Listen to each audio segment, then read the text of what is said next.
एक secure, auditable आणि virtual वेव्हमध्ये येण्यासाठी एक असा इकोसिस्टम मध्ये जेथे फर्म्स, कस्टमर्स आणि सप्लायर्स एकत्र मिळून कोलॅबरेट करू शकतात. तर आपण पाहणार आहोत ब्लॉकचेन हे किती सुरक्षित आहे. तसं पाहिलं तर इंटरनेटवर कोणतीही गोष्ट ही सुरक्षित नाही आहे. पण जर का आपण ब्लॉकचेन टेक्नॉलॉजी विषयी म्हटलं तर इतर टेक्नॉलॉजीच्या तुलनेने खूप जास्त पटीने ही अनहॅकेबल आहे. ब्लॉकचेन मध्ये कोणताही ट्रान्झॅक्शन करण्यासाठी संपूर्ण नेटवर्कचा सर्व नोड्सला ऍग्री करावं लागेल, तेव्हा कुठेतरी जाऊन ट्रान्झॅक्शन व्हॅलिड होईल. येथे कोणतेही सिंगल एंटिटी हे सांगू शकत नाही की ट्रान्झॅक्शन झाले आहे की नाही. याला हॅक करण्यासाठी आपल्याला बँक सारखं फक्त एक सिस्टीमला हॅक न करता संपूर्ण नेटवर्क मधील सिस्टीम्सला हॅक करावं लागेल. म्हणून ह्या टेक्नॉलॉजी मध्ये हॅकिंग करणं एवढं सोपं नाही. जवळजवळ सर्व ब्लॉकचेनची कॉम्प्युटिंग रिसोर्सेस खूप जबरदस्त आहेत, कारण हे ते एक संगणक नसून नेटवर्क मध्ये अनेक संगणक जोडले गेलेले आहेत. 1990 मध्ये जेव्हा इंटरनेट टेक्नॉलॉजी आपला नेटिव्ह स्टेज मध्ये होते, ईमेल तेव्हा एक सर्वात मोठं आणि प्रथम ऍप्लिकेशन होतं. पण नंतर नवीन ऍप्लिकेशन ज्याप्रमाणे वेब ब्राउझर्स आले, वेबसाइट्स तेव्हा खूप पॉप्युलर झाले. लोक त्यानंतर चॅट सॉफ्टवेअर जसे स्काइपचा खूप जास्त प्रमाणात वापर करत होते. जर आपण आता बद्दल विचार केला तर आपण आपल्या मोबाईलमध्ये देखील बरेच ऍप्लिकेशन इंटरनेटचा वापर करताना आपल्याला पाहायला मिळत आहे. जेव्हा ब्लॉकचेन टेक्नॉलॉजी नवीन आली, बिटकॉइन सुद्धा ईमेल सारखं सर्वात प्रथम मोठं मेजर ऍप्लिकेशन होतं जी या टेक्नॉलॉजीला वापर करत होतं. दुसऱ्या क्रिप्टोकरन्सीजने या ट्रेंडला नंतर फॉलो केलं. आता ब्लॉकचेन टेक्नॉलॉजीला सुद्धा सिक्युरिटी, ऑनलाईन वोटिंग इत्यादी सारखं बरेच ऍप्लिकेशन मध्ये वापर केले जातात. तर मित्रांनो, पुन्हा भेटूया क्रिप्टो विषयी नवीन स्टोरीज घेऊन. तोपर्यंत पाहत रहा क्रिप्टो टीव्ही. मी वैभवी सावंत, आपली क्रिप्टो फ्रेंड. तुर्तास येथेच थांबते. धन्यवाद.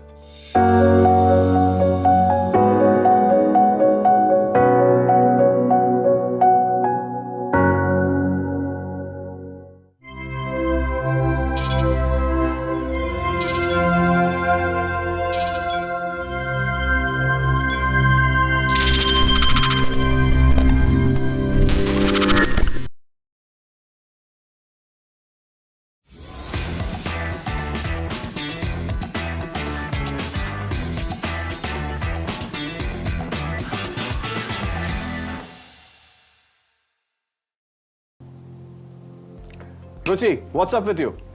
क्या मनोज, मेरा सुंदर सपना टूट गया. इतना अच्छा सपना देख रही थी मैं. You are daydreaming? Yeah, I am daydreaming. This is a crime. It is a crime. पर पता मैं क्या सोच रही थी? क्या? कि अपनी नई लग्जरी कार में मैं बैठी हुई हूँ Okay. और सीलिंग पर तेज रफ्तार से जा रही हूँ. लॉन्ग ड्राइव है, हवा आ रही है, मेरे बाल उड़ रहे हैं. इतना अच्छा सपना तुमने तोड़ दिया. मैडम, आपके मोबाइल की तरफ आप देखिए, आपको आरटीओ वाले की पर्ची आई होगी. हाँ, क्योंकि मैं 80 से ऊपर चला रही थी. Very true. So let's get back to the basics. आज का टॉपिक क्या है डिस्कशन का? ये कि मैंने सब तैयारी कर ली है, मैंने अकाउंट बना लिया है और मैंने कौन सी क्रिप्टो में इन्वेस्ट करना है वो भी सोच लिया है. तो बस अब मैं मिलियनेयर बनने वाली हूँ. अच्छा, तो आपने खरीद ली, गाड़ी वाड़ी खरीद ली आपने क्रिप्टो करेंसी से इन्वेस्ट करके? नहीं. तो आपने वॉलेट बना लिया उसका? वॉलेट मैंने अभी लिया, गुच्ची का. एक्स्ट्रा ऑर्डिनरी ख्याल है आपका. तो सरकास्टिकली क्यों बोल रहे हो? तो मैं एक्चुअली बात कर रहा था क्रिप्टो करेंसीज को जहां पर रखा जाता है, those are known as crypto wallets. So आज हम मनोज, जो करेंसी डिजिटल है, ना देख सकते हैं ना छू सकते हैं, उसके लिए वॉलेट की क्या जरूरत है? सो एब्सोल्युटली यही आज का डिस्कशन पॉइंट है कि कितने टाइप्स के वॉलेट्स होते हैं और वो वॉलेट्स को यूज करने के लिए क्या क्या things that are required. We have also understood that एक क्रिप्टो वॉलेट बनाने के लिए KYC एंड बेसिक सिंपल चीजें तो हमने समझ ली है, लेकिन क्रिप्टो वॉलेट्स कितने प्रकार के होते हैं, उनको अटैक से, दैट मीन्स साइबर अटैक से कैसे बचाया जा सकता है और कितने तरीके से हम उनको स्टोर, सिक्योर और कौन कौन से वॉलेट्स यूज कर सकते हैं, आज हम उसके ऊपर डिस्कशन करने वाले हैं. मतलब कि इस वॉलेट के अंदर मेरी डिजिटल करेंसी रहेगी. लेकिन मैं आपको बता दूं कि क्रिप्टो करेंसी जो वॉलेट्स होते हैं उसमें आपकी डिजिटल करेंसी नहीं होती है. नहीं होती? नहीं. तो ये कैसा वॉलेट है? हम वॉलेट भी तो पैसे ही रखते हैं ना. अगर इस काम का भी नहीं तो किस काम का ही है? तो आपने ब्लॉकचेन के बारे में तो पढ़ा ही है और आपने बहुत रिसर्च भी करी है उसके ऊपर. Crypto currencies actually blockchain system पे रहती है और आपका जो क्रिप्टो वॉलेट है, they store your private keys. Keys Yes, exactly. चाबी रहती है इसके तो अंदर? ये चाबी आपके घर की नहीं है, इनफैक्ट अगर आपकी घर की चाबी अगर गुम भी हो जाती है तो हाँ। आप यू कैन गेट इट बना देता बैक, चाबी वाला। But this is the key which you will lose all your money. Oh Yes, exactly. So मैं आपको बताता हूँ. Public keys are like your bank account numbers. Say for example, if a sender sends you a cryptocurrency, so it will require your address. That is a public key. And private key और public key match होती है. Private keys are nothing, but it's similar like your ATM pins. Oh. So once these things matches, your transaction is complete, and you can receive the cryptocurrency or the transaction is complete. So लेकिन मतलब अगर मुझे छोटी सी problem है. हाँ बिल्कुल बताइए. मेरा ना दिमाग बहुत, तुम तो जानते ही हो, अच्छा। बहुत जल्दी भूल जाती हूँ मैं चीज़ें. तो जो पासवर्ड्स भी होते हैं ना, जैसे जीमेल का, या इतने सारे मेरे शॉपिंग अकाउंट्स हैं उनके पासवर्ड्स होते हैं, या फिर बैंक अकाउंट के पासवर्ड्स होते हैं, वो सब तो मैं कहीं लिखती हूँ या फिर मैं भूल जाती हूँ. तो अगर ये मैं भूल गई तो मैं एक नया पासवर्ड बना सकती हूँ ना, या फिर जीमेल में मुझे आ जाएगा रिकवर करके एक नया password? No. No. Because if you lose the private key, you lose the access to your cryptocurrency, you lose the access to your my money. God. Once it's gone, it cannot be recoverable. This is the sad part of it. But उसे हम आपको discuss करते करते बताएंगे कि कौन कौन से वॉलेट्स हैं जिसमें आप ये सारी प्राइवेट कीज को सिक्योर साउंड मोड में रख सकते हैं. जैसे आप अगर भूल भी जाएं तो वो एक ऐसे मीडियम में आप मिलेगा कि that means you can access it and you can again access your cryptocurrency. I want to know that. So ये जो वॉलेट होते हैं वो दो प्रकार के होते हैं. एक हॉट वॉलेट होता है और एक cold wallet. So these are the two definitions of wallets. और उसके अंदर there are several heads. So hot wallets are those wallets that are connected to internet. तो जैसे आपके एक्सचेंज वॉलेट्स होते हैं, बहुत बड़े बड़े एक्सचेंजेस हैं, उनके वॉलेट्स होते हैं, those are hot wallets. So internet पर जिनका एक्सेस होता है, क्लाउड बेस्ड वॉलेट्स जो होते हैं, so those are connected to internet. And but एक ब्रॉडर कंसर्न है, जैसे मैंने आपको बताया कि सेफ नहीं होंगे. सेफ नहीं है. इनफैक्ट वो कैसा है कि hackers they can come hack your system. Android based होता है या फिर we will not get into it, Apple है या एंड्रॉइड है, but that is something which you have to, those can be hacked. और अगर say for example you are a rich woman, so agar if someone hacks your mobile, they can easily steal your cryptocurrency and then sell it somewhere which cannot be recovered.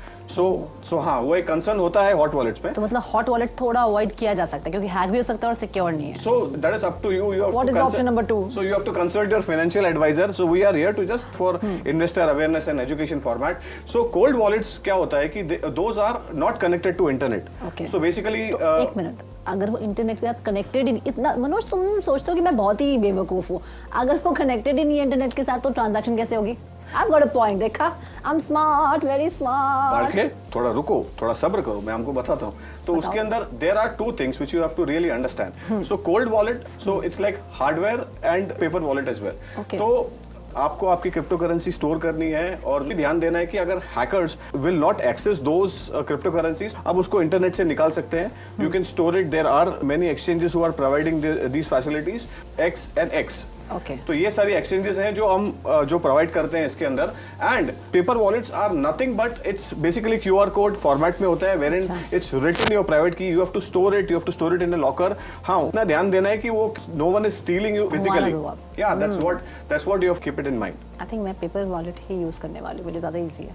लिख लूंगी फिर रख लूंगी. Absolutely, you can do that. But these are the 10 points which we wanted to discuss. Our show is basically we don't recommend. हम अपने investors को ये recommend नहीं करते, बट उनको अवेयर करते हैं कि आपको क्या चीजें नहीं करनी है before making a investment in crypto currency, या फिर एक ऐसा साइबर अटैक से कैसा बचा जाए. हम वो अवेयरनेस लेके आते हैं. तो उसके लिए एक सवाल है मेरे मन में कि अगर मैं ऑन ये हॉट वॉलेट के लिए ऑप्ट करती हूँ बिकॉज इट्स ऑनलाइन, तो इसके लिए 2 फैक्टर ऑथेंटिकेशन कितना इंपॉर्टेंट है?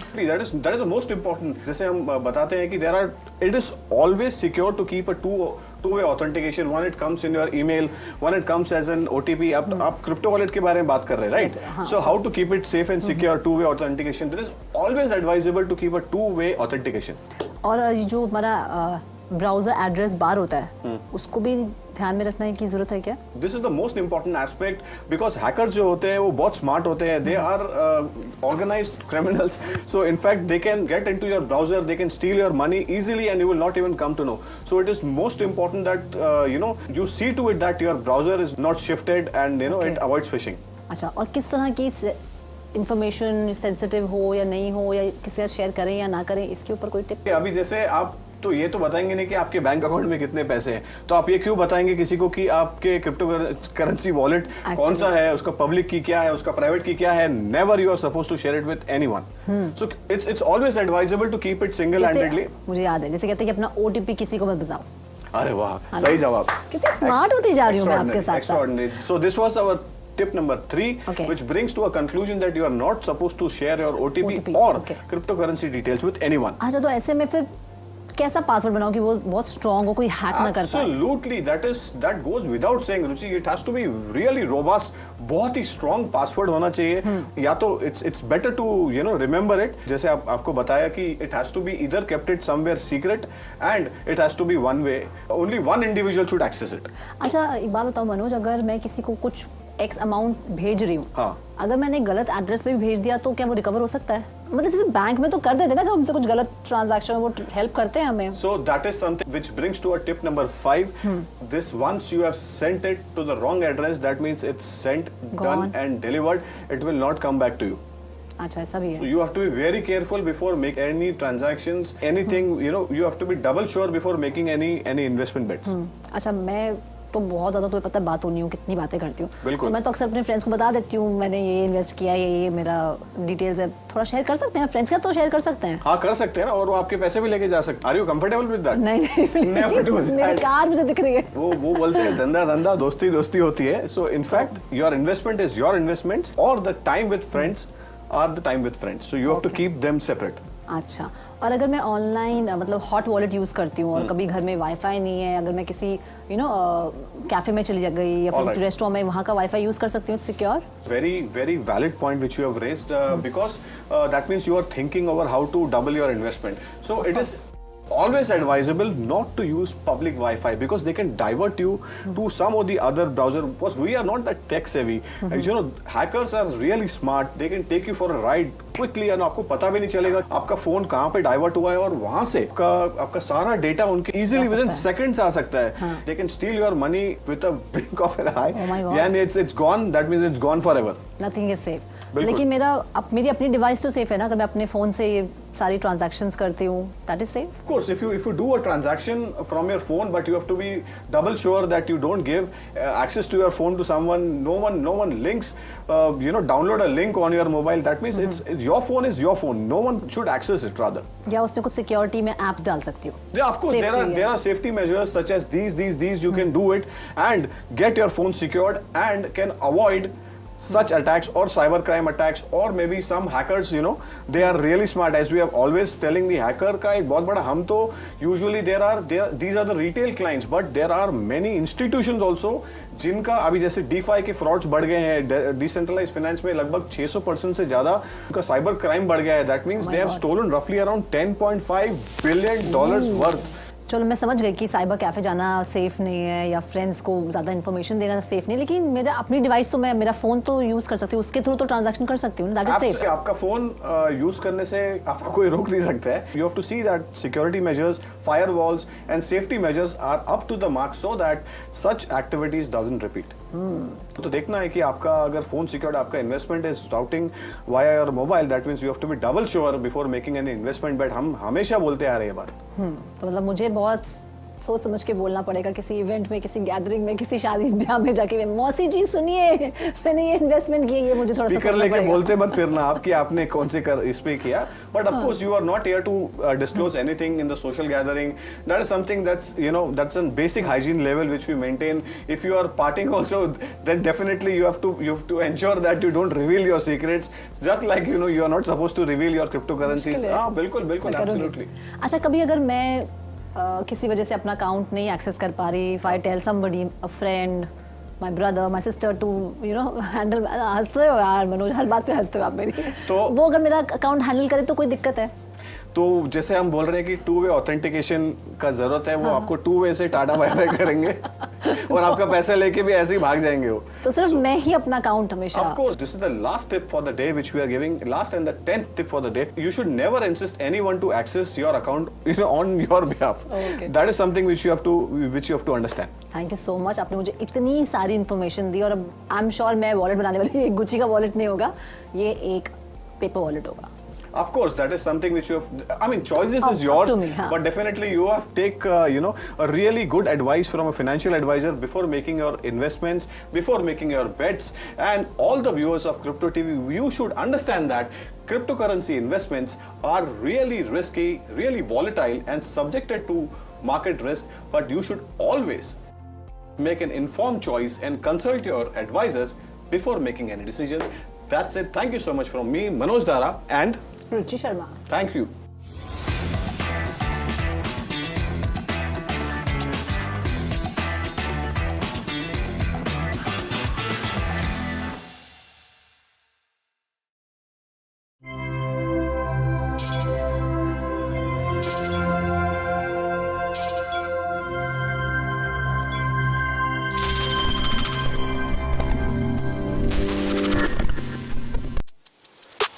Hello and welcome back to Crazy Coins with Kunal.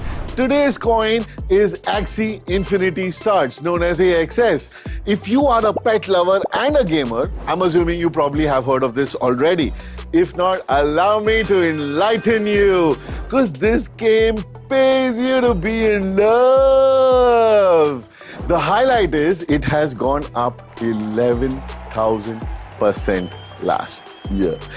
Playing this game is collecting, breeding, raising, battling, trading token-based animals known as Axies.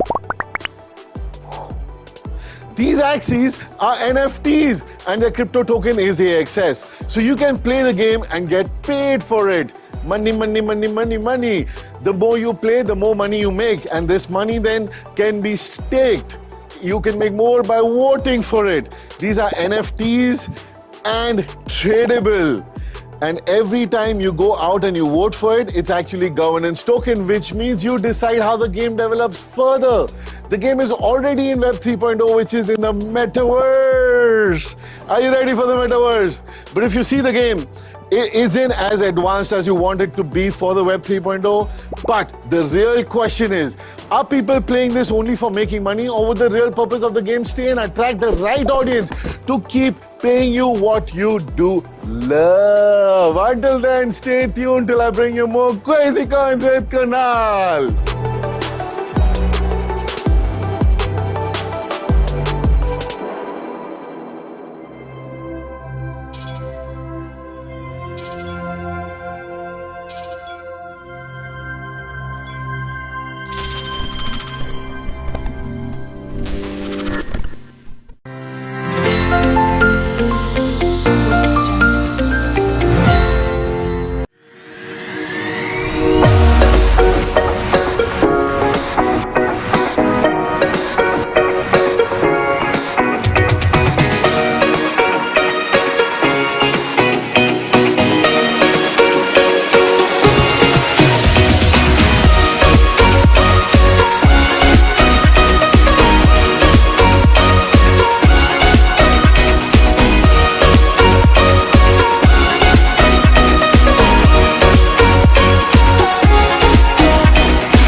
नमस्कार, मी वैभवी सावंत. पुन्हा एकदा आपला शो क्रिप्टोची गपशप मध्ये आपले सर्वांचे स्वागत.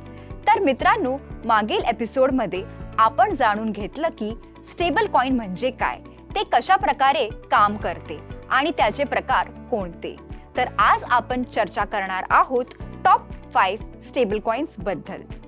त्या अगोदर आपल्या माहितीसाठी रशियाने युक्रेनवर ताबा मिळवण्यासाठी आपली लढाई तीव्र करत असतानाच क्रिप्टोकरन्सीची किंमत ग्रो होताना पाहायला मिळाली, ज्यामुळे एकूण क्रिप्टोकरन्सी मार्केट कॅप हे $2 ट्रिलियन ओलांडले आहे. आता पाहूयात टॉप 5 स्टेबल कॉइन्स बद्दल. तर सर्वात प्रथम स्टेबल कॉइन आहे टेथर. टेथर हे 2014 मध्ये रिअल कॉइन म्हणून लॉन्च केलेले पहिले स्टेबल कॉइन होते. टेथर हे क्रिप्टो मार्केटमध्ये सर्वात मोठे आणि सर्वात प्रसिद्ध स्टेबल कॉइन आहे, ज्याचे एकूण मार्केट कॅप $77.5 बिलियन एवढे आहे. टेथर 428 एक्सचेंजेसवर उपलब्ध आहे, ज्यामुळे ते गुंतवणूकदारांना वापरण्यासाठी सर्वात जास्त प्रमाणात उपलब्ध असलेले स्टेबल कॉइन म्हणून ओळखलं जातं. टेथरची उत्कृष्ट कार्यक्षमता आणि मार्केट लीडरचा दर्जा असूनही वारंवार होणाऱ्या क्रिमिनल ऍक्टिव्हिटीमुळे आणि ऑडिट नाकारल्यामुळे टेथरला बऱ्याच लीगल सिक्युरिटीला समोर जावे लागत आहे. टेथरला $41 मिलियन एवढा दंड ठोठावण्यात आला आहे आणि न्यूयॉर्कमध्ये सराव करण्यास बंदीही घातली गेली. जरी या निष्कर्षाचा टेथरच्या क्रिप्टो मार्केटमधील दैनंदिन कार्यक्षमतेवर कोणताही परिणाम झाला नसला तरीही गुंतवणूकदारांनी काही प्रमाणात सावधगिरी बाळगून टेथरशी संपर्क केला आहे. दुसऱ्या क्रमांकावर आहे USD कॉइन म्हणजेच USDC. USDC कॉइन 2018 मध्ये कॉइनबेसद्वारे सादर केले गेले होते, जे जगातील पहिले पब्लिकली लिस्टेड क्रिप्टो एक्सचेंज आहेत. USDC सध्या मार्केट कॅपनुसार दुसरा सर्वात मोठा स्टेबल कॉइन आहे. त्याचे मूल्य $42.1 बिलियन आहे.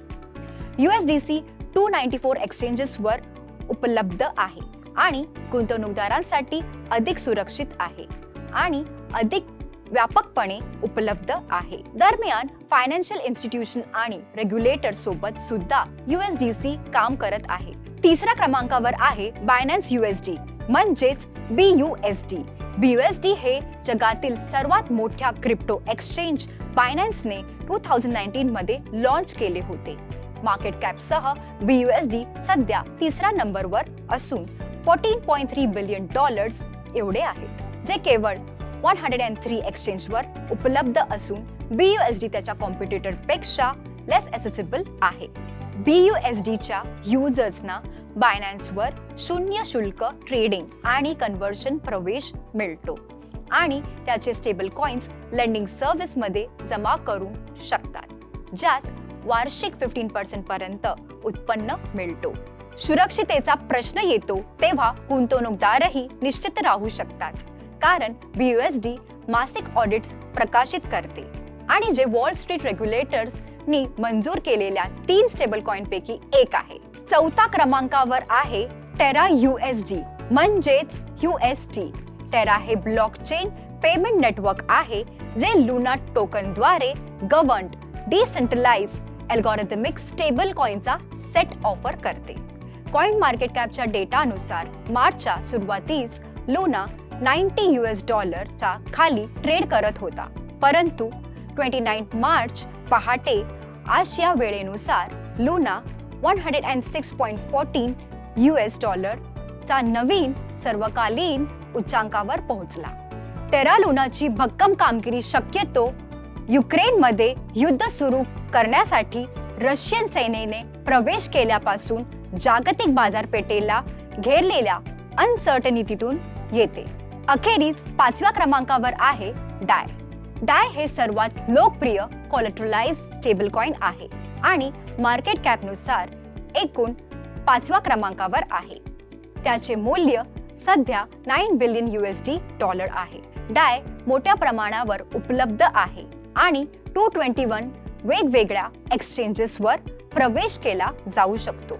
स्ट्रक्चरली डाय इतर स्टेबल कॉइनपेक्षा कितीतरी जास्त तांत्रिक आहे. USDT सारख्या US डॉलर्सद्वारे थेट पाठिंबा मिळवण्याऐवजी डाय ETH सारख्या क्रिप्टो मालमत्ता लॉकअप करण्यासाठी आणि त्या कोलॅटरलवर आधारित टोकन तयार करण्यासाठी स्मार्ट कॉन्ट्रॅक्ट्स वापरते. हे बेकर प्रोटोकॉलचे उत्पादन आहे, जे इथेरियम ब्लॉकचेनवर चालते. तर मित्रांनो, मला आशा आहे की आपल्याला स्टेबल कॉइन बद्दल संपूर्ण माहितीही कळलीच असेल.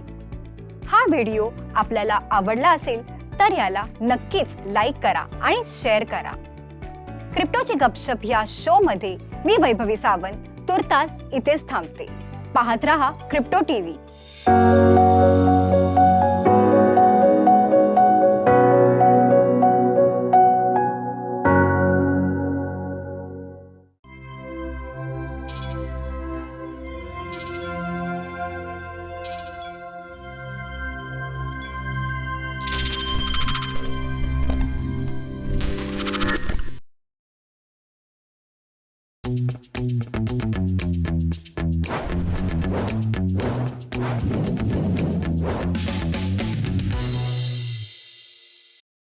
कई बार थोड़ा सा प्रॉफिट कमाने के चक्कर में हम कुछ ऑफर्स और कुछ कोइंसिडेंट पर हद से ज्यादा भरोसा करके अपना बहुत बड़ा नुकसान कर बैठते हैं और स्कैमस्टर्स के हाथ की कठपुतली बन जाते हैं. नमस्कार, मैं संदीप कसालकर. क्रिप्टो टीवी के इस खास शो क्रिप्टो क्राइम्स में आज मैं आपको ऐसी एक क्रिप्टो करेंसी के नाम पर बुनी हुई ठगों की रोमांच, धोखे और ड्रामे से भरी आमची मुंबई के गिरोह के बारे में बताऊंगा, जिनकी क्रिमिनल क्रिएटिव थिंकिंग और स्कैम के टेक्निक के चर्चे देश विदेश में वायरल हो रहे हैं. मुंबई में स्थित माटुंगा पुलिस के लिए दिन रोज की तरह था, लेकिन जो मामला उनके पास आया था वो शायद आम दिनों जैसा नहीं बल्कि बेहद अलग था. दरअसल माटुंगा में रहने वाले एक म्यूजिक टीचर ने उसके साथ बिटकॉइन के नाम पर हुई 2.43 लाख रुपए का ठगी का मामला दर्ज करवाया था, जिसके बाद पुलिस ने बिना कोई वक्त गवाए इसकी जांच शुरू कर दी थी. हालांकि इसे सुलझाना इतना आसान नहीं था, लेकिन कहते हैं ना, जहां चाह होती है वही राह होती है. और वो दिन भी आ गया जब पुलिस ने कई महीनों की मेहनत के बाद मोहम्मद जाबिर नाम के 31 वर्षीय शख्स को धर दबोचा. बता दें कि मोहम्मद जाबिर वही ठग था जो लोगों को बिटकॉइन में इन्वेस्टमेंट करने के नाम पर लाखों के ही नहीं बल्कि करोड़ों का चुना लगा रहा था. पुलिस की जांच जैसे जैसे आगे बढ़ने लगी, वैसे वैसे परत दर परत इस धोखाधड़ी से जुड़े सभी राज सामने आने लगे. पुलिस को छानबीन से पता चला कि बिटकॉइन के नाम से एक गिरोह लोगों को ठग रहा था और इस तरह से उन्होंने एक दो नहीं बल्कि कुल 250 से भी ज्यादा लोगों को अपना शिकार बनाते हुए 200 करोड़ की ठगी को अंजाम दिया था. इस तरह से पैसों के हेरफेर को अंजाम देने के लिए गिरोह ने अलग अलग बैंकों में 11 अकाउंट खुलवाए थे. अब आप सोच रहे होंगे कि आखिर किस तरह से ठगों का यह गिरोह लोगों को अपना निशाना बनाता था. तो पुलिस ने अपनी जांच में यह पाया कि गिरोह में शामिल जाबिर हर बार करीब 1 करोड़ मैसेज की लिमिट वाला बल्क एसएमएस सर्विस खरीदता था. इसकी मदद से वो एक साथ लाखों लोगों को मैसेज कर आकर्षक रिटर्न के वादे के साथ लोगों को अपने ऐप आरोहस और एग्रो पीआरओ के जरिए बिटकॉइन में इन्वेस्ट करने के लिए कहता था.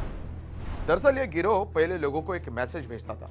मैसेज में बताया जाता था कि अगर आप बिटकॉइन में इन्वेस्ट करेंगे तो 200% तक का मुनाफा कमा पाएंगे. इसके लिए ये मैसेज के साथ एक ऐप लिंक भी भेजते थे.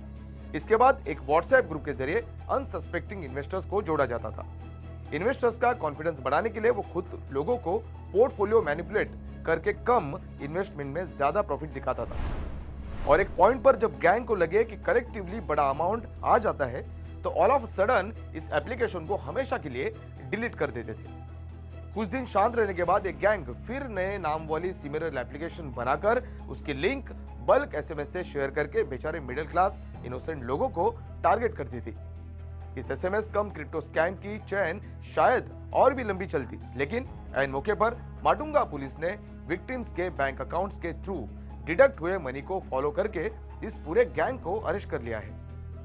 इस पूरे मामले पर बात करते हुए माटुंगा पुलिस के वरिष्ठ पुलिस निरीक्षक दीपक चौहान ने बताया कि बैंक खातों में से एक के स्टेटमेंट से पता चलता है कि उसने अक्टूबर और फरवरी के बीच बिटकॉइन में इन्वेस्ट करने के लिए लोगों को धोखा देकर 200 करोड़ रुपए कमाए.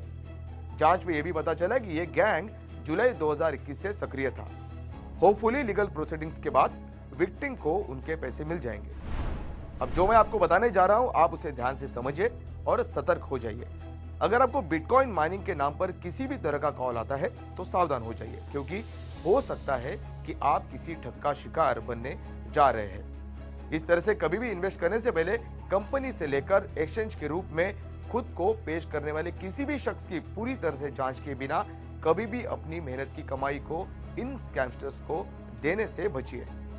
सिर्फ कॉल से नहीं, लेकिन व्हाट्सएप, टेक्स्ट मैसेज या मेल से आने वाली किसी भी प्रकार की क्विक प्रॉफिट स्कीम से आप जितना दूर रहेंगे, आप फाइनेंशियली उतने ही सेफ रहेंगे.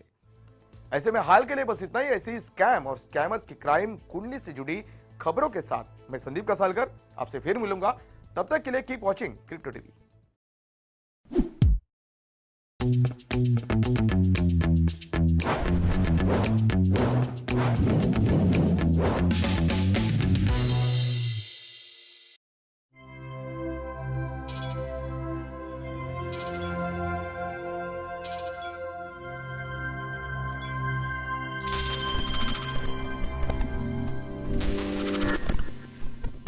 Welcome to Crypto TV, world's first 24/7 streaming channel focusing on blockchain technology and cryptocurrencies. Download the CryptoWire app and subscribe to our YouTube channel Crypto TV to stay updated with latest trends in global crypto market, NFTs, metaverse, in-depth market analysis and cutting edge of blockchain technology. Stay tuned.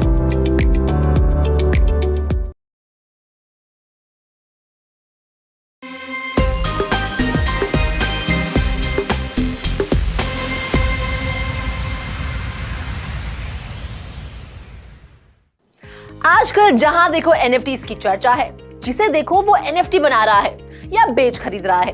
In fact celebrities तो इससे करोड़ों कमा रहे हैं।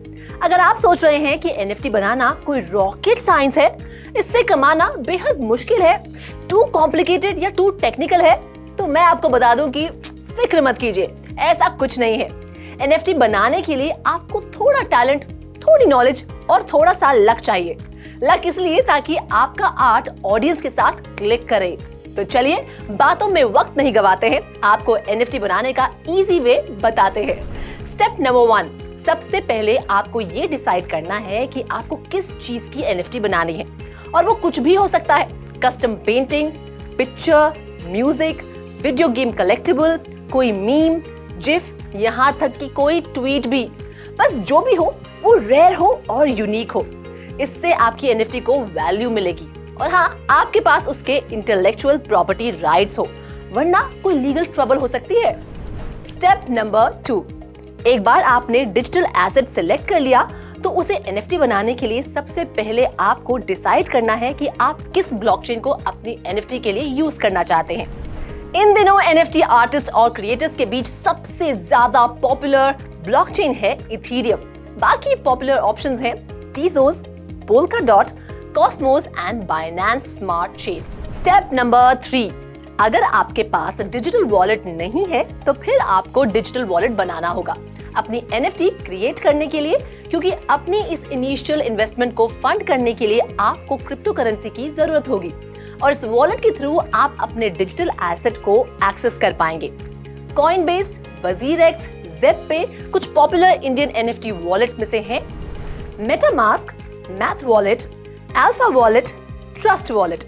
Globally ये wallets काफी use किए जाते हैं। आपके वॉलेट में कुछ क्रिप्टो करेंसी होनी चाहिए। ज्यादातर NFT प्लेटफॉर्म्स ईथर एक्सेप्ट करते हैं, जो कि इथेरियम ब्लॉकचेन प्लेटफॉर्म की क्रिप्टो करेंसी है। अगर आपके पास कोई और क्रिप्टो करेंसी है तो उसे अपने डिजिटल वॉलेट के साथ कनेक्ट करें, so that you can use it to create and sell NFTs. Step number 4, एक बार आपका डिजिटल वॉलेट बन गया और आपके पास क्रिप्टो करेंसी भी है, तो अब आप NFT क्रिएट और सेल करने के लिए तैयार है। बस एक अच्छी डिटेल रिसर्च करके बेस्ट NFT मार्केटप्लेस सिलेक्ट करनी है आपको। वजीरएक्स, कलेक्सियन, कलामिंट, beyondlife.club जैसी कई अच्छी मार्केटप्लेसेस हैं इंडिया में, जिन पर गैस फीस भी ज्यादा नहीं है। वजीरएक्स $1 की गैस फीस पर ट्रांजैक्शन चार्ज करता है। कलेक्सियन सेल प्राइस का 5% लेता है। तो वहीं internationally most popular marketplace OpenSea की गैस फीस $100 से $150 के बीच रहती है।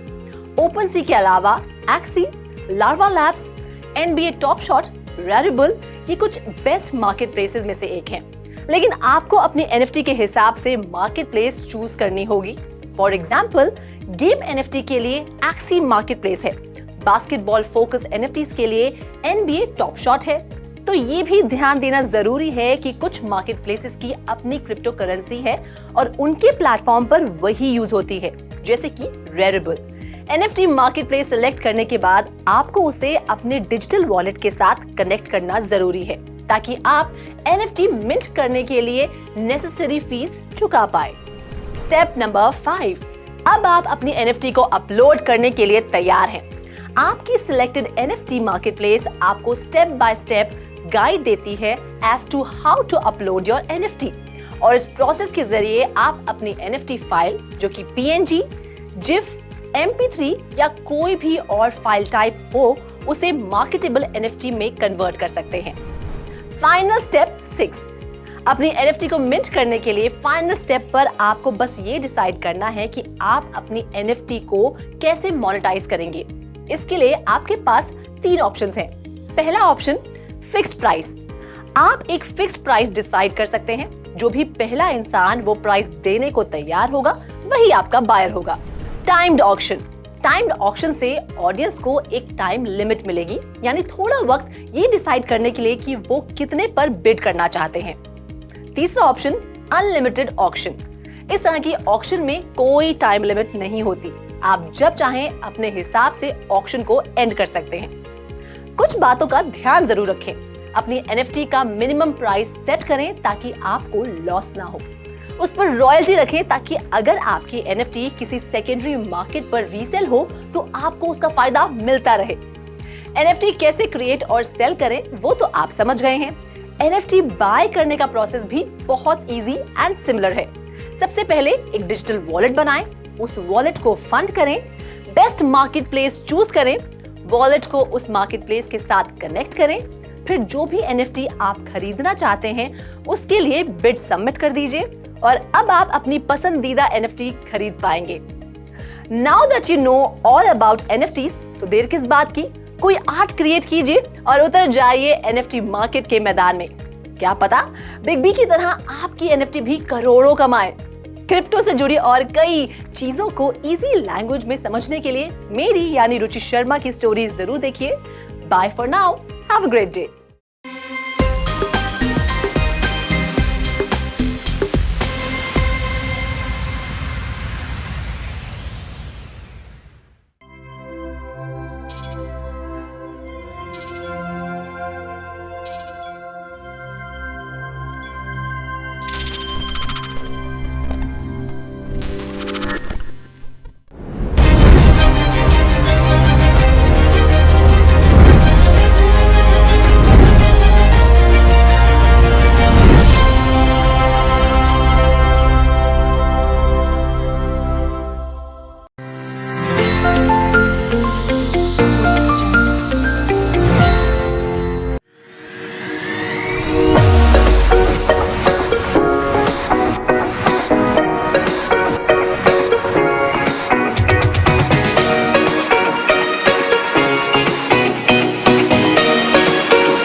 नमस्कार, मैं संदीप कसालकर। क्रिप्टो टीवी के शो क्रिप्टो क्राइम्स में आप सभी का स्वागत है। दोस्तों, जिसे देखो वो NFT बनाने के होड़ में लगा हुआ है। आम हो या फिर खास, एक्टर हो या फिर स्पोर्ट्स पर्सन, सभी नए जमाने के साथ बने रहने के लिए NFT क्रिएट कर पैसे कमाने के नए जरिए का फायदा उठा रहे हैं। और यही वजह है कि NFT की दुनिया तेजी से बदल रही है और दुनिया भर के मौजूद लोग इसकी तरफ आकर्षित होने से खुद को रोक नहीं पा रहे हैं। इसका सबसे बड़ा उदाहरण मार्च 2021 में NFT स्टोर के नाम से सस्पिशियस लुकिंग डोमेन रजिस्ट्रेशंस की संख्या में लगभग 300% की बढ़त है। इस तरह से एनएफटी मार्केटप्लेस में अगर किसी को पार्टिसिपेट करना है तो सबसे पहले उसका एक्टिव क्रिप्टोकरेंसी वॉलेट होना चाहिए। और यही वही जगह है जो एनएफटी होल्डर्स को नए रिस्क की तरफ लेकर जाता है, क्योंकि अटैकर्स किसी भी होल्डर्स के क्रिप्टो वॉलेट में मार्केटप्लेस अकाउंट के जरिए सेंध लगा सकते हैं। जैसे कि सभी जानते हैं कि बेहद शातिर हैकर्स अब तक एनएफटी मार्केटप्लेस ओपनसी के डिस्कॉर्ड सर्वर में भी घुसपैठ कर चुके हैं। ऐसे में पलक झपकते ही एक गलती और उनके निशाने पर आना बेहद आम है। इस तरह कुछ नई तकनीक तो कुछ अभी भी पुराने फिशिंग तकनीकों का इस्तेमाल करके होल्डर से उनके फंड्स ट्रांसफर कराने से लेकर क्रेडेंशियल्स हासिल करने के लिए इस्तेमाल कर रहे हैं। तो चलिए एनएफटी सिक्योरिटी रिस्क में इजाफा करने वाले उभरते खतरों के बारे में गहराई से बात करते हैं। तो सबसे पहले है पुराने जमाने की फिशिंग स्टाइल और एनएफटी धोखाधड़ी। दोस्तों, नए जमाने के खिलाड़ी भले ही कितने ही समझदार और सतर्क क्यों ना हो, लेकिन कई बार पुराने तरीके भी उन्हें चकमा देने के लिए काफी होते हैं। हाल की बात करें तो फरवरी 2022 में स्कैमर्स ने हमले के दौरान चोरी किए गए 254 टोकन्स के साथ ओपनसी यूजर्स से सैकड़ों एनएफटी चुरा लिए थे। हैकर्स द्वारा हासिल किए गए एस्टिमेटेड वैल्यू की कीमत $1.7 मिलियन से ज्यादा आंकी गई थी, जिसे महज 3 घंटे के समय में अंजाम दिया गया था। इस दौरान ओपनसी सीईओ डेविन फिजर ने ट्वीट के जरिए बताया कि पीड़ितों को टोकन के ट्रेड के लिए एक ऑनलाइन कॉन्ट्रैक्ट पर साइन के नाम पर धोखा दिया गया था। दरअसल कॉन्ट्रैक्ट ऑर्डर पूरी तरह से ब्लैंक था और यही वजह थी कि जिसने हैकर्स को एनएफटी ट्रांसफर करने में सक्षम बनाया था। दूसरी तरफ एक नकली एनएफटी स्टोर साइट भी मौजूद है जो सोशल मीडिया के जरिए अपने शिकार की तरफ तलाश करता है और बड़ी सफाई से धोखा देने की कोशिश करता है। अब बात करते हैं क्रिप्टो वॉलेट सिक्योरिटी क्रैकिंग के बारे में। कई बार स्कैम से बचने के लिए होल्डर्स किसी भी फिशिंग स्कैम्स के झांसे में नहीं आते, लेकिन तब क्या जब कोई आपको फ्री एनएफटी दे और वो भी बतौर गिफ्ट। और यह वो छोटी सी गलती जिसे एक्सेप्ट करने के साथ कोई भी आपको मुश्किल में डाल सकता है। अटैकर्स अक्सर विक्टिम को टारगेट करने के लिए मैलिशियस एनएफटी को क्रिएट कर उसे गिफ्ट्स के रूप में ऑफर किया करते हैं। जैसे ही विक्टिम थोड़े लालच में आने के साथ मैलिशियस एनएफटी को खोलते हैं, तब उसमें से ओपनसी स्टोरेज डोमेन से एक पॉपअप ट्रिगर होता है। और खास बात यह है कि यह पॉपअप विक्टिम के क्रिप्टोकरेंसी वॉलेट से कनेक्ट होने के लिए एक कॉमन रिक्वेस्ट शो करता है, जिसके बाद खुद ब खुद विक्टिम अपने ही हाथों अपने वॉलेट कनेक्शन को ओपन कर अटैकर्स द्वारा अपने फंड से हाथ धो बैठता है। और इसे ही कहते हैं खाया पिया कुश्ती और ग्लास तोड़ा लाखों का। बात करें fake NFT support on Discord की, तो ओपनसी के डिस्कॉर्ड सर्वर पर सोशल इंजीनियरिंग के जरिए हुई चालबाजी को कौन भूल सकता है। यहां अटैकर्स घात लगाए बैठे थे कि कोई सपोर्ट क्वेश्चन पूछे और जैसे ही कोई क्वेश्चन करता वो उसे सेकेंडरी फेक सपोर्ट सर्वर पर इनवाइट करते, जहां विक्टिम को अटैकर्स अपने मेटामास्क क्रिप्टो वॉलेट को क्रोम एक्सटेंशन के साथ अपने मेटामास्क ऐप को रीसिंक्रोनाइज करने के लिए इंस्ट्रक्ट करते हुए विक्टिम को configuration advance mobile action chain से लिंक करने के लिए गाइड करते हैं, जिसके बाद अटैकर्स को कुछ ऐसा मिल जाता है जिससे वो क्यूआर कोड जनरेट कर पाते हैं। इस तरह से बड़ी सफाई से अटैकर क्यूआर कोड का स्क्रीनशॉट लेकर और इमेज का इस्तेमाल अपने खुद के मेटामास्क ऐप के साथ वॉलेट को सिंक करने के लिए करते हैं, जिसके साथ अटैकर्स विक्टिम के वॉलेट से क्रिप्टो फंड को आराम से बिना किसी मुश्किल से चुरा सकते हैं। अब बात करते हैं डिजिटल आर्ट स्कैम्स के बारे में। डिजिटल आर्ट की चोरी के बारे में क्या कहेंगे?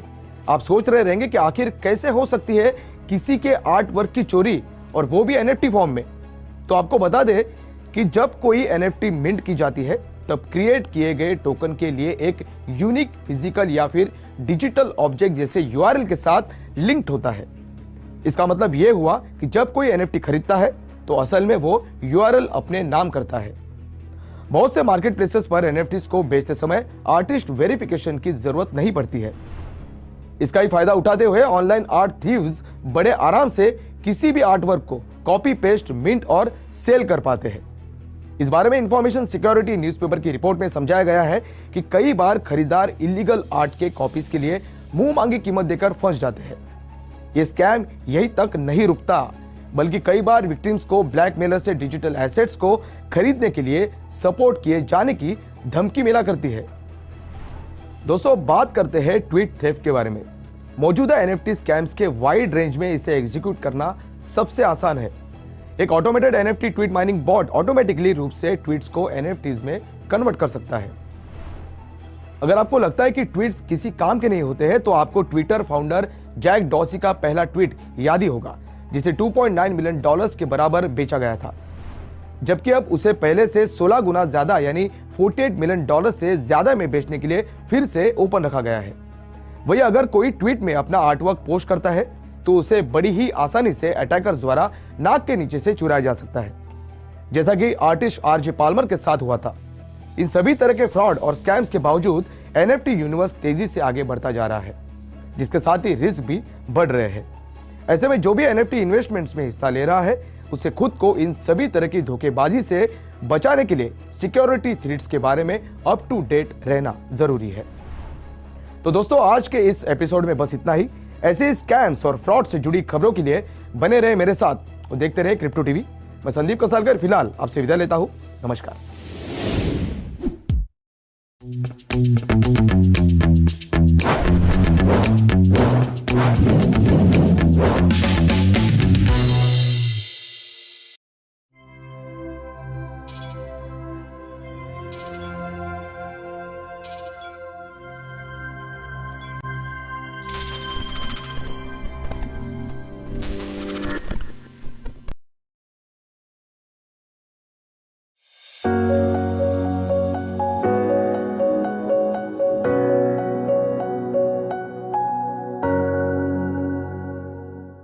हाय गाईज, मी वैभवी सावंत स्वागत करते तुमचं क्रिप्टो टीव्ही मध्ये। आज आपण ब्लॉकचेन विषयी माहिती घेणार आहोत। पण ब्लॉकचेन नेमकं आहे तरी काय? क्रिप्टोकरन्सी सध्या अगदी प्रत्येकाचे लक्ष केंद्रित करत आहे। लोकांना यामध्ये इन्व्हेस्ट सुद्धा करायचं आहे आणि यामधून भरपूर प्रॉफिट सुद्धा कमवायचं आहे। पण क्रिप्टोकरन्सीला समजण्याचा अगोदर ब्लॉकचेन नेमकं काय आहे हे समजून घेणं गरजेचं आहे। तर तुम्हाला माहित आहे का ब्लॉकचेन म्हणजे काय आहे आणि हे नेमकं कसं काम करतं? नाही, डोंट वरी, मी आहे ना। आज आपण जाणून घेणार आहोत की ब्लॉकचेन हे आहे तरी काय। हल्लीच आपण ऐकतो आहोत की सध्या बिटकॉइन खूप क्रेझीली समोर येत आहे। लोकांमध्ये बिटकॉइनला घेऊन खूप विश्वास वाटू लागला आहे, कारण बिटकॉइनची किंमत प्रत्येक दिवशी वाढत चालली आहे। पण तुम्हाला माहित आहे का बिटकॉइनच्या मागे टेक्नॉलॉजी काय आहे? जर तुमचं उत्तर हो असेल तर तुम्हाला ही स्टोरी नक्कीच आवडेल, कारण बिटकॉइनचा संबंध हा ब्लॉकचेन सोबत आहे। ब्लॉकचेन टेक्नॉलॉजी हे आपल्या IT इंडस्ट्रीमध्ये त्याप्रमाणे बदल करणार आहे की ज्याप्रमाणे ओपन सोर्स सॉफ्टवेअरने 1 दशका अगोदर केलं होतं आणि ज्याप्रमाणे लायनक्स हे एका दशकापासून मॉडर्न ॲप्लिकेशन डेव्हलपमेंटचा मूळ राहिला आहे, ठीक त्याचप्रमाणे ब्लॉकचेन सुद्धा येणाऱ्या काळात इन्फॉर्मेशन शेअर करण्यासाठी एक मोठं उत्तम माध्यम असणार आहे। आणि चांगली गोष्ट ही आहे की हे लोअर कॉस्ट सुद्धा असणार आणि अगदी सोप्या पद्धतीने हे ओपन आणि प्रायव्हेट नेटवर्क्समध्ये इम्प्लिमेंट सुद्धा करता येणार। ब्लॉकचेन टेक्नॉलॉजीला घेऊन लोकांमध्ये खूप होप्स आहेत की ब्लॉकचेन हे टेक्नॉलॉजीच्या फ्युचरला पूर्णपैकी बदलणार आहे। हे बऱ्याच अंशी खरं सुद्धा आहे, कारण फक्त बोलण्याने ही गोष्ट आपल्याला कळणार नाही, तर यासाठी आपल्याला या ब्लॉकचेन टेक्नॉलॉजीला संपूर्णपणे समजावं लागेल।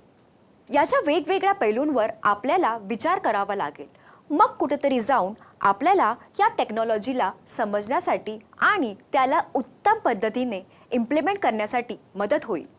ही गोष्ट खरी आहे की ब्लॉकचेनला घेऊन एक्सेप्टन्स हल्ली खूप स्लो आहे, कारण टेक्नॉलॉजी एक्सपर्टच्या नुसार हळूहळू या एक्सेप्टन्सला गती येणार आहे आणि हे खरंच चांगली बातमी आहे, कारण भविष्यात ही टेक्नॉलॉजी पूर्ण जगाला बदलणार आहे। सोप्या भाषेत म्हणायचं झालं तर ब्लॉकचेन एक डिजिटल लेजर आहे। पण आपल्याला माहित आहे का लेजर हे काय असतं? लेजर हे एक असं बुक असतं जेथे सर्व अकाउंट्सची डिटेल्स ठेवली जाते, जेथे डेबिट आणि क्रेडिट ट्रान्झॅक्शन पोस्ट केले जातात। समजा की हे आपल्या बँक पासबुक प्रमाणेच असतं। मग आता आपण हे बोलू शकतो की ब्लॉकचेन हे डिजिटाइज, डिसेंट्रलाइज आणि पब्लिक लेजर असतं। समजा की आपल्याकडे एक ट्रान्झॅक्शन फाईल आहे जी आपल्या कॉम्प्युटर म्हणजेच लेजरमध्ये आहे, 2 गव्हर्नमेंट अकाउंटंट्स ज्यांना आपण मायनर्स बोलतो त्यांच्याकडे पण 30 फाईल त्यांच्या सिस्टीममध्ये असते, म्हणून याला डिस्ट्रीब्युटेड असं म्हणतात. जसे आपण एक ट्रान्झॅक्शन करतो, आपला कॉम्प्युटर त्या दोन्ही अकाउंट्सला इन्फॉर्म करण्यासाठी ईमेल करतो. त्यानंतर प्रत्येक अकाउंटंट लवकरात लवकर सर्वात प्रथम चेक करत असतो की तुम्ही अफोर्ड करू शकतात की नाही, आणि त्या बदलात त्यांना त्यांची सॅलरी म्हणजेच बिटकॉइन मिळू शकते की नाही. या दोघांमधून जो पण अगोदर चेक करतो आणि त्यांना अखेरीस व्हॅलिडेट करून रिप्लाय ऑल करतो, सोबत त्या ट्रान्झॅक्शनला व्हॅलिडेट करण्याच्या आपल्या लॉजिकला पण अटॅच करतो, त्यालाच म्हणतो आपण प्रूफ ऑफ वर्क. जर यामध्ये दुसऱ्या अकाउंटंटने पण अग्री केलं तर सर्व फाईल ऑफ ट्रान्झॅक्शनला अपडेट करतात. तर या पूर्ण प्रोसेस किंवा कॉन्सेप्टला ब्लॉकचेन टेक्नॉलॉजी असे म्हणतात. म्हणूनच ब्लॉकचेन एक असं incorruptible digital laser of transaction आहे ज्याला प्रोग्राम केलं जातं व्हर्च्युअली सर्व गोष्टींना रेकॉर्ड करण्यासाठी. सर्व लिस्ट ऑफ रेकॉर्ड जे ब्लॉकचेनमध्ये असतात त्यांना ब्लॉक म्हटलं जातं. म्हणूनच हे ब्लॉकचेन नेहमी continuously growing list of records आहेत जे लिंक्ड आणि सिक्युअर्ड असतात. तर ही होती ब्लॉकचेन टेक्नॉलॉजीची कहाणी. आय होप आपल्याला ब्लॉकचेन टेक्नॉलॉजीचा कॉन्सेप्ट चांगल्या प्रकारे कळलाच असणार. पुढील सेगमेंटमध्ये मी आपल्याला सांगणार आहे की ब्लॉकचेन टेक्नॉलॉजीला कोणी, कसं आणि कधी इन्व्हेंट केलं होतं.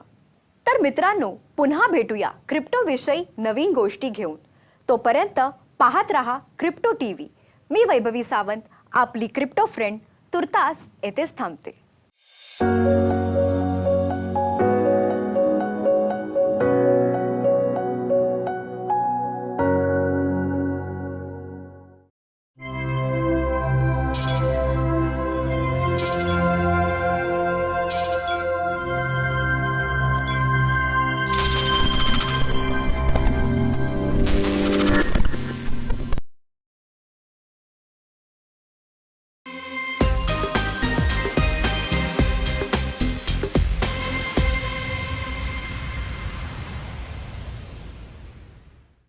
फेक, कॉपीड, फ्रॉड, स्पैम, कुछ ऐसे ही शब्दों में फंस गई है एनएफटी की दुनिया, जिन्होंने अब एनएफटीज की जेन्युइनिटी पर एक बड़ा सवाल खड़ा कर दिया है. पिछले एक साल में जैसे जैसे एनएफटी का ट्रेंड तेजी पकड़ रहा था, एनएफटीज बड़ी बड़ी ह्यूज कलेक्शंस कर रही थी. उसे देखकर तो यही लग रहा था कि एनएफटीज एक लंबी रेस के घोड़े जैसी हैं, जो ना रुकेंगी और ना हारेंगी. लेकिन अब अचानक एनएफटीज पर कई इल्जाम लग रहे हैं, जिसके चलते बड़ी बड़ी एनएफटी मार्केटप्लेस अब कड़ा रुख अपना रही है. दरअसल एनएफटी की सबसे बड़ी मार्केटप्लेस ओपनसी पर उनके internal collection store front contract के जरिए यूजर्स को जितनी चाहे उतनी एनएफटीज मिंट करने की कन्वीनियंस थी. लेकिन इस सुविधा का अच्छा खासा खामियाजा भुगतना पड़ रहा है ओपनसी और उनके कई बायर्स एंड सेलर्स को. हुआ कुछ ऐसा कि इस सर्विस का गलत फायदा उठाते हुए बहुत से लोगों ने फेक एनएफटी कलेक्शंस लॉन्च की. जी हाँ, ओपनसी ने खुद ये खुलासा किया कि फ्री मिंटिंग एनएफटी टूल्स के तहत लॉन्च की गई एनएफटीज में से 80% कॉपीड वर्क, फेक कलेक्शंस और स्पैम है. ओपनसी ही नहीं, और भी कई एनएफटी मार्केटप्लेसेस हैं जो स्कैम की चपेट में आ गई हैं और कई परेशानियों से जूझ रही हैं. जैसे कि डेविएंट आर्ट ने पिछले कुछ महीनों में 80,000 फ्रॉड अलर्ट्स जारी किए हैं. इतना ही नहीं, एक और प्लेटफॉर्म लुक्सरेयर पर वॉश ट्रेडिंग जैसी धोखाधड़ी तेजी से बढ़ रही है. चलिए आपको बता देते हैं कि वॉश ट्रेडिंग क्या होती है. तो कभी कभी एक ही ग्रुप के लोग आपस में एनएफटी को बाय एंड सेल करके इलीगल तरीके से उस एनएफटी की ट्रेडिंग वॉल्यूम और वैल्यू दोनों को बढ़ाते हैं. चलिए आपको एग्जांपल्स के साथ समझाते हैं. आप बीपल को तो जानते ही हैं, जिनकी NFT every day is the first 5000 days ने $69 मिलियन की अब तक की हाईएस्ट एनएफटी कलेक्शन की थी. उस आर्ट के बायर मेटाकोवन एक्चुअली बीपल के बिजनेस पार्टनर हैं. कुछ समझे? और ये वॉश ट्रेडिंग बड़े लेवल पर हो रही है. एक रिसर्च के मुताबिक 2017 में 4.7 million NFTs 6.1 million times trade हुई है. और तो और टोटल ट्रेडर्स में से महज 10% ट्रेडर्स ने 90% एनएफटी ट्रांजैक्शंस की हैं. और यही ग्रुप 97% NFTs को कम से कम एक बार ट्रेड जरूर करते हैं। तो यानी इन NFTs की वैल्यू और ट्रेडिंग वॉल्यूम बढ़ाने के लिए एक ग्रुप साथ मिलकर सांठगांठ कर रहा है। NFT की दुनिया में किस कदर धोखाधड़ी जारी है, इसका अंदाजा आप इसी बात से लगा सकते हैं कि यहाँ कई बार $multi-million वर्थ रग पुल भी होते हैं, जहां अनोनिमस फाउंडर्स इन्वेस्टर्स का पैसा लेकर छूमंतर हो जाते हैं। कुछ ऐसा ही हुआ evolved apps NFT project, the big daddy app club और ब्लॉकवर्स के साथ। अजब गजब गड़बड़ियों से भरी पड़ी है NFT की दुनिया। ऐसा ही एक प्रोजेक्ट है जो प्रॉमिस करता है ओनरशिप ऑफ कलर। इतना ही नहीं, हर बार जब आपका खरीदा हुआ कलर कोई और यूज करेगा तो आपको रॉयल्टीज मिलेंगी, ये तक वादा किया जाता है यहाँ। और अब तो NFT फ्रॉड्स कोर्ट तक घसीटे जा रहे हैं। एक कनेडियन कंपनी ने सोथबीज और आर्टिस्ट केविन मैककॉय पर $1.5 मिलियन का केस ठोका है। मई 2014 में मिंट किए गए क्वांटम नाम के आर्ट को दुनिया की पहली NFT के तौर पर जाना जाता है। जून 2021 में सोथबी के ऑक्शन नेटिवली डिजिटल में ये आर्ट $1.47 मिलियन में बिका। कनेडियन कंपनी फ्री होल्डिंग्स के सोल मेंबर जिसने ये केस दायर किया है, उसकी माने तो वही क्वांटम के असल हकदार हैं, क्योंकि इस NFT के लॉन्च के 7 साल बाद जब मैककॉय की ओनरशिप खत्म हो गई थी, तब उन्होंने इसके राइट्स सिक्योर कर लिए थे। एक्चुअली ये सारी कंफ्यूजन इसलिए पैदा हुई क्योंकि क्वांटम ओरिजिनली बिटकॉइन के कोड पर मॉडल्ड नेमकॉइन नाम के ब्लॉकचेन सॉफ्टवेयर पर मिंट की गई थी। नेमकॉइन पर ओनरशिप को हर 250 डेज के बाद रिन्यू करना जरूरी है, वरना कोई भी इसे क्लेम कर सकता है। और मैककॉय 2014 में क्वांटम को मिंट करके 2015 में उसे रिन्यू करना भूल गए। जब 6 साल तक ये NFT रिन्यू नहीं की गई तो 6 अप्रैल 2021 को एक्सियोस ने एक आर्टिकल इशू किया जिसकी हेडलाइन थी exclusive, the first ever NFT from 2014 is on sale for $7 million plus. उसके 2 हफ्ते बाद फ्री होल्डिंग्स के सोल मेंबर ने @earlyNFT नाम के ट्विटर हैंडल से इस NFT को रजिस्टर कर लिया। NFTs के साथ जुड़े इस फ्रॉड और स्कैम्स के बारे में क्या क्रिप्टो मिंटर के CEO और को-फाउंडर रघुराज शेखर का कहना है और इन स्कैम से कैसे बचा जाए, आइए सुनते हैं। सबसे पहले यहाँ पे बहुत अलग अलग तरह के फ्रॉड्स होते हैं। तो सबसे मेजर तरीके का जो फ्रॉड होता है, सो दैट इज कि किसी और का आर्ट पीस है, उसको मैंने अपने नाम पे, जस्ट वो एक JPEG इमेज है, मैंने उसको कॉपी किया और अपने नाम पे बिल्ड करके बेच दिया। ठीक है, सो ये सबसे एक मेजर फॉर्म ऑफ थिंग्स है। दूसरे तो बहुत तरह के हैं कि काफी सारे NFTs के नाम पे कि आप NFT का फ्री ड्रॉप मिल रहा है आपको और आप इस पे अपना सीड फ्रेज डाल दे, प्राइवेट कीज दे दें और उससे उसके वॉलेट के पैसे ले लेते हैं लोग। तो ये सब तो चलो अभी हमारे बैंक अकाउंट सब में भी होता है कि फोन करके क्रेडिट कार्ड नंबर एक्सेट्रा लेते हैं। तो ये आई वुड से दैट वो सारी चीजें उसी तरीके से हो रही हैं। बट जो यहाँ पे आर्ट या कोई भी पीस ऑफ कंटेंट है जिसका मैंने NFT बनाया और वो किसी और का ओरिजिनल वर्क है और वो मैं बेच रहा हूँ उसके through, so that has been a problem. अभी भी हम देखें तो, और ये रियल वर्ल्ड में भी एग्जिस्ट करती है। मोनालिसा की एक पेंटिंग है, अब वो मोनालिसा की एक पेंटिंग है, उसका कोई कॉपीराइट है नहीं है, और इवन कोई और भी पेंटिंग हो जिसका कॉपीराइट हुआ किसी आर्टिस्ट के पास, उसका बहुत सारी कॉपीज छोटे छोटे शहरों में 100 रुपए पे पोस्टर बिक रहे हैं। But that is not the original one. The thing is that वो ओरिजिनल नहीं है। अब ओरिजिनलिटी कहाँ से पता करें हम किसी चीजों की? सो इसमें अब ये इकोसिस्टम बिल्ड हो रहा है, जैसे मोस्ट ऑफ द एक्सचेंजेस अब वेरीफाइड अकाउंट्स लाने लगे हैं। सो अब लोग देखने लगे हैं कि वेरीफाइड अकाउंट से है या नहीं। लेट्स से काफी फेमस NFT कलेक्शन है बोर्ड एप याच क्लब, तो उसके मैं देखूंगा कि बहुत लोग बोर्ड एप याच क्लब के सिंपल क्लोन्स ले आकर के डाल दिए हैं एंड वो बेच भी दे रहे हैं और काफी ज्यादा अमाउंट के आइटम्स बेच दिए हैं। बट उसमें है कि यूजर को थोड़ा सा सतर्क रहना पड़ेगा कि वो देख ले कि वेरीफाइड अकाउंट्स है या नहीं। यानी इन टोटल NFT की दुनिया फिलहाल कटघरे में खड़ी है। जब तक यहाँ कुछ स्ट्रिक्ट रूल्स एंड रेगुलेशंस जारी नहीं किए जाएंगे, तब तक इसमें हाथ ना ही डालें तो अच्छा है, वरना हाथ जल भी सकते हैं। इस स्पेशल स्टोरी में फिलहाल इतना ही। ऐसी ही बहुत सी इंटरेस्टिंग स्टोरीज मैं रुचि शर्मा आपके लिए लाती रहूंगी। Till then, good bye, keep watching crypto TV.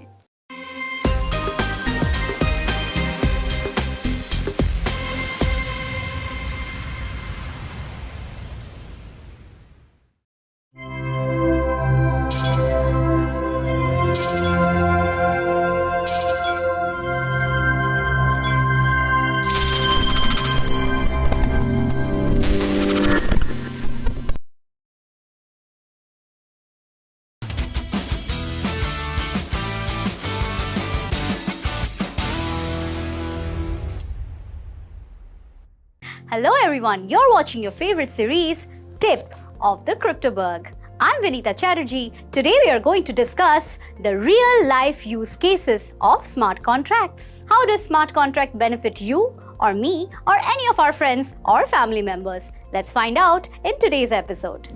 But first, let's find out what are smart contracts. Well, in our day-to-day lives, we all need some sort of a contract to make sure that our promises are kept intact.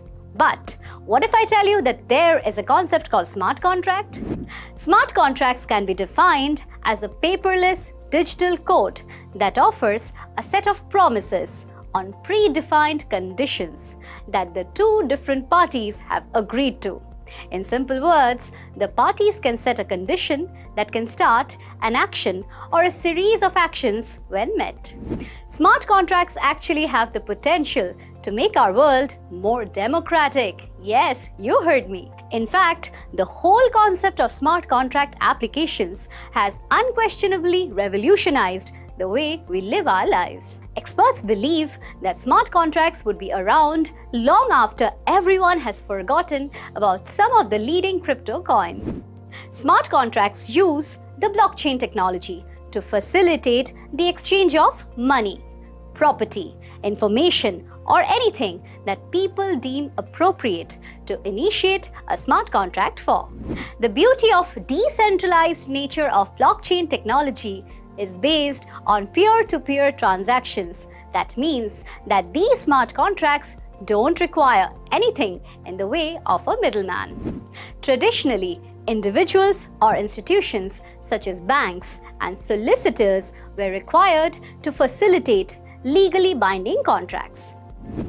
We all know that, right? But now, let's see what change the smart contracts implement in our lives.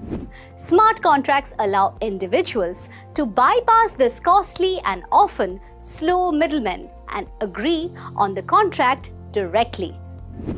Well, doesn't that make you feel that smart contracts are going to simplify all of our lives? It truly does. In today's episode, we are going to discuss the top 10 real-life use cases of smart contracts. Let's find out. Number 1. Trade finance. Trade finance stands to benefit immensely from the introduction of smart contracts. Recently, Santander Innoventures said that it believes that blockchain technology will lead to more than $20 billion worth of savings per year by the year 2022.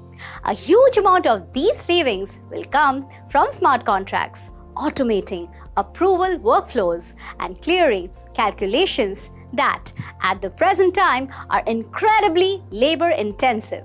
Not only will this automation help to reduce work hours, but it will also dramatically reduce errors and the time taken for these calculations to take place.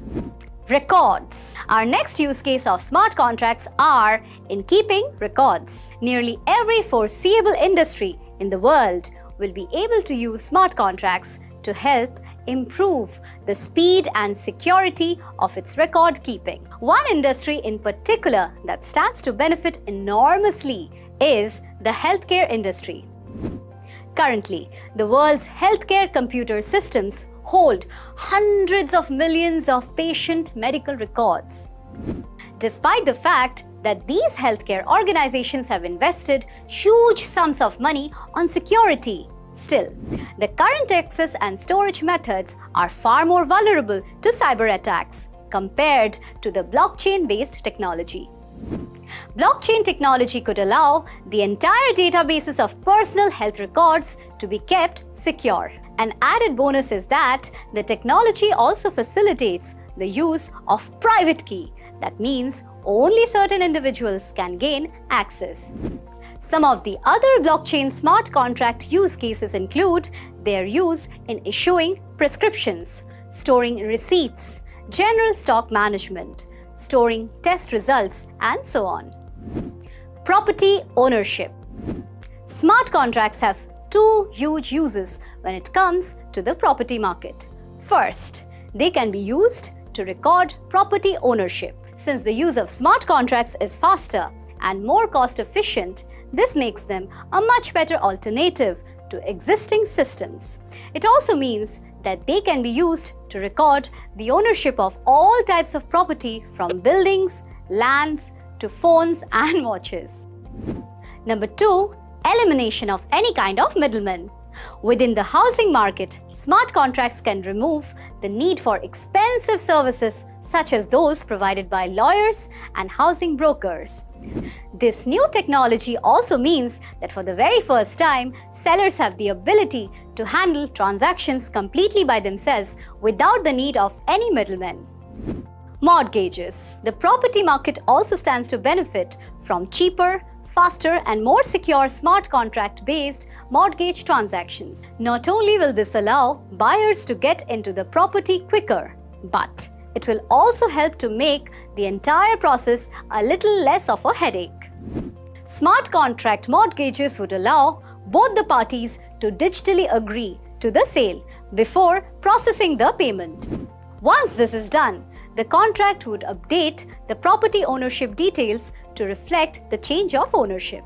Since the process would require unique key code authorization on behalf of the original owner, it will make the whole process more secure and reduce instances of fraud.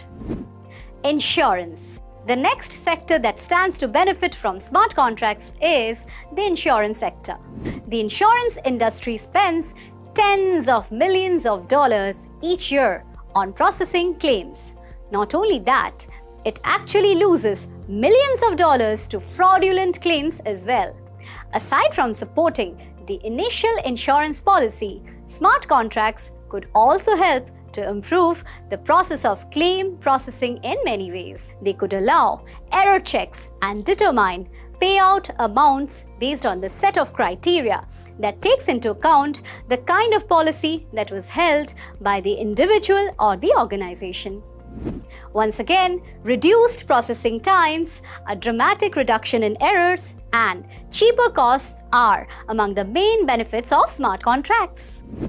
In longer term, smart contracts could be used in tandem with Internet of Things enabled vehicles to allow for the pay-as-you-go insurance policies and the immediate activation of claims after an accident. Information such as driver licenses, driving records, accident reports, and policy details could be immediately processed to facilitate speedy payouts that would benefit both the parties. Medical research. The medical research industry will benefit from similar advantages as the healthcare industry. First of all, highly sensitive data such as patients' records could be transferred between departments, research centers, after having been securely encrypted via blockchain technology. Since many of the patients participating in medical research have sensitive medical conditions that they often wish to remain private, keeping these records secure is very essential. Likewise, medical research companies have enormous amount of data which includes test results and new drug formulas that they need to keep safe. This could be secured with the use of smart contracts, should they need to divulge any of this information to a third party for any reason. Voting. Well, smart contracts can be the smart formula that can be used for elections. Allegations of fraudulent activities have occurred in many elections of the past. Despite using computer systems that in some cases cost millions of dollars, fraudsters find increasingly imaginative ways to manipulate them. Well, here comes smart contract as a smart savior. Smart contracts are a simple and cost-effective solution to this problem. They can be used to validate a voter's identity and record their vote. This information could then be used to initiate an action after all voting had ceased. Since the blocks within a blockchain are impossible to alter once they have been recorded, manipulation of this record would be very difficult. Peer-to-peer transactions. Smart contracts can be used for a whole range of peer-to-peer transactions. This reasoning is what led to the creation of the Ethereum project and other such companies. Users of all shapes and sizes could use these platforms to create and agree on smart contracts. These contracts then remain active until a set of agreed conditions are met. Once the smart contract is happy that all the conditions have been met, it then allows the remaining portion of the agreement to be fulfilled.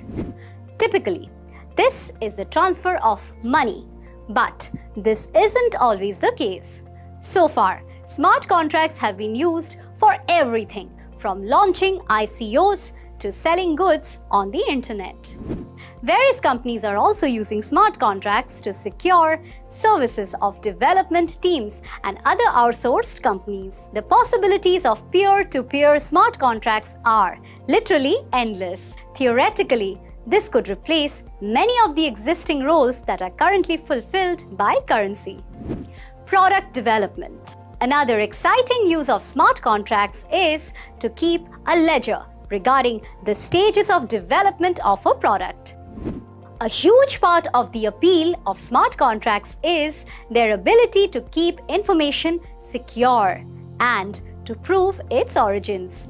A company that has invested huge amounts of money into developing a project obviously doesn't wish for the information to be stolen. Generally, the only route to justice when information is stolen is a lengthy court process, something which most companies don't have time and money to go through. Now, when it comes to intellectual property such as ideas, you don't need to look as far as the never-ending patent claims between Apple and Samsung just to see how important being able to prove ownership really can be. The list of industries that could benefit from this new technology is huge, given the fact that smart contracts support and secure product development. The kind of industries involved could range from a small startup to a large tech company such as Microsoft or Amazon. Stock taking. Supply chains are another area of business that can benefit from blockchain-based smart contracts. Internet of Things devices could be used throughout the supply chain to record each step a product takes. Smart contract supply chains could theoretically, virtually eliminate in-house theft, as managers would be able to trace a missing product back to the exact time and place that it went missing. On huge supply chains, such as those found in large warehouses, these smart contracts would enable managers to see real-time stock levels and the time it takes for a product to move through the supply chain. Managers could use this data to adjust stock levels and develop new working practices to improve delivery times. For supply chains that operate in several different locations or companies, smart contracts could do all of the above and even initiate automating reorders and payments for order already received. Such information as contained in these contracts could also be used to help with determining up and coming busy periods and even which products to stock at different times of the year. So we see smart contracts are the most exciting thing to have come from the blockchain technology so far. Smart contracts really do have the power to take our lives out of the hands of institutions such as banks. Since we can use smart contracts to exchange something as simple as labor or more complex things such as loans, they will gain in popularity and the number of these services will grow exponentially. The technological advantages of smart contracts will help to speed up transaction times, lower costs, and even make processes much easier and stress-free. And when smart technology is present in the cars we drive, things we use, and help determine the choices that we make, the world could be a much more secure and a happy place to live. For all this interesting content from around the world of digital currencies and blockchain technology, keep watching your favorite channel, Crypto TV. Like, comment, share, and subscribe. I'm Vinita Chatterjee, signing off.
રઈસમાં શાહરુખ ખાનનો dialogue છે ને, અંબીજાન કહેતી હતી કે કોઈ ધંધો નાનો નથી હોતો અને ધંધાથી મોટો કોઈ ધર્મ નથી હોતો.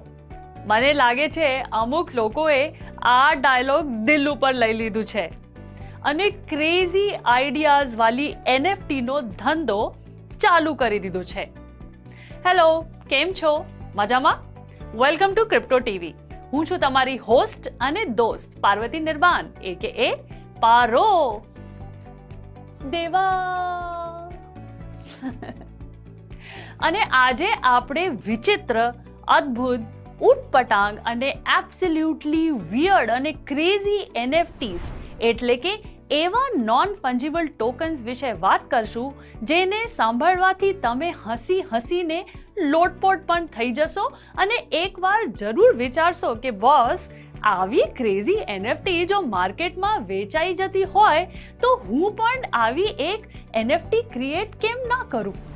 સો મારી ટોપ 3 ક્રેઝી NFT લિસ્ટમાં નંબર 1 છે digital toilet paper roll NFT. Yes, તમે બરાબર સાંભળ્યું. ટોયલેટ પેપર રોલની NFT માર્કેટમાં આવી ગઈ છે. એ જે ટોયલેટ પેપર જેના માટે ડ્યુરિંગ લોકડાઉન ફોરેનની લેડીઝ ડિપાર્ટમેન્ટલ સ્ટોરમાં WWFની ફાઇટર્સની જેમ ઝઘડી પડી હતી. એનીવેઝ, તમે આજ દિવસ સુધીમાં કેટલું કોસ્ટલી ટોયલેટ પેપર લીધું હશે? 100, 200, 500, રાઈટ? પણ હું તમને એમ કહું કે આવા લોકો પણ છે દુનિયામાં જેને $4,100ની એક ટોયલેટ પેપર રોલની NFT ખરીદી છે. તો મગજ ફરી ગયો ને? ફરી જાય યાર.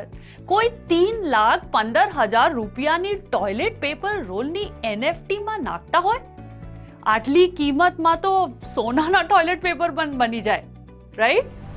એનીવેઝ, આવી વિચિત્ર NFT USAની એક ટોયલેટ પેપર મેન્યુફેક્ચરિંગ કંપની ચાર્મીને માર્ચ 2021માં બનાવી છે. આ ટોયલેટ પેપર રોલ NFTની ખાસ વાત એ છે કે એની ઉપર ફ્લાવર્સ એટલે કે ફૂલ બનાવવામાં આવ્યા છે. NFT એટલે કે ડિજિટલ વસ્તુ. તેમાં શું ખુશ્બુ અને શું અહેસાસ, બધું ઇમેજિન આપણે જ કરવાનું ને. ઉપરથી 3,15,000 દેવાના. આવી ડીલમાં આપણે ગુજરાતીઓ ક્યારે ના પડે. પણ છે અમુક બુરિયા જેને આવી NFT ખરીદી છે. પણ આની પાછળ એક નોબલ રીઝન પણ છે.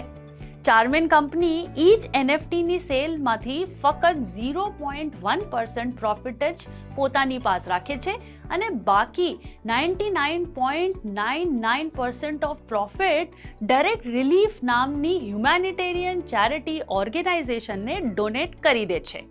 એન્ડ રિઝલ્ટ તો સારું છે, પણ બોસ, ચેરિટી કરવાનો આ જરા અતરંગી રસ્તો છે, નહીં? તો આ કંઈ નથી. નેક્સ્ટ વિયર્ડ NFT નો ક્રિએટર તો કંઈ અલગ જ લેવલનો છે. આ NFT નું નામ છે Slomes, car detonated Lamborghini Huracan NFT.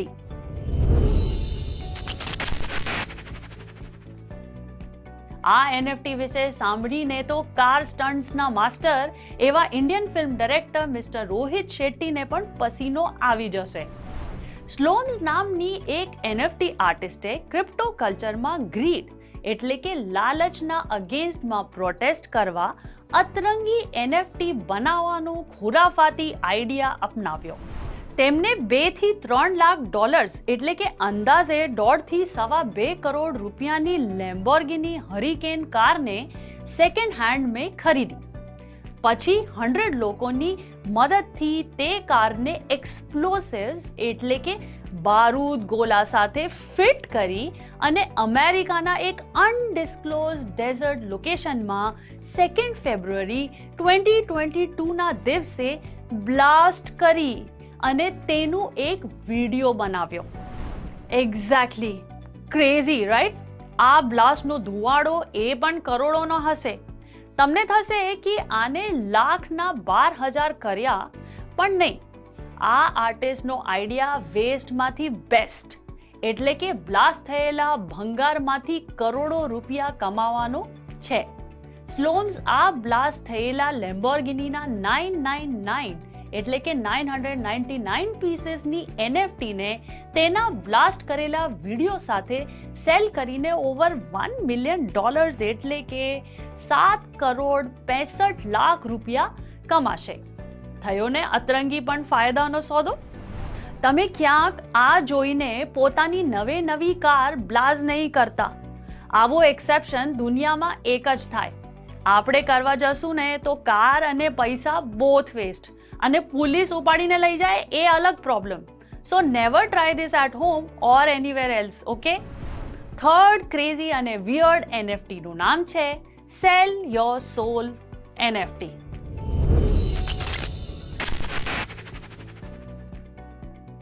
Yes, that's why I called it weird.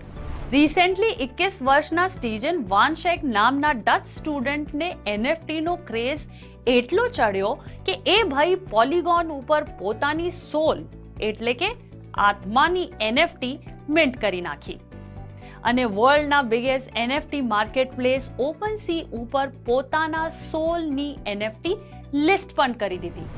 તમને જાણીને આશ્ચર્ય થશે કે એક બાયરે આ ભાઈની સોલને €300 એટલે કે અંદાજન 25,000 રૂપિયામાં ખરીદી પણ લીધી છે. ડચ સ્ટુડન્ટની સોલે વર્લ્ડની ફર્સ્ટ હ્યુમન સોલ છે જેને એઝ અ એનએફટી સેલ કરવામાં આવી છે. એટલે જ તો એક રિસેન્ટ ઇન્ટરવ્યુમાં મિસ્ટર સ્ટીજન વાનશેકે કહ્યું કે હવે તેની સોલની market value close to $3.5 million એટલે કે 27 કરોડ રૂપિયા થઈ ગયા છે. હવે આ ભાઈને પોતાની સોલની આવી ક્રેઝી વેલ્યુએશન ઉપર કઈ રીતે આવ્યું એ જવાબ કોઈને પાસે નથી. એનીવેઝ, આ એનએફટી સાથે ડચ સ્ટુડન્ટે સેલ ઓફ સોલ એગ્રીમેન્ટ પણ અટેચ કર્યો છે, જેમાં ઓનર આ સોલને કઈ રીતે યુઝ કરી શકે, રીસેલ કરી શકે અથવા તો કોઈ ડેટીને સેક્રિફાઈસ એટલે કે બલિ પણ ચઢાવી શકે કે નહીં, આવી બધી ડિટેલ્સ તેમાં લખી છે. જો તમારે સેલ ઓફ સોલ્ડ એગ્રીમેન્ટની ડિટેલ વાંચવી હોય તો તેની લિંક નીચે ડિસ્ક્રિપ્શનમાં આપી છે. કરો તમે તમારા ટાઈમ પાસ. વેલ, આજના વિયર્ડ અને ક્રેઝી એનએફટીના એપિસોડને અહીંયા જ બ્રેક મારીએ. પણ એક વાત તો શ્યોર છે બોસ, સક્સેસનો પેડો ખાવા માટે દુનિયા માટે થોડું એડું બનવું પડે તો એમાં કોઈ વાંધો નહીં. એલોન મસ્કને બધા ક્રેઝી જ કહેતા હતા જ્યારે તેને ઇલેક્ટ્રિક કાર અને રીયુઝેબલ રોકેટના કોન્સેપ્ટ્સને દુનિયા સામે પહેલીવાર મૂક્યા હતા. આજે એ વર્લ્ડનો રિચેસ્ટ મેન છે. સો stay hungry and stay little crazy four success. અને આ મંત્ર સાથે હું તમારી ક્રિપ્ટો હોસ્ટ અને દોસ્ત પાર્વતી નિર્માણ AKA પારો તમારી રજા લઉં છું. આવી વિયર્ડ, એક્સાઇટિંગ અને ક્રેઝી સ્ટોરી સાથે આપણે ફરી મળશું. ત્યાં સુધી ટાટા, બાય બાય, સાયોનારા અને આવજો. મસ્ત રહો અને જોતા રહો ક્રિપ્ટો ટીવી.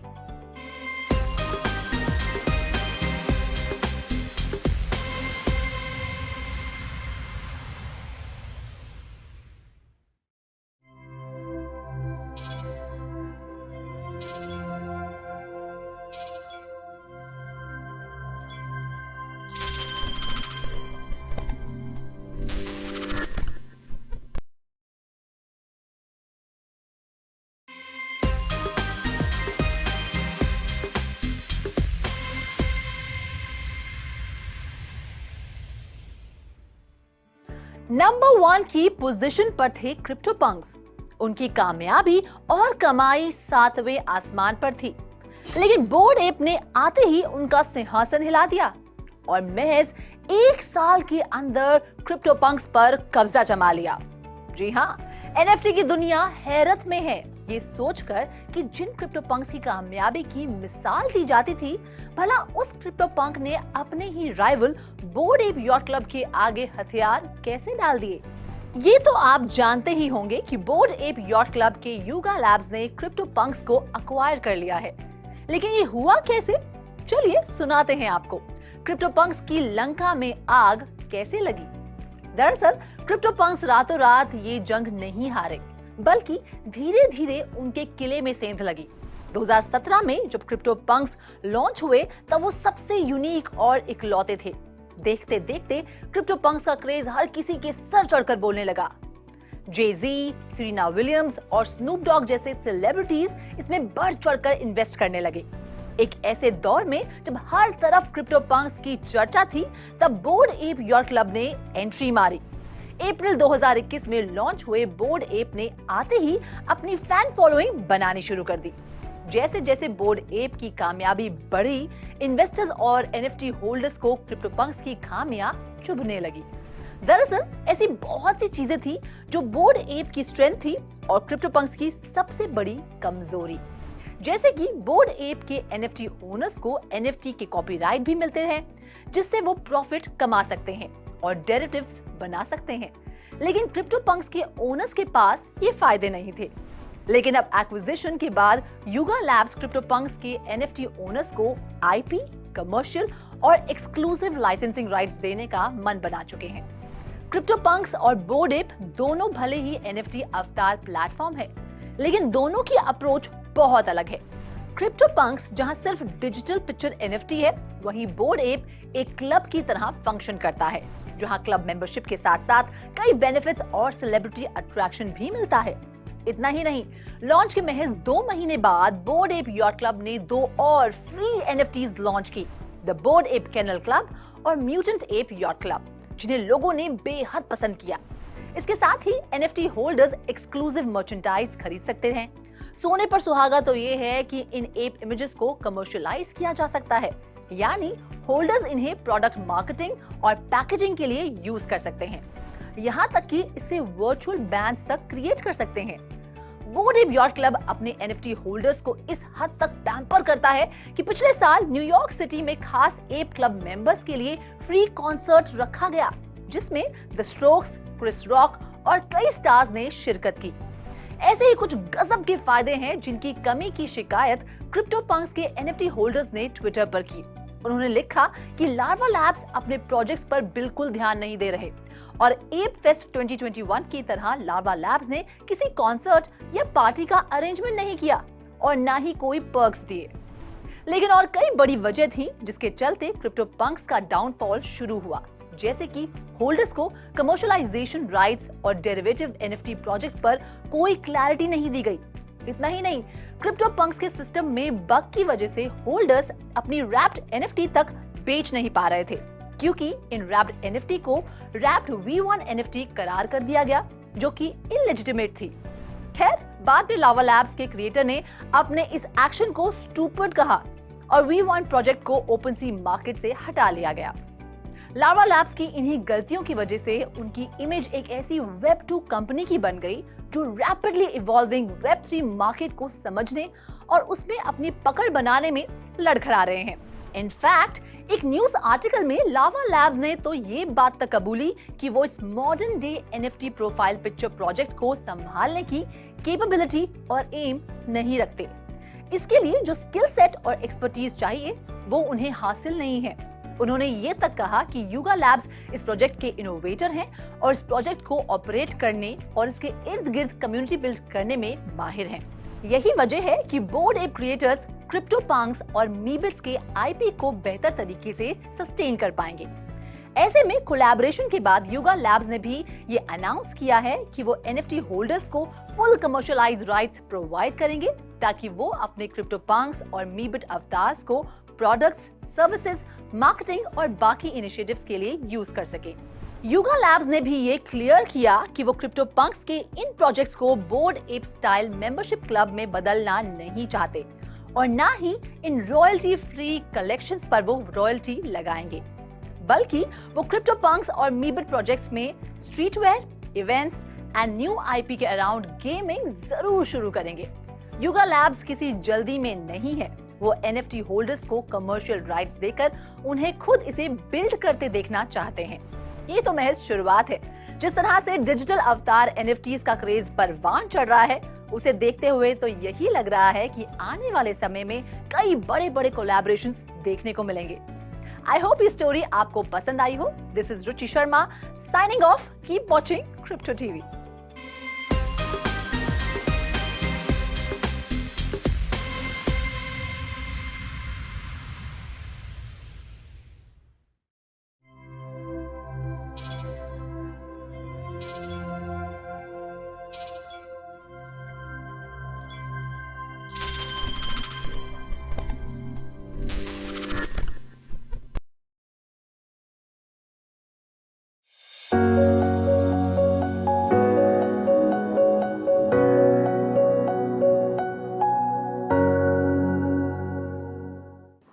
गाईज, मी वैभवी सावंत स्वागत करते तुमचं क्रिप्टो टीव्हीमध्ये.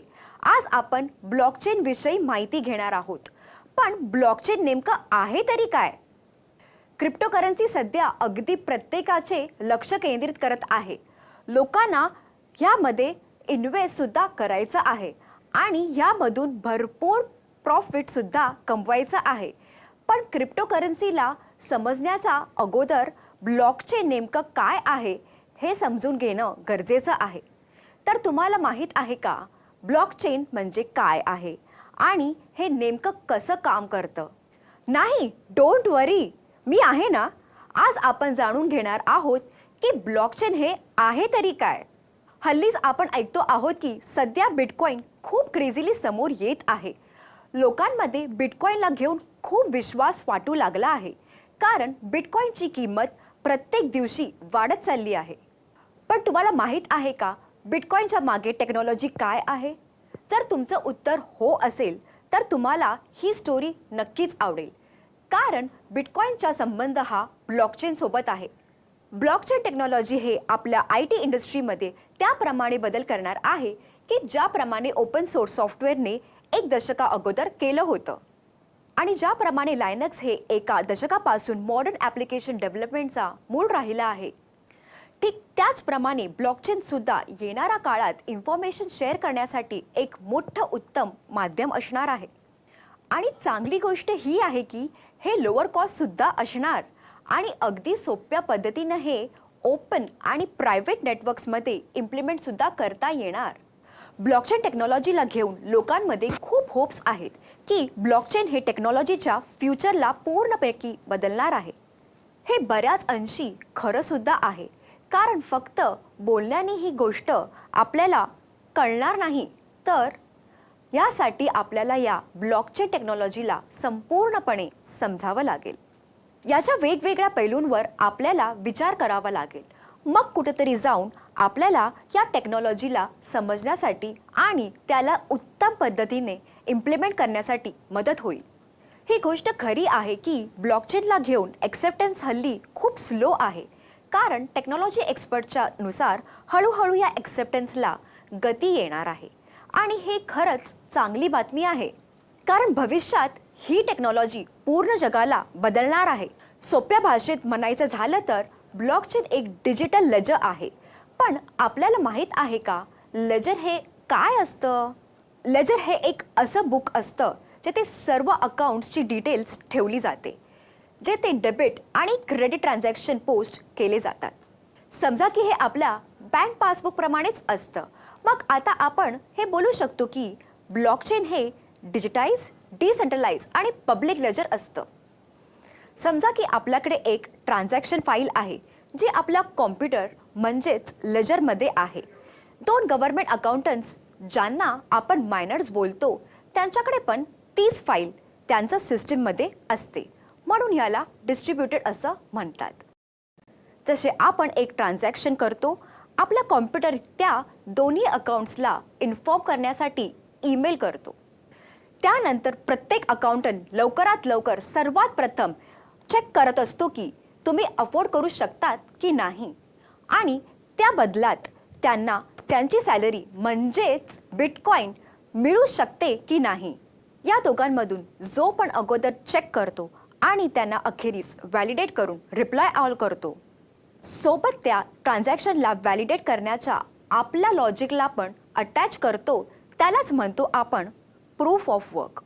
जर यामध्ये दुसऱ्या अकाउंटंटने पण अग्री केलं तर सर्व फाईल ऑफ ट्रान्झॅक्शनला अपडेट करतात. तर या पूर्ण प्रोसेस किंवा कॉन्सेप्टला ब्लॉकचेन टेक्नॉलॉजी असे म्हणतात. म्हणूनच ब्लॉकचेन एक असं incorruptible digital laser of transaction आहे ज्याला प्रोग्राम केलं जातं व्हर्च्युअली सर्व गोष्टींना रेकॉर्ड करण्यासाठी. सर्व लिस्ट ऑफ रेकॉर्ड जे ब्लॉकचेनमध्ये असतात त्यांना ब्लॉक म्हटलं जातं. म्हणूनच हे ब्लॉकचेन नेहमी continuously growing list of records आहेत जे लिंक्ड आणि सिक्युअर्ड असतात. तर ही होती ब्लॉकचेन टेक्नॉलॉजीची कहाणी. आय होप आपल्याला ब्लॉकचेन टेक्नॉलॉजीचा कॉन्सेप्ट चांगल्या प्रकारे कळलाच असणार. पुढील सेगमेंटमध्ये मी आपल्याला सांगणार आहे की ब्लॉकचेन टेक्नॉलॉजीला कोणी, कसं आणि कधी इन्व्हेंट केलं होतं. तर तर मित्रांनो, पुन्हा भेटूया क्रिप्टोविषयी नवीन गोष्टी घेऊन. तोपर्यंत पाहत रहा क्रिप्टो TV. मी वैभवी सावंत, आपली क्रिप्टो फ्रेंड, तुर्तास येथेच थांबते.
तुम्हाला रईस चित्रपटाचा शाहरुख खानचा फेमस डायलॉग हा माहितच असेल. हमें जान कहती थी कोई धंदा छोटा नहीं होता और धंदे से बड़ा कोई धर्म नहीं होता. मला वाटतंय काही लोकांनी या डायलॉगला अक्षरशः मनावर घेतलंय आणि खरंच क्रेझी आणि वियर्ड NFTs म्हणजेच नॉन फंजिबल टोकनचा अक्षरशः बिझनेस सुरू केलेला आहे. नमस्कार, मी संदीप कसालकर पुन्हा एकदा घेऊन आलो आपल्या समोर एक आगळी वेगळी आणि विचारांच्या पलीकडची अशी NFT ची नवीन लिस्ट. आता मी तुम्हाला अशा 3 NFTs बद्दल सांगणार आहे ज्याबद्दल तुम्ही आयुष्यात कधी ऐकलं नसेल आणि विचारही केला नसेल. चला तर मग सुरू करूया. तर या टॉप 3 क्रेझी NFTच्या लिस्ट मध्ये नंबर 1 वर आहे सेल युअर सोल या नावाची NFT, म्हणजे तुमच्या आत्म्याची NFT. नाही, तुमचे कान नाही वाजत आहेत, तुम्ही अगदी बरोबर ऐकलात. आता NFTs वर सुद्धा आत्माने आपलं वर्चस्व प्रस्थापित केलंय. माहित नाही कधी कोणत्या क्लिक सोबत कोणाची आत्मा NFTच्या माध्यमातून तुमच्या जवळ येईल. तुम्हाला माहित आहे की मी थोडासा ड्रामेबाज आहे, पण डोंट वरी, या आत्म्याचं NFTच्या हॉरर सोबत काहीही लेणं देणं नाहीये. हल्लीच एक 21 वर्षांच्या स्टीन बन शेक या नावाच्या डच स्टुडंटवर NFTचे क्रेज एवढं हवी झालं होतं की या भावाने पॉलिगॉनवर आपली स्वतःची सोल म्हणजेच आत्म्याचीच NFT मिंट करून टाकली आहे. एवढंच नाही, या भाईने जगातील सर्वात मोठी NFT market place open sewer आपल्या आत्म्याची NFTला लिस्ट सुद्धा करून टाकलंय. अरे काय चाललंय? अरे कोणीतरी जाऊन या डच स्टुडंटला विचारा की भाई तुझ्या 70 पिढीमध्ये सुद्धा कोणी आत्म्याला बघितलंय का? परंतु हा वेडेपणा इथेच संपत नाहीये मित्रांनो. ज्याने या डच स्टुडंटच्या आत्म्याच्या NFTला 300 युरोज म्हणजे जवळपास 25,000 रुपयांमध्ये विकत सुद्धा घेतलंय. या डच स्टुडंटची सोल ही जगातील सर्वात पहिली ह्युमन सोल म्हणजेच आत्मा आहे ज्याला NFTच्या माध्यमातून विकलं गेलंय. म्हणून या महाशयाने हल्लीच झालेल्या त्याच्या मुलाखतीत आपल्या आत्म्याच्या NFTची मार्केट व्हॅल्यू अंदाजे $3.5 मिलियन म्हणजेच जवळपास 27 करोड रुपये सांगितले आहे. आता यांनी आपल्या सोलच्या NFTची एवढी क्रेझी व्हॅल्युएशन काय म्हणून ठेवली आहे याचं उत्तर बहुतेक या बिचाराच्या आत्म्याला सुद्धा माहित नसेल. अजून एका आपल्या आत्म्याच्या NFT सोबत या डच स्टुडंटने सेल ऑफ सोल एग्रीमेंट सुद्धा अटॅच केलाय, ज्यामध्ये डिटेलमध्ये डिस्क्राईब सुद्धा केलाय की कशा प्रकारे ओनर त्याच्या आत्म्याचा वापर, त्याचे रिसेल किंवा कोणत्या देवी देवताला बळी सुद्धा चढू शकतो. बाप रे बाप. जर तुम्हाला NFTचे सेल ऑफ सोल एग्रीमेंट वाचायचं असेल तर खाली डिस्क्रिप्शन मध्ये त्याची लिंक सुद्धा अवेलेबल आहे. चला आता बोलूयात दुसऱ्या क्रेझी NFT आणि त्यांच्या अतरंगी अशा क्रिएटर बद्दल. हे असे महाशय आहेत ज्यांना बॉडी हॉरर चित्रपटांचं मास्टर बोललं जातं. वर्ल्ड सिनेमाचे मागील 50 वर्षांचे सर्वोत्तम असणारे creative mind, the fly, dead ringers, history of violence आणि upcoming Viggo Mortensen starrer film crimes of the फ्युचरचे डायरेक्टर मिस्टर डेव्हिड क्रॉनेनबर्ग, जे आजकाल आपल्या चित्रपटाला घेऊन नाही तर आपल्या real life body horror type NFT साठी सध्या हेडलाईन्स मध्ये आहेत. यांच्या NFT चे नाव आहे इनर ब्युटी, म्हणजेच कलेक्शन ऑफ किडनी स्टोन्स. अहो किडनी स्टोनचे कलेक्शन. अनफॉर्च्युनेटली जसे नाव तशीच त्यांची NFT. डायरेक्टर साहेबांनी आपल्या किडनी स्टोन मध्ये काय नेमकी इनर ब्युटी दिसली की त्याने आपल्या किडनी स्टोनच्या फोटोलाच NFT बनवून टाकली आणि सुपर रेअर नावाच्या क्रिप्टो आर्ट मार्केट प्लेसवर 28 मार्च 2022 किडनी स्टोनच्या फोटोचीच NFT रिलीज सुद्धा करून टाकली. अहो भला किडनी स्टोनला जगाला दाखवून विकण्यासारखी का गोष्ट आहे का? पण लोक NFT बनवून विकतायत आणि असेही काही नमुने आहेत जे अशा NFT ला विकत सुद्धा घेत आहेत. खरं तर क्रॉनेनबर्गने या अगोदर सप्टेंबर 2021 मध्ये द डेथ ऑफ डेव्हिड क्रॉनेनबर्ग नावाची शॉर्ट फिल्मला NFT बनवून नॉन फंजिबल टोकनच्या जगात पहिल्यांदा सुरुवात केली होती. ही 1 मिनिटाची शॉर्ट फिल्म सुद्धा खूप वेळ होती, ज्यामध्ये डेव्हिड क्रॉनेनबर्ग आपल्या स्वतःच्या डेड बॉडीकडे पाहतात आणि नंतर आपल्या शरीरावर चादर ओढून बाजूला झोपून जातात. आता या वेड NFTचा नेमका काय अर्थ काढायचा? कारण कोणी या NFT ला $90,000 म्हणजेच अराउंड 69 लाखांमध्ये विकत घेतलं होतं. मित्रांनो, हे सुपर श्रीमंत आणि सुपर क्रिएटिव्ह लोकांचे फंडे बाबा आपल्या डोक्याच्या बाहेर आहेत. 1 मिनिटाच्या शॉर्ट फिल्म मध्ये 69 लाख रुपये उडून टाकले. माहित नाही यांच्या किडनी स्टोनची NFT कितीमध्ये विकली जाईल. ही kidney stone at the end of the day खरी तर आहे, परंतु आपली पुढची NFT आहे एका अशा रॉक बद्दल जे रियालिटीमध्ये अस्तित्वातच नाहीये. तरी एक क्रेझी NFT लव्हरने या व्हर्च्युअल रॉकच्या NFT साठी अक्षरशः $1.3 मिलियन म्हणजेच अराउंड 10 करोड रुपये खर्च केले आहेत. आणि या NFT चे नाव आहे clip art of ether rock. खरं तर ही कार्टून रॉकची JPEG इमेज जगात फक्त 100 आहेत, ज्याला 2017 मध्ये क्रिप्टोपंक्सच्या नंतर as a Ethereum blockchain collectible NFT launch केलं गेलं होतं. बाईंग, कलेक्टिंग आणि सेलिंगच्या व्यतिरिक्त याची कोणतीही रिअल वर्ल्ड व्हॅल्यू नाही आहे.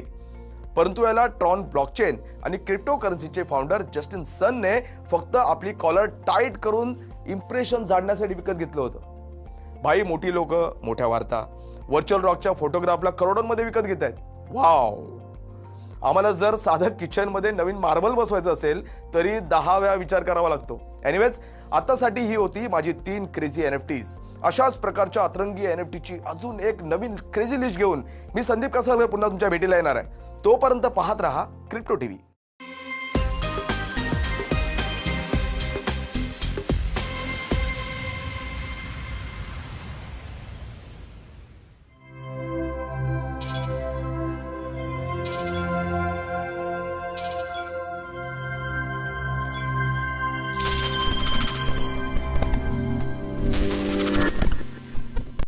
Welcome to Crypto TV, world's first 24/7 streaming channel focusing on blockchain technology and cryptocurrencies.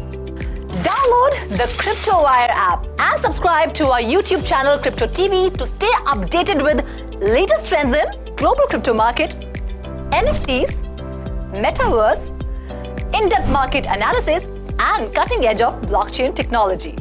Stay tuned. Hello and welcome back to Crazy Coins with Kunal. With the power out now, NFTs and gaming, we present to you Sand.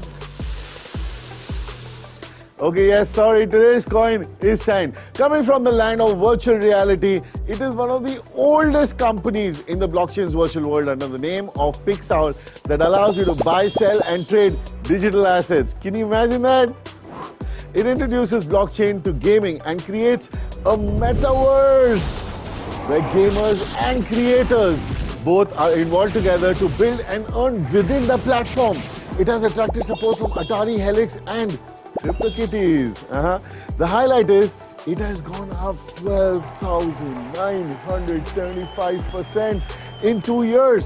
The gaming industry is huge and metaverse, which may be the future, which equals to having a platform that revolves around creators and gamers that runs on decentralizations, NFTs and gaming with play to earn. It is in a very sweet spot. But the real question is, with all the partnerships, huge number of supporters and developers, Sand is in the megaverse of metaverses. Will it survive the long-term storm, retaining its gamers and creators? on the platform because sand is not the only one. Will it slip off the gamer's hand or be the Sandman? Only time will tell. And until then, stay tuned till I bring you more Crazy Coins with Kunal.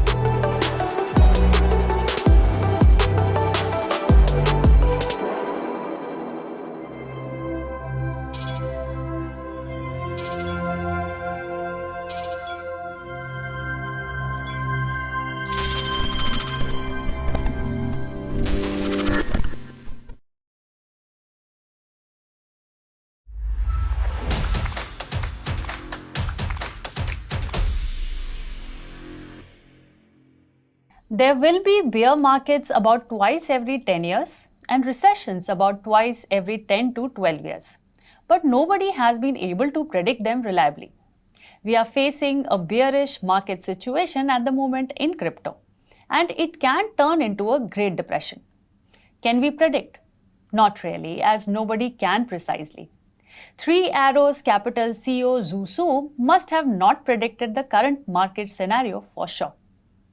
Anyways, today we are here in the studio again with the technology expert on blockchain on the show of Crypto Masters.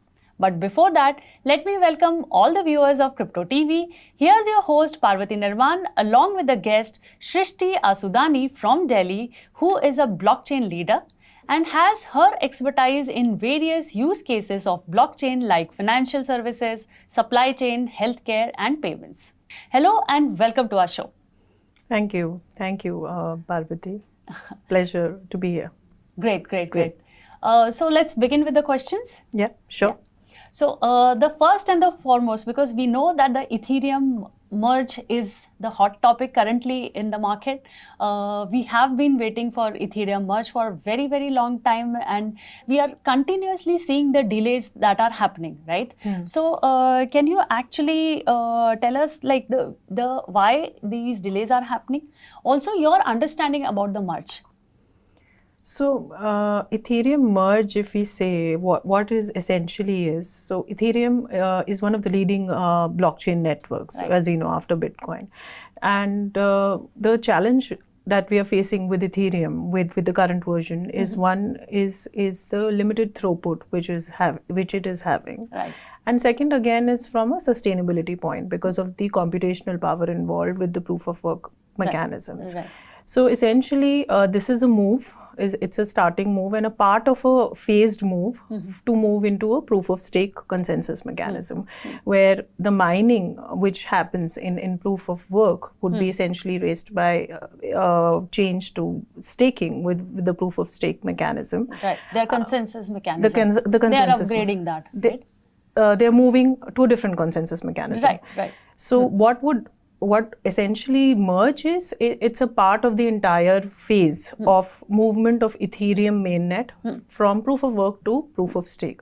And it's a very small part of it where, so the phase one is like the beacon chain, Right. where we are essentially moving from a monolith architecture to a modular architecture. Right.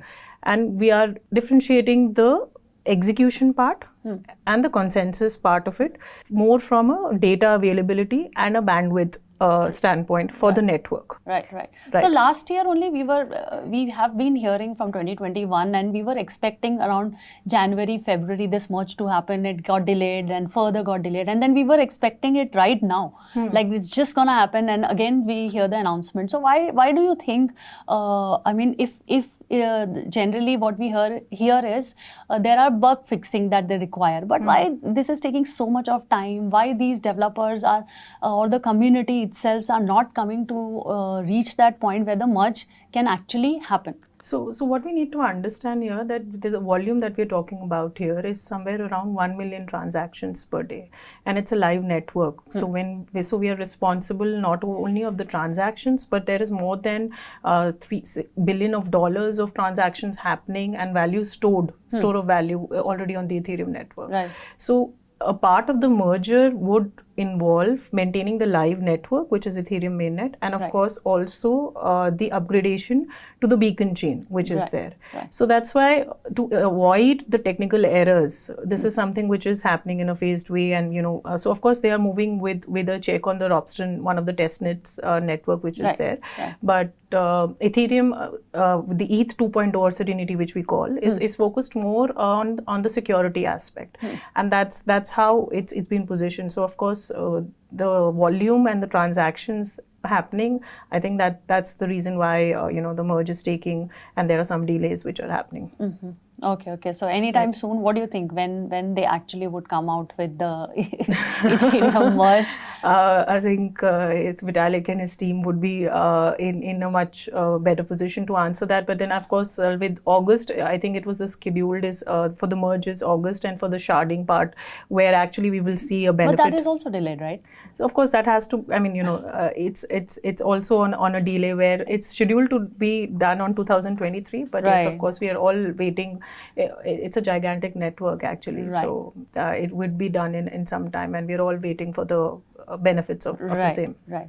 So do you think by any chance this, because there are a lot of layer 2 solutions, if we talk about Ethereum is the first platform rather after Bitcoin, like actually as a platform, the first platform to offer smart contracts.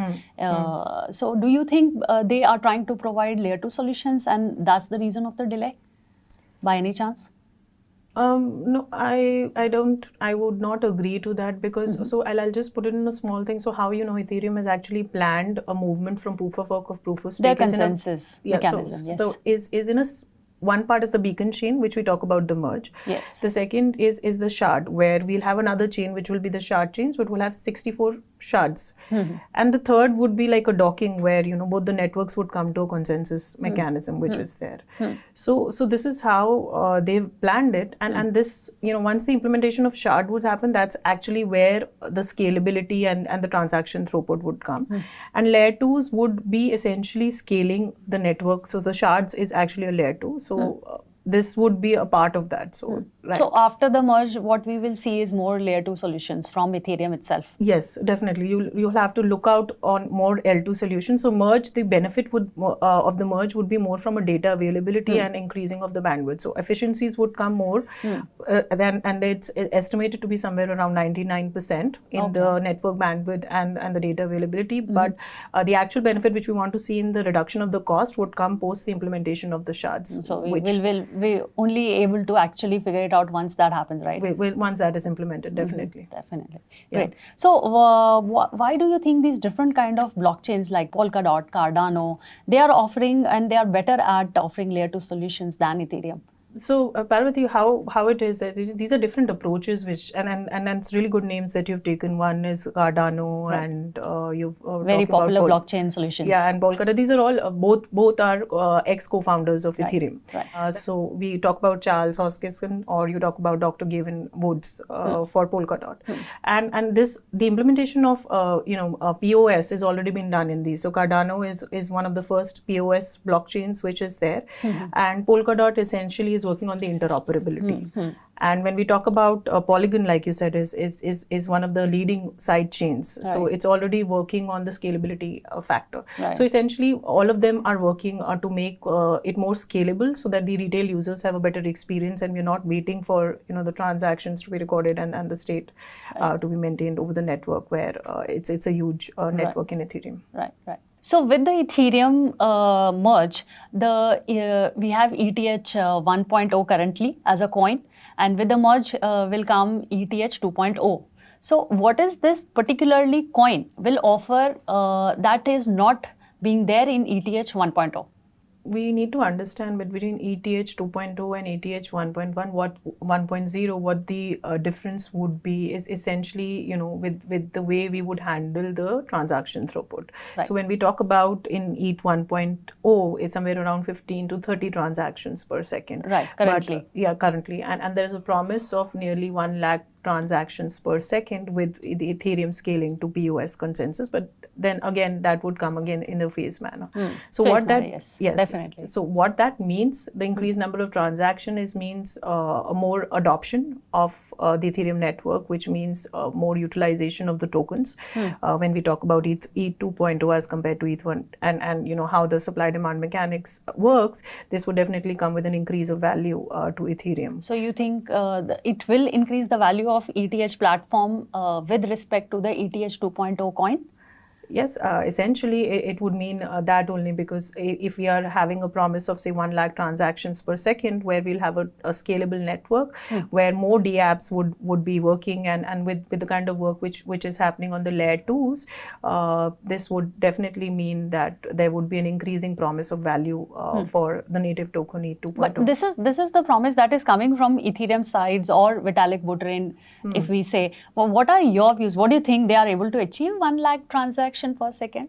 I think that would, it's already there are chains, blockchain networks who are delivering solutions. So like we talk about Cardano is already working on a 250 transactions per second, and Right. with the latest upgrade, that would again increase phenomenally. So I really trust, the foundation, Ethereum Foundation, and of course even the partners like Consensus who are working on the protocol engineering part of it. And there's a lot of good work which is being done. So I think there's a lot of good scientific research and mathematical proofs when they say that they will be able to scale to such large transactions. So you believe that, right? Yes, I do. Great. Now, as we talked about Ethereum merge, so I also want to talk about Vasil hard fork, which is happening in Cardano. So do you want to share like some views on that, or shed some light on this merge? So like we spoke, like with Cardano, like the founder is focused more, on the scalability part and making it more decentralization, and they are working in a completely different way. They started with the POS mechanism, and with the latest hard fork, which is Vasil hard fork, they're done. That's very good enhancements which are happening. One is of course the cost of the transactions would decrease. That would be more because they are making the transaction data that will be put on the blockchain network smaller. It will be more decentralized because an on-chain data storage would be facilitated, and of course more scalable with their implementation of Hydra. So and then there is a lot of network connectivity and scalability features with respect to the how they are going to do the pipeline testing and the logging which is being done. Okay. So what the founder proposes, Charles Hoskinson, is that definitely this would mean to a much larger adoption of Cardano in the DeFi realm, where more and more DeFi apps would be hosted on Cardano. So we have recently witnessed a very big event in the crypto history, that is Terra Luna crash. What do you think were the shortcomings, and what are the takeaways from the technological aspect? So with the Terra Luna crash, as we call, it's like one of the big events happening. But the stablecoin itself, the algorithm stablecoin, the mechanism is quite separate from the way the other stablecoins are operating. What essentially a stablecoin does, or it maintains the volatility part of it. Now, what's happening here is that it's being pegged to its own reserved assets. Right. Which is Luna, which is the native coin, which is ensuring the security part of the Terra network, which is there. What has happened here is, of course, has been initiated by, it's unknown, and there's a lot of talk about that there are big players involved, whales involved for the crash, where it's an impended move, and it's a kind of mechanism where things have been made so that the Terra stablecoin moves into a death spiral. Okay. So it's like that. So basically what has happened, that the reserved asset, which is Luna, the value of it has diminished so much that yes. it's become almost unsustainable to maintain the peg. Yeah, almost nearing zero. Nearing zero. So that's how it happened, where people were like, okay, now this is a dip we should buy, this is a dip we should buy. But in 4 days it was almost zero and Gone. And that's like a big question on retail users, that you say it's a stable coin, and Yeah, it puts a question mark, and I have a question for that also, because Yes. because of the stable coin, like now that you have mentioned, so because the stable coin, and we know that what happened with the Celsius recently, they froze all the account and withdrawals. So where does a stable coin stand from that perspective, if we actually look at it? Because it to the users, the customers which are going and using and doing the transaction, it is such a first of all disbelief, it comes as a shock, and then there is a lot of discomfort. So where it makes a stable coin stand? What do you think? So what we need to understand here, Parvati, in the first way, these stable coins is one of the digital assets that the crypto industry per se is conceiving. Apart from, we have CBDCs and you have NFTs and other tokens, right? And the mechanisms that's governing the stable coins is not new, right? Right. Is this something It's the which old is, concept. It's the old concept Yeah. which is available in money markets, Yeah. and we see all these fluctuations in forex trading and They all that. made the coin stable. Yeah, And then it's a marketing term. It's first of all, it's not stable and it's not a coin. It's a smart contract. So yeah, so it's a way to position that okay, this is what we're doing. We're trying to make it more easy for you so that you're abstracted of the volatility and you're pegging it to commodity. Say it's a fiat or a gold. So of course this has a deep impact on retail users and but. What we also need to understand, the impact is only not on crypto, right? You talk about the bear markets.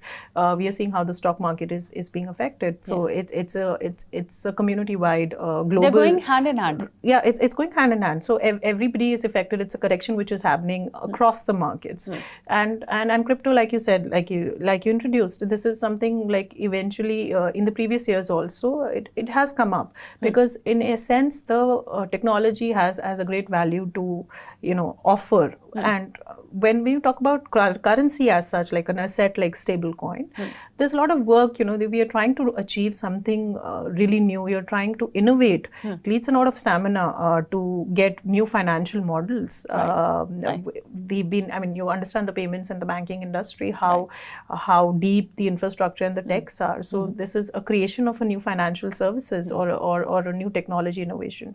So with the upcoming regulations and the regulatory bodies coming where up. do you see the future of stablecoin now after this? For the future of stable coins, it's definitely going to be not going to go away because there would be a mechanism required for making it more easy and seamless for consumers to go. But then there would be other mechanisms also where banks are having CBDCs. Don't you think that it puts more questions on the stability of stablecoin itself after all these events that are happening recently?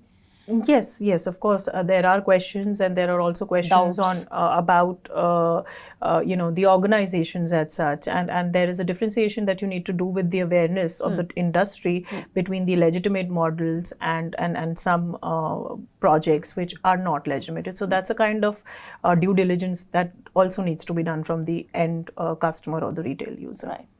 So what do you think, how does it position in the market, stablecoin? What will now users have to look upon if they have to now invest in stablecoin? What do you like, not exactly we actually give investment advice, but just for the understanding of the viewers?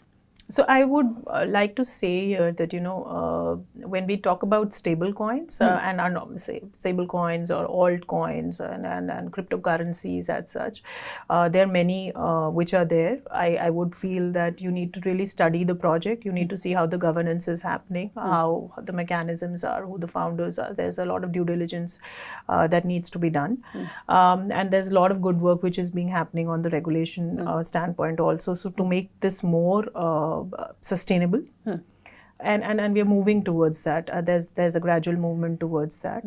Because big organizations are failing, so it definitely put a lot of question marks at the same time. And at the same time, currently we are at a stage where the market is also not really, it's not bullish. So another thing here, which you also need to know, that even in the financial markets, these rundowns happen where big players are wiped off in a day because of the manipulations or the speculations that the whales are doing in the financial market. So you think it's something like that happened with Terra Luna? Yes, and then yes, with of Celsius? course. Celsius is completely different. They have gone for an insolvency, and what kind of insolvency, I have not gone deep into that. But when you talk about Terra, absolutely, it's a manipulation, it's a speculation which is happening by the big whales, and this is something which already happens in the other markets. It's just that it's not transparent. Since it's blockchain, you can actually see the movements, how the acquisition of funds has happened, how the liquidity has been removed. Yeah, you can track it. So it's just that it's come into notice, but it's something which is prevalent for sure in the other markets. Great. So thank you so much, Shrishti, for being here, taking your time out, and part of this discussion. I'm honored to be part of this initiative, and it's a great platform, and you're doing a great work at Crypto TV. The kind of awareness you're bringing to the audience is phenomenal. Oh, thank you so much. Yeah. Thank you. And I would also like to thank the audience of Crypto TV. We at Crypto TV are committed to bring more deeper insights into understanding the various aspects of crypto world. With the promise of bringing more such detailed discussions, I, Parvati Nirvan, is signing off for now. And don't forget to like, share, comment or subscribe Crypto TV on YouTube, Facebook or Instagram. Thank you so much and bye-bye.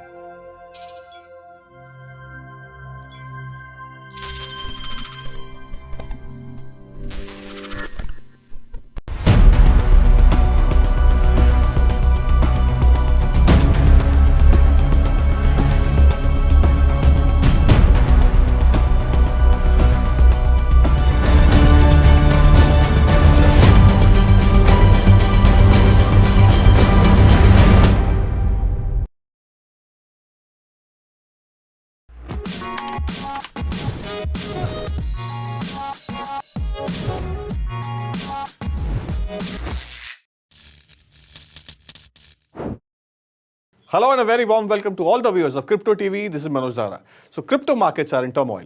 Liquidity has dried up with the central banks hiking rate, due to which trading activities in cryptos has fallen and so have their prices. Market participants believe that the primary reasons behind the present crash are macroeconomic factors and weak global cues that are also weighing stock markets down globally, as a result of the global market shrunk to $1.23 trillion from $3 trillion. So to discuss the reasons that are responsible for the fall in cryptocurrency markets and road ahead, we have invited two special guests. Let me introduce you to Sharat Chandra, Vice President, Research and Strategy, Earth ID. Sharat, welcome on Crypto TV. Thank you, Manoj. Thanks for having me. And our second guest, Mr. Samrat Kishore, Regional Head of Enterprise Ethereum Alliance. Samrat, welcome on Crypto TV. Thank you, Manoj, for having me again. All right, so my first question is to Sharat. Since we are discussing about the broader concern in the cryptocurrency market, we have seen the markets slowly and steadily coming down because of few reasons. Can you just explain to our viewers why this cryptocurrency market is in concern and what are the reasons behind it? If you can just begin with, sir. Sure. So if you look at the correlation between equity and the crypto markets, so the 90-day correlation between equity and Bitcoin is at an all-time high. It's as high as I think 4.9.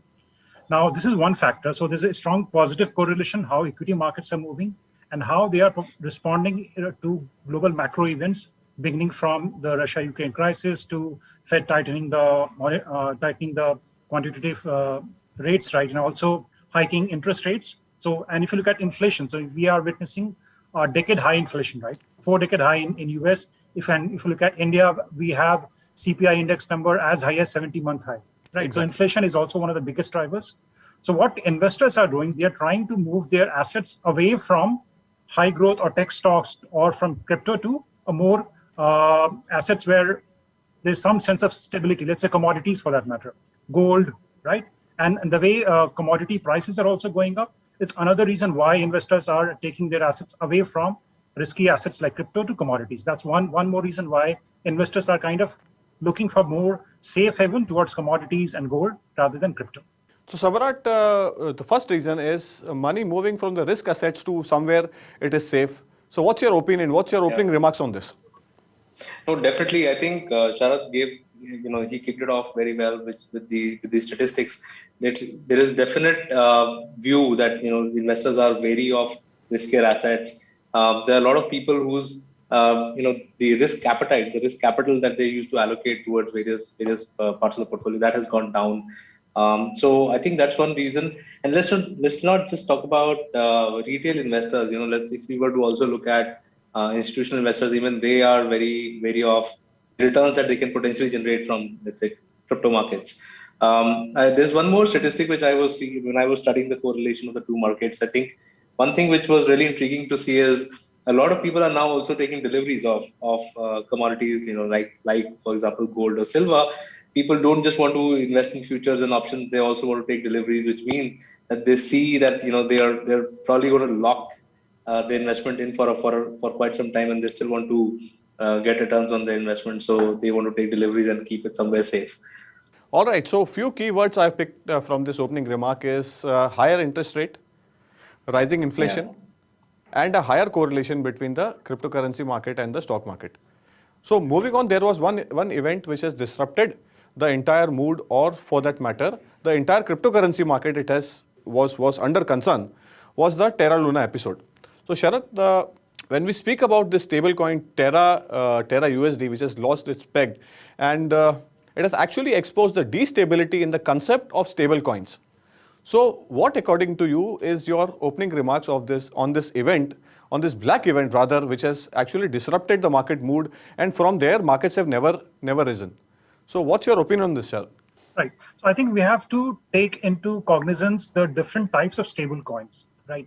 So when you look at stable coins, they're fully collateralized or fully backed stable coins, like say USDC for that matter, and algorithmic stable coins which don't have any underlying backing.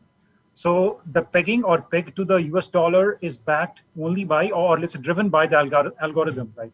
Now, if you look at Terra Luna, right, so there's a history behind Terra Luna. So the founder of Terra Luna, Do Kwon, was also associated with Basis Cash, a failed project, right, a failed algorithmic stablecoin project. Now, we have also seen multiple failures of algorithmic stablecoins. So there's one stablecoin called Iron, where one of the prominent Shark Tank investors, Mark Cuban, he lost his money there.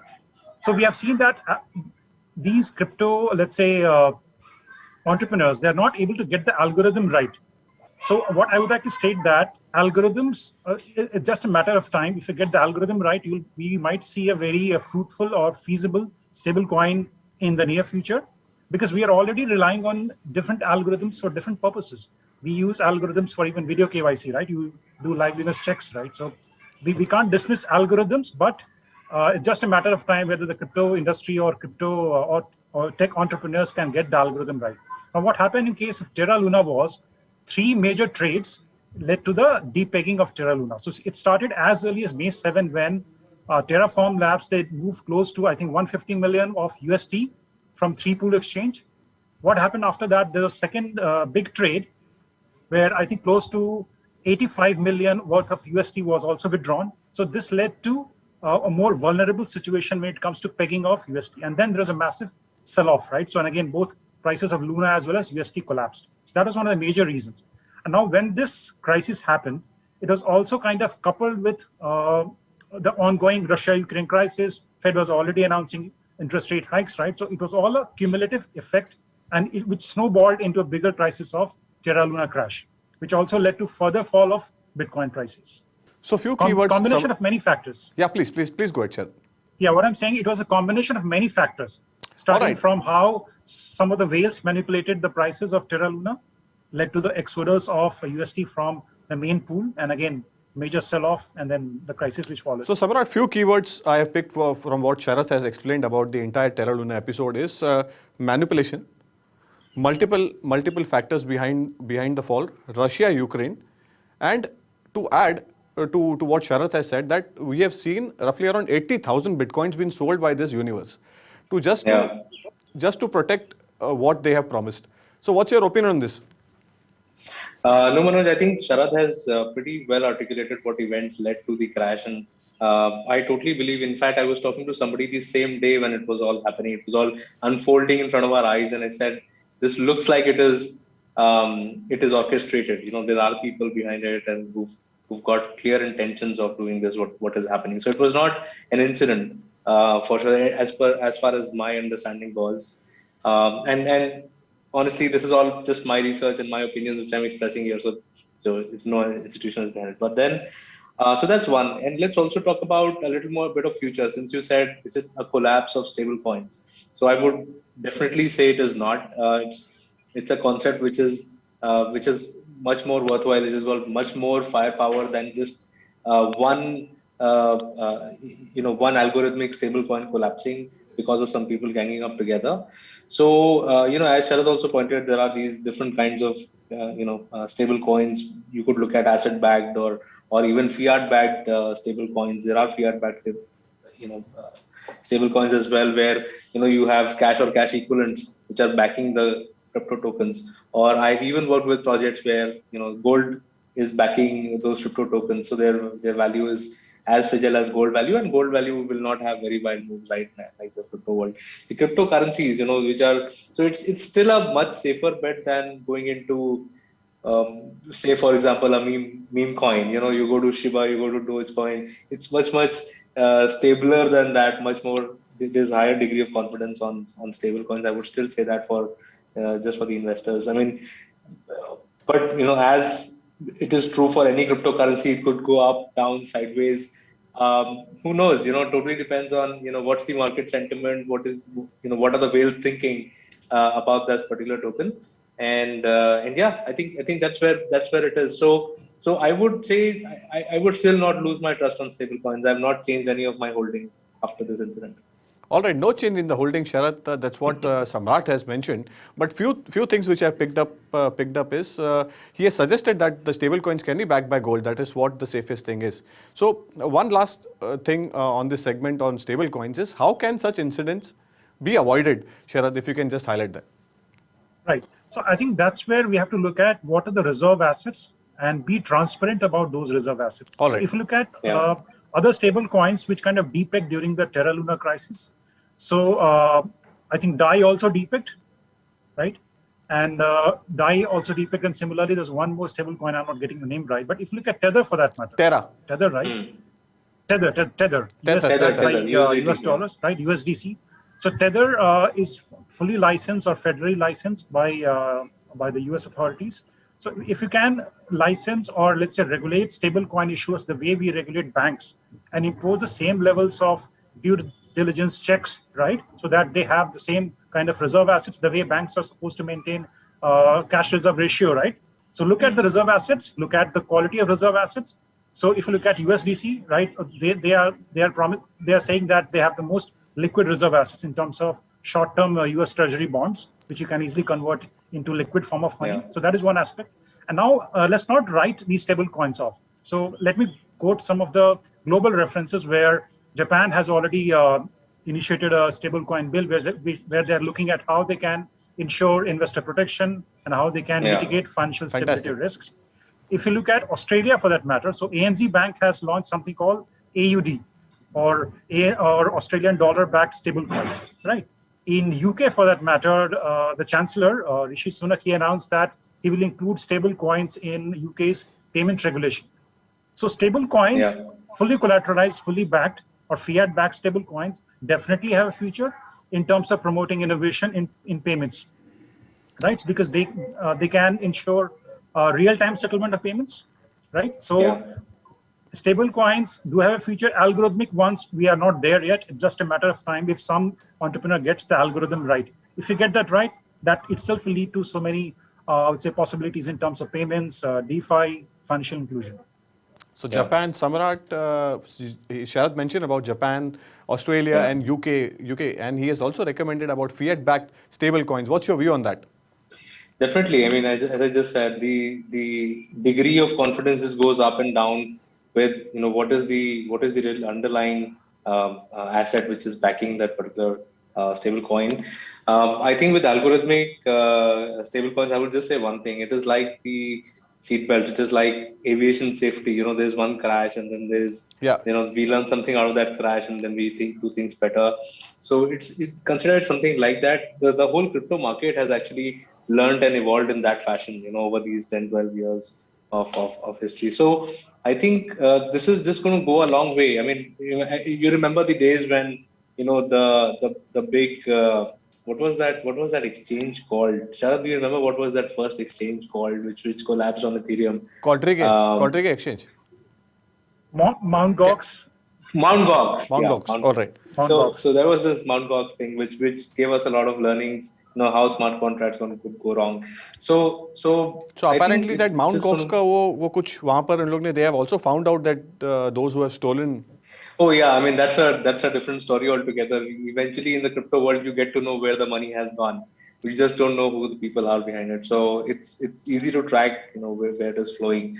I think, but what I wanted to say is definitely we're going to come out of this stronger. And as Sharath said, some entrepreneurs are going to figure things out. I think it is just about more public scrutiny. People just hear our name, stablecoin, and they just go behind it blindly. They don't consider it. They don't consider the types. So I think the investors need to be more educated and informed about the various types of stablecoins. What is the real stability, quote unquote, stability behind that token? That needs to be very closely looked at. Fantastic. As moving on to the other topic, we are talking about Bitcoin dominance, Sharath. So although Bitcoin's market share fell by roughly around 20% in 2021, and investors began to look at other alternative assets, such as alternative investments in cryptocurrencies such as Ethereum, Solana, and Polkadot. So BTC remains the most heavy crypto assets. So even in the midst of falling crypto markets that has seen multiple altcoins decline in the value recently, BTC dominance has increased from 41% to 47% in March itself. It's the highest level since November 2021. So will this dominance continue? If you can just highlight that, boss, because if BTC is gaining back its mojo, that means it's a positive for the entire cryptocurrency market. What's your opinion? Right. So I think BTC dominance, in my own personal opinion, will continue, and that will be the major driver of, let's say, another bull run. We might be a couple of months away from the next bull run, but BTC dominance will eventually lead us there. And why? I'll give you some other not directly or relevant factors why we have to look at BTC in terms of payment as well. If you look at there's a concept of Lightning Network or layer 2 solution of enhancing Bitcoin payments. And let me give you one more statistic where in US, close to 10 million crypto cards are being used, and most of them are using Lightning Network for making faster payments, especially in US.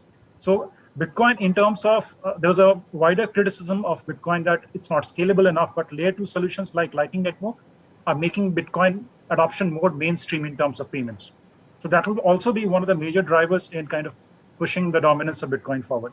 So Samrat, lightning speed is something which Sharath has highlighted, which is actually the key for the success. Yeah, totally agree. I think so. The first thing is it will regain dominance for sure. I think I said the same thing in the last episode as well when we were talking, which is two things. One, people moving away from relatively more riskier assets into now liquidating their riskier bets now into back into Bitcoin, and just sort of looking at it from an investor's perspective that I'm still in positive. If I entered Bitcoin at the right time, then I'm still in positive because Bitcoin has still held a very, very high level as compared to where it is coming from. As far as the the Lightning Network is concerned, I totally agree with this. It is going to push retail adoption to the next levels. A lot of companies are now also looking for ways to hold Bitcoin on their balance sheet. I think so. So it's a mix of many things which will lead to dominance of Bitcoin. You also asked me that question about whether it is going to beat Ethereum. I remember having answered that question that not in the next 10 years. so yeah, definitely it's very different, and the utility of these two are very, very different. So I just that's how I see it. Yeah. All right. So Sharath, one follow-up question on that. What are the important tech events in the cryptocurrency universe you are tracking? If you could just highlight a few of them for our viewers, so that they can this will help them make important investment decisions. Right. I think the major one is Ethereum's movement from proof of work to proof of stake, Ethereum 2.0, and the testnet merge happened successfully. That will also lead to a wider debate about, let's say, layer 2 solutions and then what will be the role of Ethereum 2.0. So let me maybe shed more light here. So we can't, so Ethereum is going to be the default settlement layer for financial services. Fantastic. Or for the internet. That's my personal belief. And these layer 2 solutions will have their own space. They will not be able to kind of chip into Ethereum's dominance because Ethereum will be the underlying settlement layer. Now, when it comes to layer 2 solutions, let's look at, let's say, Polygon for that matter. So Polygon aspires to be the building block or AWS for Web3, right? But we might see newer protocols coming up which will solve up different scalability challenges, right? So when you look at scalability, there's a concept of rollups, how you can roll up multiple transactions and then commit to the block. So there's a wider experiment going on there, innovation going on there. But Ethereum's dominance will still be there, and maybe Samrat can come in and throw more light on that. Why will that be? So what Sharath has highlighted, Samrat, is कि Ethereum is actually saying that कि यहाँ के बादशाह हम हैं. So Ethereum definitely for the DeFi world, I had said the last time as well, Ethereum was the one which gave the world smart contracts. Ethereum is the one which gave the world DeFi capabilities, right? So it's not going anywhere else. What I see it is, as Sharath also pointed out, it's going to be the global settlement layer. And so imagine it to be like, just in common terms, imagine it to be like moving more towards B2B than B2C, right? So while individuals may not be transacting directly with Ethereum layer, they would prefer going via the layer 2 solutions for both, transaction speed optimization as well as cost optimization. But eventually the layer 2s are also rolling up there. The layer 2s are also offering many more capabilities. I mean, Sharath brought up Polygon as well. Beautiful example of what all a layer 2 could do. And if they become the AWS of the Web3 world, look at what the token could do for the holders. So that's also something which the investors, and you said the investors need to be more aware of what's going on. So I think that's also one critical aspect which the investors should see in a token, that where is this company which has created this token, it's heading, what is the vision, what are the products that they have delivered and they are planning to deliver. So Polygon had a clear roadmap set. They created some things, and the things which they did not create, they acquired companies to deliver that, but they still delivered it, right? So that's a beautiful thing which happened in layer 2. For the Ethereum dominance, Manoj, I can definitely say it is going to be the platform of choice for definitely for DeFi and. Will you think which is somewhere around 17.5%? Will you think that it can match up to a level, or it can bring this Bitcoin to its level?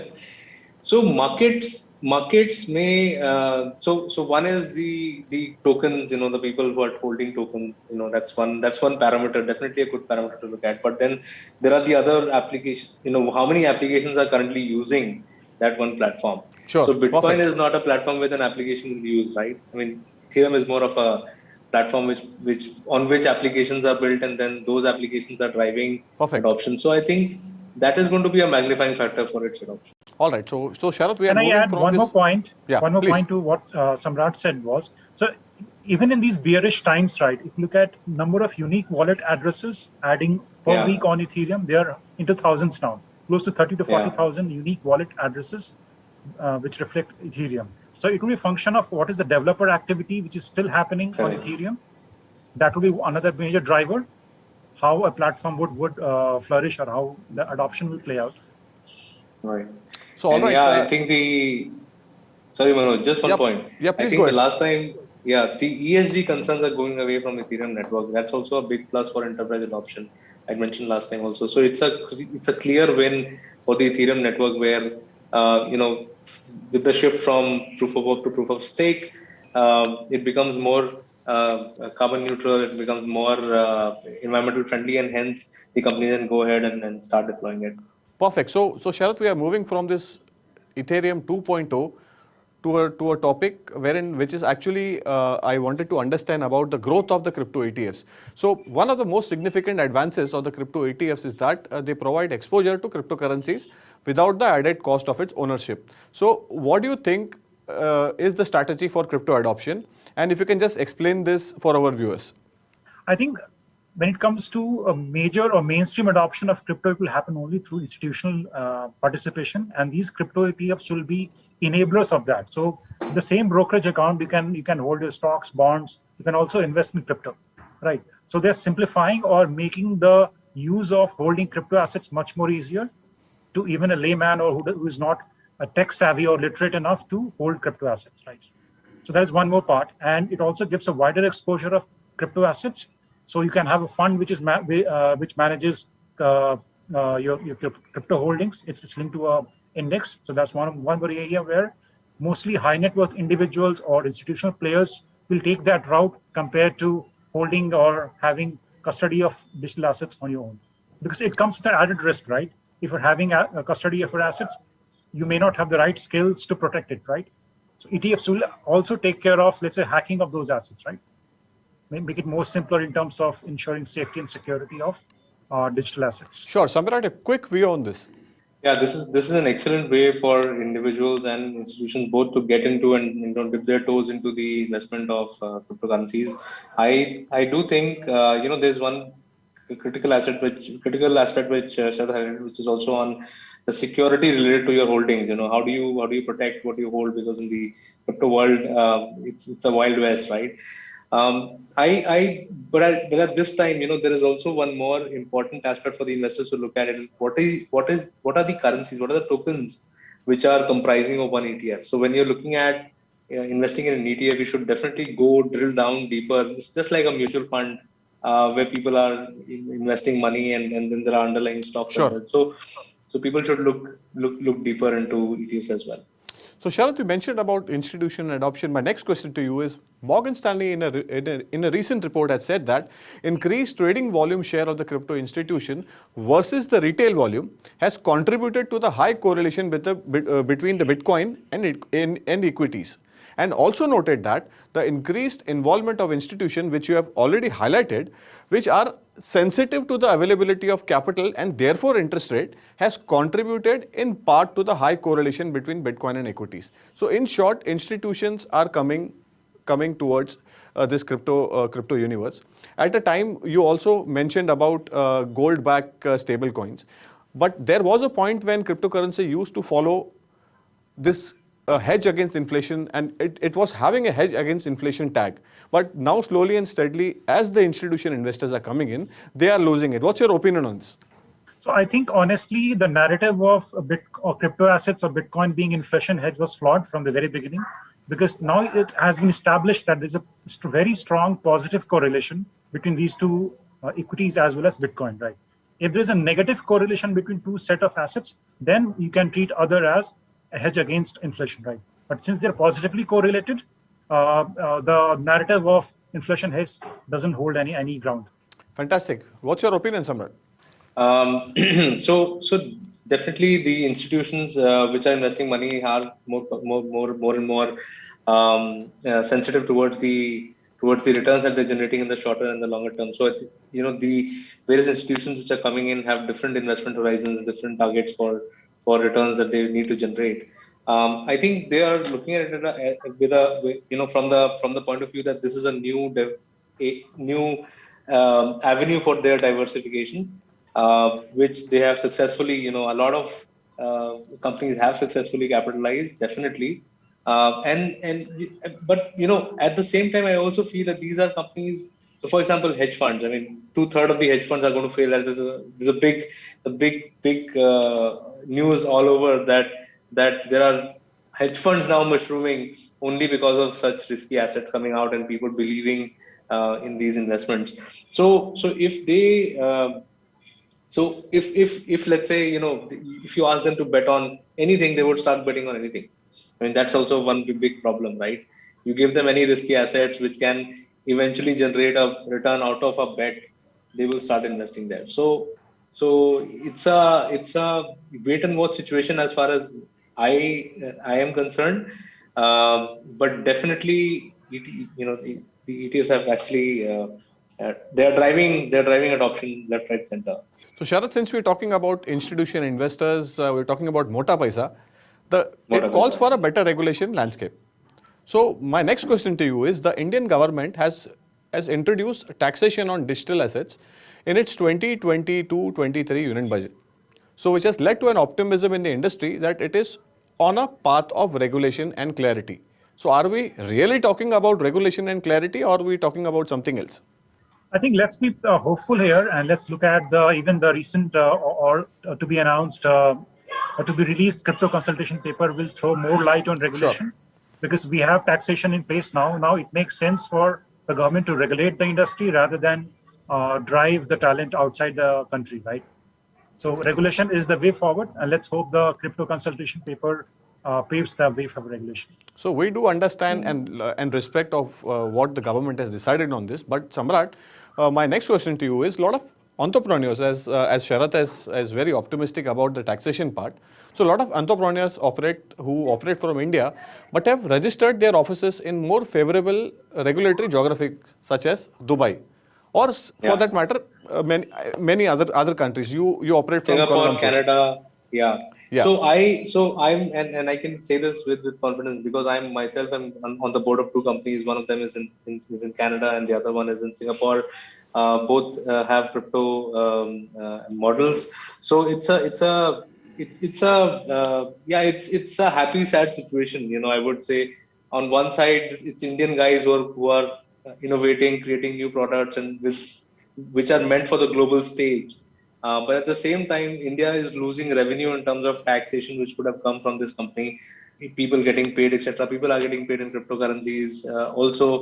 The Indian. So it's not only so the current regime has put a tax, but that tax does not really take care of operations of a company, right? It's Sure. just on, you know, if you made money on speculation, you get to pay some tax. That was anyways the case, right? You were paying. So what I really do intend to see, and what I really would be happy to see is, you know, if a crypto company is given the kind of welcome which they're getting in, for example, places like Dubai, where, you know, they are welcoming you with open hands. You've also been there recently. You would have seen the environment, you know, which is so friendly and welcoming for crypto world right now. I would say, you know, very basic example is I may still be, you know, charging TDS. Okay, that's easy. I can get my accountant to do the TDS part. But are companies in India getting a payment gateway? Sure. The answer is no. So these things need to be sorted. All right. You know, a lot, and so it will not only be the regulation for the crypto company, it will also be the regulation for the other companies supporting operations of the crypto company. For example, the payment gateway and the banks. So, all right. So Sharath, my next question to you is, Samrat mentioned about happy and sad moments. So let's focus on this happy situation wherein you spoke about the consultation paper on crypto, which is almost ready. Will the government release it this year, or will it wait for the global consensus to come on common ground? Right. If you look at the public statements of government representatives, right, so they are saying that we will look forward to how the regulation is shaping up globally. So we've seen some development in the US where some of the senators have already rolled out a bill with respect to crypto, right? Cynthia and a couple of senators as well. So we have a precedent now. There's already a bill in the US, let's say Congress for that matter. Now, we can't actually try and imbibe all the elements of that bill. We should be having our own approach, and crypto consultation paper can be a step forward in that direction, right? And so if you look at even stable coins, so we have a precedent now. Japan has already shown how you can regulate it. Fantastic. So even in terms of stable coin, right, we have a let's say a precedent or template to follow. For regulation also, I think US has already shown some way. Now it's up to us how we can fine-tune, tweak our model and make it more relevant to our domestic circumstances and move forward with regulation. We should not be losing this opportunity of becoming or playing second fiddle to countries which are positioning themselves as the next global crypto hub, Dubai for that matter. Dubai, Singapore, UK, they are fighting for positioning their country as the next global crypto hub. Why should we lag behind just because we are dilly-dallying on regulation? I think we should move forward and then even also position ourselves as the next crypto hub. So, all right. So this brings us to our last segment, which is the rapid fire question. Samrat, you know the format. So let's begin with you. So my first question to you is, very quickly you have to answer in a line or so, you know, so that we can cover all the questions. So my first question to you is, GST Council mulling 28% tax on Bitcoin and other cryptocurrencies. Will India levy GST on cryptocurrencies? Samrat. Yes, on the services of buying and selling cryptocurrency. What about you, Sharath? Happy about it. Yeah, agree with Samrat. So on services, they are, I think we might see a GST of 28%. So Sharath, will the 1% TDS on crypto to kick off from July 1st, or you have a different idea about it? Will the government roll back? I don't see the rollback happening. The government may rationalize it because community members are engaging with the government to move it to 0.01%. Samrat, your quick view on this.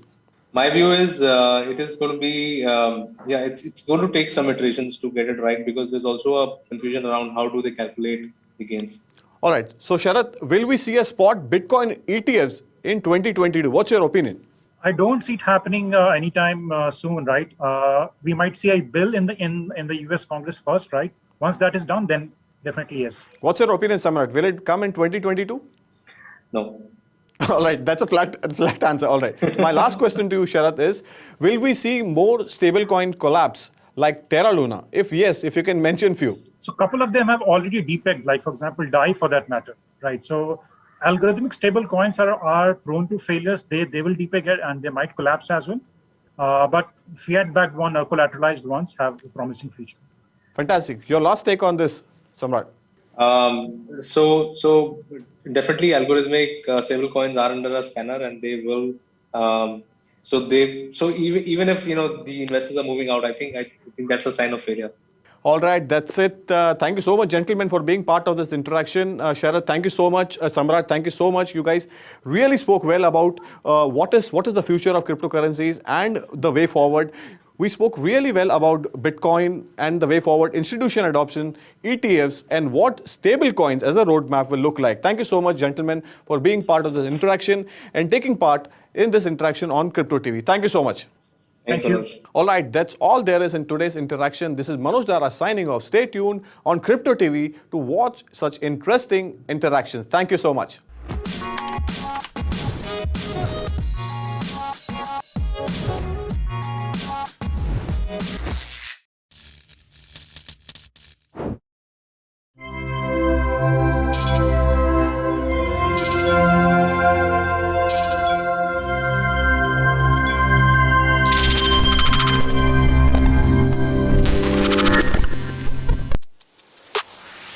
Hello and welcome back to Crazy Coins with Kunal. Today's coin is next level crazy. It's called Shiba Inu, also known as Sheep. It's a coin based on a dog's image. Oh, that's it. This coin inspired millions of people into it. Yeah, millions of people, thanks to the hype created courtesy tweets of Mr. Elon Musk. Yeah, the guy who launched rockets to the moon. The highlight is one guy risked $8,000 into this coin when it launched and landed up being a billionaire. You know what's even more crazy? The founder of Ethereum is the guy who apparently promoted sheep. Rumors say he even provided liquidity.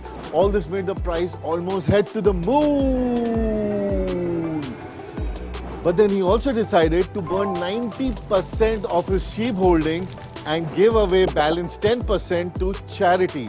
He took this step because he didn't want to be the locus of power. Another highlight is 20% of sheep is owned by whales. These whales are the heavy wallet holders, also where the large money bags are. So the real question is, will this a meme coin, a coin with a dog's pretty face, and a large community of investors take this to the moon without any utility? Only time will tell, and until then, stay tuned till I bring you more Crazy Coins with Kunal.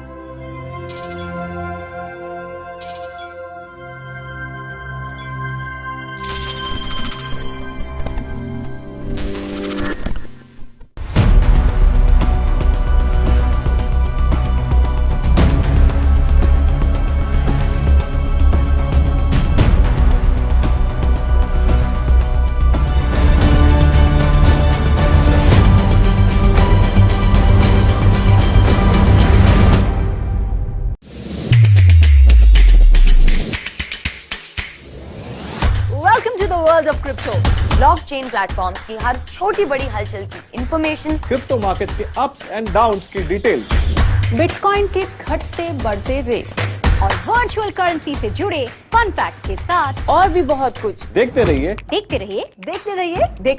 Crypto TV. Crypto TV mind.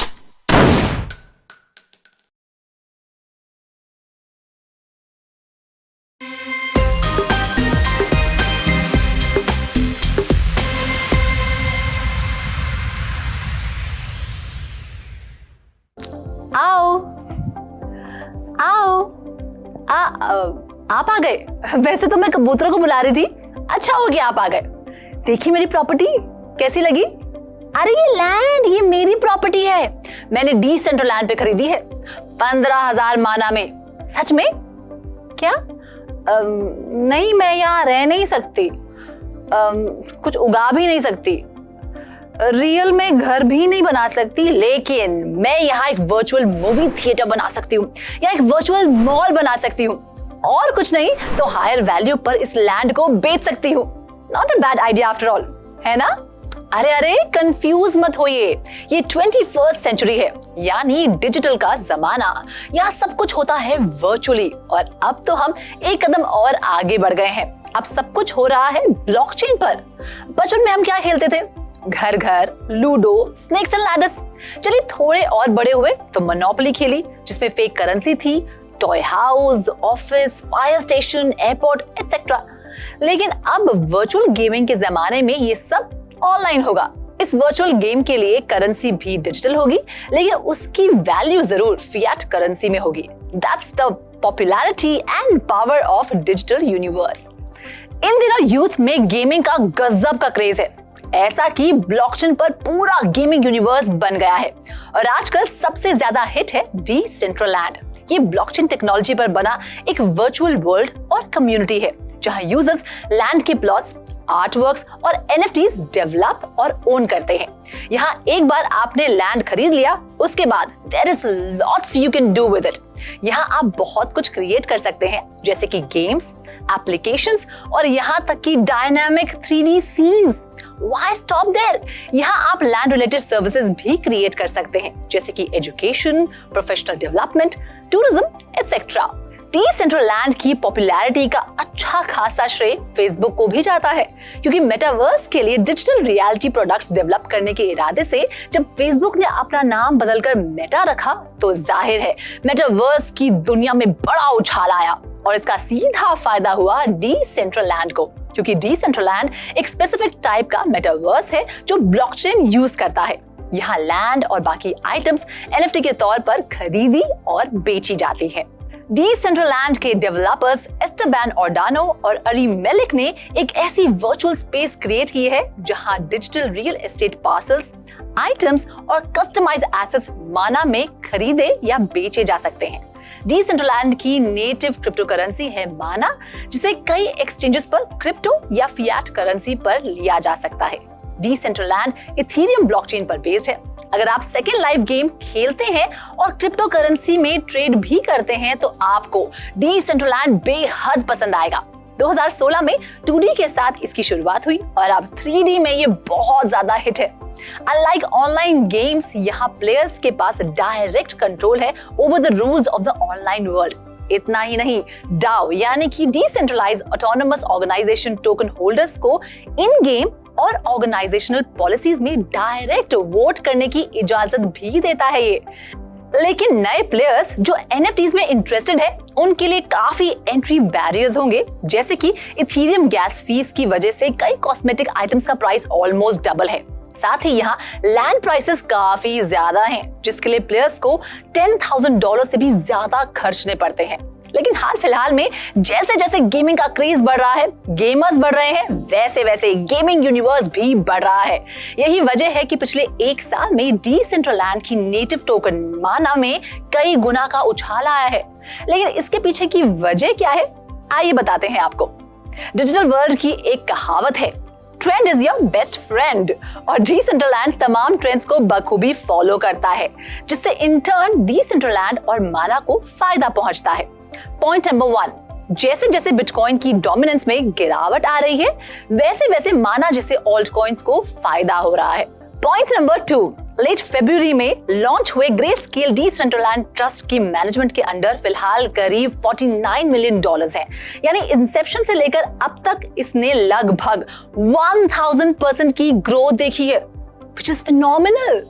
Point number 3, डीसेंट्रलैंड की NFT value में भी बड़ा jump आया है, जहां किसी भी land parcel के लिए मिनिमम 11,750 मानास चुकाने पड़ते हैं, यानी कि $37,012। Point number 4, virtual events. पिछले कुछ महीनों में डीसेंट्रलैंड पर हुए वर्चुअल इवेंट्स के चलते हजारों नए यूजर्स इसके साथ जुड़े हैं। जाहिर है ऐसे में माना का यूज भी ज्यादा हुआ है, यानी ज्यादा बढ़ा है। डीसेंट्रलैंड के एक ऐसे ही वर्चुअल कॉन्सर्ट पे जुड़े रोहस नागपाल, जो कि एक ब्लॉकचेन कैंपेनर और prime chain technologies private limited के चीफ ब्लॉकचेन आर्किटेक्ट हैं। डीसेंट्रलैंड के बारे में उनका क्या कहना है, आइए जानते हैं उनसे। So I am a big fan of metaverse and I started using the metaverse somewhere in 2003 when Second Life came up. And then I remember in 2006 there was a rock show by a band called Duran Duran, which happened in the metaverse of Second Life. So I'm a very big fan of it, and when I look at movies like Matrix, Avatar, you begin to understand, or Inception also, how cool the metaverse can be. And I think with Facebook entering into the field, Microsoft entering into the field, we can expect a lot of people to start using the metaverse. Now inside this metaverse, there is going to be demand for buying land, making a house on top of it. Then in the house, you are going to put furniture, wallpapers, you are going to buy clothes. So it is going to create a complete virtual clone of yourself. All right. And I think it's really, really cool, but we have to also understand all the platforms will not succeed. So many parties are trying to get in, it's just going to be one or two which will succeed. So you need to be very careful which one you are going to be betting on.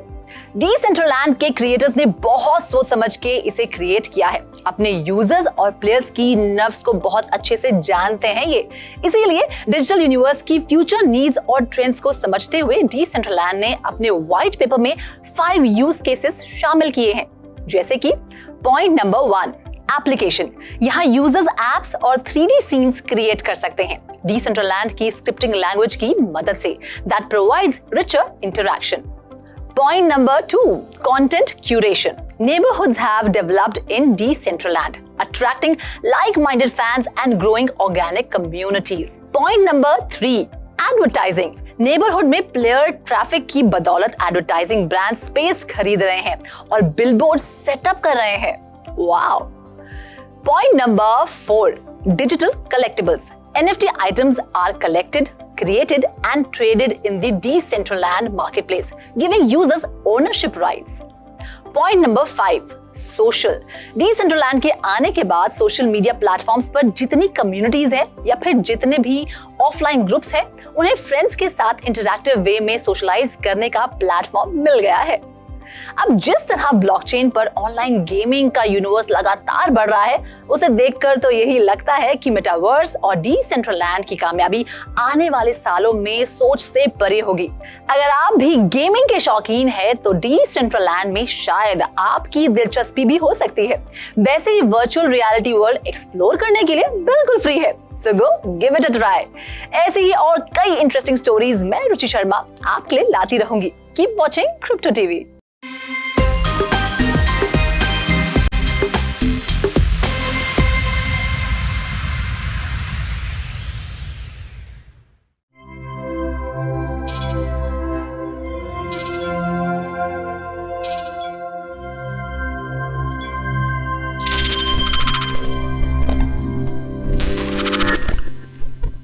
Welcome to Crypto TV, world's first 24/7 streaming channel focusing on blockchain technology and cryptocurrencies.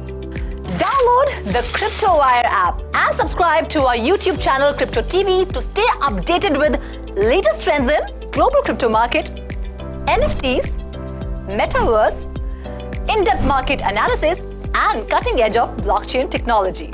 Stay tuned.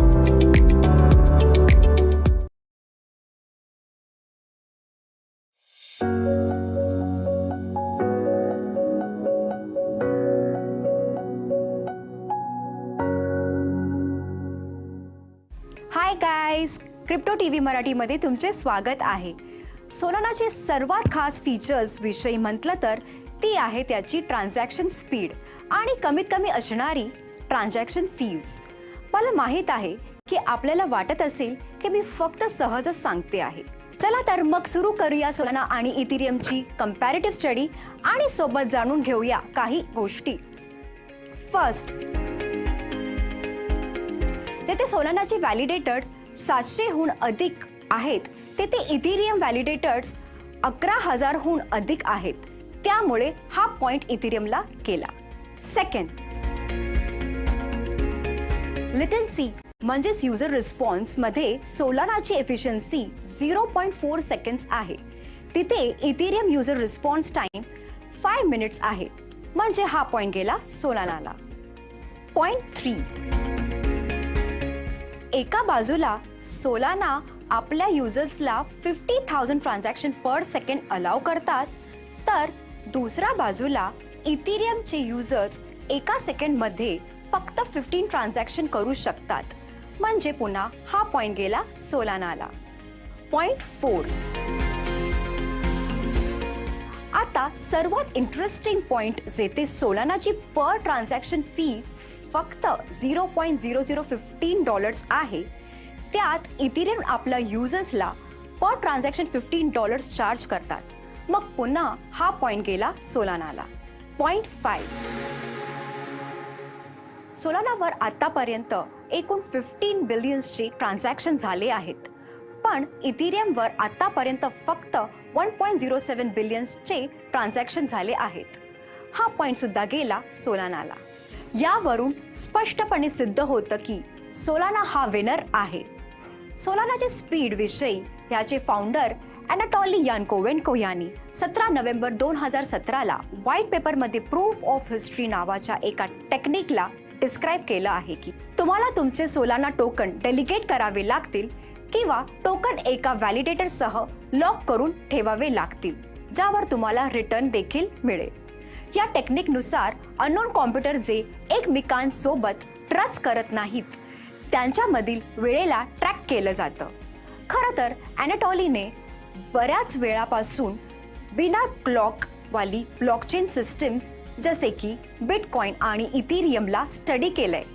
Normally he systems large scale were world wide पर second 15 पेक्षा जास्त transaction नाही करू शकत.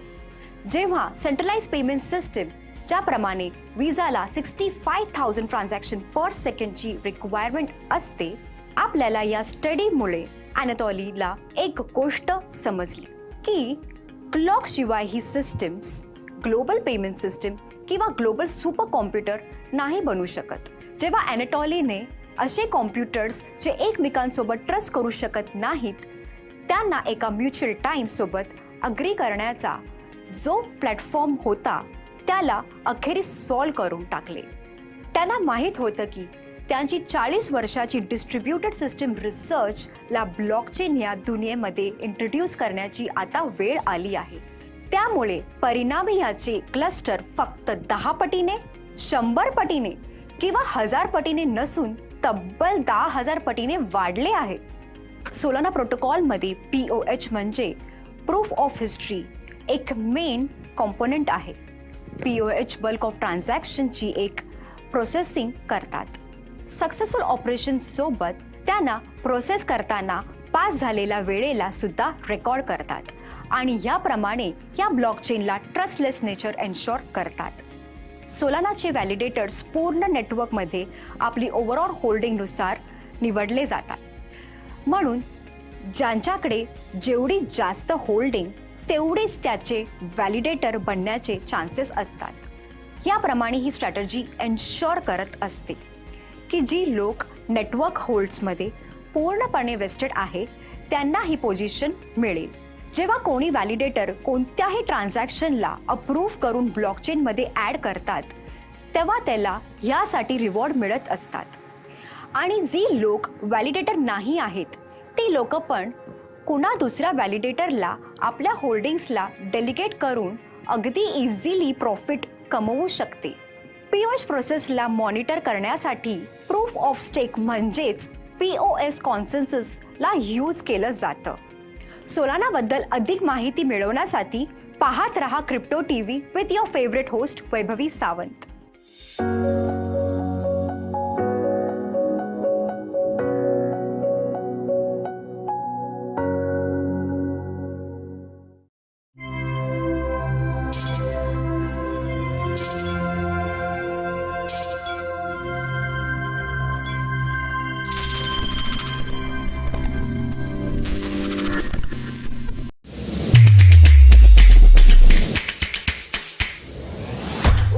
World of crypto, blockchain platforms की हर छोटी बड़ी हलचल की इंफॉर्मेशन, क्रिप्टो मार्केट के अप्स एंड डाउन्स की डिटेल्स, बिटकॉइन के घटते बढ़ते रेट्स और वर्चुअल करेंसी से जुड़े फन फैक्ट्स के साथ और भी बहुत कुछ देखते रहिए Crypto TV. Crypto TV mind.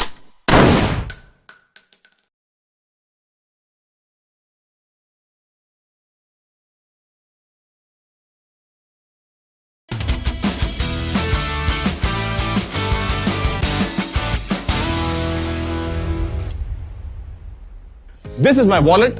These are my debit cards, credit cards, some cash, and my travel pass. This is the key. This is the key to my house. But if I lose my wallet, I might lose the access to my home. But that's not an issue. I can get a locksmith and get my key done and re-enter my house. But there is one key which you lose access to, you might lose millions. So let's understand what are keys and what is a crypto wallet. Cryptocurrencies that exist as a digital valuables need to be stored somewhere. Interestingly, they cannot be stored but accessed with the help of a software called crypto wallets. These wallets facilitate transactions of cryptocurrencies between users. Crypto wallets are a secure way to keep digital assets. Unlike a regular wallet, crypto wallets don't actually store your cryptocurrencies. Instead, they store your private keys, the password that grants you access to your cryptocurrencies. Private keys are similar to your debit card PIN and are used to make transactions, while public keys are similar to bank account numbers and are used to receive transfers. For example, if someone who sends you cryptocurrencies is effectively assigning the coin to your wallet address, that is a public key. To utilize these coins, private keys stored in your wallet should match with a public key and entered by a sender. Once these match, the transaction is successful. If you lose your key, you lose access to your money. There are two types of wallets, hot wallet and a cold wallet. So what is a hot wallet? They are always connected to internet and can be accessed anytime. They are free to use and can hold any coin. Exchange wallets, mobile wallets, online cloud wallets, and software wallets are examples of hot wallets. Well, what is a cold wallet? Without access to the internet, bitcoins can be stored in a cold wallet. While payments can be received at any time, the same cannot sit for sending. They are impenetrable to cyber attacks since they are in frontline mode. Hardware wallets and offline paper wallets are examples of cold wallets. They make it possible to store your cryptocurrencies in a physical form. They are easier to transport, store, but they are more expensive. They allow only a limited variety of cryptocurrencies. KeepKey, CoinKit, Coldcard, and Ledger Nano X are some examples of hardware wallets. If you are unsure how to store your cryptocurrencies, we will show you how. Crypto wallets allow storage of virtual currencies in the following manner. Exchange or service provider wallets. As the name implies, the exchange platform is in charge of these wallets. Such wallets make trading simple and account recovery simple. Because data is stored by a third party, consumers must choose an exchange they can trust. Second is web online wallets. These wallets are stored in a cloud and can be accessed by multiple devices over the internet. Web wallets enables faster transactions and allow users to manage multiple currencies. These are also convenient for the on-the-go trade. Being online, they are prone to hackers and viruses. In this case, a third party stores the data. Mobile and desktop wallets. No third party is involved in storing the data. The devices need to be adequately backed up and kept virus-free to safeguard funds against cyber attacks. Paper wallets. They are printed sheets of paper having private keys or QR codes. They are the safest as they cannot be hacked. They need to be protected from physical damage or loss. Hardware wallets. They are USB-like devices' private keys. They can never be hacked since the keys are stored on the device. They do not involve a third party. You will require a software wallet to interact with the device. In case of a damage to the device, coins can be accessed on a new device by using a recovery password. They are most expensive ones. They are prone to breakage or getting lost or stolen. In order to use a wallet safely, following are the steps we recommend. Set up a two-factor authentication, which consists of a password and OTP, so no one can access your account. Always access your browser address bar so that you avoid phishing. Do not share your sensitive information with anyone. Exchange apps do not ask for sensitive information. Use strong passwords. Easy to guess passwords can get leaked or are accessible by hackers. Double check recipient address. At once, the amount sent can't be retraced or recovered. Interact only with trusted wallets. This disables any phishing scams. Avoid using public Wi-Fi as it can divert your browser to another page. It enables hackers to gather your information and data. Make sure your device is secure. Constantly update security measures like firewall, antivirus software. Do not download install software you are unsure of. Keep your holdings and information private. Do not reveal your information at events, social gathering or meetups. Ensure you are the only one accessing your account. Ensure that you perform account actions like deposit, withdraw, trade, etc. Before you commit to anything, be sure you do your homework. Cryptocurrency investing is still risky, so make sure you are in good financial health before you get started. Thank you so much for watching this special edition with Manoj Dhara. Stay tuned for more such interesting updates on Crypto TV. Thank you.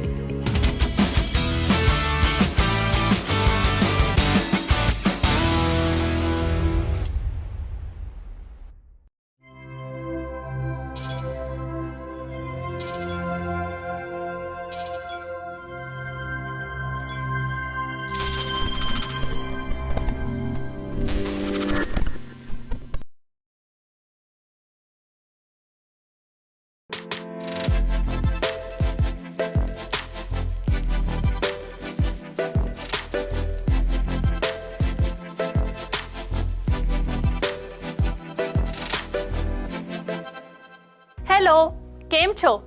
મજામાં? સ્વાગત કરું છું તમારા crypto TV પર.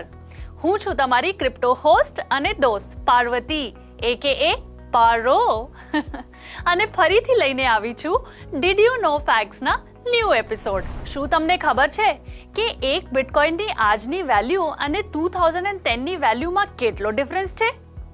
જવાબ સાંભળશો તો literally ચક્કર આવી જશે. 2010માં જેટલા બિટકોઇન્સથી ઓનલી 2 પિઝા લીધા હતા ને તેટલા બિટકોઇન્સથી આજે આપણે 1 સિટી પણ બાય કરી શકીએ. સાચે, I am not kidding. Around 11 years ago mister Laszlo Hanyecz ભાઈ નવું ક્રિપ્ટો રમતા શીખ્યા અને 22 મે 2010માં આ ભાઈએ પૂરા 10,000 બિટકોઇન્સથી પાપા જોન્સના 2 પિઝા લીધા હતા. એ સમયે બિટકોઇનની વેલ્યુ $0.0025 હતી, એટલે આપણા 1 રૂપિયાના ઓલમોસ્ટ 5 બિટકોઇન્સ આવે. બિટકોઇન્સ એટલે એટલા સસ્તા હતા. મને પણ થાય છે કાશ આપણે ત્યારે બિટકોઇન્સ લઈ લીધા હોત તો લાઈફ સેટ થઈ જતી યાર. Anyways, coming back to the pizza value. આજે એક બિટકોઇનની વેલ્યુ એપ્રોક્સિમેટલી 24 લાખ છે. એ ભાઈને પિઝા લેવાની શું જલ્દી હતી? આવા ઇન્ટરવ્યુમાં ઘણીવાર મિસ્ટર હેનિયક્સને પૂછવામાં આવ્યું તો એમને શું જવાબ આપ્યું ખબર છે? ભાઈએ કહીએ છે, મને થોડી ખબર હતી કે ડિકેડ પહેલા માઇન કરેલા બિટકોઇન્સની વેલ્યુ આજે ચાંદ સુધી પહોંચી જશે. હવે મને કોઈ રિગ્રેટ્સ પણ નહીં. આ સિચ્યુએશન્સમાં બેચારા બીજા બધા શું કહી શકે? હા, ક્રિપ્ટો લવર્સ અને ક્રિપ્ટો બુલ્સ ક્રિપ્ટોકરન્સીની ગ્રોથને રિફ્લેક્ટ કરવા માટે 22 મેને બિટકોઇનના પિઝા ડે તરીકે સેલિબ્રેટ કરે છે. ક્રિપ્ટો એવોલ્યુશનના કી મોમેન્ટમાં મિસ્ટર હેનિયક્સનું નામ અમર થઈ ગયું છે અને ક્રિપ્ટોકરન્સીના ઇન્વેન્ટર મિસ્ટર સાતોશી નાકામોટોની જેમ આમને પણ 11 વર્ષ પહેલા શું ખબર હતી કે એક બિટકોઇનની વેલ્યુ આજ 24 લાખ રૂપિયા થઈ જશે, જે ત્યારે તેમની વેલ્યુ $400 હતી. અને વન મોર થિંગ, પાપા જોન્સના 2 પિઝાના બદલામાં જેમને 10,000 બિટકોઇન્સ લીધા એ કોણ હતા અને એમને શું કર્યું બિટકોઇનના? તો એ મહારથીનું નામ છે મિસ્ટર જેરેમી સ્ટુડીવન્ટ. એમને પણ તરત જ 10,000 બિટકોઇન્સ ડમ્પ કરી દીધા.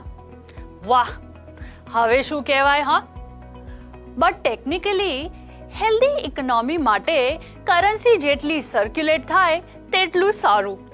સો 10,000 બિટકોઇન્સ વન્સ અગેન સર્ક્યુલેશનમાં આવી ગયું તો સરસ જ કહેવાય ને. આ છે ને ઇન્ટરેસ્ટિંગ વાત. હવે તમે સમજી શકો છો કે ડે બાય ડે લોકોમાં ક્રિપ્ટોની પોપ્યુલારિટી કેમ અને કેવી રીતે વધી રહી છે. વેલ, આજની ડીડ યુ નો એપિસોડમાં આટલું જ. નેક્સ્ટ એપિસોડમાં એક્સાઇટિંગ ક્રિપ્ટો ફેક્ટ્સ સાથે આપણે ફરીથી મળશું. ત્યાં સુધી ટાટા, બાય બાય, સાયોનારા અને આવજો. And keep watching crypto TV.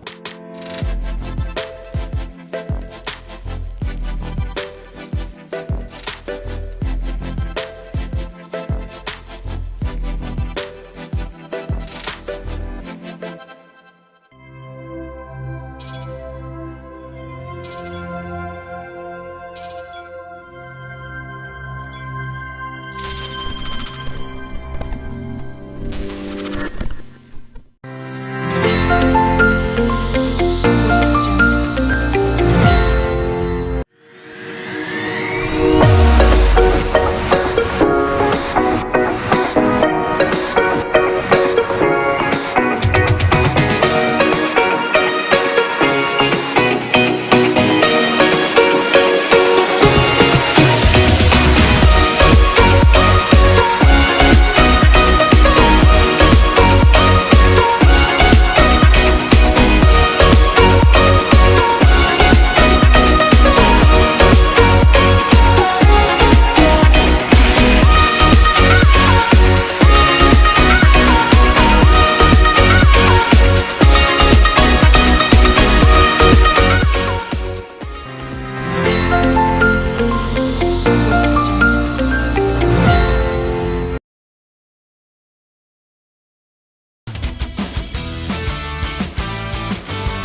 दोस्तों ने मजाक उड़ाया, गर्लफ्रेंड ने भी रोकना चाहा, लेकिन क्रिस्टोफर ने दाव लगाया, $26 से सीधा $15 करोड़ कमाया।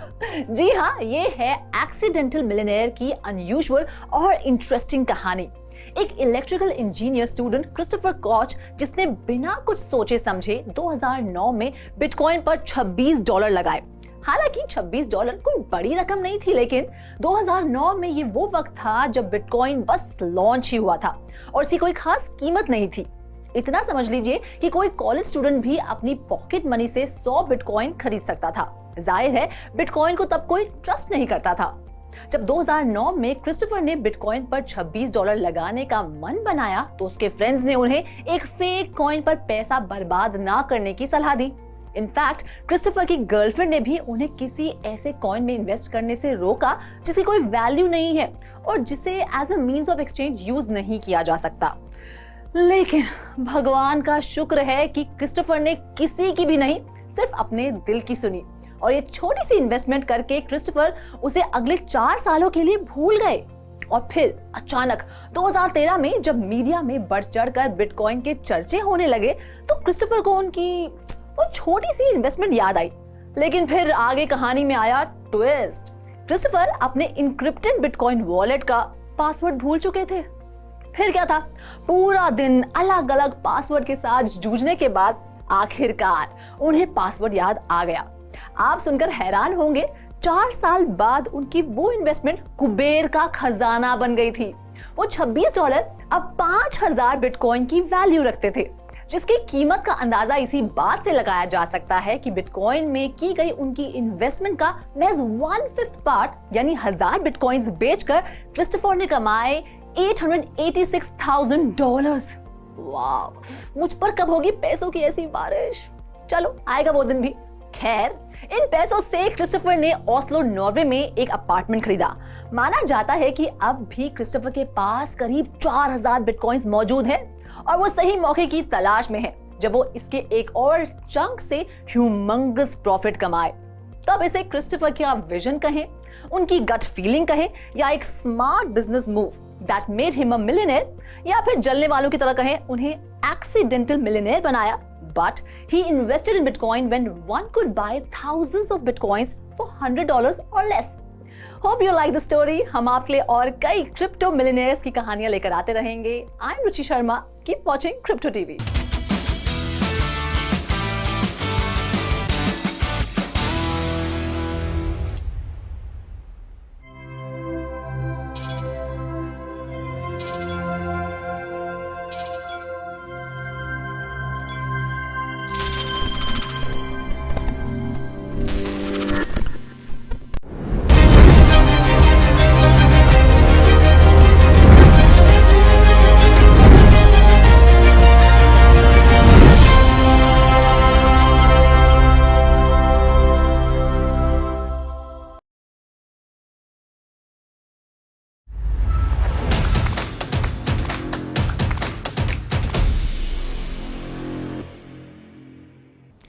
Education is not the learning of facts, but the training of minds to think. Albert Einstein said so, the man who is famous for being one of the greatest minds of our time. And now is the time that we start training our minds to learn more about blockchain technology and crypto assets. And who can talk about this in detail is actually the person who is very well connected with various educational institutes and teaches blockchain technology and crypto assets. He teaches at IIM Calcutta, Triple IT Lucknow. And without a further ado, let's talk to the Professor Devi Prasad Chaudhary himself. Hello and welcome to our show, Mr. Devi Prasad. How are you? Very well, thank you. Thank you for having me here. So, as you are teaching blockchain and crypto assets at IIM, so I would like to actually ask like what are the popular use cases? Not exactly like there's something interesting and more popular that generally people don't talk about, because we have been talking about tokenization and how this can be there, in financial sectors, or there are so many sectors and so many healthcare industries and all. So is there anything specific that you would like to point out? Sure. See, we have seen many use cases in past, like utility tokens, stable coins, security tokens, and in utility tokens, there are diverse sectors has been addressed. But what I see currently, the blockchain, the way it is moving forward, the new narratives or bigger narratives has been NFTs and metaverse. But while we go there, I see that the potential of another use case, which is quite significant to play out, is monetization of assets. And these assets are nothing but, any assets around us, tangible or intangible.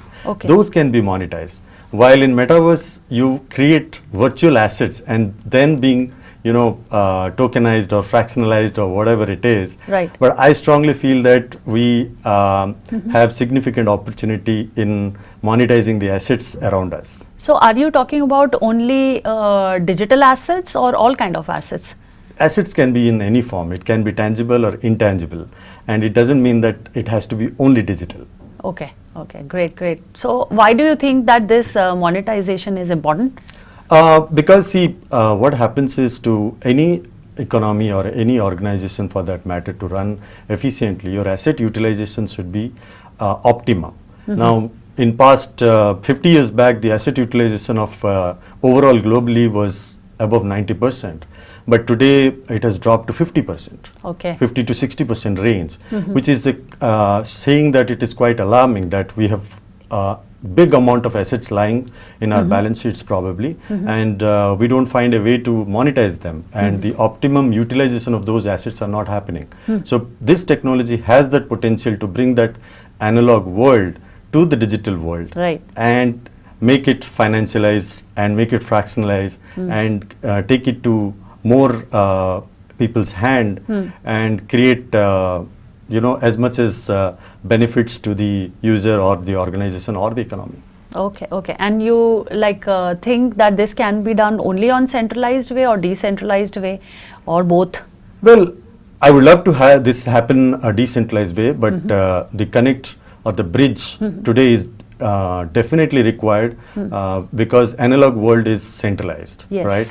But you cannot just ignore the benefits of technology. So probably you may not be able to do it complete decentralized to begin with, but once your assets, you bring it to a digital form, you can do decentralized. But however, you need not to let go the opportunity, having said that it has to be done only decentralized.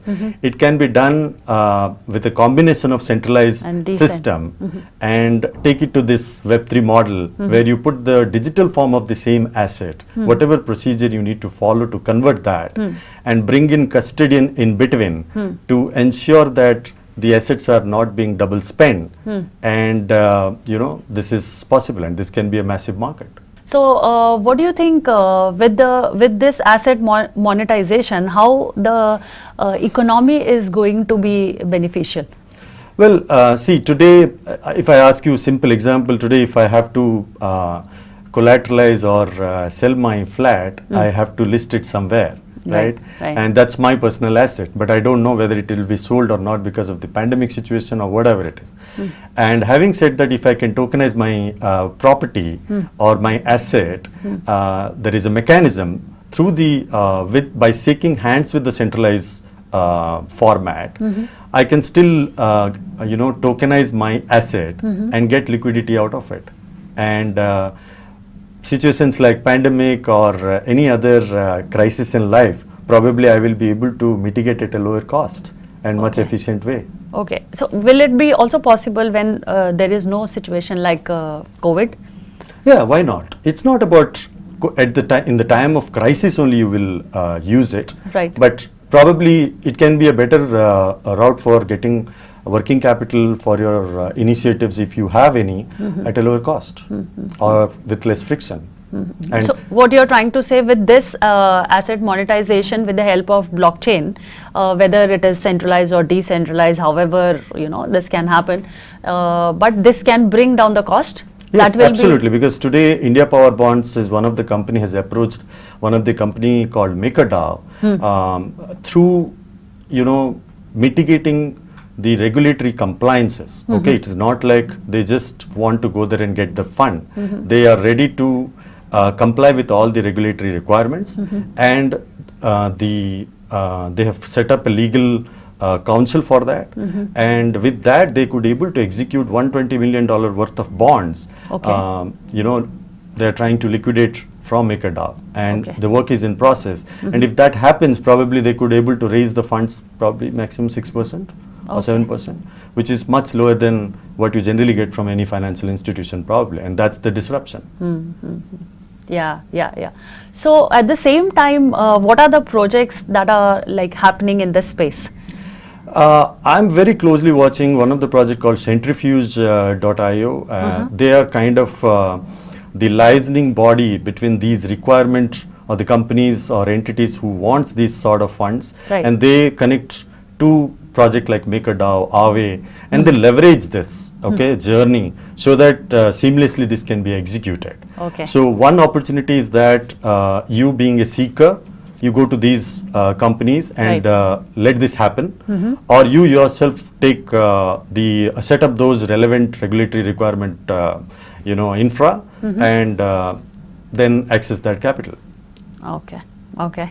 So but I have a question, which is a very important question, because when we are talking about this asset monetization, a prominent use case of blockchain, the regulatory is still not in place, and yet to be formed. So how do you think the regulatory compliances are mitigated in this case? See, it is not you're trying to create, token per se, so that you get a eye from regulatory authorities not to launch any private currencies, or what has been pointers from regulatory bodies as of now. So you're sure that there won't be any tokenization later also?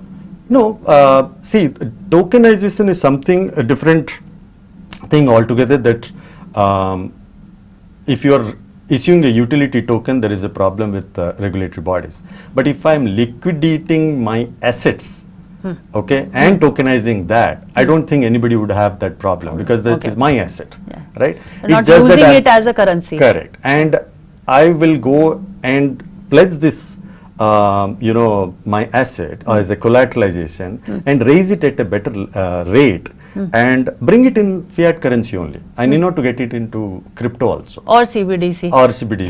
Yeah, CBDC is a way forward. We will see how it plays out. Yeah, but we are looking forward to that, right? Definitely. But CBDC, it is taken its own time. But I'm not sure whether it will come on blockchain or not blockchain. If it is not coming on blockchain, then I have my own concerns. Then is it really required, right?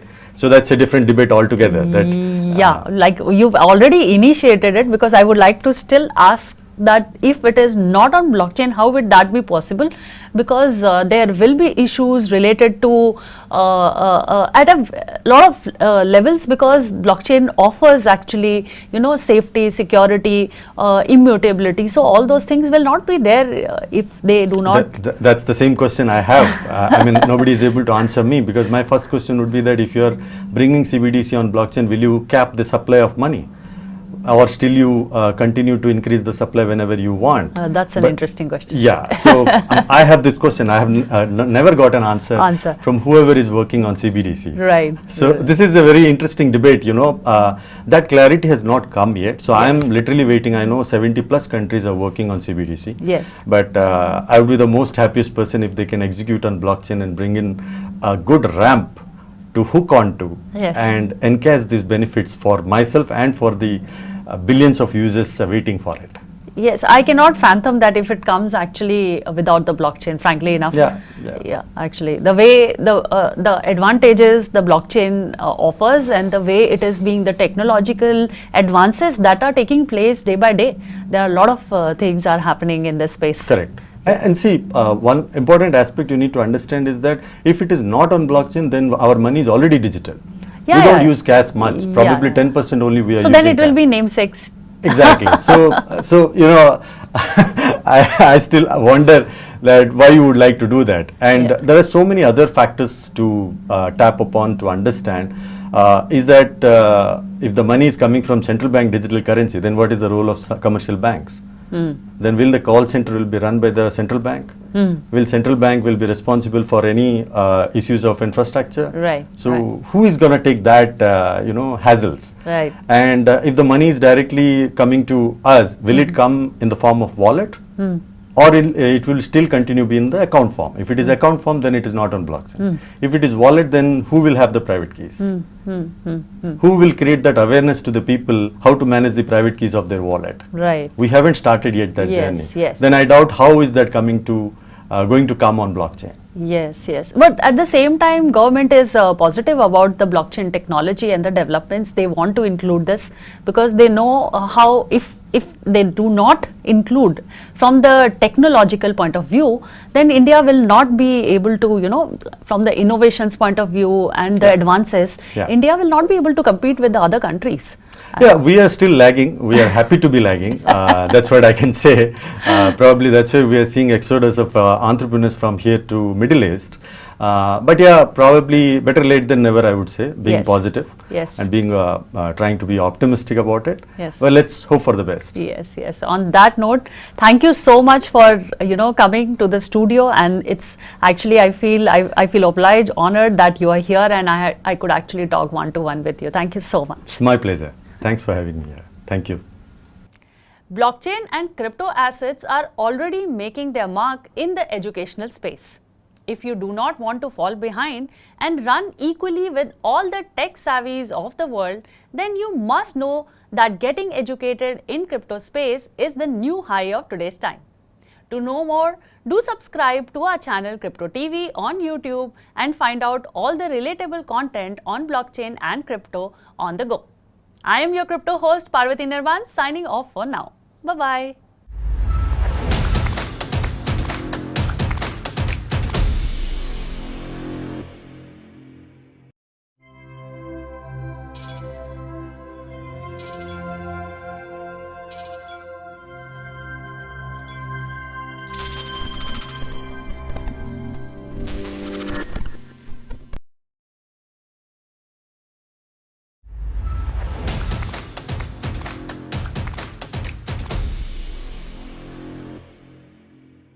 Hello and welcome to Crypto TV. This is Manoj Dara. In 2022, Solana had 12 serious outages, driving the price of its native coin sold down more than 78% this year. June 1st week, the latest outage shut down the network for 4 hours and 10 minutes, which means a peak potential of 975 million transactions did not occur during that blackout.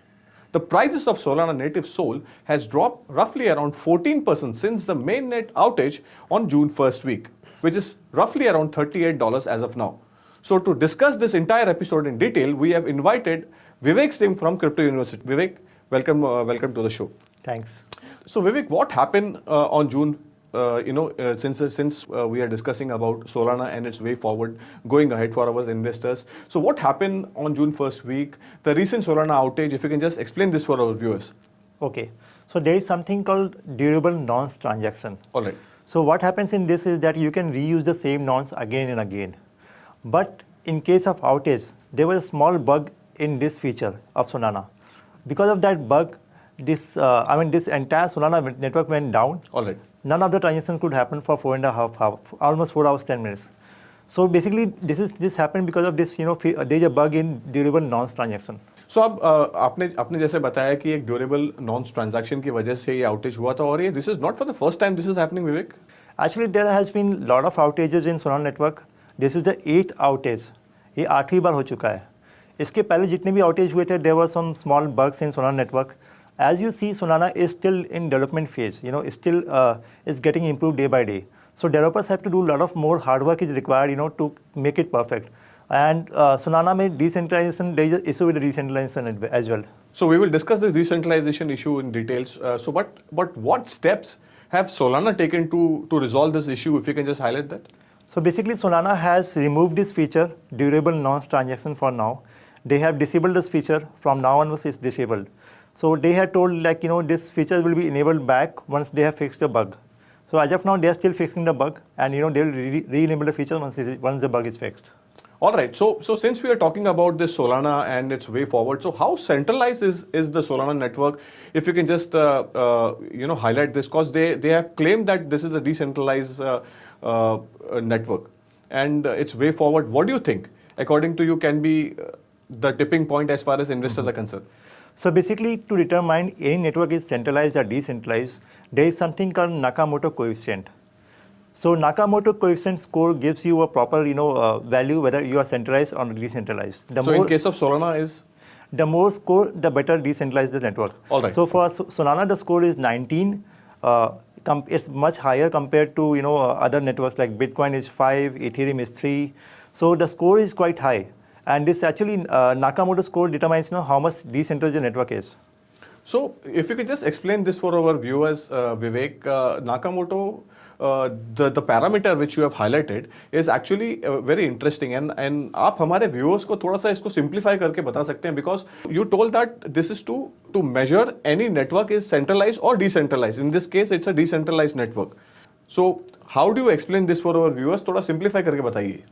So Nakamoto coefficient जो है, actually this is based on a formula of Gini coefficient. So Gini coefficient is a subset of Nakamoto's coefficient. So Gini coefficient में क्या होता है? Suppose you are having 10 nodes. So your score will be 10. So it's very simple formula. Number of nodes के base पे the formula calculation is considered. So we consider Gini coefficient as one subset. There are multiple subsets like this. And finally, a Nakamoto coefficient score is arrived after all these calculations. All right, since we are talking about this coefficient and it is pointing more towards decentralized, we will discuss this in details. So my next question is, Vivek, how are nodes operating on the Solana? Since you have highlighted the Gini factor as well. So how does nodes operate on Solana?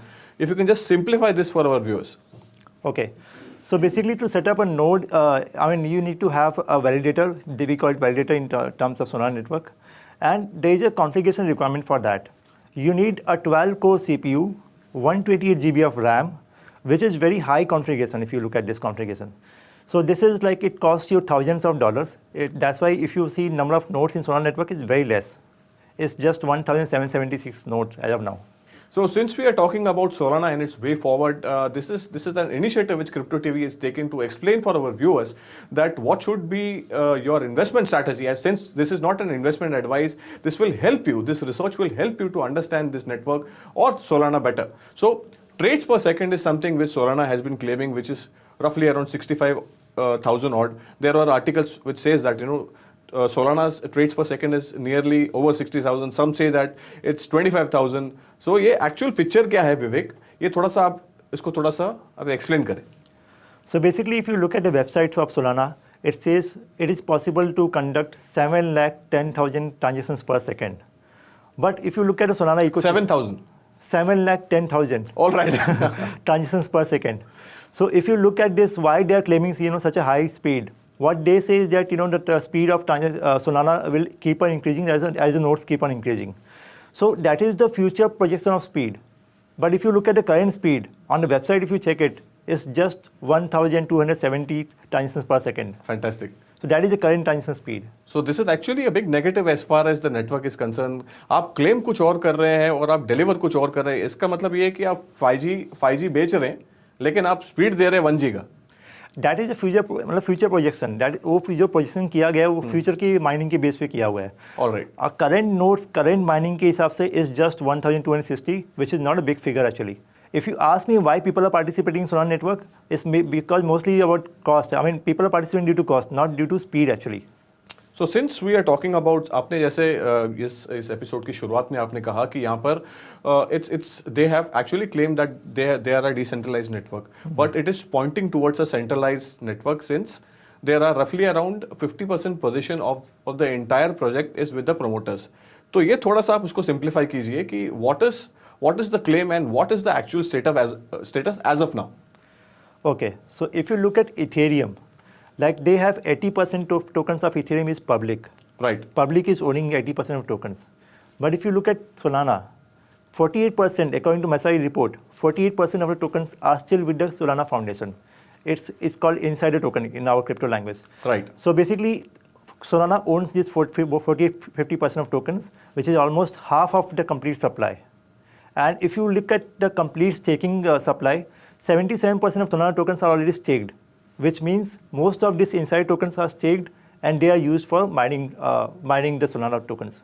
Sure तो ये हमारे viewers को एक छोटा सा एक हम explain भी कर देते हैं कि जो विवेक ने अभी एक फैक्टर एक्सप्लेन किया है.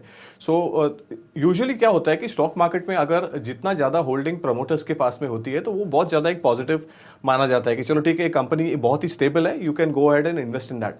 But in this crypto currency universe जितना कम होल्डिंग प्रमोटर्स के पास में होता है वो ज़्यादा पॉजिटिव माना जाता है बिकॉज उतना ज़्यादा आपका कम्युनिटी बड़ा होता है. What's your opinion on this? See, basically, the less decentralized system it is, then less value it will have. The more decentralized it is, the more value it will have. Because if you have more communities, it is spread across different nations, different countries. So it is more decentralized, it is more powerful. Why Bitcoin is so powerful? Because Bitcoin is decentralized, it's across multiple countries. So that's why Bitcoin is most powerful. So in crypto university, in crypto industry, in Web3 industry, what matters is that how many communities you have, how big is the community, and how decentralized your system is. So that is very important. So how does this insider thing indicates, its centralized nature? Okay. So basically, since people are holding 48% of tokens, and if you see the basic criteria for mining Solana tokens, you should stake some tokens, and if people are owning, Solana Foundation is owning most of the tokens, the probability is that they will be mining most of the tokens.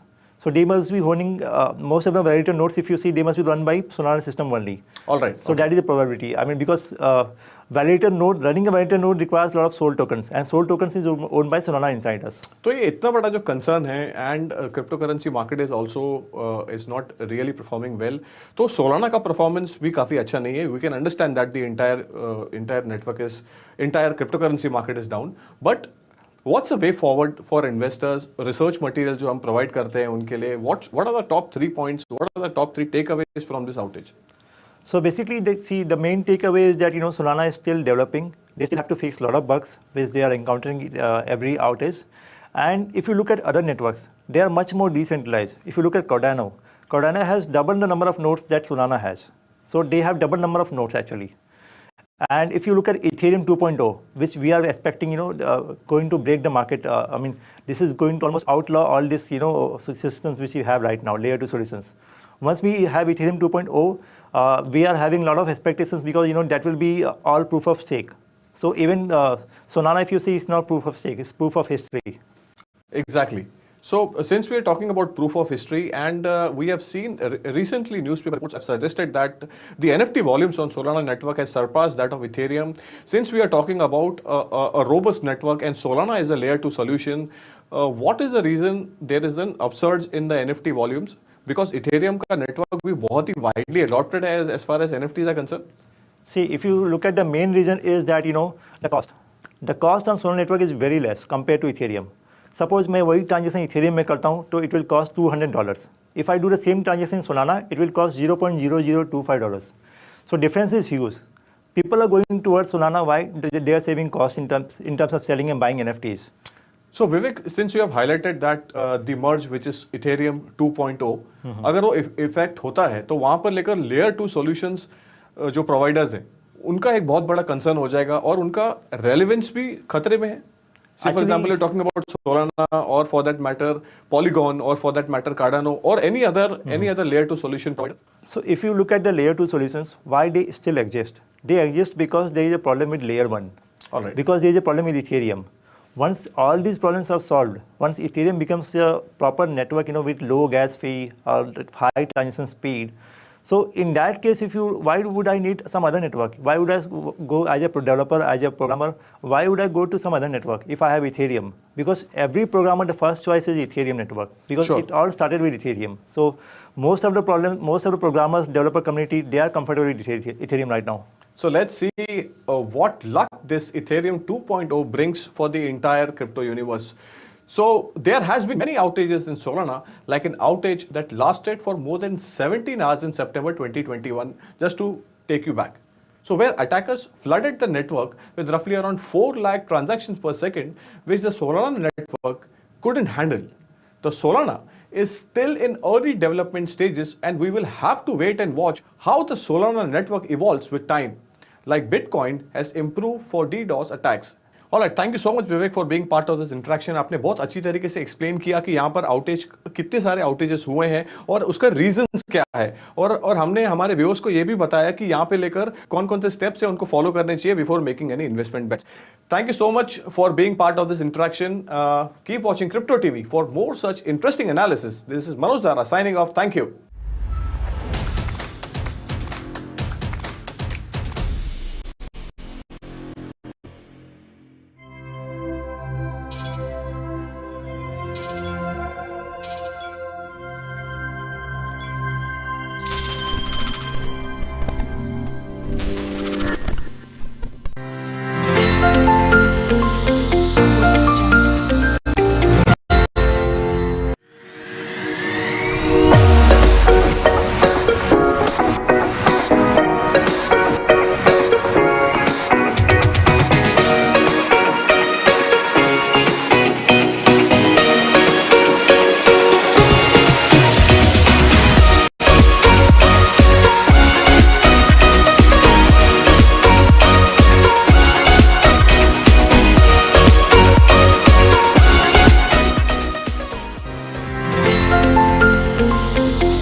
Good evening, ladies and gentlemen. Welcome to Crazy Coins by Kunal. Today's coin is Matic, also known as Polygon. It is changing the way people are developing apps on the blockchain, and Polygon is the favorite platform for app and game developers on the Ethereum network. The highlight is it has gone up 6,000% last year. If Bitcoin is the Omni network, Ethereum is the layer 1 network. Ethereum made usability possible, and most of the decentralized network on the blockchain today runs on Ethereum, but it has a fundamental problem. Speed is slow and scalability. Polygon is the Superman that solved that problem by reducing the fees by 10 times. It's also 10 times faster and now can be scaled as simple as a plug. Wow. Now the question is, what will be the up and down percentage this year? It has in no time become the 11th largest coin in terms of market capitalization, just a tiny bit away from the top 10, and is being invested by the sharks. You heard me right, no other than Mark Cuban. Now the real question is, what will happen when ETH 2.0 releases, and only time will tell. Until then, stay tuned till I bring more Crazy Coins with Kunal.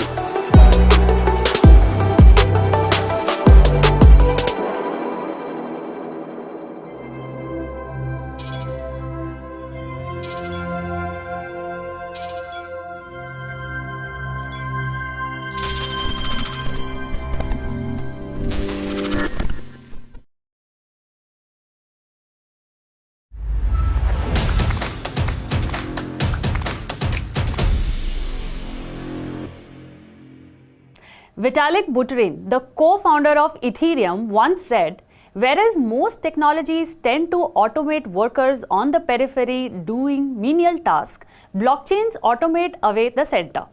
Instead of putting the driver out of a job, blockchain puts the Uber out of a job and lets the taxi driver work with customer directly. What it also means, in other words, is blockchain is the key to prosperity. How? Let's figure this out with our guest on Zoom call. But before that, let me welcome all the viewers of Crypto TV, and I am your host Parvati Nirvan, and today I have with me on Zoom call Mr. Ashwin Safaya, who has many years of experience in building and scaling ventures related to crypto assets and its underneath technology blockchain across Southeast Asia. Let's welcome our guest. Hello, Mr. Ashwin. Hi Parvati, thanks for having me. Pleasure to be here. How are you doing today? I'm doing good. How are you doing? I'm glad to be here, and thanks for inviting me for this discussion. Great. I'm doing well. So let's move to the first question, right? Sure, sure. So, as you are associated with many startup companies for building and scaling their businesses across Southeast Asia, what are the use cases on which these companies are working on?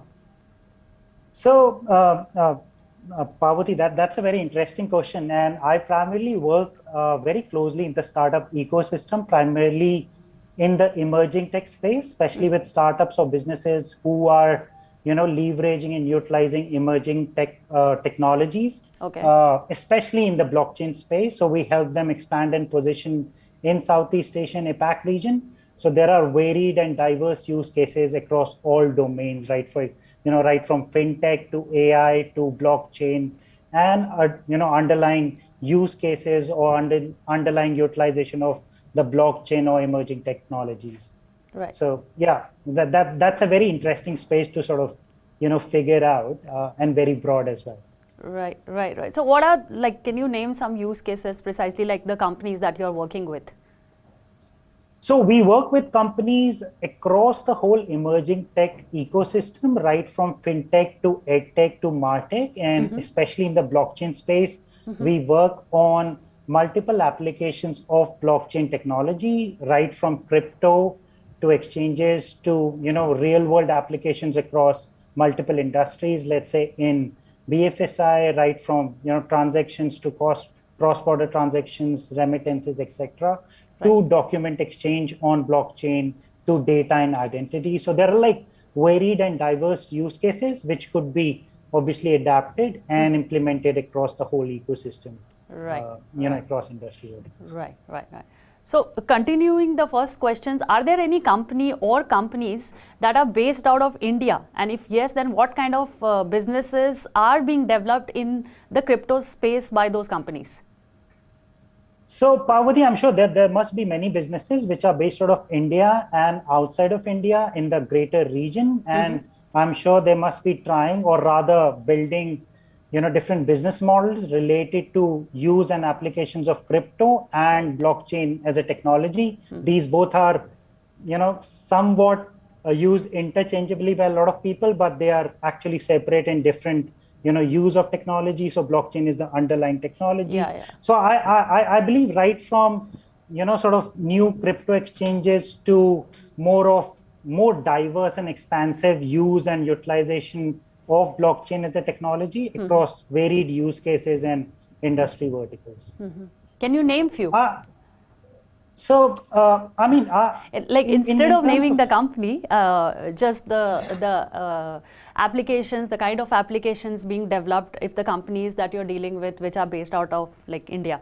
So Parvati, again, applications have been developed across various layers. One could be platform applications. So there could be blockchain platforms which could cater to multiple use cases. There are a lot of companies or businesses which are developing blockchain platforms which could cater to respective processes, areas, and use cases across various industry verticals. Like, for example, in banking and financial services, there could be platforms which could unify use of blockchain across processes, right from, as I said, accounts and transactions to payments to cash to document, and then subsequently to identity and data on blockchain. So there are a lot of companies. I don't remember all of them at top of my head, but there are crypto exchanges, as I said. There could be blockchain platforms, there could be certain frameworks and protocols. So it cuts across various segments and layers of use of emerging tech, especially blockchain. Yeah, I understand. I just wanted to ask and understand, like, is there any difference when the specific use cases comes when the companies are from India and otherwise, like, because you are dealing with all the Southeast Asia region, right? So that is where I'm coming from. So typically use cases would depend on the key pain areas and the kind of pain points which a particular industry is facing. So be that, for that matter, be it India or any other country, there are similar, if not same applications of the technology as such. But then it could really depend on what kind of use cases are being positioned and what kind of pain areas a particular business wants to solve. So for a crypto exchange, the use case could be just trading of cryptocurrencies, Yes, for yes, example. yes, I But for a blockchain platform, it could be completely different. So, out of the many blockchain use cases that you have mentioned so far, one of the use cases is tokenization. Can we discuss about that? Sure, Parvati. I think tokenization is itself a very interesting use case for use and leveraging, blockchain technology. And I think the reason it's quite interesting and sort of diverse is because it has diverse applicability across industries as well as business processes and use cases. So, for example, there can be multiple use cases or business processes which can be possibly tokenized. And then those use cases could cater to, for example, in BFSI space, in banking and financial services industry, the biggest use case of tokenization could be payments. And if you look at the projections by 2023, digital transactions value would possibly surpass about $6.7 trillion globally. So you can look at the expanse and the potential for applicability of tokenization of payments. So it's basically utilizing that tokenization as a for the technology to obviously issue stable coins or cryptocurrencies, again depending on which use case you're driving. And then it could obviously help reduce costs for the payment processors and obviously and point of sale systems.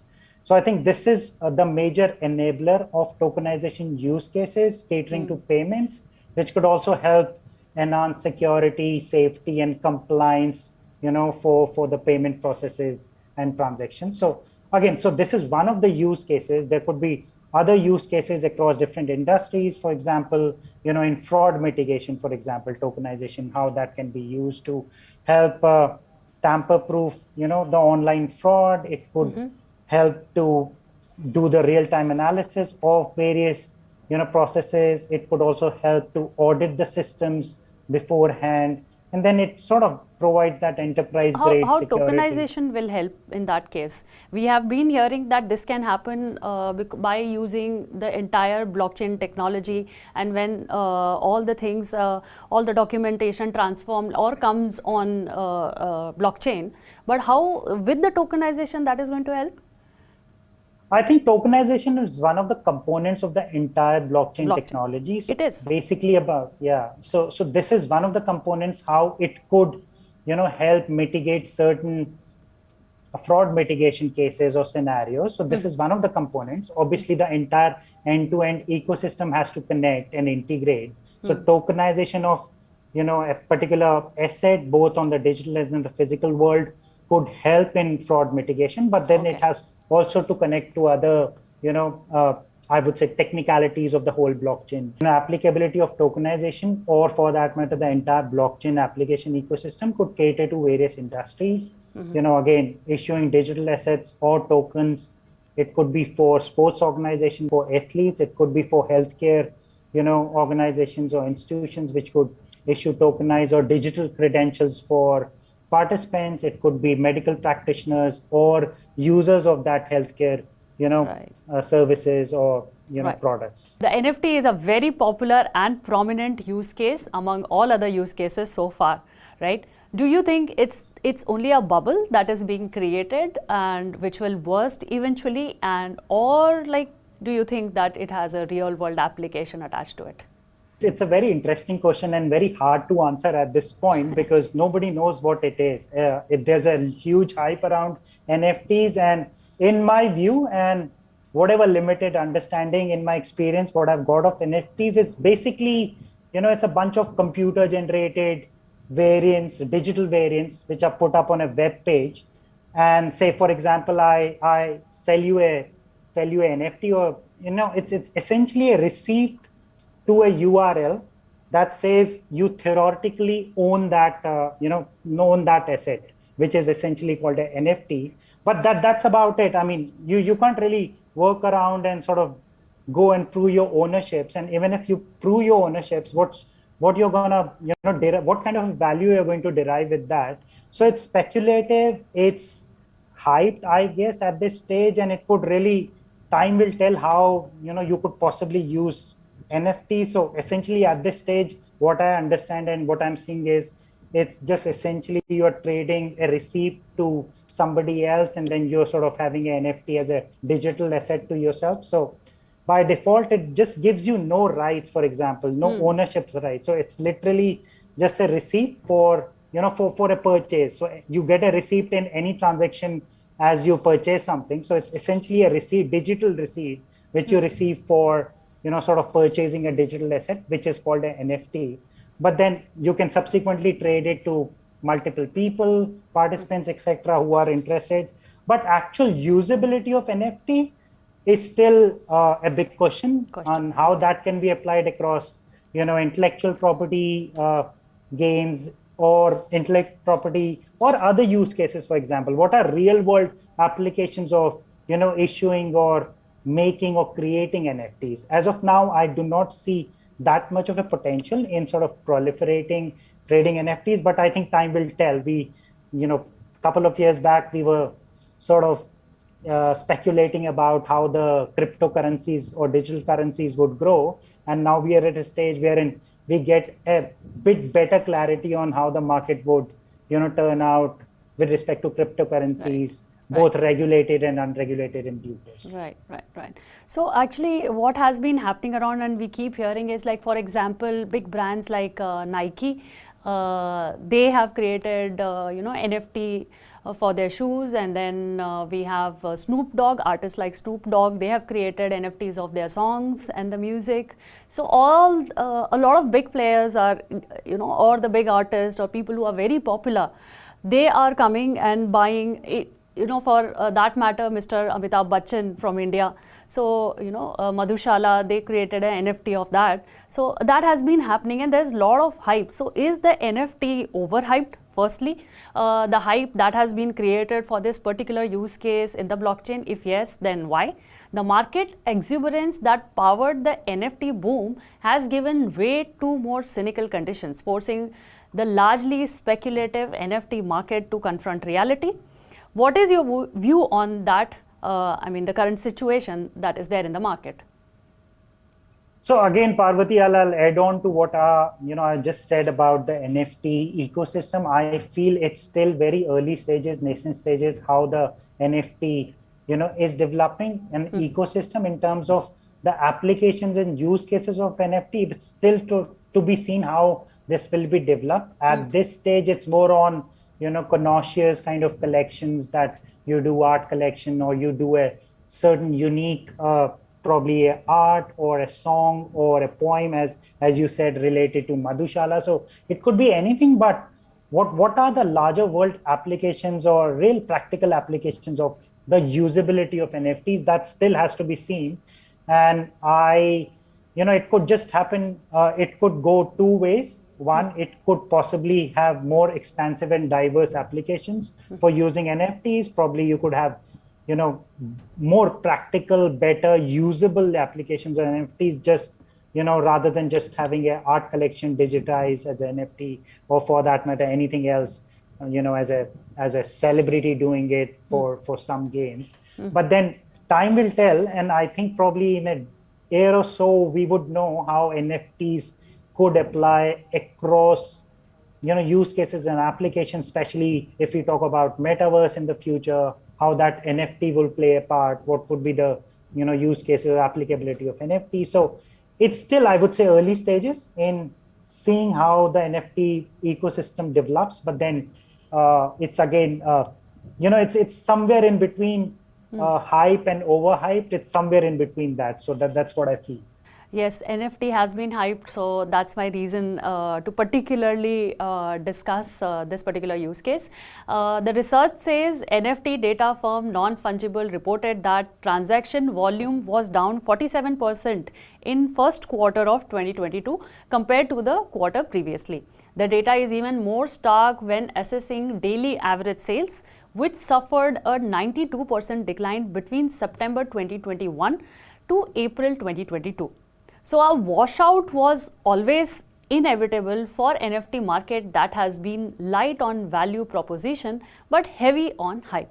Will this fall continue? What do you think? Again, I would just extend what I just said, based on the points you raised earlier, which are very pertinent these are very interesting and very pertinent questions related to the current ecosystem and what's been happening in the blockchain/NFT/crypto space. So I feel, as I said, it's still early stages, or not that as a sort of early adoption of NFTs. It's just very niche adoption across some areas of art collection, etc. So I think this has to be seen possibly 6 months down the line, as we have also better clarity on metaverse. How the different use cases and applications I will could come be to metaverse. yeah. So Parvati, I feel it possibly, again, if it does not go beyond the current applications and possibly real world use cases for NFT, I think it's gonna fall further. It probably go down the same road as currently crypto is going across various segments. Yeah. So what you are saying in the nutshell is it's a big question mark, right? At this It's a big question mark at the moment, and Yes. I think, again, if it does not go beyond the current applications, it may further go down the Fall. drain or probably become obsolete. Okay. A big remark. Fine. Let's move to the another question. The one you mentioned, which is the another popular use case. Like I'm talking with respect to the use case that has been developed, metaverse. What are the technologies that can be incorporated with the metaverse ecosystem, and will the integration of various technologies is the evolution of Web 3.0? If yes, then how? Yeah, again, metaverse is a very interesting and I won't say hype, but it's a very looked at and a trendy discussion topic and a sort of word to play around with. I think, again, a lot of people are stating metaverse is the future of internet, but it's again very early days and early. It is perceived so. Yeah, it is perceived so as a future of internet, but again, we are at very, very early stages of seeing what could be the potential applications of metaverse as the ecosystem and as a newer dimension to people connecting digitally or integrating the physical and digital worlds. So I think as you would know, obviously it's been almost close to 6 months now since FB or Facebook announced its rebranding of Facebook to Meta as a platform. Meta. Yeah, and they are obviously seeing that how they can possibly leverage the future potential of developing a metaverse ecosystem. But essentially, Parvati, if you see metaverse, it's if you replace it with a more simpler, easily understandable term, it's actually cyberspace, right? So so many people are using these jargons and hype words of metaverse and this and that. Okay. But it's essentially a digital cyberspace in which various technologies would interact and communicate with each other. Yeah. Recently, I've just come across there is a integration of AI technology in the metaverse, with which doctors are performing surgery. So actually, I'm coming from that space wherein people are integrating various technology into the space to make it work. Not that those technologies are new. The technologies, for example, IoT also, for example, if they are including IoTs. So they are developing, or they are definitely at a very early stage to develop and go forward with this. But how do you see that progressing? I think, again, this is a space which is, as you rightly said, it is still at an earlier stage of development, and seeing how this could be a potential, I would say, practical applications across industry areas, especially in healthcare, as you said, for probably doing surgeries robotically or using robotics. And this could be a use of AI and other technologies. How it would integrate with metaverse, it's still a question which probably we would have to ponder on. Right. Fine. Let's move to the very interesting question that I was waiting for, because you come from the Southeast Asia market. So Southeast Asia market is the emerging market in crypto space, right? What are the countries that actually are, business generating countries for you guys? And what are the sectors which are more prominent, like the business being developed? So essentially, Parvati, we actually work with businesses who are looking to expand scale and further position their their business or offerings in the Southeast Asia APAC region. So of course, it's a emerging, growing, and a very huge potential market for a lot of businesses, especially in the emerging tech space, be it in AI, metaverse, blockchain, crypto. So it's a global hub anyway, and it's a financial services hub. If I talk about Singapore, it's a financial hub and a global port hub as well in terms of the supply chain and port operations. So I think there's a huge potential for multiple applications of various technologies.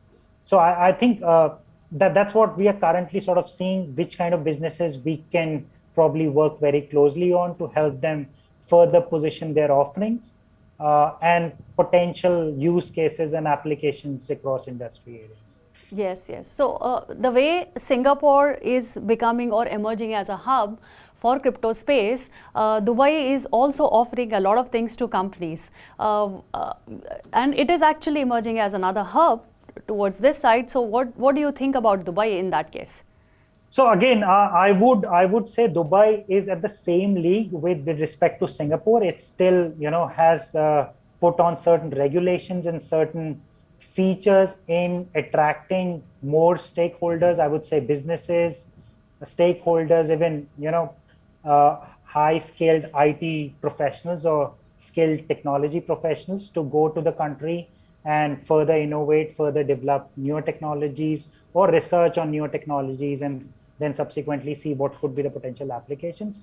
So Dubai I see as an emerging, becoming an emerging crypto/financial hub. It's probably competing with Singapore at the moment, and it could even come closer to what Singapore People is are to financial highly services. attracted to Dubai that way. Like the businesses Yeah, are going yeah. there.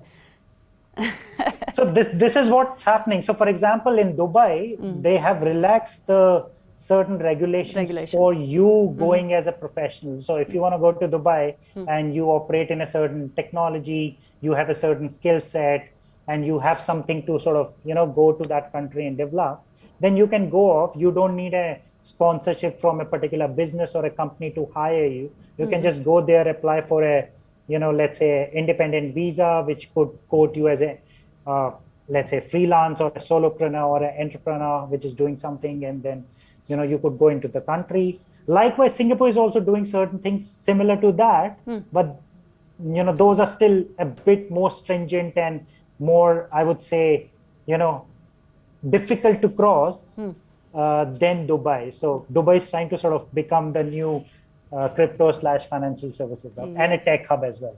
Yes, because they are more open to, more open with the regulations that they are forming. They are more open to people coming and more open to businesses, startups as well, right? Yeah. In fact, what I, in my view, Dubai has been a blockchain hub even way before then Singapore was sort of getting to that perception of becoming a financial services / emerging tech hub, and you can say blockchain hub.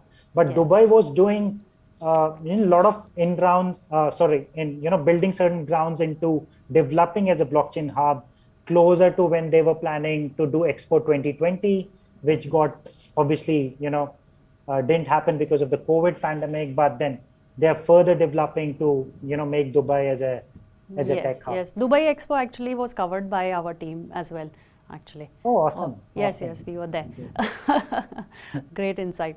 Anyways, so Singapore wants to become the next hub for the crypto market, right? Still, the regulatories are yet to be formed. How receptive Singapore is in terms of forming those regulatories, or we can say how considerate the government will be in this matter? So Parvati, again, I'm not a government or regulatory professionals, but I would just share my inputs in terms of my experience and how I have learned interacting with the larger ecosystem as Right. such. So Please go ahead, no problem.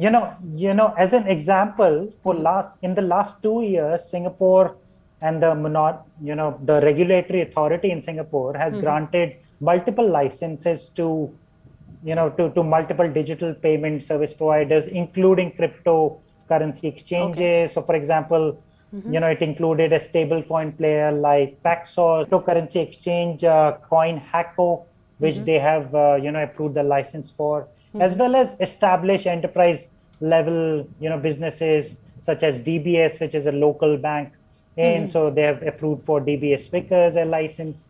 So again, I would say Singapore as a regulatory ecosystem is very, very strict and stringent. So they don't really cut corners and cut certain processes just because to approve and build up that perception of becoming a very liberal crypto or blockchain hub. So they will take their own certain protocols. They have to they really follow the stringent processes and protocols, and I think that's for the better, because that helps to cut out or take out the bad apples in the industry, and that's very important for developing the right sustainable and a long-term any kind of a hub. So if you want to develop a crypto/blockchain hub, you would have to follow a stringent protocol and processes to make sure that only the right businesses with the practical applications and use cases, and with a very strong track record, regulatory framework, as well as the whole strong business models would get passed from the gate. Then in that case, what makes me think from this conversation is Dubai is going to give a tough competition to Singapore. Absolutely. So Dubai is going to be a very strong competition to Singapore in terms of both, attracting companies and businesses, both who are doing something in the emerging tech space, especially in blockchain and crypto. So Dubai is going to be a very, very strong competitor for Singapore, both in terms of regulations as well as, probably developing more attractive businesses for, attracting businesses to come and set up their entities and invest here. Right. Fine. Lovely. This was a lovely time that I've spent, and it was very insightful. We've got some new idea about how Southeast Asia market is doing and how the businesses are emerging. Thank you so much for your time. Thank you so much. Thank you, Parvati. Likewise, thanks for having me, and pleasure to be here. This was a very interesting conversation that I had with Mr. Safaya. To continue more such conversations, I will bring you guys a lot more such episodes with the experts. Till then, take care, and to stay updated with the happenings of crypto world, do watch our daily news bulletin in Hindi and English both twice a day only on Crypto TV, and don't forget to subscribe our YouTube channel Crypto TV. I am your host Parvati Nirban, signing off for now. Bye-bye.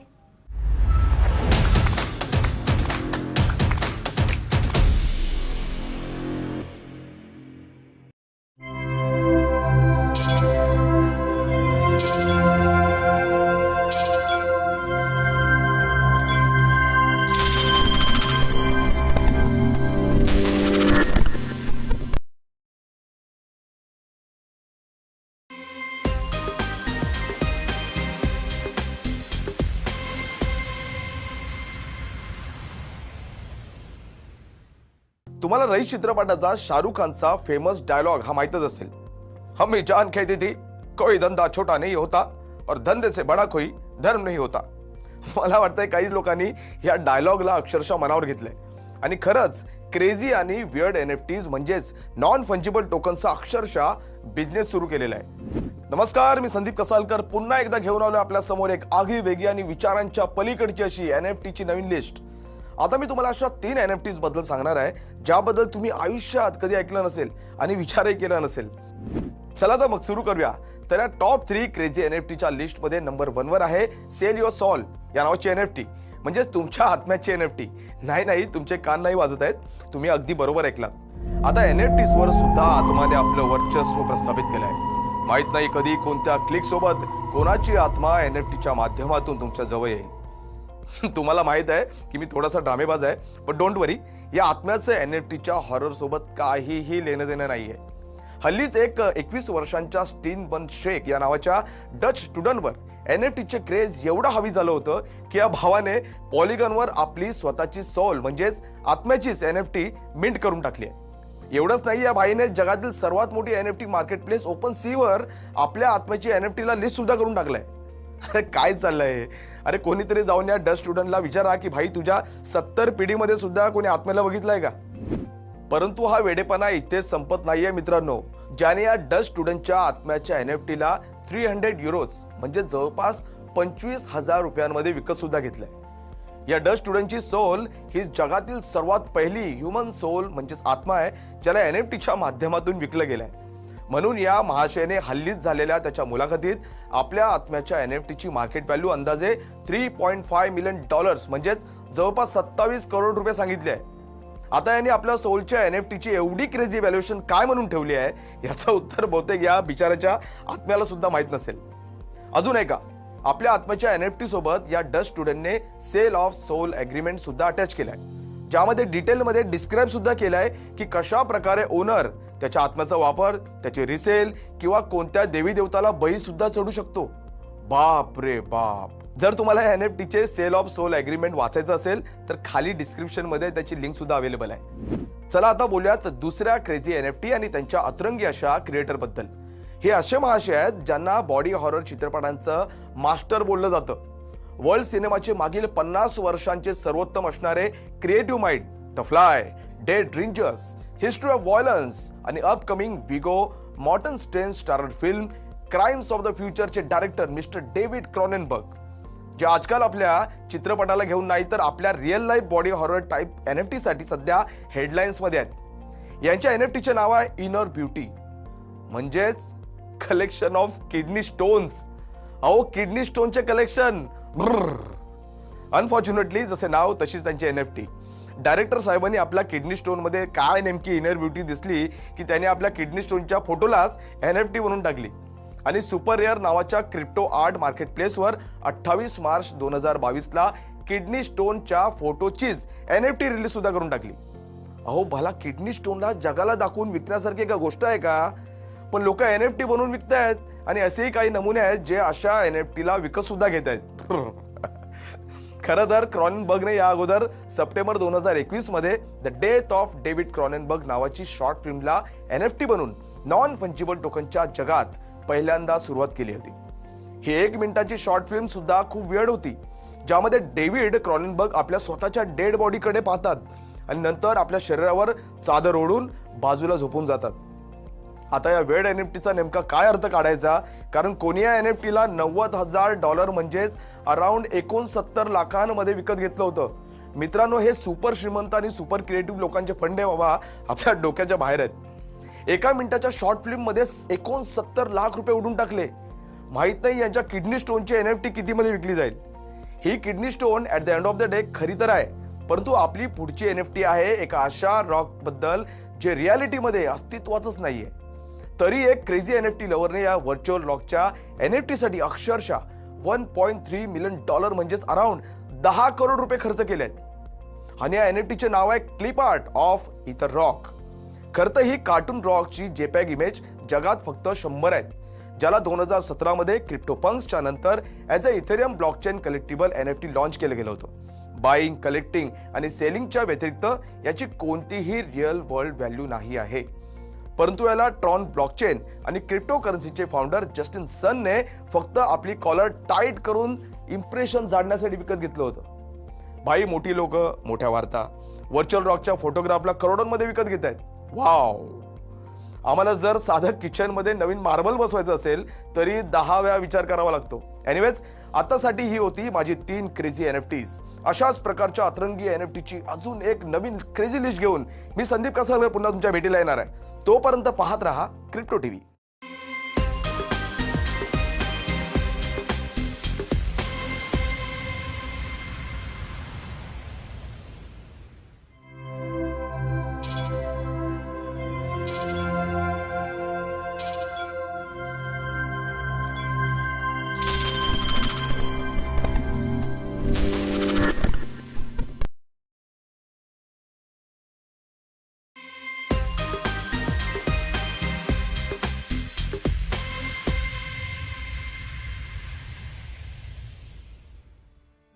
Metaverse और NFT mania ने globally celebrities की दुनिया में तूफान मचा दिया है. Actors हो या आर्टिस्ट, मॉडल्स हो या फिर सिंगर, सभी इस रेस में तेजी से दौड़ रहे हैं.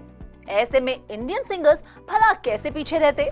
कुमार सानू, सोनू निगम, कैलाश खेर से लेकर एसपी बालासुब्रमण्यम तक से जुड़ी एनएफटीज सुर्खियां बटोर रही हैं. तो वहीं दिलेर मेहंदी ने सीधे मेटावर्स पर कब्जा जमा लिया है। वहां लैंड खरीदकर दिलेर जबरदस्त खलबली मचा रहे हैं। चुरा के दिल सभी का चले ये चले। जी हाँ, 90s में इनकी आवाज ने सभी को क्रेजी कर दिया था। तब शायद ही कोई रोमांटिक सॉन्ग हो जिसमें इनकी आवाज का जादू न घुला हो। जी हाँ, मैं बात कर रही हूँ म्यूजिक इंडस्ट्री के king of romance Kumar Sanu की, जिनकी रुमानी आवाज ने ना जाने कितने दिलों को पहले प्यार का एहसास कराया। पॉपुलर मेलोडी किंग इस बार अपनी NFT कलेक्शन के चलते सुर्खियों में है। हाल ही में उन्होंने कुछ एक्सक्लूसिव वीडियो, अनरिलीज सॉन्ग के ऑडियो और कुछ क्लिप्स के अलावा अपने फर्स्ट ऑडिशन और ऑटोग्राफ्ड डिजिटल मेमोरेबलिया की NFT सीरीज लॉन्च की है। कुमार सानू की इस NFT कलेक्शन में उनके कुछ पॉपुलर सॉन्ग्स के साथ साथ उनके घर के अंदर की खास झलक भी दिखेगी। ये NFT exclusively flamingo NFT platform पर अवेलेबल है। इसकी खास बात है, इससे होने वाली कलेक्शन का 5% NGO को डोनेट किया जाएगा। NFTs यूनिक एसेट होते हैं और इसीलिए अब ट्रिब्यूट के तौर पर भी इस्तेमाल किए जा रहे हैं। तेलुगु, तमिल, कन्नड़ा, हिंदी और मलयालम फिल्म्स में 40,000 से ज्यादा गानों को अपनी आवाज से सजाने वाले legendary playback singer SP Balasubramaniam के गुजरने के 6 महीने बाद उनके अनरिलीज सॉन्ग को बतौर NFT उनके फैंस के लिए लॉन्च किया गया। उनका ये आखिरी सॉन्ग डिजी नूर नाम की leading entertainment non fungible token marketplace पर ऑक्शन किया गया। विश्वरूपा दारी सनम नाम की इस एल्बम को leading music label symphony records के साथ रिकॉर्ड किया गया है। इस NFT से जुड़ी खास बात है कि इसके बायर को कॉपीराइट का 51% मिलेगा। साथ ही उनके पास इस सॉन्ग को अडेप्ट और अपने मुताबिक रिप्रोड्यूस करने के राइट्स भी होंगे। तो वहीं इन सब के बीच मेटावर्स की दुनिया में धूम मचाने वाले इंडियन म्यूजिक इंडस्ट्री के पहले पॉप स्टार दिलेर मेहंदी ने मेटावर्स में लैंड खरीदा है, जिसे उन्होंने नाम दिया है बल्ले बल्ले लैंड। सुनने में आ रहा है कि इस लैंड की एंट्री पर उनका एक जाइगैंटिक गोल्डन स्टैच्यू होगा, जिसके इर्द गिर्द बाकी पॉप स्टार और आर्टिस्ट अपने कॉन्सर्ट्स होस्ट कर पाएंगे।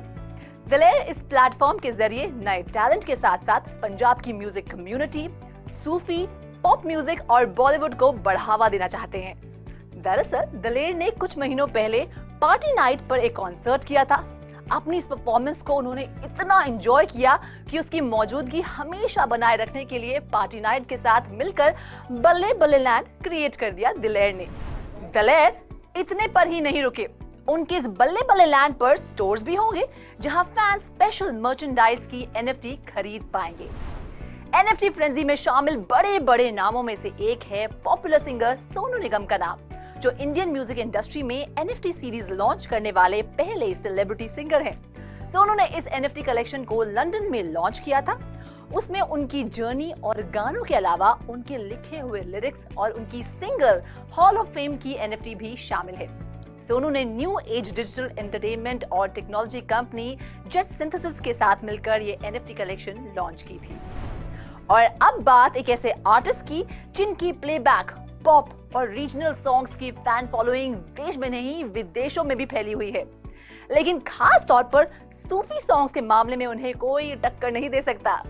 इंडियन सूफी किंग कहे जाने वाले कैलाश खेर ने अपनी NFT कलेक्शन के लिए पॉपुलर NFT मार्केटप्लेस ओपनसी को चुना।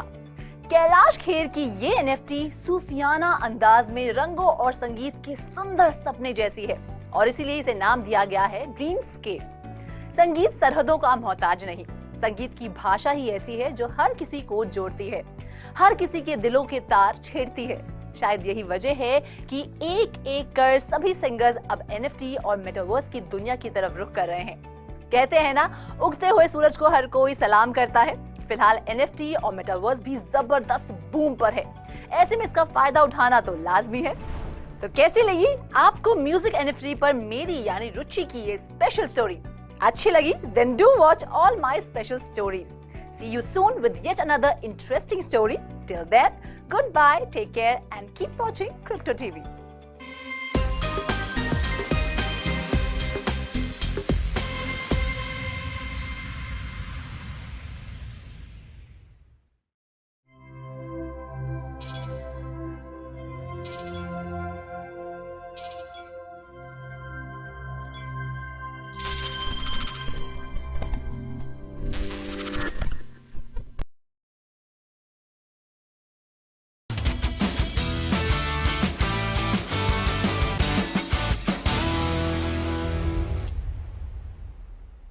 Hello and welcome to Crypto TV. मैं हूं आपकी होस्ट और दोस्त विनीता और आज मैं आपको रूबरू कराऊंगी ब्लॉकचेन टेक्नोलॉजी से जुड़े हुए अनसुने, अनकहे, इंटरेस्टिंग एंड एक्साइटिंग फैक्ट्स के साथ।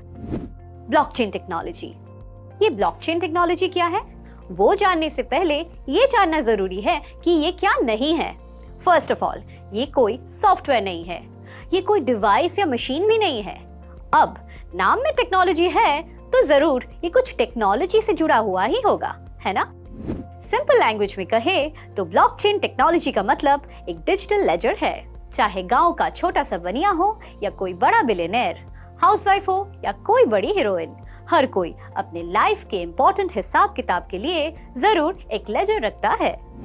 पुराने बॉलीवुड फिल्म में आपने जरूर देखा होगा, डकैत बना हीरो काला टीका लगाकर लाला के पास अपनी माँ के गिरवी रखे हुए कंगन छुड़ाने आता है, तो वो लाला के पास सबका लेखा जोखा लिखने वाली जो लाल किताब होती है उसी को खाता बाही यानी कि लेजर कहा जाता है। इसी लेजर को डिजिटली एक मॉडर्न अवतार में ब्लॉकचेन टेक्नोलॉजी कहते हैं। कुछ लोग तो यहाँ तक कहते हैं कि हम में और जानवर में अगर कोई फर्क है तो वो ये है कि हम लेजर मेंटेन करते हैं, वो नहीं।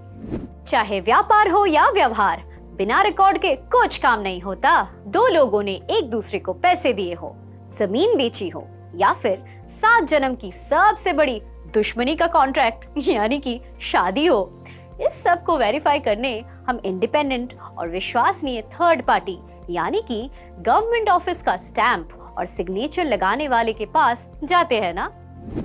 लेकिन फिर भी कई बार फ्रॉड होता है।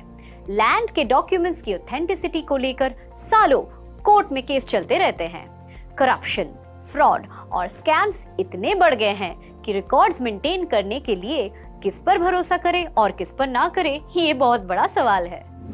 कंप्यूटर और इंटरनेट के इन्वेंशन के बाद लोगों ने सोचा कि क्या ऐसा कोई सिस्टम पॉसिबल है जहां कोई किसी को कभी धोखा ना दे पाए। मतलब लेजर के मामले में कलयुग के धोखाधड़ी वाले टाइम में सतयुग वाली ऑनेस्टी कैसे मिलेगी? इसी पहेली का हल सबसे पहले मिस्टर डेविड शॉम ने 1982 में ढूंढ निकाला। उन्होंने लोगों को धोखाधड़ी से बचाने वाली एक सिस्टम बनाई। उसके बाद 1992 में स्टुअर्ट हेबर और स्कॉट स्टोरनेटा ने ऐसी टेक्नोलॉजी बनाई कि हर ट्रांजैक्शन पर टाइम और डेट का थप्पा लग जाए, ताकि कोई तिकड़मबाज चाहकर भी रिकॉर्ड्स में अपनी धोखाधड़ी की कलाकारी ना दिखा सके। बाद में इन्हीं दोनों ने डेविड बेयर के साथ मिलकर 1992 में मर्कल ट्री का यूज करके टैम्पर प्रूफ डॉक्यूमेंट्स मेंटेन करने की सिस्टम बनाई। उसके बाद हैल फिनी ने 2004 में reusable proof of work RPOW की सिस्टम बनाई। कहते हैं ना, मियाँ बीवी राजी तो क्या करेगा काजी। फिर टाइम के साथ साथ नए नए लोग इसमें जुड़ते गए, जैसे निक जोबोनी का बिटगोल्ड और वे डाल की बी मनी। पर बोले तो ये सारे सिस्टम्स के पास डबल स्पेंडिंग के प्रॉब्लम का कोई सोल्यूशन ही नहीं था। अब डबल स्पेंडिंग बोले तो डिजिटल कॉइन्स की कॉपी 24/7 बनती ही रहती है और उसको जितनी बार यूज करना चाहो उतनी बार कर सकते हैं। अब ज्यादा सोचिए मत, आपको एग्जाम्पल के साथ ही समझाते हैं। रिजर्व बैंक की जगह हर कोई अगर घर घर में 500 और 2000 के नोट छापने लग जाए तो ये कितनी बड़ी प्रॉब्लम हो जाएगी। डिजिटली स्पीकिंग, इन अ वे ये कुछ इतनी ही बड़ी प्रॉब्लम थी। फाइनली 2008 में सातोशी नाकामोटो ने Bitcoin a peer to peer electronic cash system नाम का एक 9 पन्नों का डॉक्यूमेंट बनाया, जिसमें उन्होंने चौम से जालसाजी से सुरक्षित करने वाला सिस्टम, स्टोरनेटा हेबर से टाइम स्टैंपिंग वाला सिस्टम, स्टोरनेटा हेबर बेयर का मर्कल ट्री वाला सिस्टम और फिनेकी RPO वाले सिस्टम को मिलाकर एक ऐसा धांसू और टनाटन सिस्टम बनाया जिससे दुनिया भर में लोग ब्लॉकचेन टेक्नोलॉजी के नाम से जानने लगे। बेसिकली जब हम लोग मिक्स वेज की सब्जी बनाते हैं तो दुनिया भर की सब्जी उसमें डालकर चटाकेदार डिश बनाते हैं ना, वैसे ही नाकामोटो ने भी सारी पुरानी सिस्टम्स को मिलाकर अपना तड़का डालकर ब्लॉकचेन टेक्नोलॉजी बना डाला और ऑल ओवर द वर्ल्ड सबने बोला चिंगालाला। अब आप पूछेंगे ये ब्लॉकचेन टेक्नोलॉजी सही मायने में कैसे काम आती है? बेसिकली ये ब्लॉकचेन टेक्नोलॉजी एक ऐसा हैक प्रूफ, फ्रॉड प्रूफ और सिक्योर सिस्टम है जिसमें ना तिकड़मबाजी चलती है ना कोई थर्ड पार्टी की रिक्वायरमेंट। अब किसको चाहिए कबाब में हड्डी? ब्लॉकचेन ने बोला निकालो इसे। जिस काम को पहले राजा महाराजा और उसके बाद सरकारी कर्मचारी ठप्पा लगाकर करते थे, वही काम आज क्रिप्टोग्राफी नाम के टेक्नोलॉजी से फटाफट हो जाता है। आप तो जानते ही हैं कि हमारी रोजमर्रा की जिंदगी में इतने सारे ट्रांजैक्शंस होते हैं और उन सब के रिकॉर्ड रखने का खर्चा इतना बढ़ गया था कि मत पूछो। ऊपर से वो रिकॉर्ड टैम्पर प्रूफ भी नहीं था। ब्लॉकचेन टेक्नोलॉजी के जरिए ये कॉस्ट बहुत ही कम हो गया, क्योंकि इसमें आप अपने ट्रांजैक्शंस का रिकॉर्ड खुद ही रख सकते हैं। इस टेक्नोलॉजी का सबसे बड़ा खासियत यही है कि कोई भी माइका लाल कितना भी चाहे इसको हैक या टैम्परिंग नहीं कर सकता। ब्लॉकचेन टेक्नोलॉजी में इतना ट्रांसपेरेंसी और ईज ऑफ एक्सेस है कि भैया आजकल हर कोई एफिशिएंट तरीके से स्मार्ट कॉन्ट्रैक्ट बनाकर ब्लॉकचेन टेक्नोलॉजी का यूज कर सकता है। लेकिन एक बात मैं आपको शुरू में ही क्लियर करना चाहती हूँ कि बिटकॉइन और ब्लॉकचेन टेक्नोलॉजी ये दोनों अलग अलग हैं। ब्लॉकचेन एक टेक्नोलॉजी है और बिटकॉइन इस टेक्नोलॉजी से बना हुआ फर्स्ट प्रोडक्ट। मान लीजिए कि ब्लॉकचेन अगर पेड़ है तो बिटकॉइन उसका पहला फल है। दोस्तों, आपको जानकर झटका लगेगा, ब्लॉकचेन टेक्नोलॉजी के बर्थ सर्टिफिकेट में उसके पापा के नाम के आगे सातोशी नाकामोटो नहीं बल्कि स्कॉट स्टोरनेटा का नाम लिखा जाता है। जैसे इंटरनेट के इंट्रोडक्शन से ऑल ओवर द वर्ल्ड में जो टेक्नो रेवोल्यूशन आया था, उससे भी बड़ा टेक्नोलॉजिकल रेवोल्यूशन ब्लॉकचेन की वजह से आने वाला है। तो जैसे प्लेन में बैठने पर कहते हैं ना, कृपया आप अपनी कुर्सी की पेटी बांध लीजिए, क्योंकि ब्लॉकचेन टेक्नोलॉजी तेज गति से हम सब की लाइफ बदलने वाली है। तो दोस्तों, कैसी लगी आपको आज की ब्लॉकचेन की ABCD? ऐसे मजेदार कंटेंट देखने के लिए देखते रहिए आपका फेवरेट चैनल क्रिप्टो टीवी। और मैं हूँ आपकी होस्ट और दोस्त विनीता। आज के लिए आपको कहना चाहती हूँ टाटा बाय बाय सायोनारा, क्योंकि मैं तो चली ब्लॉकचेन के प्लेन में उड़ान भरने। आप चल रहे हो क्या? चलना है तो आ जाइए मेरे साथ और देखते रहिए Crypto TV. Like, comment, share, subscribe करना बिल्कुल मत भूलिए।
ब्लॉकचेन प्लेटफॉर्म्स की हर छोटी बड़ी हलचल की इंफॉर्मेशन, क्रिप्टो मार्केट के अप्स एंड डाउन्स की डिटेल, बिटकॉइन के घटते बढ़ते रेट्स और वर्चुअल करेंसी से जुड़े फन फैक्ट्स के साथ और भी बहुत कुछ देखते रहिए देखते रहिए Crypto TV. Crypto TV, crypto TV, crypto TV. Mind. Hello and welcome back to Crazy Coins with Kunal. Today's coin is OMI.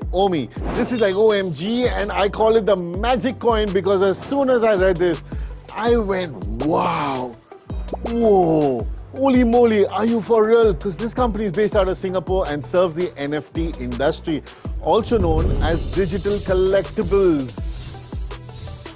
Oh, with only 750 billion coins in circulation, Weave is their main utility where you can buy, sell and mint these collectibles, whereas they also have a secure storage wallet.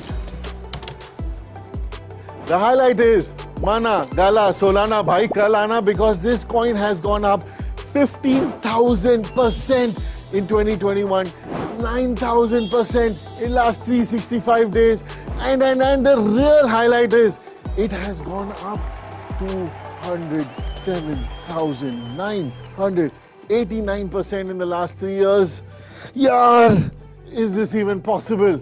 What is 207,989%? Mazak hai? Nahi bhai, this is crazy coins. This company has partnerships with DC Comics, Marvel and Star Trek. So if you're a Batman, Superman, Spider-Man, oh, Captain America, Black Panther or Iron Man fan and you say, hey Jarvis, buy me my NFT. Jarvis is probably going to go and buy it on Beeve. Now the real question is, OpenSea is another company that allows you to trade NFTs, but it has no token or coin. It also charges heavy fees and has no partnerships with these brands. However, open to trade anything you have. Wakanda forever. So the real question is, OMI for the future or OpenSea will float across the oceans and only time will tell. Until then, stay tuned till we bring you more crazy coins with Kunal.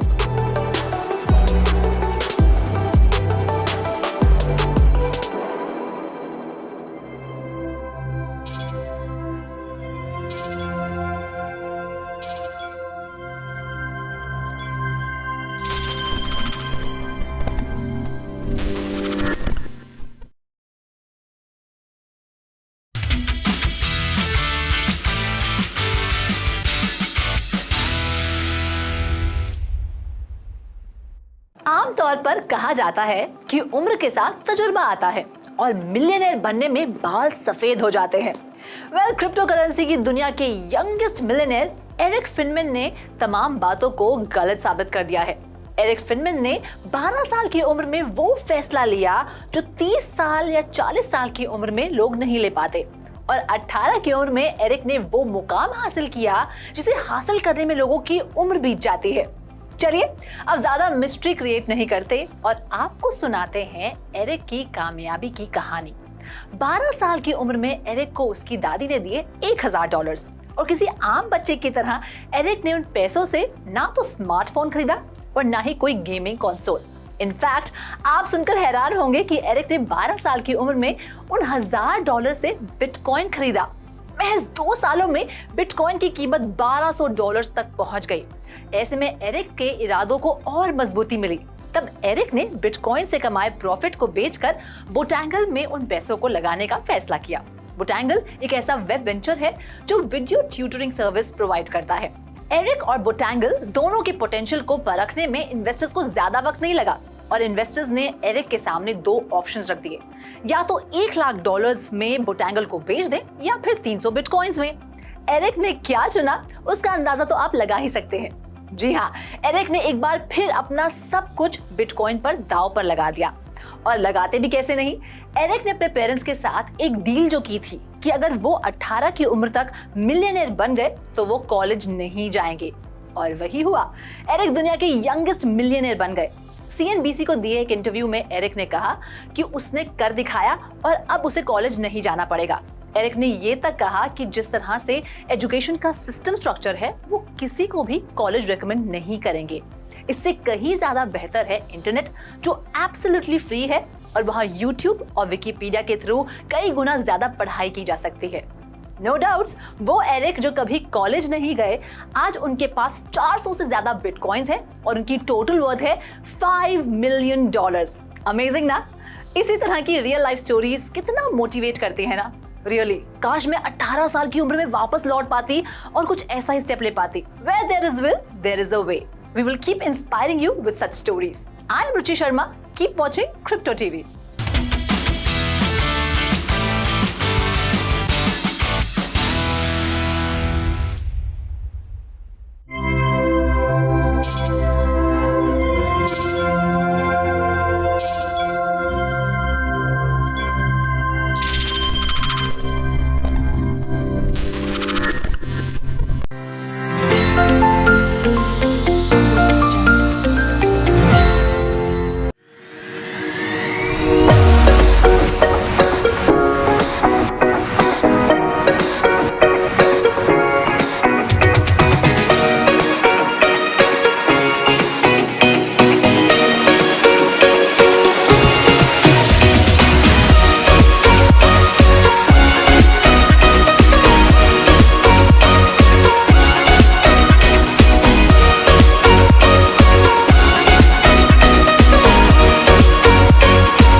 Hi guys, मी वैभवी सावंत स्वागत करते तुमचं crypto TV मध्ये. मागच्या भागात आपण पाहिलेलं नेमकं ब्लॉकचेन टेक्नॉलॉजी म्हणजे काय. आज आपण पाहणार आहोत ब्लॉकचेन टेक्नॉलॉजीला इन्व्हेंट कोणी केलं.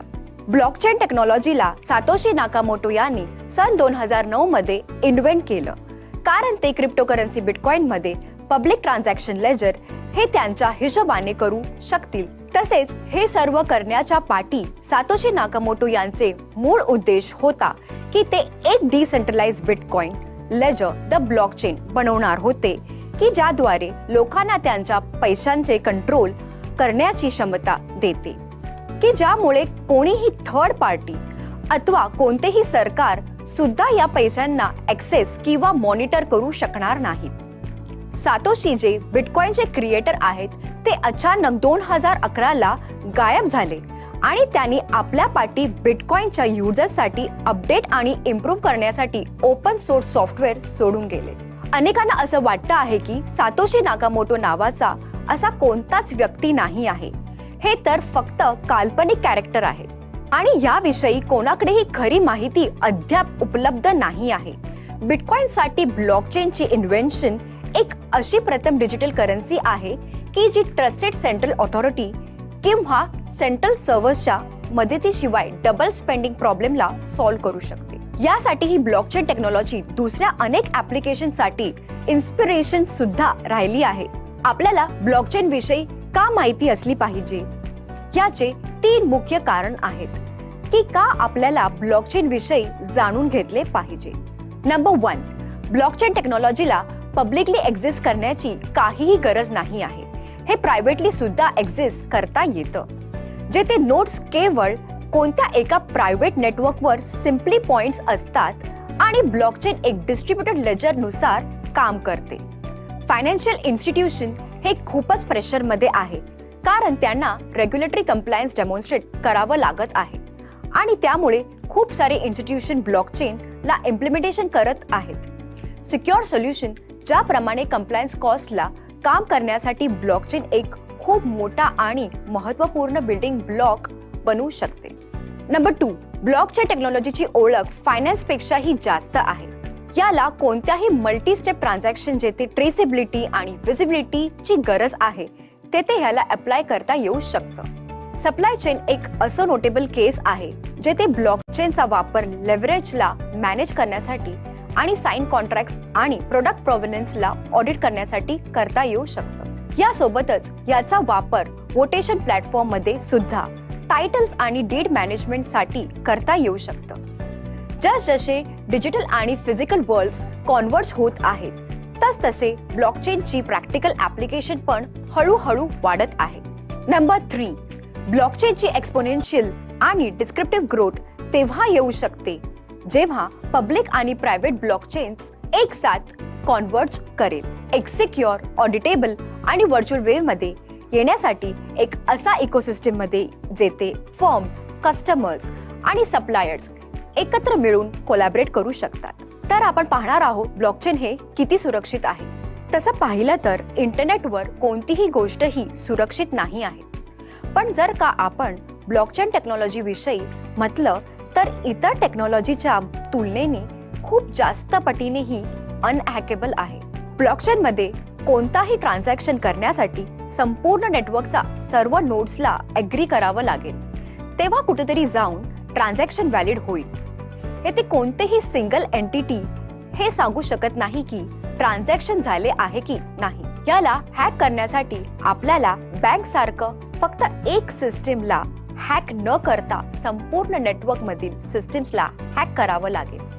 म्हणून या टेक्नॉलॉजीमध्ये हॅकिंग करणं एवढं सोपं नाही. जवळजवळ सर्व ब्लॉकचेनची कॉम्प्युटिंग रिसोर्सेस खूप जबरदस्त आहेत, कारण हे ते एक संगणक नसून नेटवर्कमध्ये अनेक संगणक जोडले गेलेले आहेत. 1990 मध्ये जेव्हा इंटरनेट टेक्नॉलॉजी आपला नेटिव्ह स्टेजमध्ये होते, ईमेल तेव्हा एक सर्वात मोठं आणि प्रथम ऍप्लिकेशन होतं. पण नंतर नवीन ऍप्लिकेशन ज्याप्रमाणे वेब ब्राउझर्स आले, वेबसाईट्स तेव्हा खूप पॉप्युलर झाले. लोक त्यानंतर चॅट सॉफ्टवेअर जसे स्काइपचा खूप जास्त प्रमाणात वापर करत होते. जर आपण आता बद्दल विचार केला तर आपण आपल्या मोबाईलमध्ये देखील बरेच ॲप्लिकेशन इंटरनेटचा वापर करताना आपल्याला पाहायला मिळत आहे. जेव्हा ब्लॉकचेन टेक्नॉलॉजी नवीन आली, बिटकॉइन सुद्धा ईमेल सारखं सर्वात प्रथम मोठं मेजर ॲप्लिकेशन होतं जे या टेक्नॉलॉजीला वापर करत होतं. दुसऱ्या क्रिप्टोकरन्सीजने या ट्रेंडला नंतर फॉलो केलं. आता ब्लॉकचेन टेक्नॉलॉजीला सुद्धा सिक्युरिटी, ऑनलाईन वोटिंग इत्यादी सारखं बरेच ॲप्लिकेशन मध्ये वापर केले जातात. तर मित्रांनो, पुन्हा भेटूया क्रिप्टो विषयी नवीन स्टोरीज घेऊन. तोपर्यंत पाहत रहा क्रिप्टो टीव्ही. मी वैभवी सावंत, आपली क्रिप्टो फ्रेंड. तुर्तास येथेच थांबते. धन्यवाद.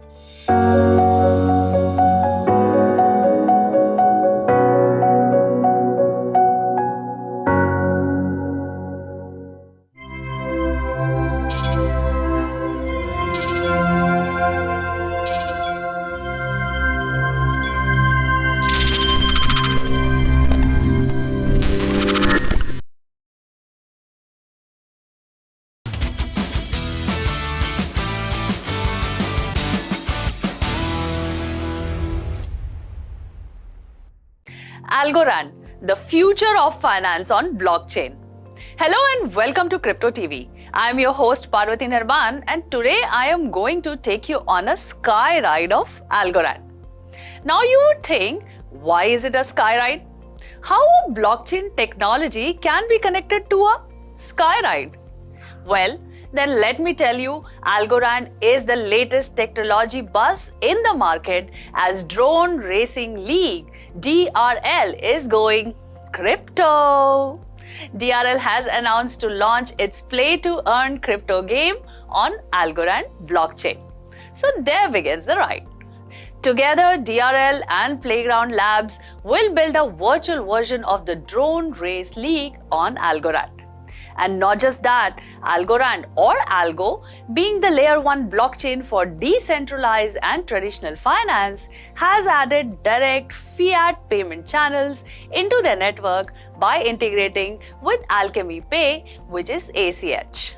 Alchemy Pay is a payment solutions provider that connects fiat and crypto economies, and its global merchant network now supports Algorand's Algo token for payments in 65 countries. Even more, Marshall Island is adopting Algorand for the issue of its sovereign currency. So the Marshall Islands is the first country to adopt a national digital currency built on Algorand blockchain. Algorand's Algo token ranked 20th on the Forbes list of most influential digital assets, has the 18th highest market cap of any cryptocurrency, hovering around $11 billion as of 5th Jan 2022. So we know now how Algorand is one of the fastest growing blockchain technology today.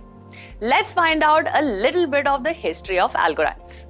Algorand was founded by Silvio Micali, a computer science professor at the Massachusetts Institute of Technology. Silvio received the 2012 Turing Award for his innovative contributions in cryptography, blockchain, and cryptocurrency protocols and electronic cash, making him a leading mind in the cryptocurrency and blockchain industry. Silvio Micali has been a professor of cryptography since 1980s. Around 2015, he started researching how to create a better blockchain technology instead of criticizing Bitcoin. Well thought. He was then approached by Nikolai Zeldovich, an MIT professor, and based on the success of testing the new blockchain technology with different simulated transactions, the Algorand company was incorporated in 2017. Algorand's white paper was co-authored in 2017 by Silvio Micali and Jing Chan, a professor at Stony Brook University. This blockchain is particularly carbon negative, as it operates on pure proof-of-stake network, which is the need of the hour as everyone is eyeing green blockchain initiatives. That's true. So well, in today's time, the Algorand protocol is chosen for its speed, scalability, security, and its ability to effectively implement the required compliance controls and the transactional finality needed for the digital currency. Just like other competitors like Solana, Cardano, Algorand intends to displace Ethereum as the primary blockchain home for decentralized apps, DeFi projects, and crypto-native games of the future, or in crypto speak, the metaverse. So what exactly is this Algorand and how does this new blockchain technology functions? Well, Algorand serves as the infrastructure layer on which we can build crypto networks, decentralized apps, and crypto tokens.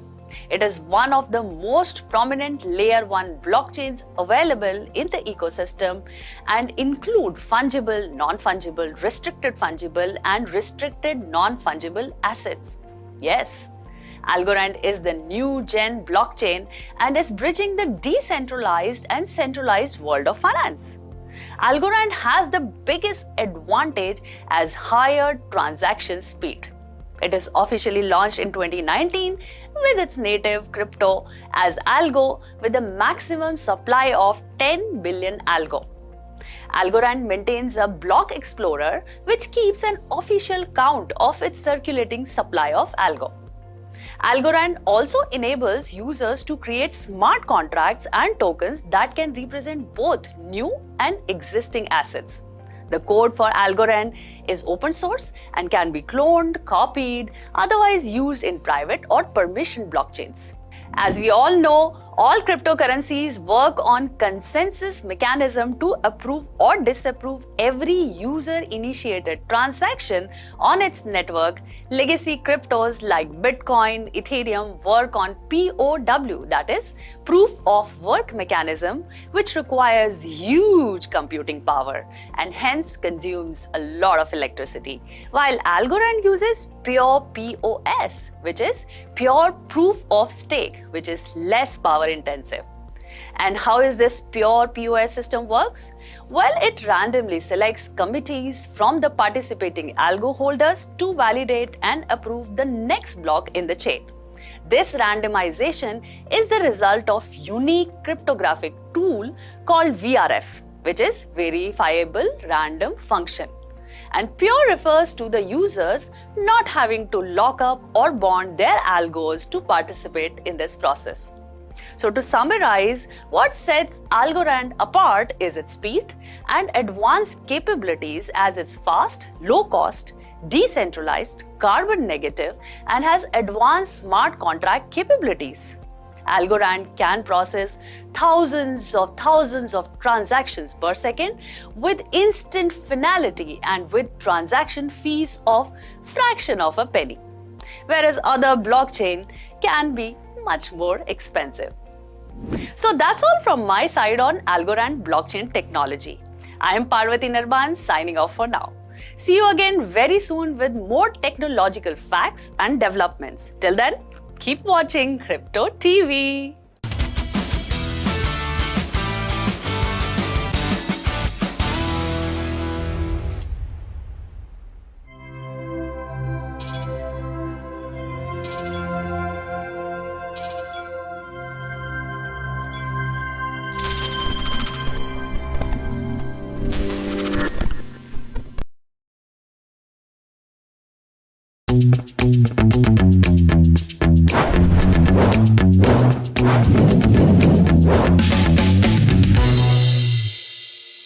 नमस्कार, मैं Sandeep Kasalkar. Crypto TV के खास programme crypto crimes में आप सभी का स्वागत है। पिछले एपिसोड में आपने देखा कि किस तरह से केरल में हुए एक क्रिप्टो स्कैम में लोगों के 1200 करोड़ रुपए डूब गए। पुलिस ने स्कैमर्स को तो पकड़ लिया, ईडी ने उनकी प्रॉपर्टी भी सीज कर ली। कार्रवाई तो चलती रहेगी, पर बेचारे इनोसेंट इन्वेस्टर्स का पैसा तो आखिरकार फंस गया। तो दोस्तों, आपको कभी क्रिप्टो वर्ल्ड में इन्वेस्टमेंट करके पछताना न पड़े, इसलिए आज मैं आपको 3 तरह के कॉमन क्रिप्टो स्कैम्स के बारे में बताऊंगा और साथ ही मैं ये भी बताऊंगा कि इन शातिर क्रिप्टो स्कैमर्स के पंजे से कैसे बचा जाए। दोस्तों, एक समय था जब डाकू घोड़े पे बैठकर बंदूक लेकर गांव लूटने आते थे, लेकिन आज के जमाने में ऐसे डिजिटल डाकू है जो अपने घर में बैठे बैठे कुछ कंप्यूटर कोड के माध्यम से करोड़ों खरबों रुपए की चोरी कर रहे हैं। इस इश्यू को लाइटली मत लीजिएगा। इस तरह के टेक सेवी डिजिटल डाकुओं ने 2020 में 780 करोड़ डॉलर चुराए हैं और 2021 में इन्होंने छोटी मोटी नहीं बल्कि पूरे 1400 करोड़ डॉलर्स की चोरी की थी। यानी एक साल में 79% की बढ़ोतरी। इतनी तरक्की अगर चोर करने लगे तो कैसे चलेगा? इस तरह की धोखाधड़ी गतिविधियों पर नजर रखने वाली इजराइल की software and cyber security company cheque point software technologies ने वार्निंग दी है कि 2022 में यह आंकड़ा और भी ऊपर जाने की संभावना है। साइबर सिक्योरिटी एक्सपर्ट्स का कहना है कि शातिर क्रिप्टो स्कैमर्स भोले भाले क्रिप्टो कंज्यूमर्स के टेक्नोलॉजिकल ज्ञान की कमी का फायदा उठाकर अपनी जेब भर रहे हैं। अगर देखा जाए तो ट्रेडिशनल करेंसी के फाइनेंशियल स्कैम्स में आपका पैसा इंश्योर्ड होता है, घोटाला हुआ तो भी पैसे वापस मिलने की चांसेस भी होते हैं। लेकिन क्रिप्टो वर्ल्ड में एक बार आपका पैसा फंस गया तो बीते हुए वक्त की तरह वो पैसा वापस नहीं आएगा। ऐसे कई कॉमन स्कीम्स है जिसके जरिए हैकर्स लोगों को अपना शिकार बनाते हैं। कुछ हैकर्स हिडन कंप्यूटर कोड्स के साथ पहले अपनी क्रिप्टो करेंसी इशू करते हैं, जिसके थ्रू एक बार पैसा अंदर आ गया तो स्कैमर्स करेंसी को ही बेकार कर देते हैं। कुछ हैकर्स क्रिप्टो ट्रेडिंग प्लेटफॉर्म्स और वेबसाइट्स की वल्नरेबिलिटीज को ढूंढ के उसका फायदा उठाकर फंड्स की चोरी करते हैं। तो दोस्तों आइए अब देखते हैं वो कौन सी 3 क्रिप्टो स्कैम्स है जिसकी वजह से लोगों की जिंदगी भर की कमाई को कुछ क्लिक्स के साथ ये स्कैमर्स चुटकी भर में उड़ा ले जाते हैं। जिनमें से पहला क्रिप्टो स्कैम है new crypto currencies with hidden fees, मतलब नई क्रिप्टो करेंसी जो छिपी हुई फीस के साथ होती है।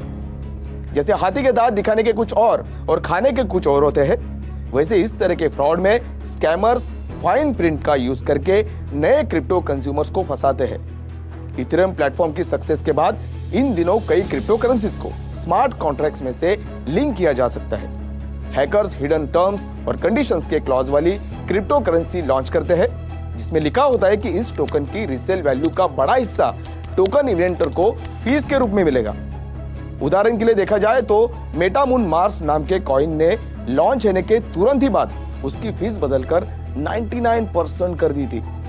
मतलब अगर आपने 1 रुपए का टोकन 1000 रुपए में बेचा तो वो 999 रुपए के प्रॉफिट का बड़ा हिस्सा स्कैमर्स ले जाएंगे और आपको मिलेगा ठेंगा।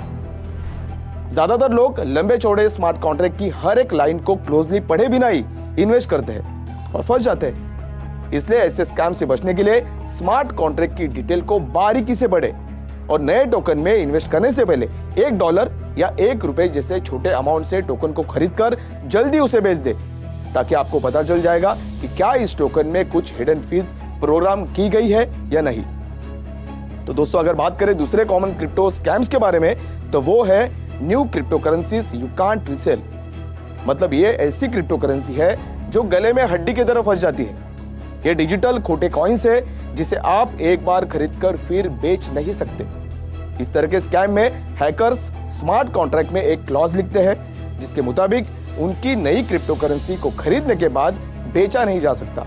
इतना ही नहीं, इस हिडन क्लॉज से हैकर को नए टोकन की कीमत का पूरा कंट्रोल मिल जाता है। स्कैमर्स लगातार बढ़ती कीमतों पर खुद टोकन खरीदकर इसे इतना हाइप कर देते हैं कि ये नई क्रिप्टो करेंसीज कई वेबसाइट्स पर as the biggest daily percentage gainer list हो जाती है। फाइन प्रिंट पढ़े बिना इन्वेस्टर्स को लगता है वो बहती गंगा में हाथ धोकर प्रॉफिट कमा लेंगे, पर उल्टा इसमें बेचारे इन्वेस्टर्स के हाथ जल जाते हैं। For example, famous south Korean Netflix series squid game से इंस्पायर्ड स्क्विड गेम नाम की बोगस क्रिप्टो करेंसी अक्टूबर 2020 के पिछले 2 हफ्तों में coinmarketcap.com जैसी साइट्स पर सबसे बड़े डेली गेनर्स के रूप में लिस्ट होने लगी। क्योंकि इसे बेचा नहीं जा सकता था तो इसकी प्राइस बल्कि नीचे ही नहीं गिरी और जब तक ये घोटाला 1 नवंबर को सामने आया तो इसकी वैल्यू 230,000% तक बढ़ चुकी थी और स्कैमर्स दुनिया भर के इन्वेस्टर्स का पैसा लेकर रफू चक्कर हो गए। इस तरह के घोटाले से बचाव का एक सरल तरीका है। सबसे पहले तो न्यूली लॉन्च क्रिप्टो करेंसीज द्वारा क्रिएटेड टॉप गेनर्स और टॉप मूवर्स के हाइप से दूर रहे और न्यू लॉन्च क्रिप्टो करेंसीज के बजाय टॉप 50 या 100 डिजिटल करेंसीज में इन्वेस्ट करके नॉन क्वांटिटीज में ही डील करें। दोस्तों अब बात करते हैं तीसरे बड़े स्कैम के बारे में जिसका नाम है NFTs विद हिडन कोड। ये ऐसे NFTs है जिसमें स्कैमर्स कुछ हिडन कोड्स के जरिए कंज्यूमर को चूना लगाते हैं। अगर अनटेस्टेड क्रिप्टो करेंसी खरीदना रिस्की है तो उससे भी ज्यादा रिस्की नए नॉन फंजिबल टोकन्स की शॉपिंग करना है। पॉपुलर डिजिटल आर्ट की NFT को खरीदने के लिए इंटरेस्टेड यूजर्स को अपनी कुछ होल्डिंग्स को कॉइनबेस जैसे एक्सचेंज वेबसाइट से ओपनसी जैसे मार्केट प्लेसेस में मूव करना पड़ता है। इन मार्केट प्लेसेस की cyber security crypto exchange platform जितनी स्ट्रांग नहीं होती और इसकी वजह से हैकर्स इन मार्केट प्लेसेस की वल्नरेबिलिटीज का फायदा उठाते हैं। फॉर एग्जांपल, सितंबर 2020 में ओपनसी के यूजर्स ने ट्वीट करके कंप्लेंट की थी कि अचानक उसके डिजिटल वॉलेट की सारी होल्डिंग्स गायब हो गई है। जांच करने पर पता चला कि कोई हैकर मैलिशियस हिडन कोड वाली NFT बेच रहा था। जैसे यूजर्स उस NFT पर क्लिक करते हैं तो वो कोड किसी फ्री गिफ्ट के रूप में यूजर्स को मिलता है। दोस्तों, फ्री गिफ्ट किसे अच्छी नहीं लगती। जैसे यूजर्स उस गिफ्ट को एक्सेप्ट करते हैं तो वो कोड तुरंत ही यूजर्स के बैलेंस को साफ कर देता है। चेक पॉइंट ने जब ओपनसी को इस वल्नरेबिलिटी के बारे में बताया तो कंपनी ने तुरंत ही इस इश्यू को सॉल्व कर दिया था।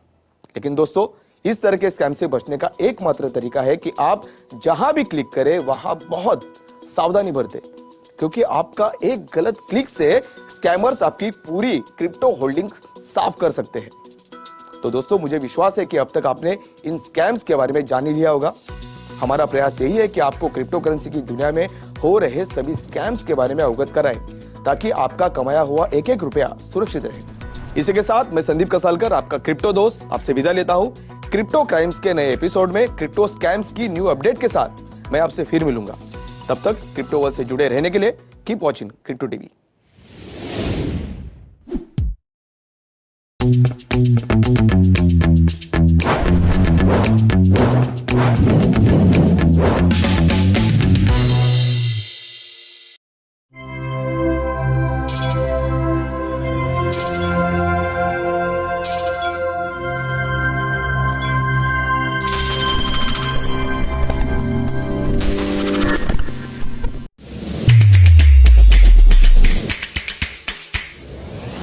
Welcome to the world of crypto.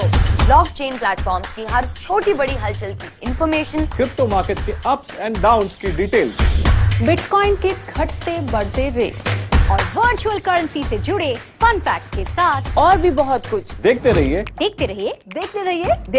Crypto TV. Crypto TV. Crypto TV mind.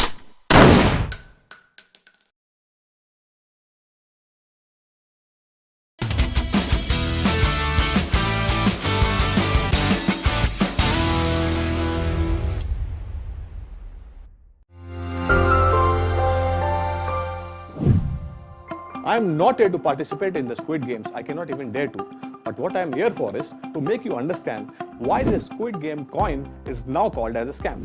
In reality, open pump and dump scams thrive in the crypto world, with investors rushing in with their eyes wide open, expecting to ride the wave and sell their holdings for a quick profit before prices collapse.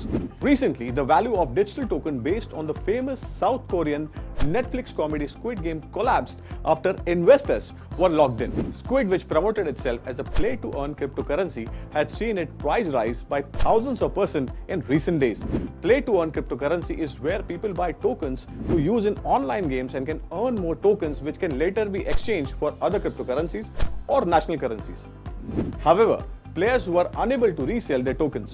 This kind of scam is commonly called a rug pull by crypto investors. This happens when the legal promoter of a digital token draws in buyers, stops trading activity and makes off with the money raised from sale. Squid's developer have made off with an estimate of $3.38 million according to a technological website, Gizmodo. The price of the cryptocurrency, which has surged to a peak of $2,856 in less than a week after the launch of games, fell to just 1 cent. Squid was built as a token that could be used for a new online game inspired by the Netflix series, which tells the story of a group of people forced to play deadly children's game for money. Cryptocurrency specialists, on the other hand, had warned of multiple red flags, indicating it was most like a hoax. The fact that people who bought Squid tokens were unable to sell them was very telling. Critics also pointed out the company's website had numerous typos and grammatical issues. The website has gone offline and have social media profiles that promoted the tokens. So, What is the learning from the Squid Game token collapse? According to Cornell University economist Ishwar Prasad, the Squid Games affair is one of several scams in which naive retail investors are lured in and exploited by the nasty crypto promoters, and investors should be aware that there is basically no regulatory authority when purchasing cryptocurrencies. Well, what do we learn from this? However, cryptocurrency experts had warned of several telltale signs that it was like to be a scam. Most telling was the people who bought Squid tokens were unable to sell them. Critics also highlighted that its website contained many spelling mistakes and grammatical errors.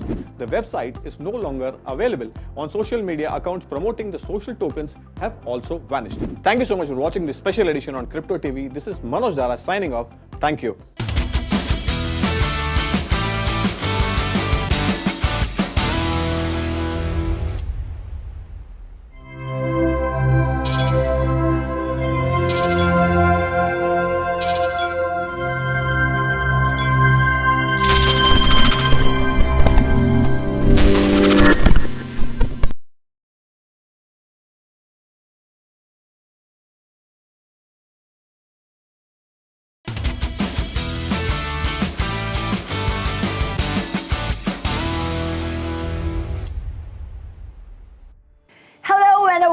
Welcome, मैं हूं रुचि शर्मा जो आपको crypto की दुनिया के कई topics को detail में समझाती है, लेकिन सिंप्लीफाइड तरीके से। तो लास्ट सेगमेंट में हमने जाना कि क्रिप्टो एसेट्स क्या हैं, कितने डिफरेंट टाइप्स के हैं और उनके फायदे क्या हैं। तो चलिए क्रिप्टो की इस क्लास को आगे बढ़ाते हैं और आपको बताते हैं कि क्रिप्टो एसेट मार्केट में मेन एक्टर्स कौन होते हैं। Point number 1, investors. Crypto asset की दुनिया में सबसे इंपॉर्टेंट एक्टर है इन्वेस्टर्स, यानी वो लोग जो अलग अलग तरह के क्रिप्टो एसेट में पैसा लगाते हैं। क्या आप जानते हैं दुनिया में सबसे ज्यादा क्रिप्टो ओनर्स इंडिया में हैं, यानी कि 10.07 करोड़, और इन क्रिप्टो इन्वेस्टर्स की एवरेज एज है 24 साल। Point number 2, financial intermediaries. Crypto asset की मार्केट में जो दूसरे मेन एक्टर्स हैं वो हैं ब्रोकर और एडवाइजर। स्टॉक मार्केट की तरह यहाँ भी ब्रोकर्स और एडवाइजर्स ट्रेडर्स को क्रिप्टो में इन्वेस्ट करने की एडवाइस देते हैं। Point number 3, trading platforms and exchanges. Trading platforms और एक्सचेंजेस पर होती है maximum dealing of crypto assets. World की टॉप 5 एक्सचेंजेस है Binance, Coinbase exchange, FTX, Kraken और क्यूकॉइन, और इंडिया में वजीर x, coin switch Kuber etcetera top exchanges में गिनी जाती हैं। Point number 4, wallet providers. आप तो जानते ही हैं क्रिप्टो करेंसी वॉलेट्स में स्टोर की जाती है हॉट वॉलेट या कोल्ड वॉलेट। ग्लोबली बहुत सारे वॉलेट प्रोवाइडर्स हैं, जैसे कि कॉइनबेस वॉलेट बिगनर्स के लिए ये बहुत अच्छा है, Electrum best for bitcoin, Mycelium best for mobile, Ledger Nano X best offline crypto wallet और Exodus best for desktop. Point number 5, payment and merchant service provider. Crypto asset की बहुत सारी transaction payment service providers Visa card और Master card के through भी होती हैं। In fact merchant service provider का भी अच्छा खासा रोल है क्रिप्टो एसेट डीलिंग में, जैसे कि कॉइनबेस, शॉपिफाई और वूकॉमर्स के साथ इंटीग्रेट करता है बिटपे, जो कि one of the first crypto currency payment gateway है, और इस पर बहुत सारे वर्सेटाइल पेमेंट ऑप्शंस भी हैं। इसी तरह कॉइनगेट कई ई-कॉमर्स प्लेटफॉर्म्स के साथ साथ इंटीग्रेट करता है। Point number 6, liquidity provider. Crypto asset market में लिक्विडिटी प्रोवाइडर्स की भी अहम भूमिका होती है। हायर लिक्विडिटी का मतलब है प्राइसेस स्टेबल रहेंगे और ज्यादा उतार चढ़ाव नहीं आएंगे। जितनी भी बड़ी क्रिप्टो एक्सचेंजेस है वही खुद सबसे बड़ी लिक्विडिटी प्रोवाइडर्स हैं। स्पेशली बिटकॉइन के लिए OKEX, क्रैकन, बिटफिनिक्स एटसेट्रा कुछ बड़े नामों में से एक है। पॉइंट नंबर 7, माइनर्स और वैलिडेटर्स। क्रिप्टो एसेट मार्केट में होने वाली सभी ट्रांजैक्शंस को माइनर्स या वैलिडेटर्स अप्रूव करते हैं। Miners proof of work follow करते हैं और वैलिडेटर्स प्रूफ ऑफ स्टेक को। हो सकता है अब आपके मन में ये सवाल आ रहा हो कि क्रिप्टो एसेट की ट्रांजैक्शन में पार्टिसिपेंट्स कौन होते हैं, कौन कौन इन्वॉल्व होता है इसमें। तो चलिए इस क्वेश्चन का आंसर भी आपको बता देते हैं। क्रिप्टो एसेट की ट्रांजैक्शंस में 5 पार्टिसिपेंट्स होते हैं। Point number 1, users. वो लोग या लीगल एंटिटीज होती हैं जो क्रिप्टो एसेट के जरिए पीयर टू पीयर पेमेंट्स करते हैं या फिर गुड्स एंड सर्विसेज और इन्वेस्टमेंट्स की परचेज या सेल करते हैं। पॉइंट नंबर 2, माइनर्स ब्लॉकचेन पर होने वाली तमाम ट्रांजैक्शंस को proof of work consensus mechanism के थ्रू वैलिडेट करते हैं माइनर्स। इसके लिए माइनर्स कॉम्प्लेक्स सॉफ्टवेयर और बहुत ज्यादा कंप्यूटिंग पावर का इस्तेमाल होता है। इस काम के बदले माइनर्स को अक्सर डिसेंट्रलाइज्ड क्रिप्टो एसेट में कॉम्पनसेट भी किया जाता है। Point number 3, crypto asset exchanges. Crypto asset exchanges के जरिए यूजर्स अपने क्रिप्टो एसेट को फिएट करेंसी के बदले या फिर दूसरे क्रिप्टो एसेट के बदले एक्सचेंज कर सकते हैं। इस सर्विस के लिए crypto asset exchanges fee charge करती हैं। ये एक्सचेंजेस किसी एडमिनिस्ट्रेटर के साथ अफिलिएटेड हो सकती हैं, इंडिपेंडेंट हो सकती हैं या फिर थर्ड पार्टी प्रोवाइडर हो सकती हैं। फॉर एग्जांपल बिटफिनिक्स और Kraken. Point number 4, trading platforms. Crypto asset exchanges के अलावा ट्रेडिंग प्लेटफॉर्म्स भी ट्रांजैक्शंस फैसिलिटेट करते हैं, जो ऐसी मार्केट प्लेसेस की तरह काम करते हैं जो अलग अलग यूजर्स को कनेक्ट करते हैं। एक्सचेंजेस की तरह ये ट्रेडिंग प्लेटफॉर्म्स क्रिप्टो एसेट को परचेज या सेल नहीं करते, सिर्फ उनसे जुड़ी ट्रांजैक्शंस को फैसिलिटेट करते हैं। Point number 5, wallet providers. Wallet providers users को ऐसे वॉलेट्स प्रोवाइड करते हैं जो क्रिप्टो एसेट की होल्डिंग, स्टोरेज और ट्रांसफर में हेल्प करें। ये वॉलेट्स यूजर की प्राइवेट कीज होल्ड करते हैं और यूजर्स को ब्लॉकचेन नेटवर्क पर मौजूद पब्लिक की के जरिए क्रिप्टो एसेट में ट्रांजैक्ट करने में मदद करते हैं। वॉलेट प्रोवाइडर्स यूजर्स की ट्रांजैक्शन हिस्ट्री ऐसे मेंटेन करते हैं जिससे वो रीडेबल हो ताकि ट्रांजैक्शन की सिक्योरिटी बनी रहे। वॉलेट प्रोवाइडर्स भी 2 तरह के होते हैं, हार्डवेयर और सॉफ्टवेयर वॉलेट प्रोवाइडर्स। वॉलेट्स को स्टोर करने के भी 2 तरीके होते हैं, ऑनलाइन यानी हॉट वॉलेट या ऑफलाइन मतलब कोल्ड स्टोरेज। कभी कभी एक्सचेंजेस यूजर्स की क्रिप्टोग्राफिक की को सेफगार्ड करके कस्टोडियन वॉलेट प्रोवाइडर का फायदा भी पहुंचाते हैं। क्रिप्टो एसेट की इस क्लास में फिलहाल इतना ही। होप क्रिप्टो एसेट को लेकर आपके मन में सारे डाउट्स अब क्लियर हो गए होंगे। I will be back with yet another topic. This is me, Ruchi, signing off. Keep watching Crypto TV.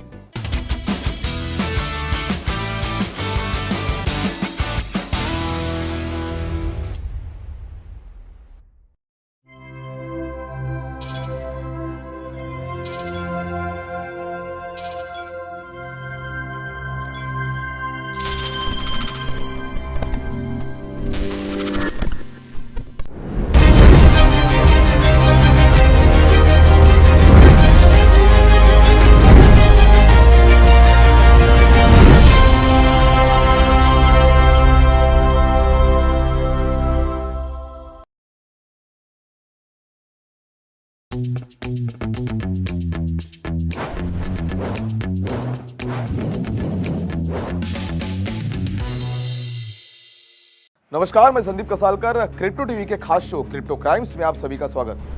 दोस्तों, अब क्रिप्टो स्कैमर्स का जाल भारत समेत राजधानी दिल्ली तक पहुंच गया है। दिल्ली में एक गिरोह जो क्रिप्टो के माध्यम से स्कैम कर अपने काम को अंजाम दे रहा है। ये गिरोह लोगों को ऑनलाइन लोन्स का वादा करता है और क्रिप्टो में निवेश करने के लिए वो धन का उपयोग करता है। दिल्ली पुलिस ने हाल ही में 4 लोगों को एक गिरोह को ऑनलाइन लोन की सुविधा के बहाने लोगों को धोखा देने और विभिन्न प्लेटफॉर्मों के माध्यम से क्रिप्टो करेंसी खरीदने के लिए धोखाधड़ी से प्राप्त फंड का उपयोग करने के आरोप में गिरफ्तार किया है।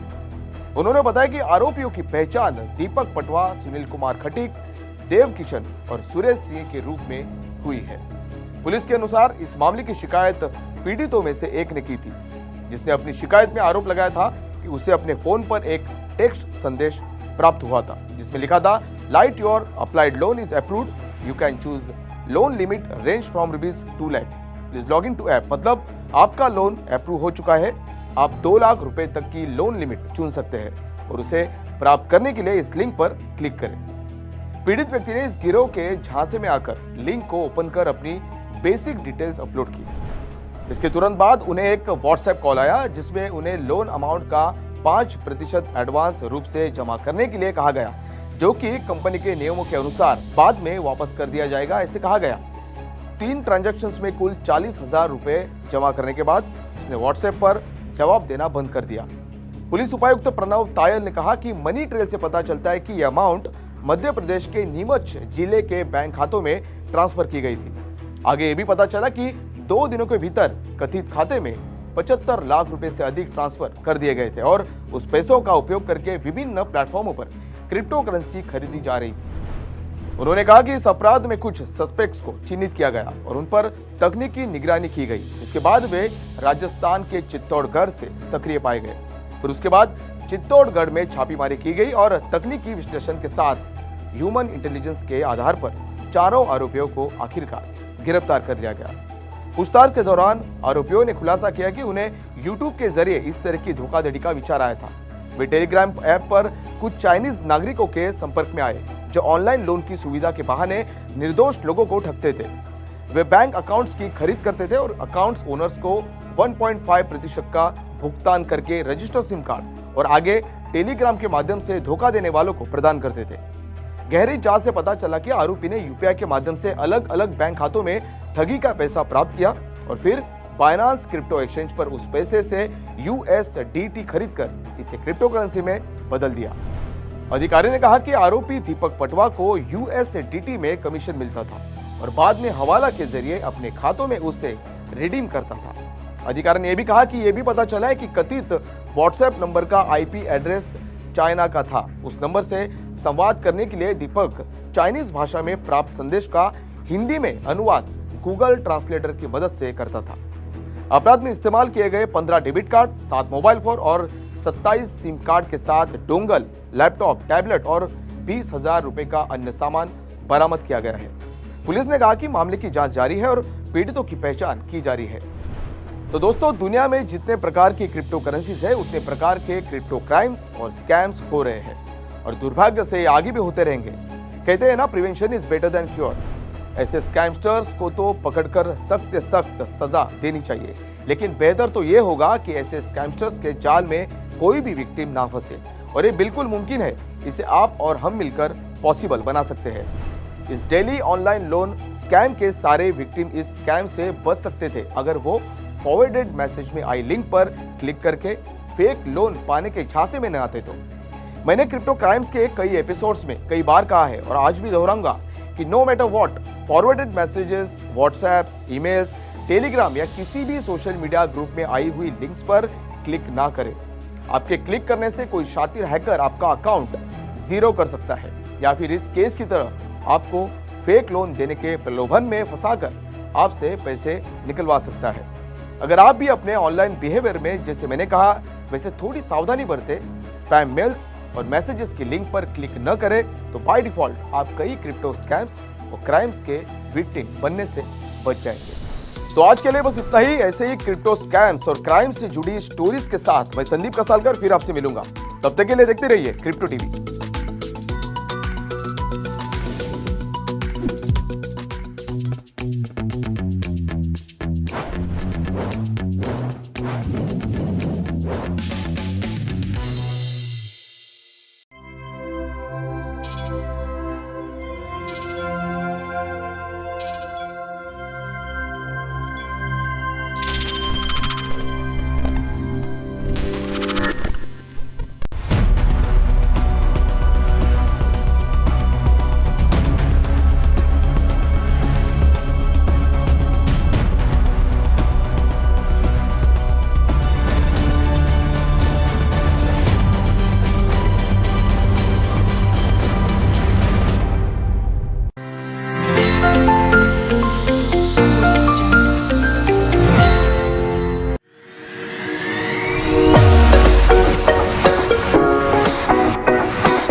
We won't make any big promises, but we will do everything to make this work.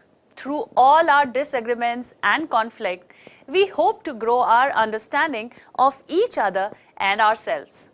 These are the vows taken by Mr. and Mrs. Narasipuram on 15th of November 2021. Now you would be wondering what is so special about these vows that I'm standing here and talking about it. Well, then let me tell you that these are not just the vows taken during the Feras in Hindu marriage ceremony or in any church. These are the vows actually taken on blockchain. Hello and welcome to our show of fun facts. I'm your host Parvati Nirvan, aka Paro, with me having no Deva in life, but I'm glad that this couple has found each other. And not just that, they have also immortalized their marriage on blockchain. Yes, you heard it right. And I have with me this cute couple who took the vows. Let's meet and greet them. Hello, Mr. Anil. Hello, Shruti. Welcome to our show and our channel, Crypto TV. Hi, Parvati. Hi, Parvati. How are you? How are you doing? Good. How are you? So I'm pretty excited, and let me just fire my first question. Who got the idea? Like, how did this whole journey of taking your marriage to a new platform that is on blockchain technology happened? Well, it was all Anil. It was his idea. It was his brainchild, and it was his passion. I'll ask him to convey more about it. Yes, I've been in the crypto space for a while, so I kind of been interested in the technology and how it can be used. And we got married in November last year. So as part of that, I thought that we could do something different. And I heard about this couple that did a blockchain wedding in the US. So I thought, why not give that a try? And it was especially appropriate given that given the times that we live in with the pandemic, we try to keep our wedding small and, limit the number of people as much as possible. And given the situation we're in, it just seemed appropriate to also do it in the blockchain. So that's how it came about. Did you guys face any difficulty like while executing the vows on blockchain? Like you share your journey, like how this whole thing happened. Like if anyone is looking forward to do something like you guys did, they will get a fair idea. And I'm sure you guys have inspired a lot of people. Sure. I would say just to describe what we did and how we went about it a little bit. We, like I said, we didn't want the big Indian wedding, and we didn't want to have a lot of people show up and avoid large crowds for obvious reasons. So we did a registered marriage, which is not that uncommon in India. So we went to the registrar's office and we signed the sort of offline ledger. And then, we came back home and we just got on a Google Meet. We invited some family and friends. We had a digital priest who helped officiate that Google Meet and the ceremony.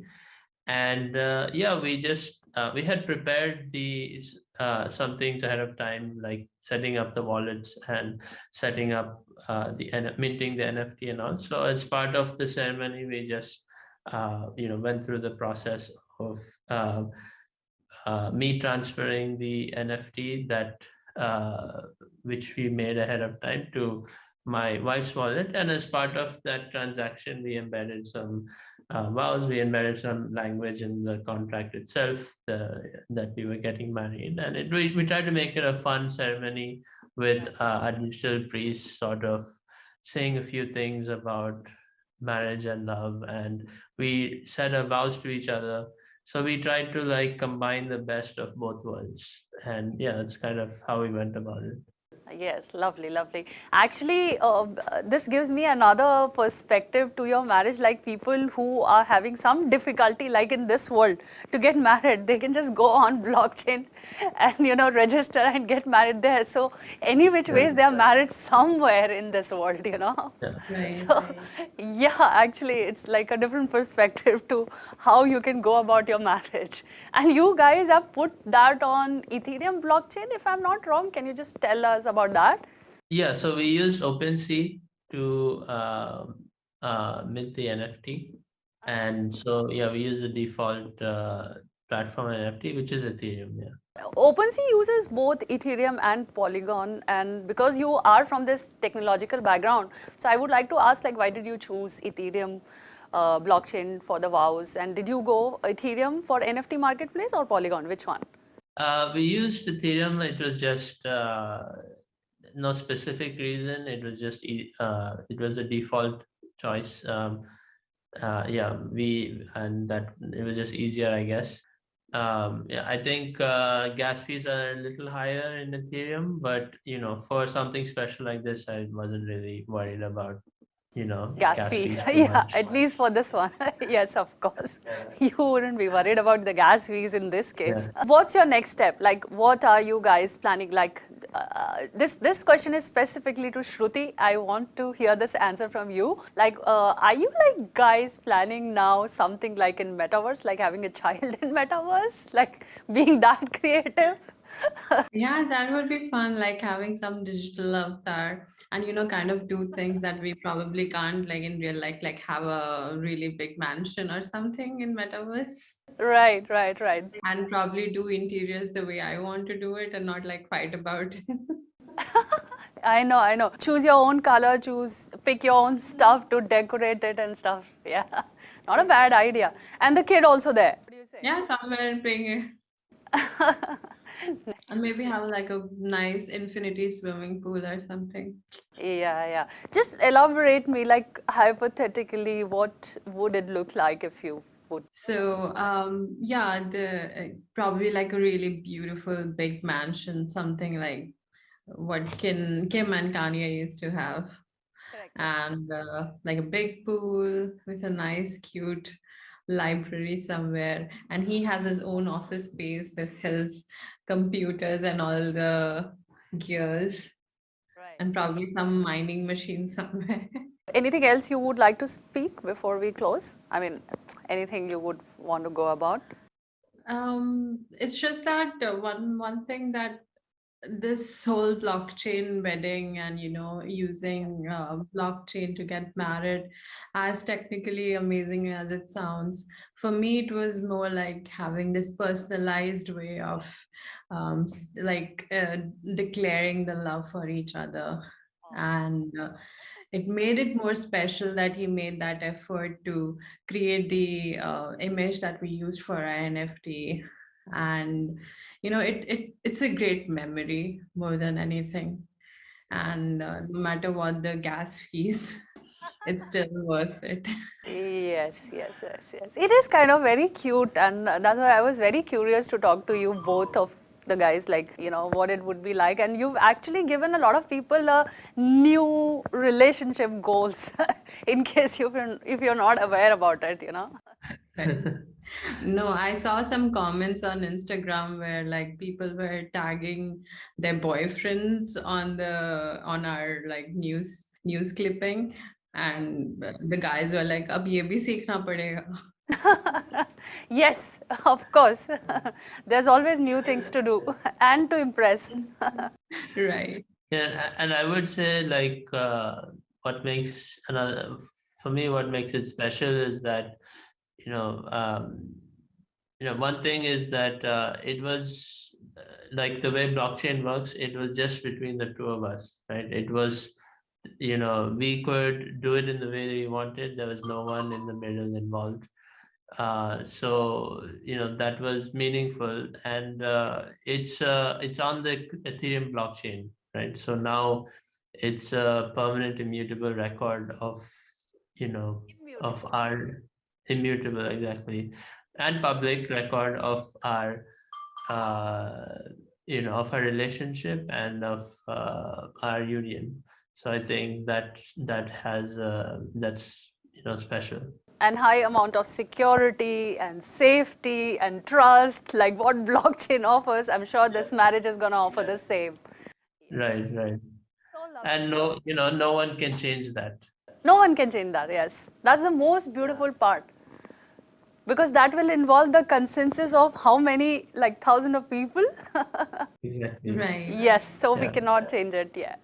Yeah. Absolutely amazing, absolutely amazing. Well, this was a lovely chat, very interesting and something very new. I must say you guys have created a new landmark in terms of what couples can do more together. It was a lovely time to have you on our channel. Thank you very much for taking your time for our viewers. I wish you well and a great future together. Thanks once again. That's all from my side. This was a fun chit-chat interview on blockchain. I'll bring you more entertaining and interesting facts on what's happening in the blockchain space. Till then, stay tuned and keep watching Crypto TV.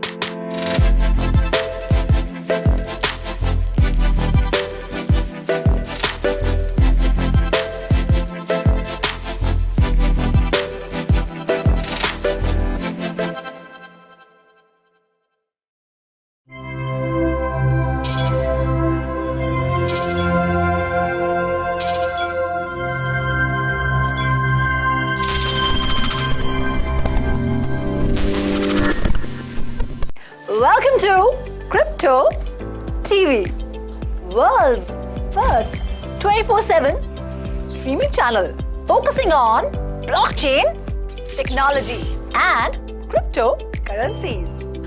Download the CryptoWire app and subscribe to our YouTube channel Crypto TV to stay updated with latest trends in global crypto market, NFTs, metaverse, in-depth market analysis, and cutting edge of blockchain technology. Stay tuned.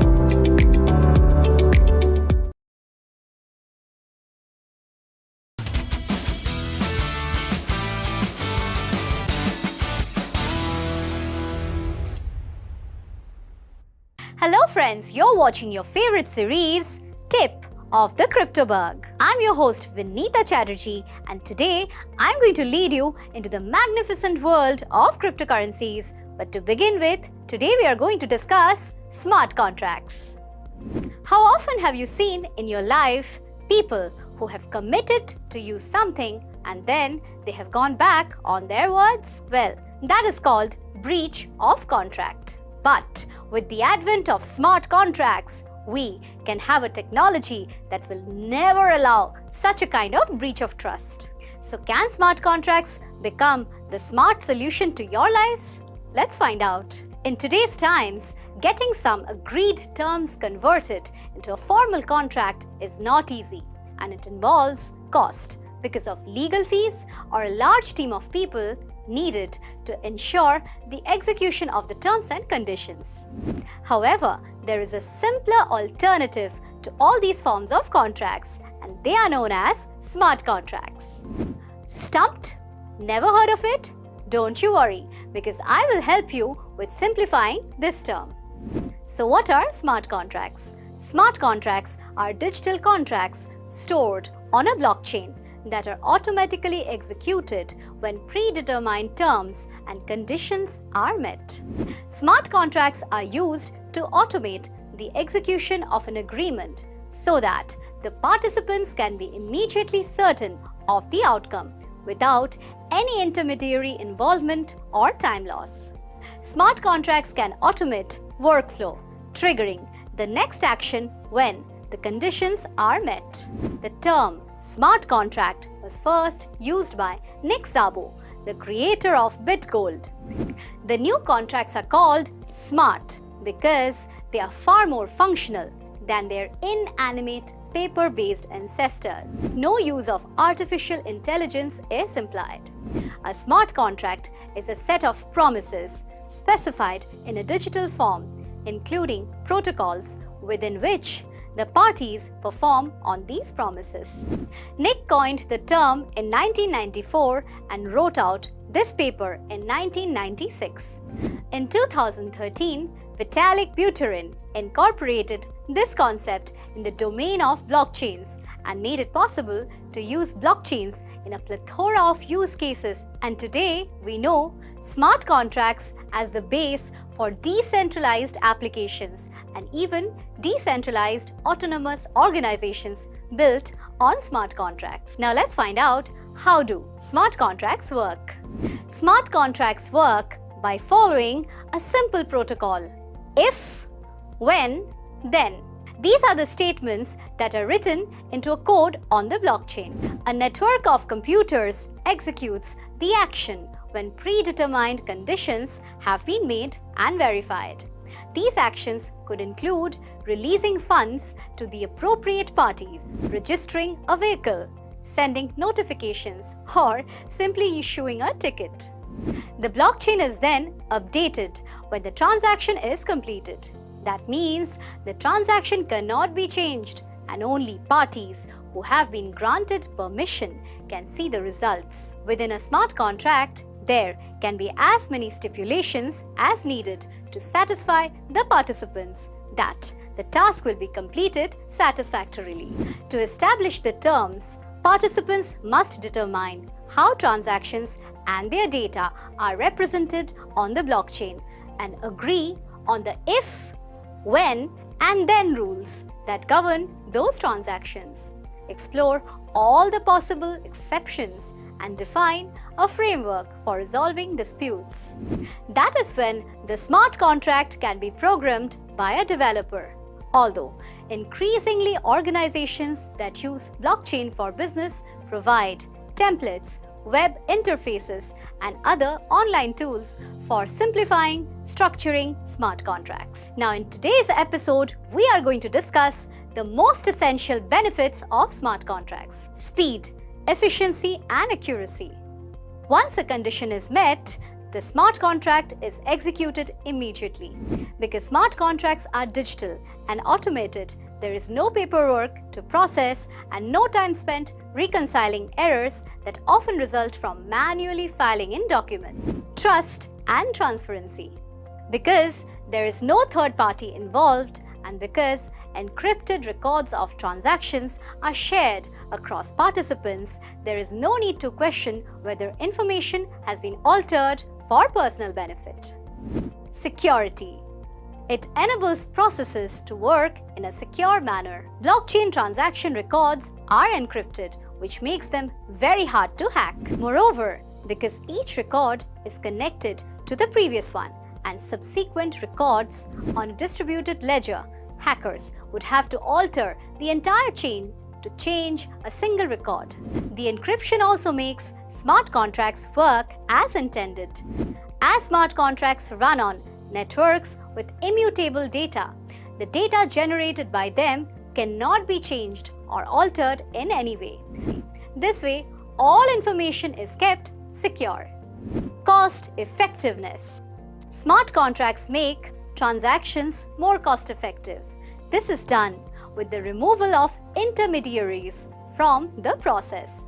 By doing so, it makes the transaction faster and also removes the cost associated with it. The biggest benefit of smart contract is the automation that it offers. In simple terms, it means that there is no interruption and no third party can make changes in the agreement and the decision. This automation can go a long way as it helps organizations to automate certain aspects of their business. Smart contracts are interruption-free. This means once they start execution, they cannot be interrupted. It is trustless. The entire system is trustless. This means that there is no need to trust the parties to carry out a transaction. A transaction or a trade does not require trust as its integral part. As smart contracts run on a decentralized network, this means that the entire network is trustless.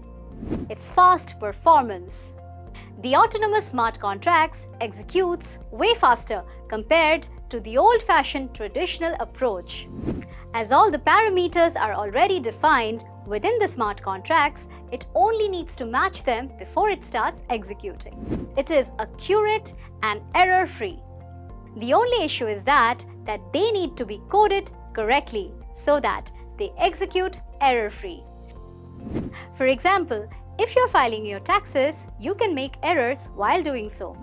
However, if you use a smart contract to do so, you will have an error-free approach.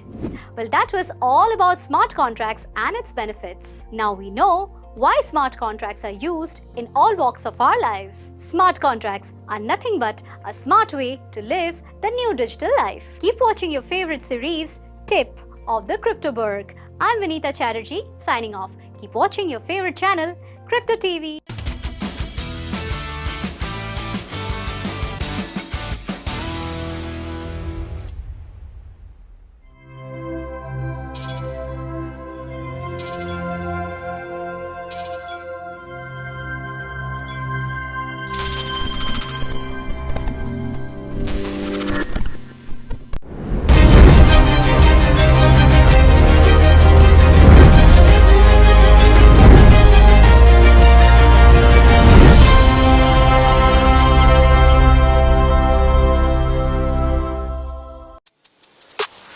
Hello and welcome back to Crazy Coins with Kunal.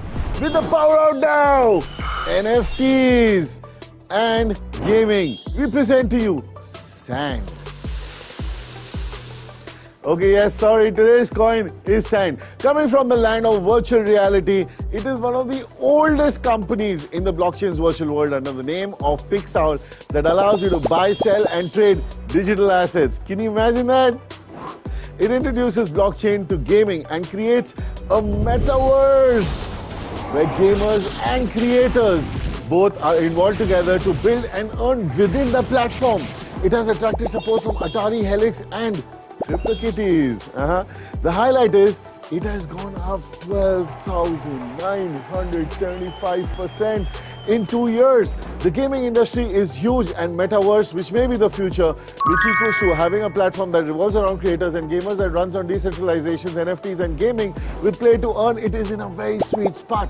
But the real question is, with all the partnerships, huge number of supporters and developers, Sand is in the megaverse of metaverses. Will it survive the long-term storm, retaining its gamers and creators on the platform, because Sand is not the only one?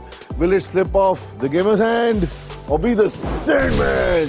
Only time will tell. And until then, stay tuned till I bring you more Crazy Coins with Kunal.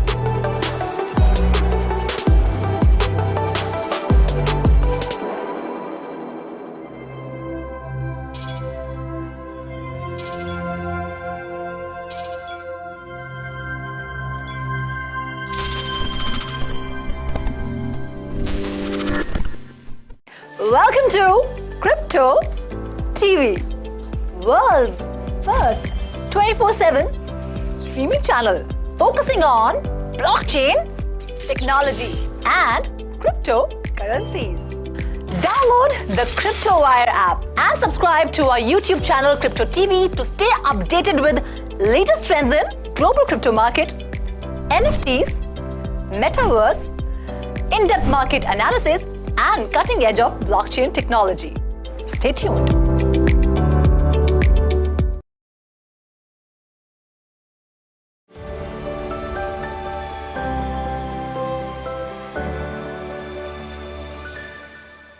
जैसे gold के बाद silver की चमक और खनक सबसे famous है, वैसे ही crypto के वर्ल्ड में डिजिटल बिटकॉइन के बाद डिजिटल सिल्वर यानी कि इथीरियम सबसे फेमस है। आज मैं आपको तनिक तनिक करके इथीरियम का एक ऐसा टॉनिक दूंगी कि अगर आपको कोई नींद में भी उठा करके पूछेगा ना कि भाई इथीरियम क्या है, तो आपको उसकी पूरी कुंडली, हिस्ट्री, ज्योग्राफी सब पता होगी। हे गाइस, मेरा नाम है यशी, आप देख रहे हैं क्रिप्टो टीवी और आज के इस एपिसोड में हम फन वे में जानेंगे कि आखिर इथीरियम क्या है, इथीरियम की डिजिटल इमली आखिर खट्टी है या मीठी, और थोड़े से समय में ही इथीरियम का पौधा पेड़ कैसे बन गया, जानना है राइट?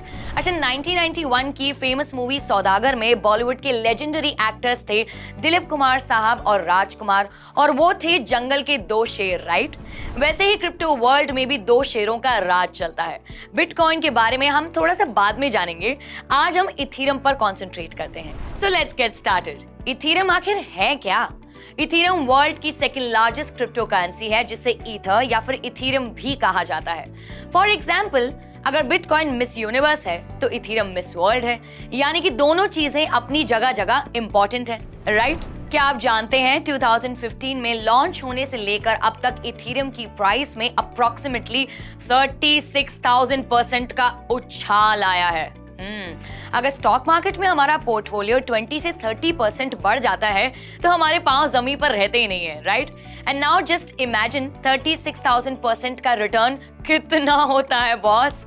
यार मैं जरा काउंट करने की कोशिश करती हूँ, दिमाग घूमा, मन में लड्डू फूटा।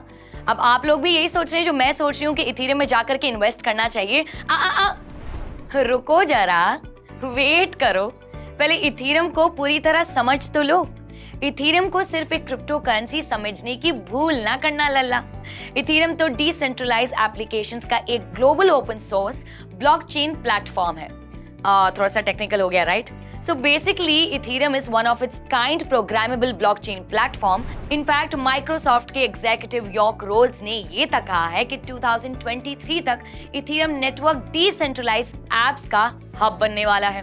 वो कौन सा डायलॉग था सिंघम का, जिसमें कहते हैं अजय देवगन, जिसमें है दम वो है फक्त बाजीराव सिंघम। अभी सही बोला ना? खैर, moving on to Ethereum platform में भी बहुत दम है बॉस। ये सिर्फ ट्रांजैक्शंस रिकॉर्ड करने की डिजिटल लेजर नहीं है। इथीरियम का विजन है एक न्यू इंटरनेट स्पेस को क्रिएट करना, जहां किसी भी टेक जायंट कंपनी या गवर्नमेंट की एजेंसीज बिल्कुल भी इंटरफेयर नहीं कर सकती है। एक ऐसा इंटरनेट जहां आपका प्राइवेट डेटा, इधर आओ, 100% प्राइवेट रहेगा और ये डेटा किसी भी मोनोपोली में भी शामिल नहीं होगा। इतना ही नहीं, इथीरियम पर gaming, entertainment, browsing, decentralised finance, business transactions के लिए डिसेंट्रलाइज्ड एप्स भी क्रिएट किए जाएंगे, जिसे हम शॉर्ट फॉर्म में डी एप्स भी कहेंगे। Ethereum users D app use करने के लिए थोड़ा सा पैसा देना पड़ेगा, यानी कि कुछ फीस चुकानी पड़ेगी। इस फीस को क्रिप्टो वर्ल्ड में गैस भी कहा जाता है। 1 सेकेंड, गैस कहा जाता है? क्या आप जानते हैं वर्ल्ड के 93% डिसेंट्रलाइज्ड फाइनेंस के ट्रांजैक्शंस इथीरियम पे ही एग्जीक्यूट होते हैं? कितने सारे फन फैक्ट्स बताती हूँ मैं आपको। हाँ, वैसे शॉर्ट टाइम में इथीरियम के फेमस होने का मेन रीजन है smart contracts. Now you must be wondering कि ये स्मार्ट कॉन्ट्रैक्ट्स कौन सी बला का नाम है? वेल, स्मार्ट कॉन्ट्रैक्ट्स यानी बिना थर्ड पार्टी के सिर्फ कंप्यूटर कोड से होने वाले दो पार्टीज के बीच का अग्रीमेंट है। वो क्या कहते थे? अरे मियाँ बीबी है राजी तो क्या करेगा काजी। खैर, moving on to Ethereum blockchain पर स्मार्ट कॉन्ट्रैक्ट्स का सबसे बड़ा फायदा ये है कि यहाँ क्रिप्टो करेंसी की वजह से फ्रॉड का तनिक भी चांस नहीं है, इतू सा भी चांस नहीं है। वैसे स्मार्ट कॉन्ट्रैक्ट से अग्रीमेंट सेफ भी हो गए हैं और सस्ते भी हो गए हैं, क्योंकि थर्ड पार्टी का खर्चा जो बच गया है। तो अब जलेबी से लेकर के जेट इंजन तक की ट्रेडिंग अगर आपको करनी है तो ये सब कुछ सेफली आप कर सकते हैं, क्योंकि स्मार्ट कॉन्ट्रैक्ट है ना। मूविंग ऑन टू एक और इंटरेस्टिंग फैक्ट, जिसको सुन करके आपको थोड़ा सा एग्जिस्टेंशियल क्राइसिस हो जाएगा। क्या आप जानते हैं कि इथीरियम के क्रिएटर वर्ल्ड के one of the youngest crypto billionaire हैं? अभी वो सिर्फ 27 इयर्स के हैं। हाँ, और उनका नाम है वितालिक बुत्रिन। मैं जॉब छोड़ के जा रही। वितालिक बुत्रिन रशिया में पैदा हुए हैं और कनाडा में बड़े हुए हैं। वैसे उनके बारे में एक और इंटरेस्टिंग बात बताऊं, जिसको सुनते ही आपको उनको प्यार से सल्यूट करने का मन जरूर करेगा। 2021 में मिस्टर वितालिक बुत्रिन ने इंडियन क्रिप्टो कोविड रिलीफ में लाखों नहीं, करोड़ों नहीं, बल्कि खरबों रुपए डोनेट किए थे। And to be precise, $1.14 billion. Mister Vitalik Buterin India की ओर से thank you very very much. जैसे superstar our very own Thalaiva Rajinikanth sahab ने रोबोट के बाद अक्षय कुमार के साथ में रोबोट 2.0 फिल्म बनाई थी, वैसे ही इथीरियम 2.0 भी बहुत जल्द लॉन्च होने वाला है। इथीरियम 2.0 का दूसरा नाम है सेरेनिटी। किसी भी ब्लॉकचेन को 3 फैक्टर्स पर इवैल्यूएट किया जाता है। अभी बताती हूँ आपको किस किस पर।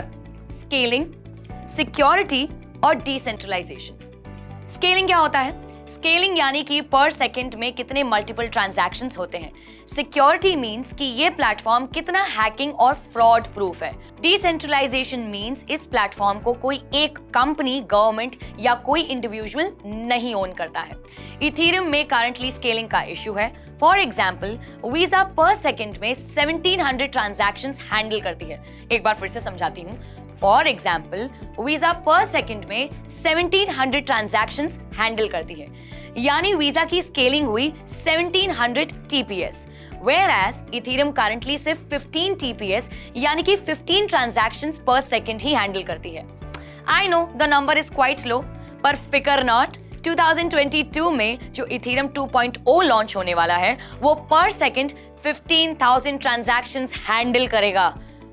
ओह माय गॉड, यानी कि कहां 15 TPS और कहां 15,000 TPS, मतलब इथेरियम 2.0 स्केलिंग में सबको धो डालेगा। इट मीन्स 2022 में इथेरियम प्लेटफॉर्म तो फुल स्पीड से भागने वाला है और क्रिप्टो वर्ल्ड में तूफान लेकर आने वाला है। ऐसे ही फन फैक्ट्स और जानने हैं, राइट? डू नॉट वरी, मैं हूं ना यहाँ पर। देखते रहिए Crypto TV. This is me Yashasvi signing of.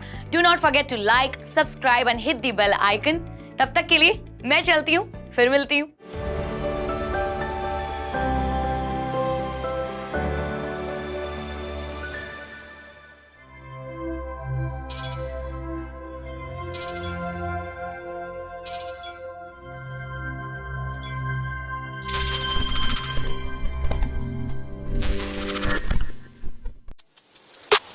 Ladies and gentlemen, welcome to Crazy Coins with Karnal. Today's coin is Phantom.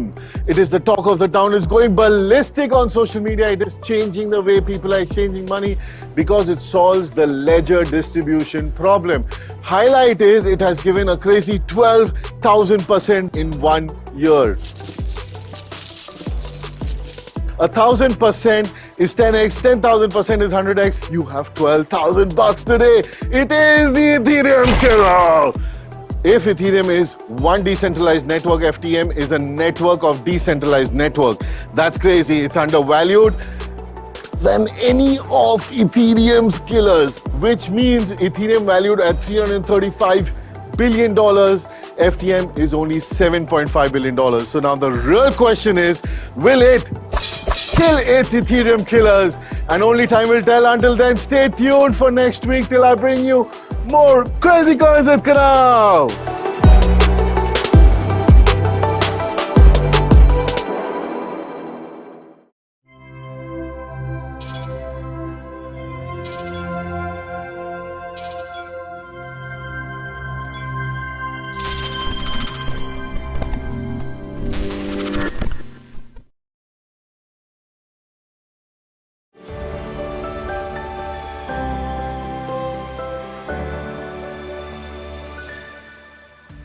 Hello and a very warm welcome. I am Ruchi Sharma and today we are going to talk about consensus algorithm. Consensus is key to the decentralized participation in the distributed ledger environment. The participants should arrive at a consensus about what is good and should be included and what is bad should be excluded. It is important for the entire community to function in an orderly fashion and realize the purpose of the collaboration. Without consensus, there will be chaos. Chaos would be detrimental to the sustainability of the system. In the blockchain ecosystem, a consensus algorithm is a defined programmed procedure. It is a set of rules which defines how the peer participants of the peer-to-peer network conduct themselves in the environment. These rules will help the participant decide on which of the transactions are to be accepted, to be included in the immutable digital ledger, and which ones are not to be. Why is a consensus algorithm needed? The peers in the network will never know each other. The problem, therefore, is how to establish trust among the participants without disclosing their identities. In order to achieve that, the activities allowed to one needs to be restricted and strictly defined. So once you know that the other participant can't really misbehave, you can participate in the network with trust and together can achieve reliability. This will help a larger participation and will in turn lend security to the entire process. The consensus algorithm has 5 objectives in the DLT environment. First of those objectives is that it wants to achieve unified agreement among participants. In centralized systems, trusting the central authority is mandatory. Here, the participants need to trust the system, and they need to do this without having to establish trust among each other. Only then this environment can achieve unified agreement. Secondly, the network participants should be motivated to achieve common alignment of all their economic incentives. This is a must to develop a self-regulating system which can be entrusted. Thirdly, the system should not allow anyone to cheat. It must prevent double spending. Fourthly, the system is supposed to be fault tolerant. So much so that if a section of the network fails to perform at any point of time, the rest of the network should be able to continue business seamlessly and keep providing consistent and reliable results. Last but not the least, the consensus algorithm must be designed in a way that ensures equality among all participants so that no one can take any unfair advantage from the system. Safety first. The algorithm are capable of generating valid results and does not entertain false attempts. It should be participatory, without any discrimination towards any participant, and should allow and incentivize participation. Egalitarian. It must treat every participant as an equal member of the whole community. A faulty consensus algorithm will split the decision of the community and may even result in the duplication of the records, creating conflicting transaction history and failing to perform as a single source of truth. This results from failure of the community to arrive at a consensus. Subsequently, this will make some nodes or participants confused about the right course of action and result in malfunction. A section of the community could get conflicted and will increase the latency in internodal communication, dispute resolution, increasing the application latency and reducing the network efficiency. In other terms, it will make the objectives of the blockchain project fail. Consensus algorithms are commonly termed as proof of something. The most popular one is the first one used by Bitcoin blockchain, proof of work. Others are proof of stake, proof of authority, proof of history, proof of activity, proof of identity, proof of burn, proof of elapsed time, proof of importance, and many such. Some are also known differently as delegated proof of stake, least proof of stake.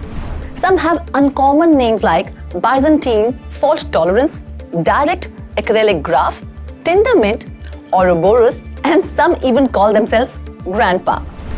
Grandpa may sound funny, but it's actually an acronym for ghost-based recursive ancestor deriving prefix agreement.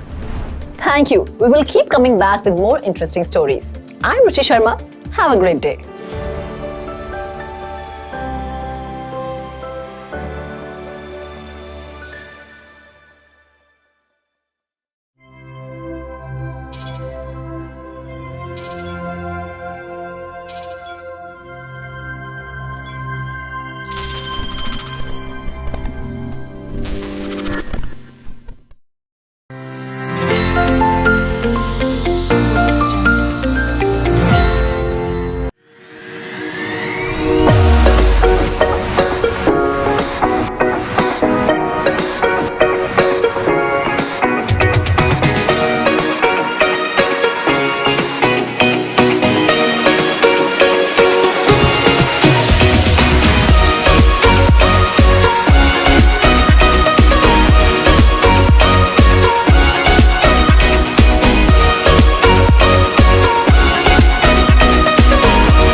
अरे मनोज ये हटाओ ना newspaper. अरे क्यों? मेरी बात सुनो, you will be so impressed and so proud of me. चलो बताओ आपकी क्या बात है। मैंने कहा था ना कि मैं पूरी रिसर्च करके आऊंगी क्रिप्टो करेंसी पे। That's great. बहुत ही बढ़िया रिसर्च की है और मैंने ये देख लिया है कि जैसे बिटकॉइन इतना ऊपर चढ़ रहा है, मैं बिटकॉइन में इन्वेस्ट करूंगी। बिटकॉइन? लेकिन मनोज, छोटी सी एक बात, एक प्रॉब्लम है जो मुझे तंग कर रही है। बताइए। 50 लाख के आसपास रहती है इसकी वैल्यू। इसे खरीदने के लिए तो मुझे अपनी जायदाद बेचनी पड़ेगी। हम बिटकॉइन के ऊपर डिस्कस करते हैं, लेकिन आज का जो हमारा जो एस्पेक्ट है वो we will try to discuss the fundamental value about a crypto currency, ना ही कि हम give any recommendation about it. ठीक है, आपने जैसे बिटकॉइन के बारे में कहा तो you are under a broader concern की 50 लाख की एक कॉइन है, तो आपको आपकी जायदाद बेचने की जरूरत नहीं है। पक्का ना? You are not suppose to sell your flat या फिर जो भी है।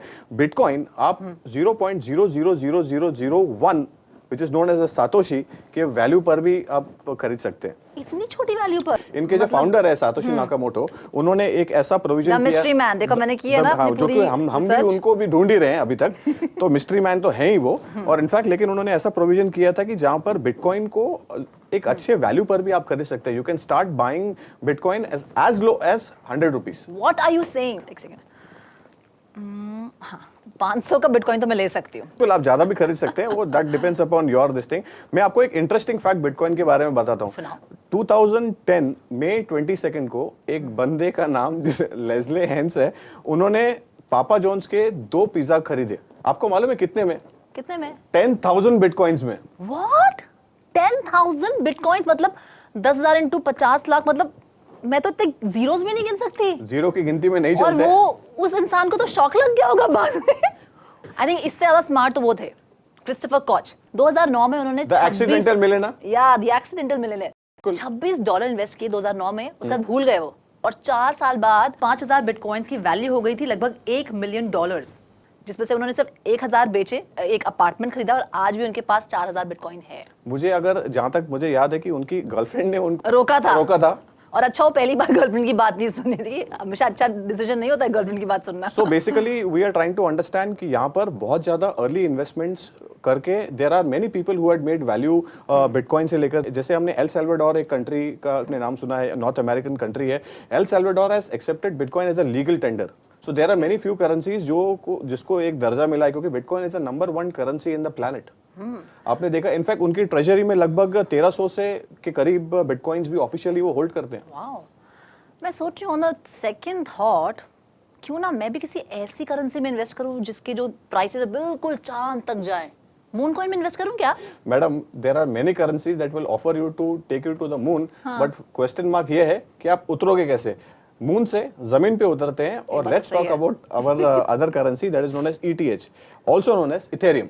तो वो तो ब्लॉकचेन है ना? बिल्कुल, या करेंसी है। हम तो करेंसी की बात कर रहे हैं। This is how we step in. We are here to explain the fundamentals of cryptocurrencies.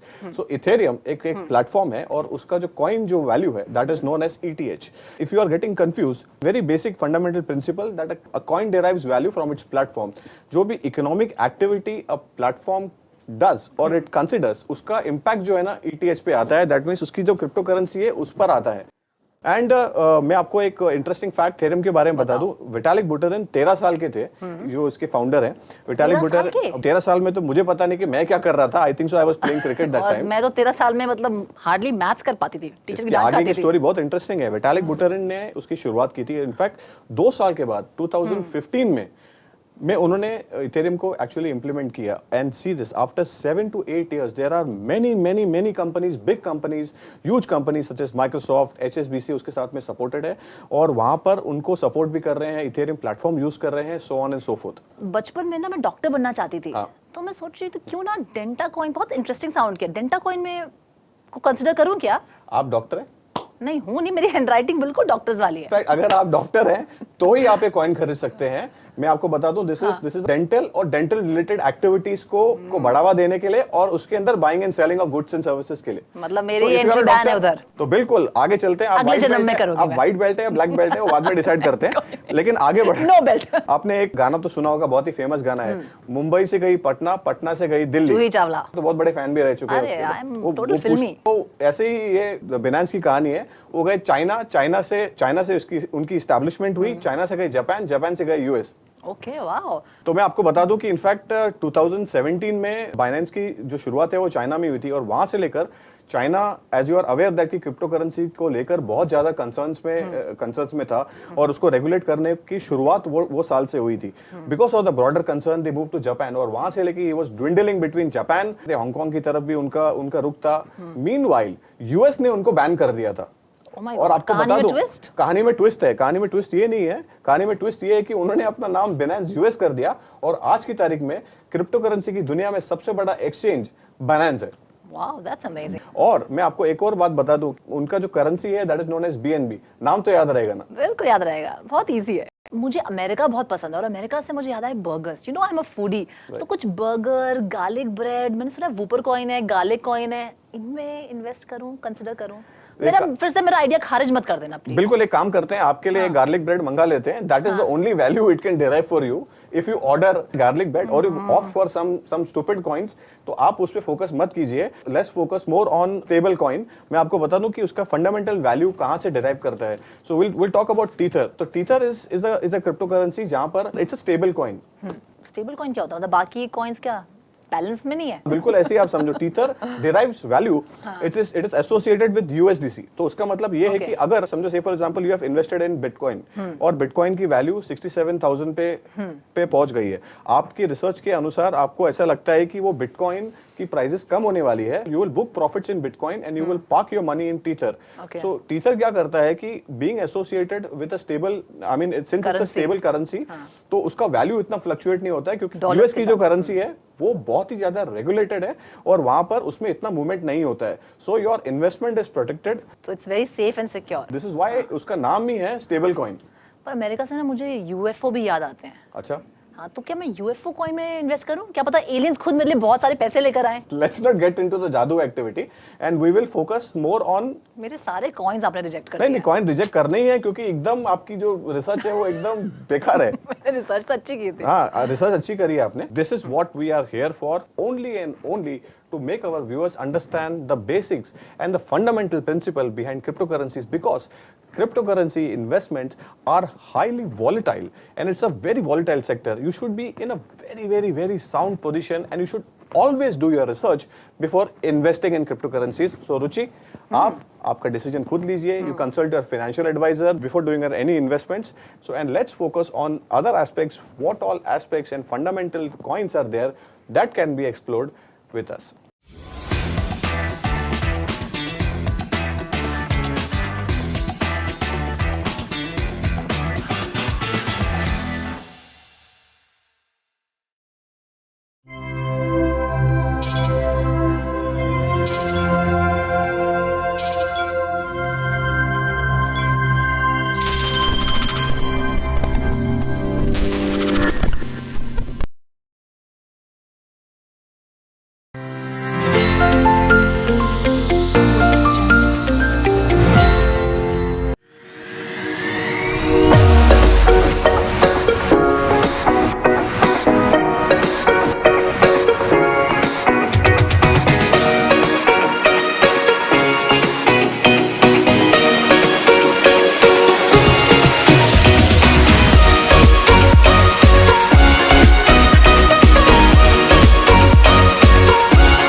Crypto की मेल डोमिनेटेड दुनिया में वुमनिया भी अपनी जगह बना रही है बॉस.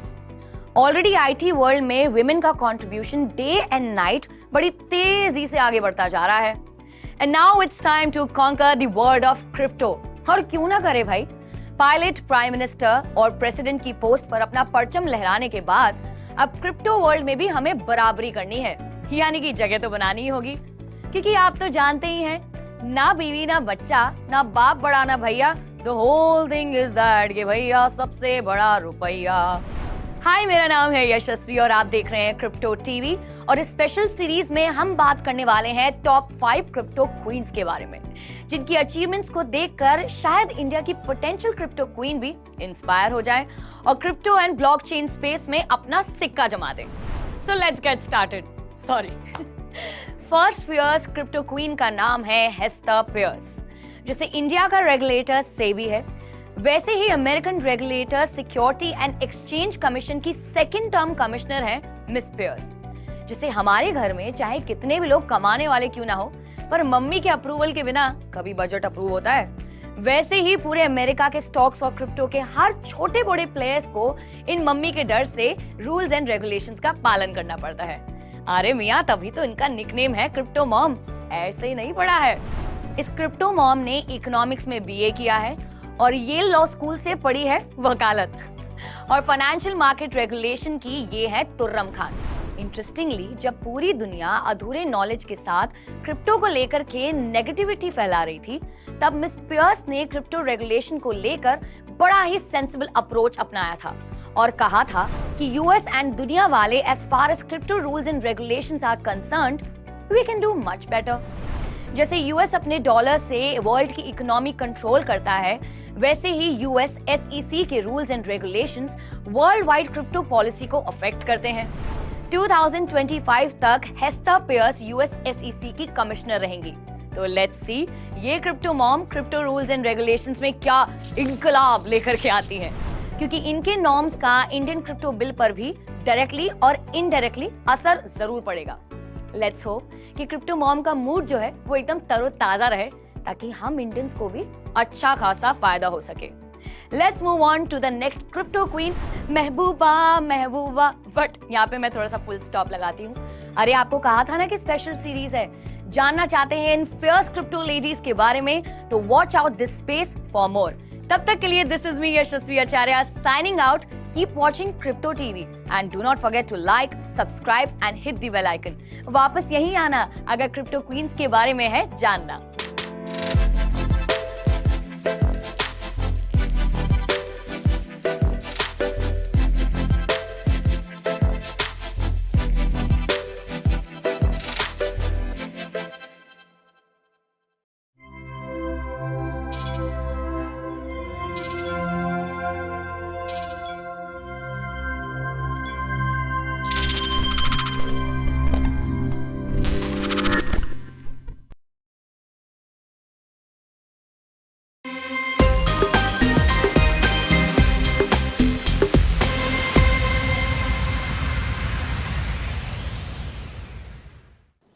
आजकल जहां देखो NFTs की चर्चा है, जिसे देखो वो NFT बना रहा है या बेच खरीद रहा है। इनफैक्ट सेलिब्रिटीज तो इससे करोड़ों कमा रहे हैं। अगर आप सोच रहे हैं कि NFT बनाना कोई रॉकेट साइंस है, इससे कमाना बेहद मुश्किल है, टू कॉम्प्लिकेटेड या टू टेक्निकल है, तो मैं आपको बता दूं कि फिक्र मत कीजिए, ऐसा कुछ नहीं है। NFT बनाने के लिए आपको थोड़ा टैलेंट, थोड़ी नॉलेज और थोड़ा सा लक चाहिए। लक इसलिए ताकि आपका आर्ट ऑडियंस के साथ क्लिक करे। तो चलिए बातों में वक्त नहीं गवाते हैं, आपको NFT बनाने का इजी वे बताते हैं। स्टेप नंबर 1, सबसे पहले आपको ये डिसाइड करना है कि आपको किस चीज की NFT बनानी है, और वो कुछ भी हो सकता है। Custom painting, picture, music, video game collectible, कोई मीम, जिफ, यहाँ तक कि कोई ट्वीट भी। बस जो भी हो वो रेयर हो और यूनिक हो। इससे आपकी NFT को वैल्यू मिलेगी, और हाँ, आपके पास उसके इंटेलेक्चुअल प्रॉपर्टी राइट्स हो, वरना कोई लीगल ट्रबल हो सकती है। स्टेप नंबर 2, एक बार आपने डिजिटल एसेट सिलेक्ट कर लिया, तो उसे NFT बनाने के लिए सबसे पहले आपको डिसाइड करना है कि आप किस ब्लॉकचेन को अपनी NFT के लिए यूज करना चाहते हैं। इन दिनों NFT आर्टिस्ट और क्रिएटर्स के बीच सबसे ज्यादा पॉपुलर ब्लॉकचेन है इथेरियम। बाकी पॉपुलर ऑप्शंस हैं टीजोस, Polkadot, Cosmos and Binance Smart Chain. Step number 3, अगर आपके पास डिजिटल वॉलेट नहीं है तो फिर आपको डिजिटल वॉलेट बनाना होगा। अपनी NFT क्रिएट करने के लिए, क्योंकि अपनी इस इनिशियल इन्वेस्टमेंट को फंड करने के लिए आपको क्रिप्टो करेंसी की जरूरत होगी और इस वॉलेट के थ्रू आप अपने डिजिटल एसेट को एक्सेस कर पाएंगे। कॉइनबेस, WazirX, Zeppe कुछ पॉपुलर इंडियन NFT वॉलेट्स में से हैं। MetaMask, math wallet, alpha wallet, trust wallet. Globally ये वॉलेट्स काफी यूज किए जाते हैं। आपके वॉलेट में कुछ क्रिप्टो करेंसी होनी चाहिए। ज्यादातर NFT प्लेटफॉर्म्स ईथर एक्सेप्ट करते हैं, जो कि इथेरियम ब्लॉकचेन प्लेटफॉर्म की क्रिप्टो करेंसी है। अगर आपके पास कोई और क्रिप्टो करेंसी है तो उसे अपने डिजिटल वॉलेट के साथ कनेक्ट करें so that you can use it to create and sell NFTs. Step number 4, एक बार आपका डिजिटल वॉलेट बन गया और आपके पास क्रिप्टो करेंसी भी है, तो अब आप NFT क्रिएट और सेल करने के लिए तैयार है।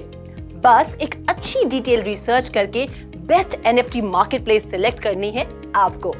WazirX, Collection, Colormint, BeyondLife.club जैसी कई अच्छी मार्केटप्लेसेस हैं इंडिया में, जिन पर गैस फीस भी ज्यादा नहीं है। WazirX $1 की गैस फीस पर ट्रांजैक्शन चार्ज करता है। Collection सेल प्राइस का 5% लेता है। तो वहीं internationally most popular marketplace OpenSea की गैस फीस $100 से $150 के बीच रहती है। OpenSea के अलावा Axie, Larva Labs, NBA Top Shot, Rarible ये कुछ बेस्ट मार्केटप्लेसेस में से एक हैं। लेकिन आपको अपनी NFT के हिसाब से मार्केटप्लेस चूज करनी होगी। फॉर एग्जाम्पल, गेम NFT के लिए Axie मार्केटप्लेस है, बास्केटबॉल फोकस्ड NFTs के लिए NBA टॉप शॉट है। तो ये भी ध्यान देना जरूरी है कि कुछ मार्केटप्लेसेस की अपनी क्रिप्टो करेंसी है और उनके प्लेटफॉर्म पर वही यूज होती है, जैसे कि Rarible। NFT मार्केटप्लेस सिलेक्ट करने के बाद आपको उसे अपने डिजिटल वॉलेट के साथ कनेक्ट करना जरूरी है, ताकि आप NFT मिंट करने के लिए नेसेसरी फीस चुका पाए। स्टेप नंबर 5, अब आप अपनी NFT को अपलोड करने के लिए तैयार हैं। आपकी सिलेक्टेड NFT मार्केटप्लेस आपको स्टेप बाय स्टेप गाइड देती है as to how to upload your NFT, और इस प्रोसेस के जरिए आप अपनी NFT फाइल, जो कि PNG, GIF, MP3 या कोई भी और फाइल टाइप हो, उसे मार्केटेबल NFT में कन्वर्ट कर सकते हैं। फाइनल स्टेप 6, अपनी NFT को मिंट करने के लिए फाइनल स्टेप पर आपको बस ये डिसाइड करना है कि आप अपनी NFT को कैसे मोनेटाइज करेंगे। इसके लिए आपके पास 3 ऑप्शंस हैं। पहला ऑप्शन, फिक्स्ड प्राइस। आप एक फिक्स्ड प्राइस डिसाइड कर सकते हैं। जो भी पहला इंसान वो प्राइस देने को तैयार होगा, वही आपका बायर होगा। Timed auction. टाइम्ड ऑक्शन से ऑडियंस को एक टाइम लिमिट मिलेगी, यानी थोड़ा वक्त ये डिसाइड करने के लिए कि वो कितने पर बिड करना चाहते हैं। तीसरा ऑप्शन, अनलिमिटेड ऑक्शन। इस तरह की ऑक्शन में कोई टाइम लिमिट नहीं होती, आप जब चाहें अपने हिसाब से ऑक्शन को एंड कर सकते हैं। कुछ बातों का ध्यान जरूर रखें। अपनी NFT का मिनिमम प्राइस सेट करें ताकि आपको लॉस ना हो। उस पर रॉयल्टी रखें ताकि अगर आपकी NFT किसी सेकेंडरी मार्केट पर रीसेल हो तो आपको उसका फायदा मिलता रहे। NFT कैसे क्रिएट और सेल करें वो तो आप समझ गए हैं। NFT बाय करने का प्रोसेस भी बहुत इजी एंड सिमिलर है। सबसे पहले एक डिजिटल वॉलेट बनाएं, उस वॉलेट को फंड करें, बेस्ट मार्केट प्लेस चूज करें, वॉलेट को उस मार्केट प्लेस के साथ कनेक्ट करें, फिर जो भी NFT आप खरीदना चाहते हैं उसके लिए बिड सबमिट कर दीजिए और अब आप अपनी पसंदीदा NFT खरीद पाएंगे। Now that you know all about NFTs, तो देर किस बात की, कोई आर्ट क्रिएट कीजिए और उतर जाइए NFT मार्केट के मैदान में। क्या पता बिग बी की तरह आपकी NFT भी करोड़ों कमाए। क्रिप्टो से जुड़ी और कई चीजों को इजी लैंग्वेज में समझने के लिए मेरी यानी रुचि शर्मा की स्टोरी जरूर देखिए। Bye for now, have a great day.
नमस्कार, मैं संदीप कसलकर।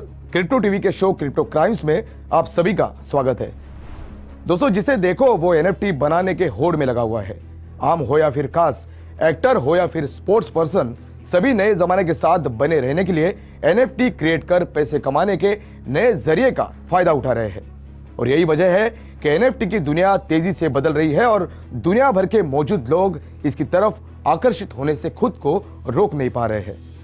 इसका सबसे बड़ा उदाहरण मार्च 2021 में NFT स्टोर के नाम से सस्पिशियस लुकिंग डोमेन रजिस्ट्रेशंस की संख्या में लगभग 300% की बढ़त है।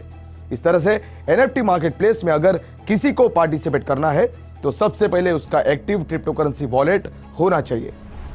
और यही वही जगह है जो NFT होल्डर्स को नए रिस्क की तरफ लेकर जाता है, क्योंकि अटैकर्स किसी भी होल्डर्स के क्रिप्टो वॉलेट में मार्केटप्लेस अकाउंट के जरिए सेंध लगा सकते हैं।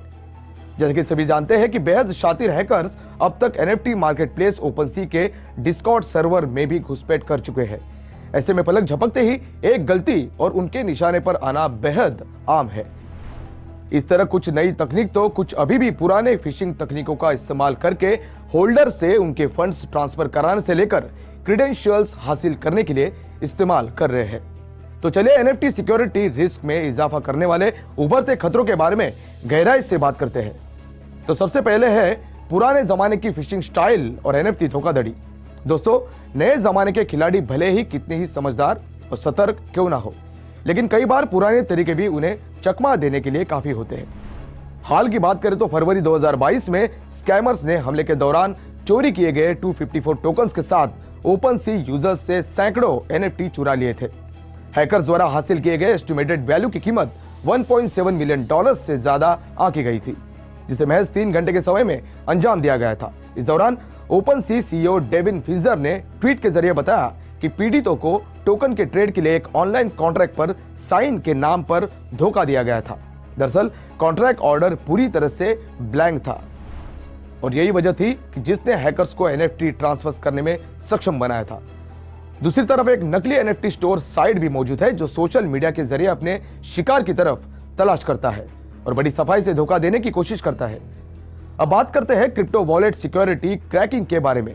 कई बार स्कैम से बचने के लिए होल्डर्स किसी भी फिशिंग स्कैम्स के झांसे में नहीं आते, लेकिन तब क्या जब कोई आपको फ्री NFT दे और वो भी बतौर गिफ्ट। और यह वो छोटी सी गलती जिसे एक्सेप्ट करने के साथ कोई भी आपको मुश्किल में डाल सकता है। अटैकर्स अक्सर विक्टिम को टारगेट करने के लिए मैलिशियस NFT को क्रिएट कर उसे गिफ्ट के रूप में ऑफर किया करते हैं।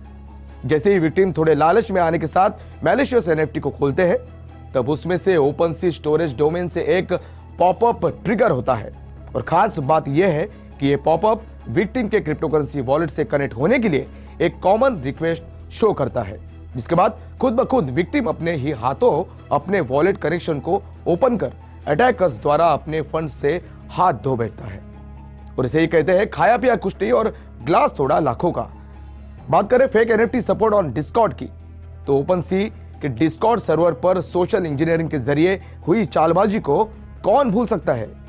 यहां अटैकर्स घात लगाए बैठे थे कि कोई सपोर्ट क्वेश्चन पूछे और जैसे ही कोई क्वेश्चन करता वो उसे सेकेंडरी फेक सपोर्ट सर्वर पर इनवाइट करते, जहां विक्टिम को अटैकर्स अपने मेटामास्क क्रिप्टो वॉलेट को क्रोम एक्सटेंशन के साथ अपने मेटामास्क ऐप को रीसिंक्रोनाइज करने के लिए इंस्ट्रक्ट करते हुए विक्टिम को configuration, advance mobile action chain से लिंक करने के लिए गाइड करते हैं, जिसके बाद अटैकर्स को कुछ ऐसा मिल जाता है जिससे वो QR कोड जनरेट कर पाते हैं। इस तरह से बड़ी सफाई से अटैकर QR कोड का स्क्रीनशॉट लेकर और इमेज का इस्तेमाल अपने खुद के मेटामास्क ऐप के साथ वॉलेट को सिंक करने के लिए करते हैं, जिसके साथ अटैकर्स विक्टिम के वॉलेट से क्रिप्टो फंड को आराम से बिना किसी मुश्किल से चुरा सकते हैं। अब बात करते हैं डिजिटल आर्ट स्कैम्स के बारे में। डिजिटल आर्ट की चोरी के बारे में क्या कहेंगे? आप सोच रहे रहेंगे कि आखिर कैसे हो सकती है किसी के आर्ट वर्क की चोरी, और वो भी NFT फॉर्म में। तो आपको बता दे कि जब कोई NFT मिंट की जाती है तब क्रिएट किए गए टोकन के लिए एक यूनिक फिजिकल या फिर डिजिटल ऑब्जेक्ट जैसे URL के साथ लिंक्ड होता है। इसका मतलब यह हुआ कि जब कोई NFT खरीदता है तो असल में वो URL अपने नाम करता है। बहुत से मार्केट प्लेसेस पर NFTs को बेचते समय आर्टिस्ट वेरिफिकेशन की जरूरत नहीं पड़ती है। इसका ही फायदा उठाते हुए ऑनलाइन आर्ट थीव्स बड़े आराम से किसी भी आर्टवर्क को कॉपी पेस्ट मिंट और सेल कर पाते हैं। इस बारे में इंफॉर्मेशन सिक्योरिटी न्यूज़पेपर की रिपोर्ट में समझाया गया है कि कई बार खरीदार इलीगल आर्ट के कॉपीज के लिए मुंह मांगी कीमत देकर फंस जाते हैं। ये स्कैम यही तक नहीं रुकता, बल्कि कई बार विक्टिम्स को ब्लैकमेलर से डिजिटल एसेट्स को खरीदने के लिए सपोर्ट किए जाने की धमकी मिला करती है। दोस्तों, बात करते हैं ट्वीट थेफ्ट के बारे में। मौजूदा NFT स्कैम्स के वाइड रेंज में इसे एग्जीक्यूट करना सबसे आसान है। एक automated NFT tweet mining bot automatically रूप से ट्वीट्स को NFTs में कन्वर्ट कर सकता है। अगर आपको लगता है कि ट्वीट्स किसी काम के नहीं होते हैं, तो आपको ट्विटर फाउंडर जैक डॉर्सी का पहला ट्वीट याद ही होगा, जिसे $2.9 मिलियन के बराबर बेचा गया था, जबकि अब उसे पहले से 16 गुना ज्यादा यानी $48 मिलियन से ज्यादा में बेचने के लिए फिर से ओपन रखा गया है। वही अगर कोई ट्वीट में अपना आर्टवर्क पोस्ट करता है तो उसे बड़ी ही आसानी से अटैकर्स द्वारा नाक के नीचे से चुराया जा सकता है, जैसा कि आर्टिस्ट RJ पाल्मर के साथ हुआ था। इन सभी तरह के फ्रॉड और स्कैम्स के बावजूद NFT यूनिवर्स तेजी से आगे बढ़ता जा रहा है, जिसके साथ ही रिस्क भी बढ़ रहे हैं। ऐसे में जो भी NFT इन्वेस्टमेंट्स में हिस्सा ले रहा है, उसे खुद को इन सभी तरह की धोखेबाजी से बचाने के लिए सिक्योरिटी थ्रेट्स के बारे में अप टू डेट रहना जरूरी है। तो दोस्तों, आज के इस एपिसोड में बस इतना ही। ऐसे स्कैम्स और फ्रॉड से जुड़ी खबरों के लिए बने रहे मेरे साथ और देखते रहे क्रिप्टो टीवी। मैं संदीप कसालकर फिलहाल आपसे विदा लेता हूं। नमस्कार।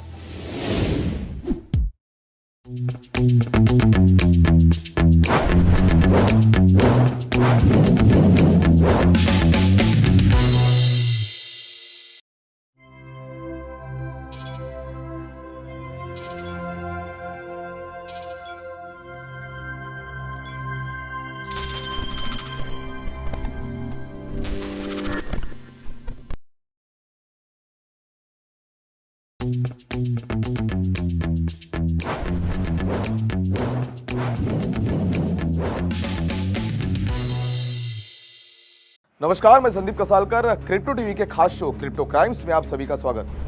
दोस्तों, अब क्रिप्टो स्कैमर्स का जाल भारत समेत राजधानी दिल्ली तक पहुंच गया है। दिल्ली में एक गिरोह जो क्रिप्टो के माध्यम से स्कैम कर अपने काम को अंजाम दे रहा है। ये गिरोह लोगों को ऑनलाइन लोन्स का वादा करता है और क्रिप्टो में निवेश करने के लिए वो धन का उपयोग करता है। दिल्ली पुलिस ने हाल ही में 4 लोगों को एक गिरोह को ऑनलाइन लोन की सुविधा के बहाने लोगों को धोखा देने और विभिन्न प्लेटफॉर्मों के माध्यम से क्रिप्टो करेंसी खरीदने के लिए धोखाधड़ी से प्राप्त फंड का उपयोग करने के आरोप में गिरफ्तार किया है।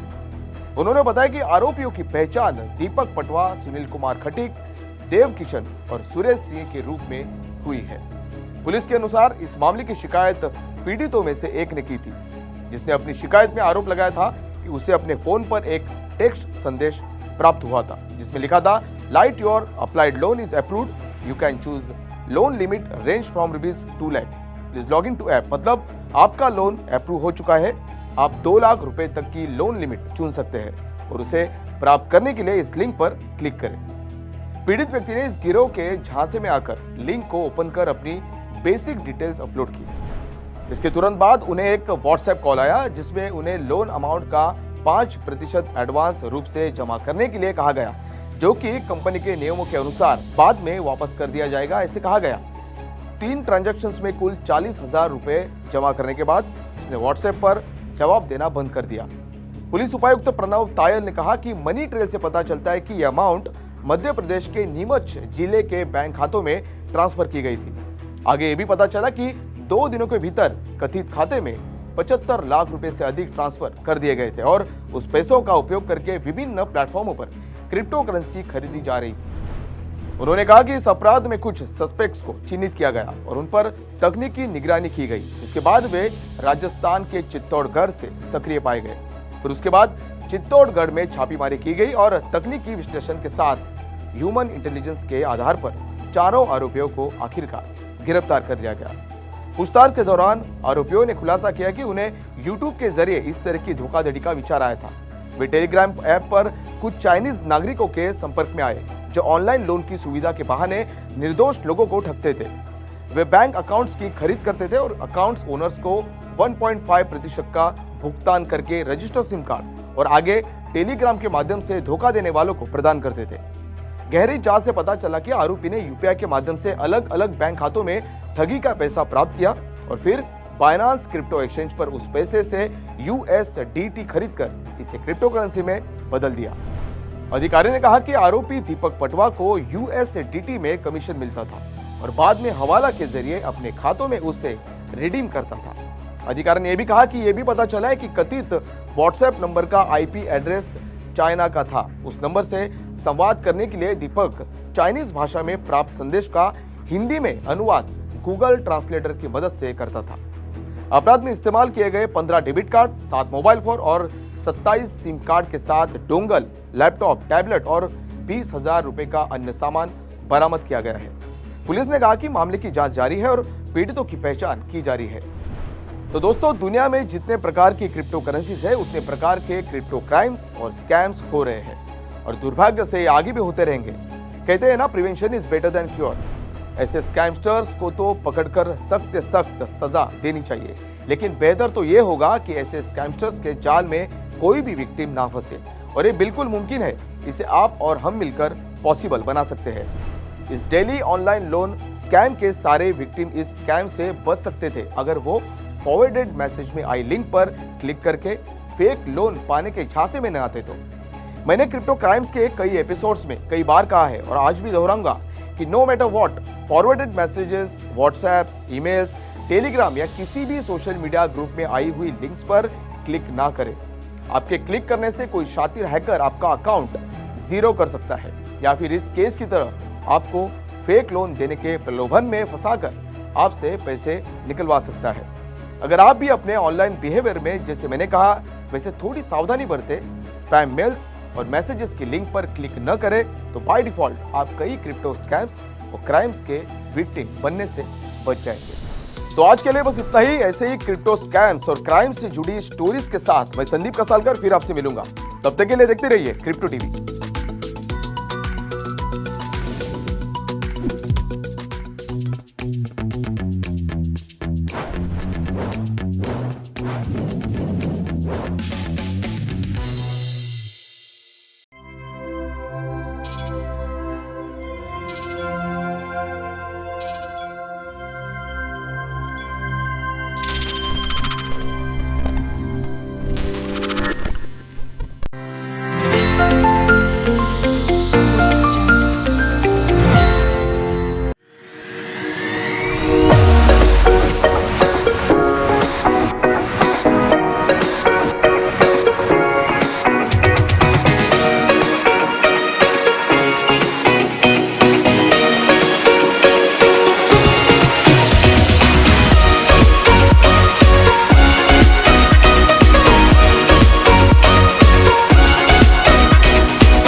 फेक, कॉपीड, फ्रॉड, स्पैम, कुछ ऐसे ही शब्दों में फंस गई है एनएफटी की दुनिया, जिन्होंने अब एनएफटीज की जेन्युइनिटी पर एक बड़ा सवाल खड़ा कर दिया है। पिछले एक साल में जैसे जैसे एनएफटी का ट्रेंड तेजी पकड़ रहा था, एनएफटीज बड़ी बड़ी ह्यूज कलेक्शंस कर रही थी। उसे देखकर तो यही लग रहा था कि एनएफटीज एक लंबी रेस के घोड़े जैसी हैं, जो ना रुकेंगी और ना हारेंगी। लेकिन अब अचानक एनएफटीज पर कई इल्जाम लग रहे हैं, जिसके चलते बड़ी बड़ी एनएफटी मार्केटप्लेस अब कड़ा रुख अपना रही है। दरअसल एनएफटी की सबसे बड़ी मार्केटप्लेस ओपनसी पर उनके internal collection store front contract के जरिए यूजर्स को जितनी चाहे उतनी एनएफटीज मिंट करने की कन्वीनियंस थी, लेकिन इस सुविधा का अच्छा खासा खामियाजा भुगतना पड़ रहा है ओपनसी और उनके कई बायर्स एंड सेलर्स को। हुआ कुछ ऐसा कि इस सर्विस का गलत फायदा उठाते हुए बहुत से लोगों ने फेक एनएफटी कलेक्शंस लॉन्च की। जी हाँ, ओपनसी ने खुद ये खुलासा किया कि फ्री मिंटिंग एनएफटी टूल्स के तहत लॉन्च की गई एनएफटीज में से 80% कॉपीड वर्क, फेक कलेक्शंस और स्पैम है। ओपनसी ही नहीं, और भी कई एनएफटी मार्केट प्लेसेस हैं जो स्कैम की चपेट में आ गई हैं और कई परेशानियों से जूझ रही हैं। जैसे कि डेविएंट आर्ट ने पिछले कुछ महीनों में 80,000 फ्रॉड अलर्ट्स जारी किए हैं। इतना ही नहीं, एक और प्लेटफॉर्म लुक्सरेयर पर वॉश ट्रेडिंग जैसी धोखाधड़ी तेजी से बढ़ रही है। चलिए आपको बता देते हैं कि वॉश ट्रेडिंग क्या होती है। तो कभी कभी एक ही ग्रुप के लोग आपस में एनएफटी को बाय एंड सेल करके इलीगल तरीके से उस एनएफटी की ट्रेडिंग वॉल्यूम और वैल्यू दोनों को बढ़ाते हैं। चलिए आपको एग्जांपल्स के साथ समझाते हैं। आप बीपल को तो जानते ही हैं, जिनकी NFT every day is the first 5000 days ने $69 मिलियन की अब तक की हाईएस्ट एनएफटी कलेक्शन की थी। उस आर्ट के बायर मेटाकोवन एक्चुअली बीपल के बिजनेस पार्टनर हैं। कुछ समझे? और ये वॉश ट्रेडिंग बड़े लेवल पर हो रही है। एक रिसर्च के मुताबिक 2017 में 4.7 million NFTs 6.1 million times trade हुई है। और तो और टोटल ट्रेडर्स में से महज 10% ट्रेडर्स ने 90% एनएफटी ट्रांजैक्शंस की हैं और यही ग्रुप 97% एनएफटीज को कम से कम एक बार ट्रेड जरूर करते हैं। तो यानी इन एनएफटीज की वैल्यू और ट्रेडिंग वॉल्यूम बढ़ाने के लिए एक ग्रुप साथ मिलकर सांठगांठ कर रहा है। एनएफटी की दुनिया में किस कदर धोखाधड़ी जारी है, इसका अंदाजा आप इसी बात से लगा सकते हैं कि यहाँ कई बार $multi-million वर्थ रग पुल भी होते हैं, जहां अनोनिमस फाउंडर्स इन्वेस्टर्स का पैसा लेकर छूमंतर हो जाते हैं। कुछ ऐसा ही हुआ evolved apps NFT project, the big daddy app club और ब्लॉकवर्स के साथ। अजब गजब गड़बड़ियों से भरी पड़ी है एनएफटी की दुनिया। ऐसा ही एक प्रोजेक्ट है जो प्रॉमिस करता है ओनरशिप ऑफ कलर। इतना ही नहीं, हर बार जब आपका खरीदा हुआ कलर कोई और यूज करेगा तो आपको रॉयल्टीज मिलेंगी, ये तक वादा किया जाता है यहाँ। और अब तो एनएफटी फ्रॉड्स कोर्ट तक घसीटे जा रहे हैं। एक कनेडियन कंपनी ने सोथेबीज और आर्टिस्ट केविन मैककॉय पर $1.5 मिलियन का केस ठोका है। मई 2014 में मिंट किए गए क्वांटम नाम के आर्ट को दुनिया की पहली एनएफटी के तौर पर जाना जाता है। जून 2021 में सोथेबी के ऑक्शन नेटिवली डिजिटल में ये आर्ट $1.47 मिलियन में बिका। कनेडियन कंपनी फ्री होल्डिंग्स के सोल मेंबर जिसने ये केस दायर किया है, उसकी माने तो वही क्वांटम के असल हकदार हैं, क्योंकि इस एनएफटी के लॉन्च के 7 साल बाद जब मैककॉय की ओनरशिप खत्म हो गई थी, तब उन्होंने इसके राइट्स सिक्योर कर लिए थे। एक्चुअली ये सारी कंफ्यूजन इसलिए पैदा हुई क्योंकि क्वांटम ओरिजिनली बिटकॉइन के कोड पर मॉडल्ड नेमकॉइन नाम के ब्लॉकचेन सॉफ्टवेयर पर मिंट की गई थी। नेमकॉइन पर ओनरशिप को हर 250 डेज के बाद रिन्यू करना जरूरी है, वरना कोई भी इसे क्लेम कर सकता है। और मैककॉय 2014 में क्वांटम को मिंट करके 2015 में उसे रिन्यू करना भूल गए। जब 6 साल तक ये एनएफटी रिन्यू नहीं की गई तो 6 अप्रैल 2021 को एक्सियोस ने एक आर्टिकल इशू किया जिसकी हेडलाइन थी Exclusive, the first ever NFT from 2014 is on sale for $7 million plus. उसके 2 हफ्ते बाद फ्री होल्डिंग्स के सोल मेंबर ने @earlynft नाम के ट्विटर हैंडल से इस NFT को रजिस्टर कर लिया। NFTs के साथ जुड़े इस फ्रॉड और स्कैम्स के बारे में क्या क्रिप्टो मिंटर के CEO और को-फाउंडर रघुराज शेखर का कहना है और इन स्कैम से कैसे बचा जाए, आइए सुनते हैं। सबसे पहले यहाँ पे बहुत अलग अलग तरह के फ्रॉड्स होते हैं। तो सबसे मेजर तरीके का जो फ्रॉड होता है, सो दैट इज कि किसी और का आर्ट पीस है, उसको मैंने अपने नाम पे, जस्ट वो एक जेपेग इमेज है, मैंने उसको कॉपी किया और अपने नाम पे बिल्ड करके बेच दिया। ठीक है, सो ये सबसे एक मेजर फॉर्म ऑफ थिंग्स है। दूसरे तो बहुत तरह के हैं कि काफी सारे एनएफटीज के नाम पे कि आप एनएफटी का फ्री ड्रॉप मिल रहा है आपको और आप इस पे अपना सीड फ्रेज डाल दे, प्राइवेट कीज दे दे और उससे उसके वॉलेट के पैसे ले लेते हैं लोग। तो ये सब तो चलो अभी हमारे बैंक अकाउंट सब में भी होता है कि फोन करके क्रेडिट कार्ड नंबर एक्सेट्रा लेते हैं। तो ये आई वुड से दैट वो सारी चीजें उसी तरीके से हो रही हैं। बट जो यहाँ पे आर्ट या कोई भी पीस ऑफ कंटेंट है जिसका मैंने एनएफटी बनाया और वो किसी और का ओरिजिनल वर्क है और वो मैं बेच रहा हूँ उसके through, so that has been a problem. अभी भी हम देखें तो, और ये रियल वर्ल्ड में भी एग्जिस्ट करती है। अब मोनालिसा की एक पेंटिंग है, अब वो मोनालिसा की एक पेंटिंग है, उसका कोई कॉपीराइट है नहीं है, और इवन कोई और भी पेंटिंग हो जिसका कॉपीराइट हुआ किसी आर्टिस्ट के पास, उसका बहुत सारी कॉपीज छोटे छोटे शहरों में 100 रुपए पे पोस्टर बिक रहे हैं, but that is not the original one. The thing is that वो ओरिजिनल नहीं है। अब ओरिजिनलिटी कहाँ से पता करें हम किसी चीजों की? सो इसमें अब ये इकोसिस्टम बिल्ड हो रहा है, जैसे मोस्ट ऑफ द एक्सचेंजेस अब वेरीफाइड अकाउंट्स लाने लगे हैं। सो अब लोग देखने लगे हैं कि वेरीफाइड अकाउंट से है या नहीं। लेट्स से काफी फेमस NFT कलेक्शन है बोर्ड एप याच क्लब, तो उसके मैं देखूंगा कि बहुत लोग बोर्ड एप याच क्लब के सिंपल क्लोन्स ले आकर के डाल दिए हैं एंड वो बेच भी दे रहे हैं और काफी ज्यादा अमाउंट के आइटम्स बेच दिए हैं। बट उसमें है कि यूजर को थोड़ा सा सतर्क रहना पड़ेगा कि वो देख ले कि वेरीफाइड अकाउंट्स है या नहीं। यानी इन टोटल NFT की दुनिया फिलहाल कटघरे में खड़ी है। जब तक यहाँ कुछ स्ट्रिक्ट रूल्स एंड रेगुलेशंस जारी नहीं किए जाएंगे तब तक इसमें हाथ ना ही डालें तो अच्छा है, वरना हाथ जल भी सकते हैं। इस स्पेशल स्टोरी में फिलहाल इतना ही। ऐसी ही बहुत सी इंटरेस्टिंग स्टोरीज मैं रुचि शर्मा आपके लिए लाती रहूंगी। Till then, good bye, keep watching crypto TV.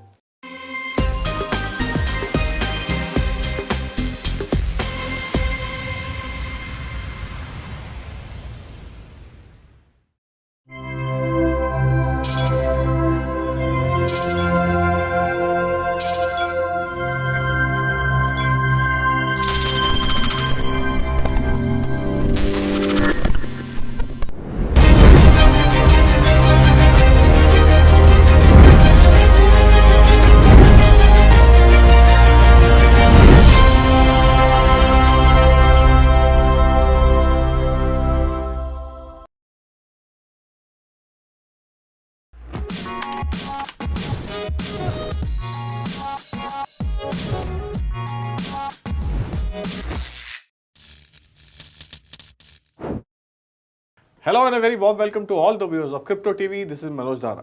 So gone are the days where parents used to stop children from playing computer games, stating it is a waste of time and money. Thanks to blockchain integration in the gaming ecosystem, the traditional one-way money flow has evolved into a two-way street. India claims nearly 100 million gamers as blockchain gaming is set to change this landscape. Concepts such as play to earn have seen a significant uptick in adoption, because players will be able to own and sell assets within the game for the first time. So to explain this entire episode of the gaming, game fee, as far as the fan token arena, we have invited two special guests. Let me introduce you to Mr. Siddharth Jaiswal, founder and CEO of Sports Chain, which is on my left. Siddharth, welcome on the show. Thank you, Manoj. So on my right is Mr. Vinayak Yanam, co-founder Sports Chain. Thank you, Vinayak, Manoj. welcome on the show as well. Gentlemen, welcome to Crypto TV. So my first question to you, Siddharth, is, since we are talking about Sports Chain and its way forward, what's the main important, सबसे बड़ा objective क्या है आपकी company का? If you can just highlight that. So before I highlight the objective, right, I know, Manoj, you are a sports fan, follow cricket in and out, right? So as a fan, I would like to ask three simple questions. मुझे आप उसके answers देना, ठीक है? As a fan, would you like to influence team decision, right? Such as playing squad क्या होना चाहिए, jersey कौन से color का होना चाहिए? Absolutely, yes. The second question is, as a fan, would you like to be a part of an exclusive club where you get an opportunity to meet Sachin Tendulkar, try and understand how to play cricket, or maybe just randomly go and meet your favorite superstar? Will you grab that opportunity? Answer is yes again. And the last element what I wanted to ask you is, as a fan, you invest your time, money, energy to watch sports, right? Right. What you get in return is entertainment. Yeah. But all financial incentives goes to the team or the sponsors at large. Exactly. Would you like to participate in the financial upside potential of that? Actually, Siddharth, मैं वही सोच रहा था कि apart from the regular salary which we do, is there any other extracurricular activities from, wherein, but the answer is yes again, which is actually a very lucrative thing for anyone. Absolutely. So this is where you just introduce gamification comes into picture, right, where we are moving from Web 2 to Web 3. Fantastic. Where we say that user is king. अगर आप कुछ spend कर रहे हो, maybe अपना time या effort है, you should be participate in the financial reward. This is where Sports Chain come into picture, bringing data is king. Fantastic. And user is king on the platform. Sure. So Siddharth has started with a note that ये सारी problem areas है, और क्या ये Sports Chain का एक का एक मेथड है to tackle all this problem and move forward? This is the main business model. So all of us, when we started off, we were all sports fans, right? So I'm a fan of Mumbai Indians. I'm a fan of Arsenal Football Club, based it's in the EPL. And what we were seeing that on the regular fan engagement platforms that you see today, it was a one-way communication. There was no way to tell that, you know, I'm unhappy about this jersey. I'm unhappy about this particular thing. There was no way to influence all of this. So our story began as fans, and also our story began as crypto investors, where we said, is there a way to kind of put all this together? And uska jawab tha yes. Sportchain was the result of that. And this is where we wanted to make sure that Asia has a big community of fans, not just IPL, but cricket, football, everything put together is the biggest number in the whole world and one of the biggest paying audiences in the world. So why not bring that fan engagement, that next level fan engagement to the Asian audience? So since Vinayak has highlighted about, you know, the main objective of Sportchain is to cater to all those individuals who are actual passive fans. And what's your way forward? Since we are talking about fan token disruption, which you have already highlighted, and बहुत जोरदार आपने opening भी दी है इसको लेकर. What's your way forward, Siddharth, as far as Sportchain? What's the main objective? So two simple objectives what we plan to do with Sportchain, right? Our overall mission is to get 10 million Web2 users or diehard sports fan adopt the power of blockchain and Web3. Fantastic. Right? That is one. Second most important thing is we want to convert passive fans into invested fans. The Western world has already adopted this concept. The fans or the sports fans are getting the benefit of this blockchain technology. Have you thought about any number? So approximately the fan token market, if you see, is around $300 million dollar market at this point of time. That also we are saying only 56 fan tokens that have been launched across the globe. And this, we are talking about the circulating supply. All right. If I include a totally diluted market supply, it would be 10x of that, right?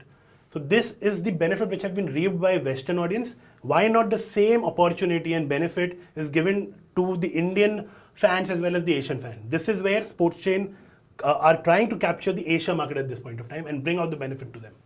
So in continuation to what Siddharth has highlighted, you know, what are the steps your company is taken in terms of, you know, to build the community or fan engagement, if you can just highlight that?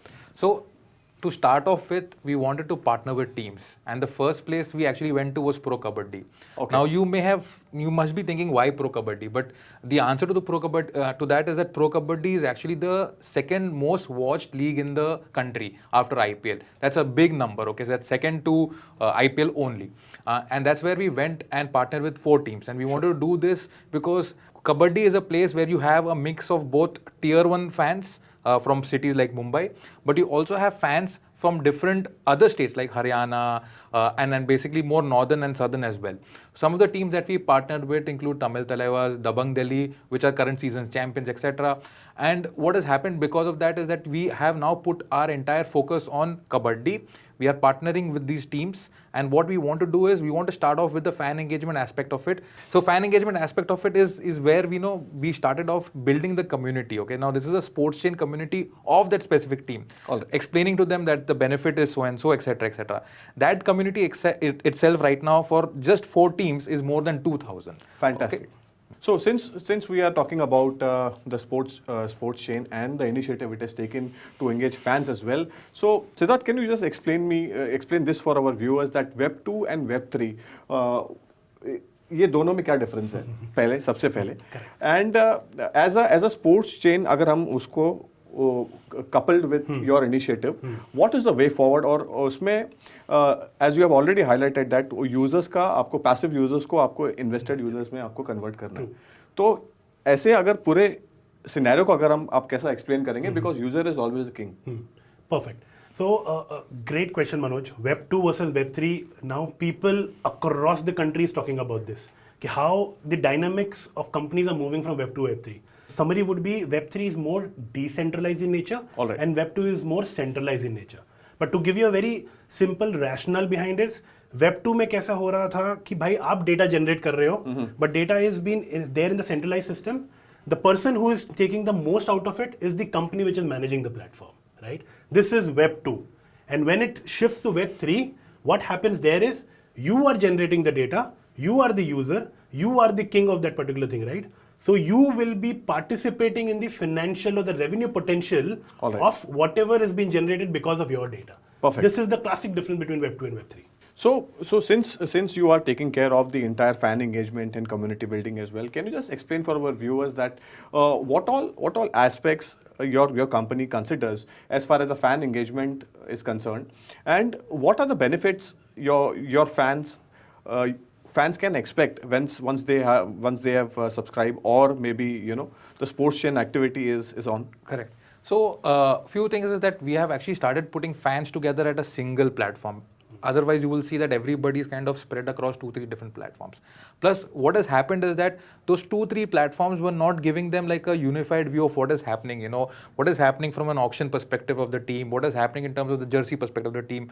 We have put that all together. Now, what is going to happen for people who sign up for our specific fan tokens is that we are rolling out a lot of benefits. So, early access to the fan token when it comes to the pricing will be of benefit for them. Multiple other benefits will include that now, when the season is supposed to start, some of the exclusive fans will get something that they have never experienced before. So things like going back to the auction table when they start bidding for the players. How would you like to be there with the team making those decisions, right? And also, in terms of helping figure out, how the squad will look like. The fans would like to know. And many other things like, VIP tickets that we previously didn't have because of COVID. All of that is going to come online. And this is just the tip of the iceberg. So Vinayak has already highlighted about a few aspects, what's the way forward as far as the fan engagement is concerned.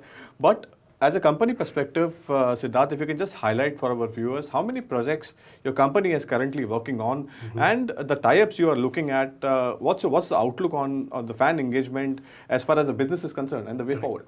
So one thing Vinayak has already mentioned is the fan side of story. Yeah. But when we talk about India and Asia, these sporting teams are looking at 2 different solutions, right, which they are looking at. One is directly monetizing their user base, which is their diehard fans. All right. They're unable to do that. With the help of Sports Chain, we are facilitating that, right? Fantastic. Second is, because it's a blockchain technology, it's very global. So right now, it's the Kabaddi teams which you're talking about. They are focusing on domestic fans, right? But through the concept of blockchain and fan token, the people, a Kabaddi fan in Malaysia, Singapore, will be able to be very closely associated with the team. So this is where we are changing the game completely. And when to answer your question on partnership, what we have done right now is we have done 4 team partnership with Kabaddi teams across the India map, north, south, east and west. So we have strategically covered the entire India map at this point of time because we do not want to leave any stone unturned, right? In addition, our idea is to build a sports chain community which is very focused on Asian fan base. Because if you see in terms of numbers, the overall fandom or sports fandom is around 7.5 billion people. Wow. Right? Which is the world population because people follow multiple sports as well, right? When we see that particular number from an Asia lens, it's 51%. Approximately 3.5 billion people are sports fans. And if we are able to capture at least 10 to 15% of this through Web3 technology, we are talking about huge numbers, which would be very big from a gamification element as well. 3.5 billion is roughly around 350 crores just to cut it down. Yeah. So what is the way forward, Vinayak? Because since we are talking about a technology, it's catering to 3.5 billion. So what's the solution you are providing? Since Siddharth was telling that someone from Malaysia will be able to subscribe or maybe to use this facility. So what are the on-ramp solutions you are providing so that the big concern as far as this community is concerned is fiat to crypto and the reverse. So what is the solution you are working on, if you can just highlight that? Sure.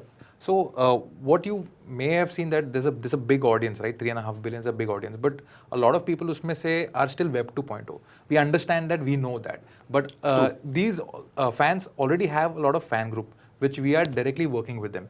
What we want to do is when we work with the fan group, put them together and say, boss, this is how we can actually do many things by buying fan tokens. And when you work with a fan group, that influences a wider audience as well. Helps them figure out, yeah, maybe I can do this. It's not as complicated as it looks. It's all about buying a token, which is a simple process, buying a fiat currency and going from there.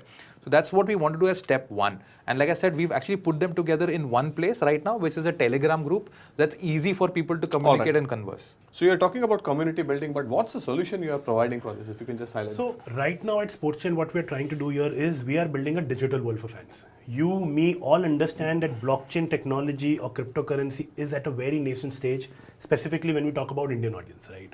considering we see a large amount of hue and cry because of the regulation, whatever is happening at that point of time. So our mission is completely simple. We want to create a platform which is as simple as Amazon.com. The fan token would be a product where you go, sign up. You do not have to worry whether you have to open a MetaMask wallet. Everything will happen at the back end of SportsChain, right? You go, sign up, automatically a wallet would be created. And through that wallet, you can, through an on-ramp and off-ramp solution, obviously we'll be integrating because we know that we want to capture 10 million fans, and obviously crypto audience is not that big at this point of time. We're talking about Web2 users. Web2 users do not have a ERC20 wallet. The adoption is very low at this point of time. So on-ramp solution would be very critical, where people with the help of their Visa and MasterCard come on our platform, buy our native currency, which is SPN, and with the help of SPN, which is an in-game token or assets, you can buy any fan token or do multiple engagement on our platform.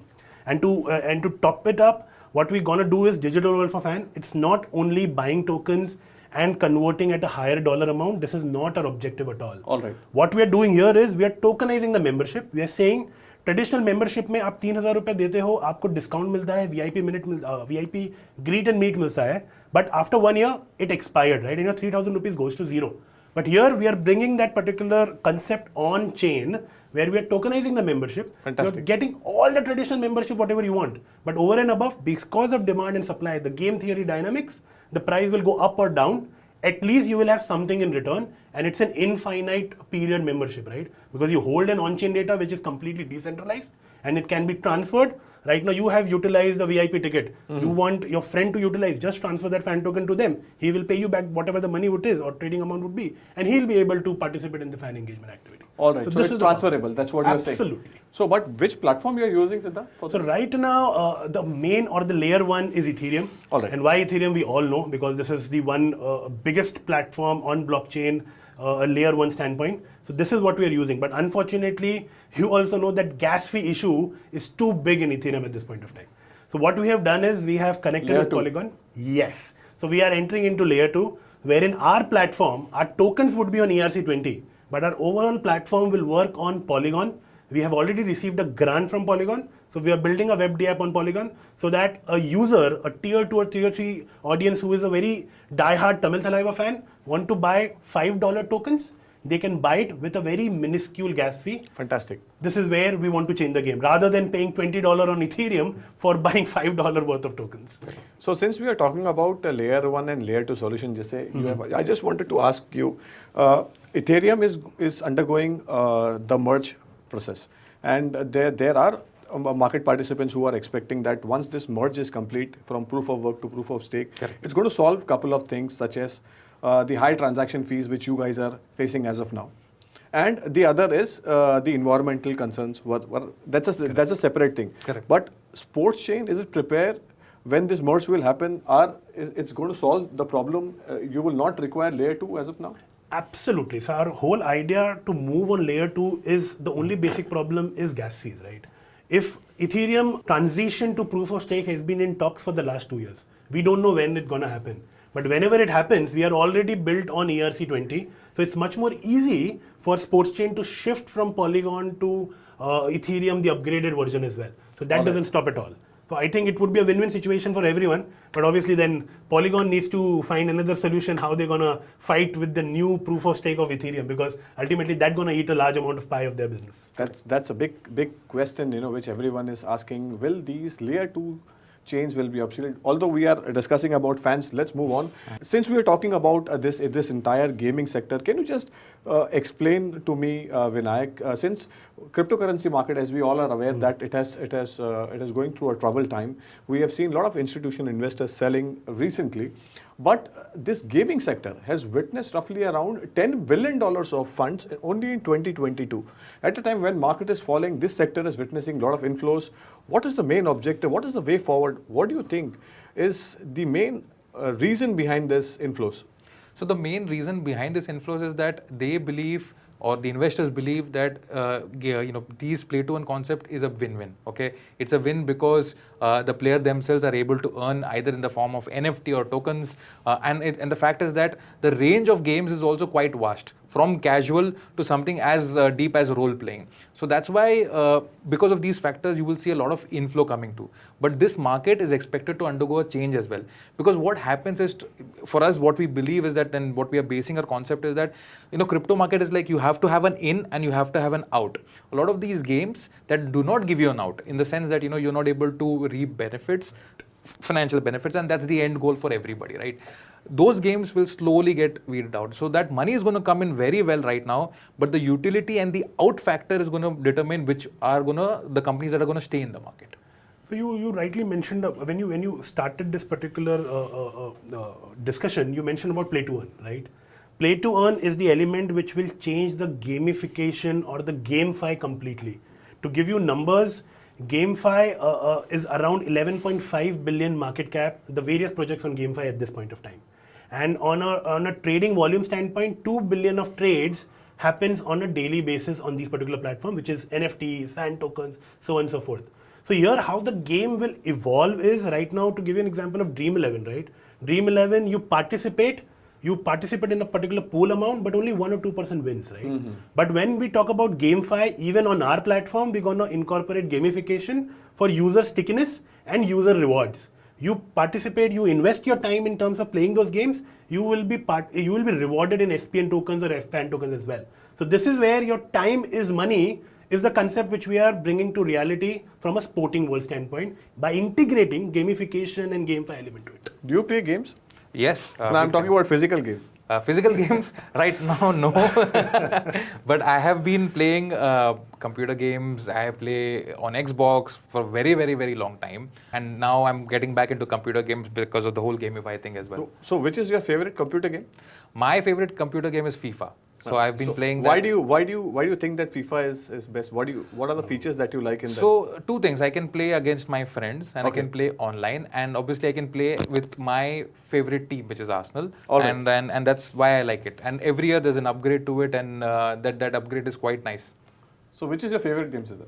So I generally play some physical sports such as badminton and chess. So these are the games, and normal mobile games such as stick cricket and so on and so forth. I'm a big fan of that, so I generally play all those games as well. But as you rightly mentioned, the reason behind playing FIFA is these three things, right? Peer-to-peer, playing with your favorite team, and playing online. This is what is the cornerstone of the concept of sports chain as well, right? Exactly. That's the reason why I asked you guys this question, that are you guys playing an online game rather than pitching everyone? This is something, which I wanted to understand. So, when will your project be live? If you can just give an outlook on. So right now, what we have done is our sign-up activity is already live. So you can go to fans.sportschain.com and do sign up and win up to 400 SPN tokens, right? This is where we have started a sign-up and we have received more than 500 sign-ups till date. But from a roadmap standpoint, July is the date where we want to launch a beta app. When I say beta app, what we will be doing there is, we'll be integrating stick cricket type of games from a gamification, and then we'll be able to launch fan tokens of our partner teams from the month of August onwards. This is where we exactly are from a technology roadmap standpoint. All right. So since we are talking about August, and what is the kind of approach your company has taken toward this project? Since August, it's like hardly 2 months are remaining. So what is the main objective behind this? Main objective behind this is, frankly, we want to prove to the global market that we can do this in Asia. If you remember in the early part of the conversation, Siddharth said 57 fan tokens were launched, not even one in Asia, or not even one from Asia. So you want to prove that yes, this is also going to work in India. We will build an India community, and the objective is to showcase that these teams that we are partnering with, उनका सिर्फ एक source of revenue नहीं है, match day tickets या sponsorship etc. Monetizing their fans, we want to prove that in India, and this will be one of the first times that will happen in the Indian Asian market, that a professional team is being able to monetize their fans at this scale. So Siddharth, since we are talking about monetization of fans going forward as well, so what are the fundraising options you have explored, and what is the way forward in terms of fundraising as far as the business is concerned? If you can just highlight that. So from a Web2 project, the fundraising is actually a little different, right? Or it generally happens from a Web2 arena standpoint as well as a Web3. So what we have done till date is, we have done token sale of our SPN, which is expected to launch in the month of July, where we will be doing our public sale by doing an IEO on various global exchanges as well. So we are currently in talks. So once that talks are fruitful, we will be launching our SPN where early users will be able to come, participate, buy it, and with the help of SPN token, they will be engaging on a platform. Fantastic. That is one part of it. So we have already closed the seed round as well as early backing round. Approximately we raised around $800,000. Couple of PRs are already there on our website. The name of investors are already out. You can definitely view that. But right now we are in an equity fundraising as well, where we plan to raise another $1.2 to $3 million. The whole idea of raising this money is twofold. One, we want to expand into Asia market by doing sporting team partnership. The money would be used there. The second most important is user acquisition, marketing. The large amount of money would be spent there because we want to have at least 5,000 to 25,000 users onboarded when we launch a particular platform. So at least we can show or have large amount of daily active users, create stickiness on the platform, and then take it forward. So user engagement and acquisition is the big question as far as the company is concerned. बहुत खर्चा भी होता है इसमें. Correct. So उसको tackle करने का क्या आपने strategy बनाया है? So there is no perfect strategy to build a community. It is to be done in multiple ways and multiple routes are there. One of the important ways to do it is actually utilize our team partnerships. They themselves, you take any kabaddi team on an average, they have about 300 to 500,000 fans. That is one way to start doing that. So that's how you kind of build the community, introduce that all together. And then what we are also doing is we're working with a lot of fan groups, such as, Bharat Army, as you know, that's for the Indian cricket team. Multiple fan groups are there. So work with them to get their, users on board as well. And then also market this very vastly to the crypto community in India. So crypto community in India में definitely 10 में से 5 तो कोई sport के fan होंगे ही, and they will see that as a good proposition to kind of move away from traditional the investments that they've done on layer 2 application, etc. How many of them would have come across a sports related kind of a project coming through? So I believe there are 2-3 ways to do this, and we've already started inculcating these methods. So it's not a set formula, but these 3 approaches are something that we've already begun and started witnessing the results of that on our Telegram group, which is now crossed 9,000 people. Our aim was 5 to 25,000, but now 9,000 to hum already ho chuke hain. And Discord as well. So these are some 3 approaches that we have already started taking. All right, 3 approaches. Fan building, community is something which is more important going forward as well. There are a lot of projects in the crypto ecosystem are only surviving because of the community. So one last question before we let you guys go is what's the take? What's your opinion or what's your suggestion to all the fans which are watching this interaction on Crypto TV? What's your view as far as the entire sector is concerned? What's the way forward and क्या best आने वाला है उनके लिए going forward? बहुत कुछ आने वाला है आपके लिए, because हम खुद, I am not the founder of that company I am talking from a fan perspective as well, right? We started Sports Chain because we were sports fan. We saw there are large amount of gaps. हम अपना time, energy, effort डालते हैं. We should be very closely knit with our favorite teams. We should be able to participate in their financial upside potential as well. This is where data is king concept was missing in sports world. We are bringing that data is king and user is king concept through Sports Chain, where you will be able to not only buy tokens, meet your favorite star, but play games, spend money, spend effort, spend time, and you will be able to reap financial benefits as well. So obviously this is the casual game. How are we going to change from a sporting standpoint as well? Vinayak, a quick view, last comments on that. Very simple. Guys, don't stay on the sideline or other side of the boundary. Please step in through Sports Chain, and you will really understand why you should be participating in a project like this, because for a very long time fans have been on the other side of the fence. It's time to jump over on this side of the fence and really experience what it means to be a fan as an Asian fan base. So jump over on this side. That's the word coming in from Vinayak. Thank you so much, Vinayak, for being part of the show, and you gave a very broader perspective as far as fans are concerned. Thank you so much, Siddharth, for giving a broader outlook as far as the company plans and projects going forward are concerned. Thank you so much for watching this special segment on Digitally Unplugged. This is Manoj Dara signing off. Thank you.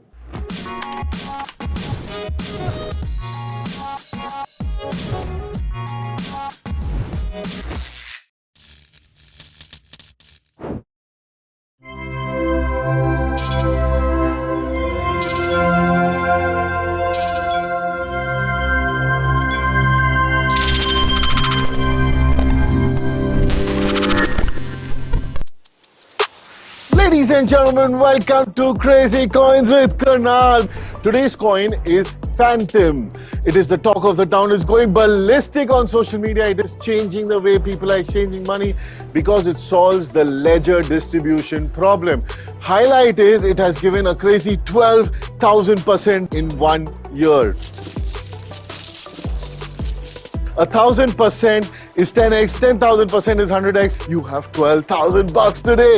It is the Ethereum killer. If Ethereum is one decentralized network, FTM is a network of decentralized network. That's crazy. It's undervalued than any of Ethereum's killers, which means Ethereum valued at $335 billion. FTM is only $7.5 billion. So now the real question is, will it kill its Ethereum killers? And only time will tell. Until then, stay tuned for next week till I bring you more Crazy Coins with Karnal.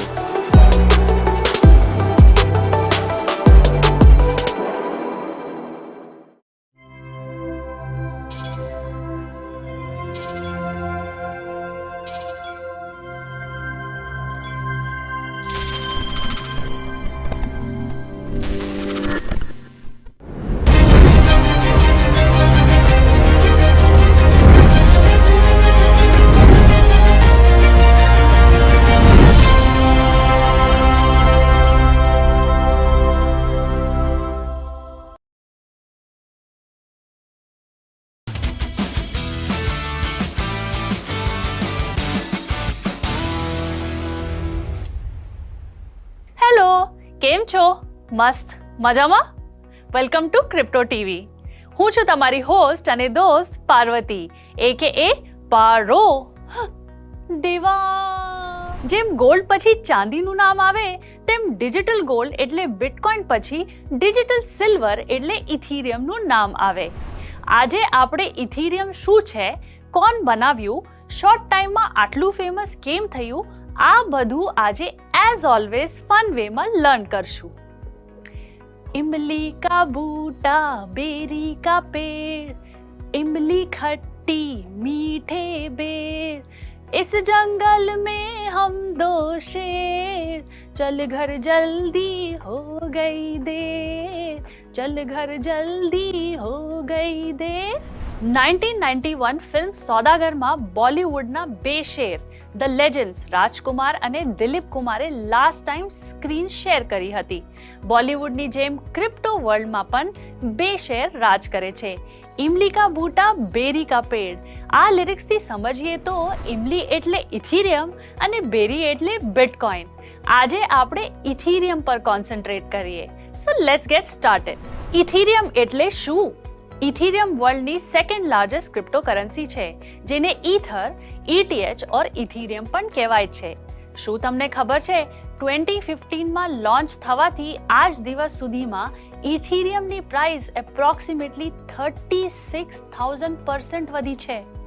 Stock માર્કેટમાં આપણે stock 20થી 30% વધે તો આપણે ફોર્મમાં આવી જઈએ. Just imagine 36,000%નું return એટલે કેટલું થાય બોસ? મગજ ફરી ગયું ને? મારો પણ એમ થાય છે કે હમણાં જે ઇથિરિયમમાં ઇન્વેસ્ટ કરી લઈએ, હે ના? રૂકો જરા, વેટ કરો, પહેલા ઇથિરિયમને પૂરી રીતે સમજી લો. ઇથિરિયમ ફક્ત એક ક્રિપ્ટોકરન્સી નથી. ના ના ના ના ના રે ના રે ના રે ના ના ના ના ના रे ना रे ना.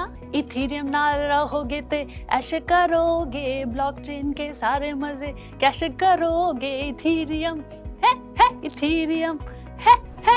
ઇથિરિયમ ડિસેન્ટ્રલાઇઝ્ડ એપ્લિકેશન માટેનું global open source blockchain platform છે. કઈ ટપ્પો ન પડ્યું? ડોન્ટ વરી, હું સિમ્પ્લિફાય કરું છું. સિમ્પલી પુટ, હિસાબ કિતાબની શેર ડિજિટલ લેજર એટલે બ્લોકચેન ટેકનોલોજી. આ લેજરમાં ઈચ ન્યૂ ડેટા બ્લોકના ફોર્મમાં એડ થતો જાય છે. આવા બ્લોક્સથી બનતા ડેટા ચેનને બ્લોકચેન કહેવાય છે. Ethereum one of its kind programmable blockchain platform છે.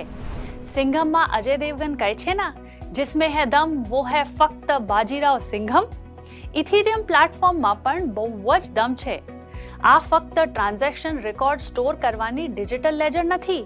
ઇથિરિયમનું વિઝન એક ન્યૂ ઇન્ટરનેટ ક્રિએટ કરવાનું છે જ્યાં કોઈ ટેક જાયન્ટ કે ગવર્મેન્ટ એજન્સીને દાદાગીરી નહીં ચાલે.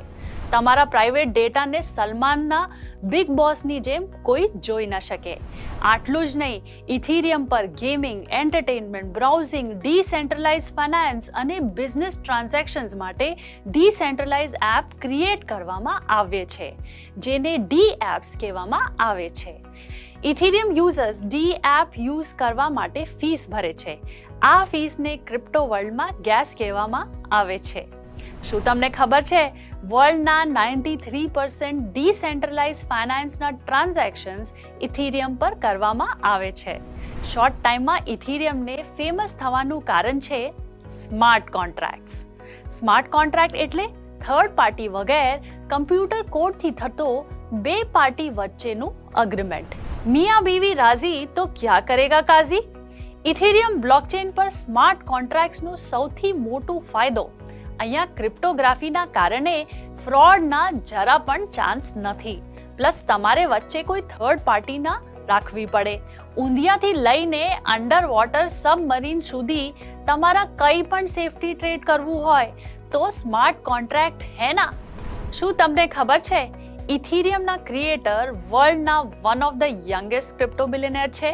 અત્યારે એમની એજ ઓનલી 27 યર્સ છે. તેમનું નામ છે વિતાલિક બુટરીન. આ રશિયામાં પેદા થયા અને કેનેડામાં મોટા થયા. એમની એક વાત પર તો તમને સલામ કરવાનું મન થશે.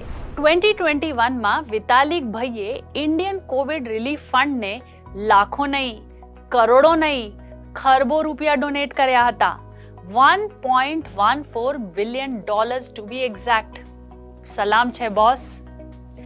જેમ સુપરસ્ટાર એન્ડ અર્થ હલાઈવા રજનીકાંતની રોબોટ ફિલ્મ પછી અક્ષય કુમાર સાથે રોબોટ 2.0 ફિલ્મ આવી, તેમ ઇથિરિયમ 2.0 પણ બહુ જલ્દી લોન્ચ થવાનું છે.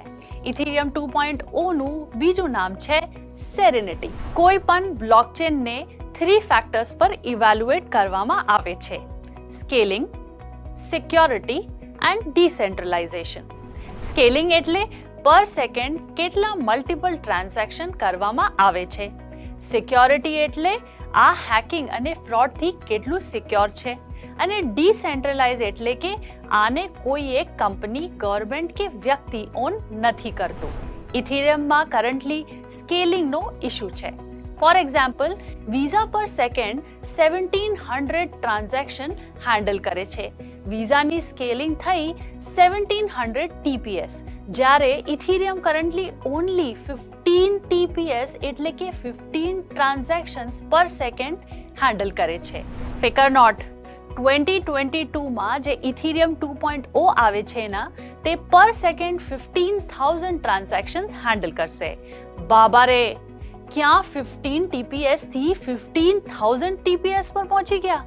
ગજબ છે ના બોસ. એક વાત તો નક્કી છે, 2022માં ઇથિરિયમ પ્લેટફોર્મ તો ફૂલ સ્પીડમાં ભાગવાનું છે અને ક્રિપ્ટો વર્લ્ડમાં કંઈ એક તૂફાની કરવાનું છે. બસ આજે અહીંયા જ બ્રેક મારીએ. ક્રિપ્ટો વર્લ્ડથી અપ ટુ ડેટ રાખવાની પ્રોમિસ સાથે હું પાર્વતી નિર્માણ AKA પારો તમારી રજા લઉં છું. ફરી મળશું ક્રિપ્ટો વર્લ્ડના એક્સાઇટિંગ ફેક્ટ્સ સાથે. ત્યાં સુધી ટાટા, બાય બાય, સાયોનારા અને આવજો. And keep watching crypto TV.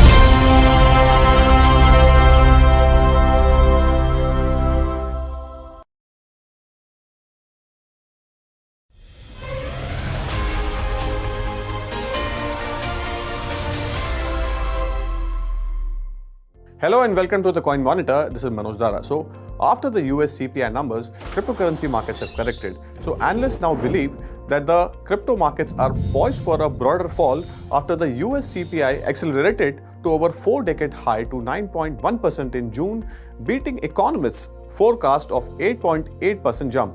So, the higher than expected CPI data shows that the Federal Reserve may have to become more aggressive in its rate hike trajectory going forward, and hence we have seen the broader fall in the cryptocurrency markets. So Bitcoin, the world's biggest cryptocurrency, shed over 4% immediately after the news and is trading at 19,093 levels. Ethereum too fell over 4% and it was trading at $1024.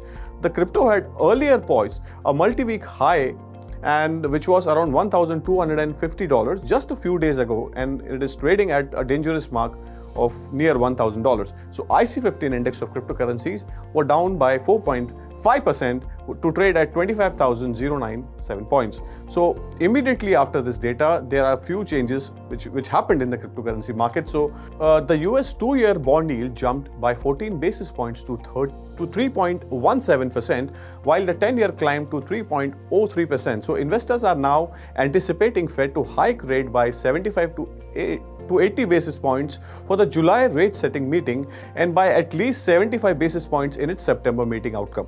So the crypto markets may further witness a drain in liquidity in anticipation that the borrowings will become more expensive with an expected rate hike around the corner. So cryptocurrency markets have already begun correcting in anticipation of higher inflation figures due to worry over higher CPI data, which suggest rising inflation levels, as a result of which Fed would hike interest rate in the response going forward as well. So high inflation rates are anticipated to prompt further increase of rates by US Federal Reserves, which might throw cryptocurrency markets into another tumble due to the concerns about the Fed tightening. So earlier, which we have witnessed, high inflation numbers released in May had triggered a collapse in the stock, bond and the broader cryptocurrency markets. The CPI data had then forced the US Federal Reserve to accelerate the pace of interest rate increase in June policy meeting to 75 basis points from 50 basis points announced in the previous meeting. So the CPI data reflects the monthly changes to prices paid by the US consumers. That's what the main objective is. The data is usually a strong determinant of inflation levels. So there is a relationship, there is a direct relation between the inflation numbers and the CPI data. And hence, a rise in CPI data means a surge in inflation rates. Please keep an eye on this data as well. So according to Glassnode separately, a blockchain analytical and intelligence service investors recently left Bitcoin positions worth a record $7.35 billion, a realized loss of more than $2.4 billion per day for 3 days back to back. So this record is now the most immense US dollar denominated realized loss in the crypto history. So Glassnode has actually added that the long-term holders also contributed to the selling block, liquidating about 178,000 bitcoins for less than $23,000 level. That's what the data is indicated. So which is roughly around 1.31% of the total supply owned by the long-term Bitcoin holders. So there are once holding Bitcoin for more than 155 days. Some of them long-time holders might have bought at this Bitcoin at $69,000 at all-time high, and they might have sold at 18,000. That's what the data is indicating, which is a roughly 75% loss, mark-to-market loss they have suffered on their holdings. So if we talk about the broader cryptocurrency market, on my left, Binance BNB was down 2.7% to trade at $219. Solana Sol is down by 4.8% and it was trading at $32. So Ripple's XRP token traded at $0.31, down 1.7%. So Cardano's ADA token was down by 4.8% to trade at $0.41. Avalanche FX was trading at $16.7, which was a 6.11% lower. Shiba Inu was down by 4.3% in today's trade. Polkadot was down by 5.6% to trade at $6.1. Doge, the popular meme coin, was down by 4.4% and it was trading at $0.059. Polygon Matic too fell by 1.3% to trade at $0.56. So keep an eye on this news. So mass migration of Terra Luna, which we are talking about, the Polygon Matic, based projects on Polygon has started this week. So, and hence we have seen a slight optimism in this coin. The total 48 projects from the Terra ecosystem are moving to Polygon as a part of the initiative launched by the Ethereum scaling solution in May 2022. So, in the event of Terra sister tokens Luna UST collapse, developers lost trust in the Terra ecosystem, and hence Polygon welcomed these projects to its blockchain, and hence there is a optimism. So let's have a look at some technical perspective view. So Bitcoin price plummeted in the response to the increase of US CPI numbers. That's what we have been reading out to you, and this is actually a broader concern in the cryptocurrency market. Dropped to $19,100 odd levels. So analysts predict that the Bitcoin price could hit year lows if the downtrend continues from here on. So Bitcoin price has formed an extreme bearish setup that could trigger a sell-off of not just for itself but the entire cryptocurrency markets. So Bitcoin price reveals a bearish outlook, and hence you have to keep an eye on this chart pattern as well. So Bitcoin price action, which has indicated by the reports, says that since June 6th and July 13th, it seems to have a bearish pattern altogether. So this technical formation contains a flagpole and pennant, and it termed as a continuation pattern going forward as well. The 42% sell-off between the June 6th and June 18th, the report notes, which actually has pushed BTC to form a swing low of $17,591 from the flagpole. That was the actual number which you have to keep an eye on, and if the market selling is actually going to increase, so this is the level it will test. So Ethereum price is in search of a stable floors. That's what the analysts are saying. So Ethereum price has crashed below the midpoint of $870 to $1,284 range, and which is trading near the danger zone of $1,000. So this move is the third rejection of the total high forms at $1,284, the report notes. And interestingly, the third rejection was also due to the presence of 204-hour SMA, which is actually a crucial data point to watch out for. So in such a case, investors can expect Ethereum to revisit the range of low which it made earlier of $878. So that's all there is in today's The Coin Monitor. Keep watching Crypto TV for more such interesting updates. This is Manoj Dara signing off. Thank you.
नमस्कार, मैं संदीप कसालकर।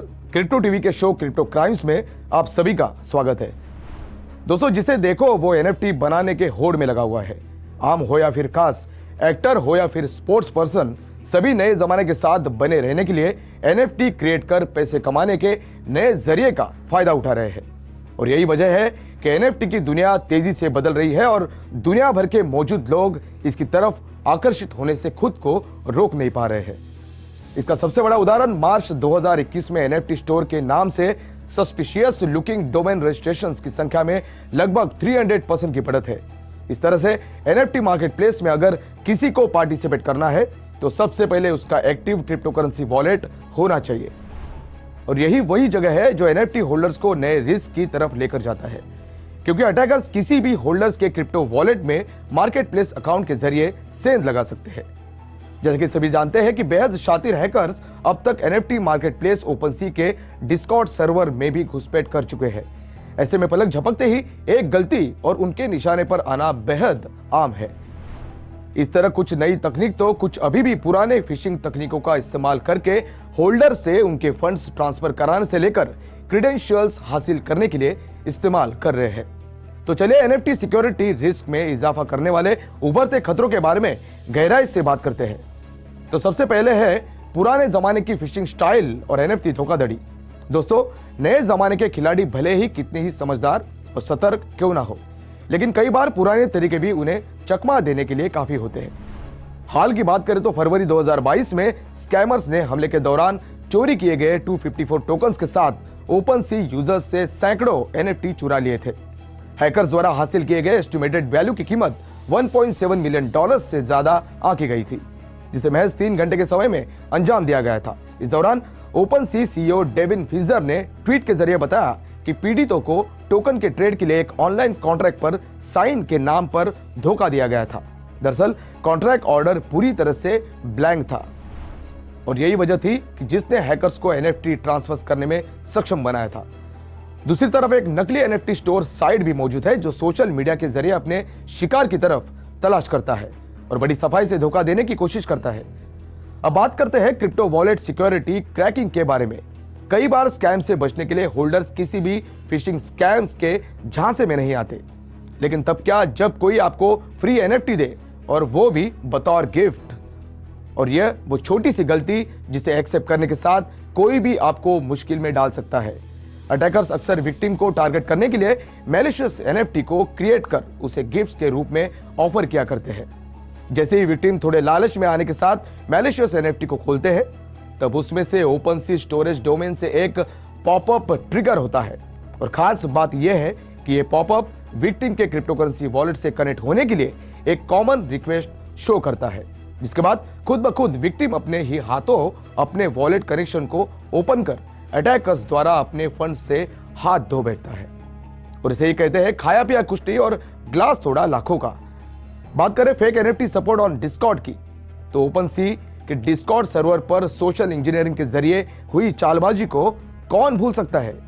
यहां attackers घात लगाए बैठे थे कि कोई support question पूछे और जैसे ही कोई क्वेश्चन करता वो उसे सेकेंडरी फेक सपोर्ट सर्वर पर इनवाइट करते, जहां विक्टिम को अटैकर्स अपने मेटामास्क क्रिप्टो वॉलेट को क्रोम एक्सटेंशन के साथ अपने मेटामास्क ऐप को रीसिंक्रोनाइज करने के लिए इंस्ट्रक्ट करते हुए विक्टिम को configuration advance mobile action chain से लिंक करने के लिए गाइड करते हैं, जिसके बाद अटैकर्स को कुछ ऐसा मिल जाता है जिससे वो क्यूआर कोड जनरेट कर पाते हैं। इस तरह से बड़ी सफाई से अटैकर क्यूआर कोड का स्क्रीनशॉट लेकर और इमेज का इस्तेमाल अपने खुद के मेटामास्क ऐप के साथ वॉलेट को सिंक करने के लिए करते हैं, जिसके साथ अटैकर्स विक्टिम के वॉलेट से क्रिप्टो फंड को आराम से बिना किसी मुश्किल से चुरा सकते हैं।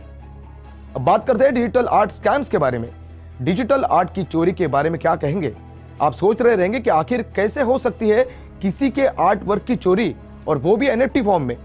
तो आपको बता दें कि जब कोई एनएफटी मिंट की जाती है तब क्रिएट किए गए टोकन के लिए एक यूनिक फिजिकल या फिर डिजिटल ऑब्जेक्ट जैसे यूआरएल के साथ लिंक्ड होता है।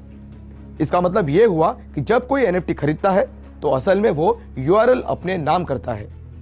बहुत से मार्केट प्लेसेस पर एनएफटीज को बेचते समय आर्टिस्ट वेरिफिकेशन की जरूरत नहीं पड़ती है।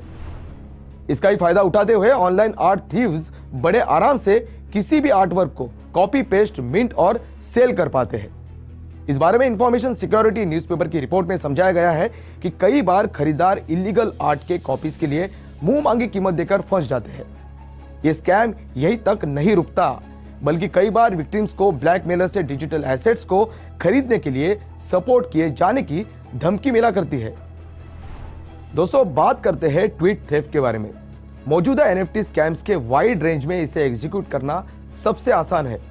एक automated NFT tweet mining bot automatically रूप से ट्वीट्स को NFTs में कन्वर्ट कर सकता है। अगर आपको लगता है कि ट्वीट्स किसी काम के नहीं होते हैं, तो आपको ट्विटर फाउंडर जैक डॉर्सी का पहला ट्वीट याद ही होगा, जिसे $2.9 मिलियन के बराबर बेचा गया था, जबकि अब उसे पहले से 16 गुना ज्यादा यानी $48 मिलियन से ज्यादा में बेचने के लिए फिर से ओपन रखा गया है। वही अगर कोई ट्वीट में अपना आर्टवर्क पोस्ट करता है, तो उसे बड़ी ही आसानी से अटैकर्स द्वारा नाक के नीचे से चुराया जा सकता है, जैसा कि आर्टिस्ट RJ पाल्मर के साथ हुआ था। इन सभी तरह के फ्रॉड और स्कैम्स के बावजूद NFT यूनिवर्स तेजी से आगे बढ़ता जा रहा है, जिसके साथ ही रिस्क भी बढ़ रहे हैं। ऐसे में जो भी NFT इन्वेस्टमेंट्स में हिस्सा ले रहा है, उसे खुद को इन सभी तरह की धोखेबाजी से बचाने के लिए सिक्योरिटी थ्रेट्स के बारे में अप टू डेट रहना जरूरी है। तो दोस्तों, आज के इस एपिसोड में बस इतना ही। ऐसे स्कैम्स और फ्रॉड से जुड़ी खबरों के लिए बने रहे मेरे साथ और देखते रहे क्रिप्टो टीवी। मैं संदीप कसालकर फिलहाल आपसे विदा लेता हूं। नमस्कार।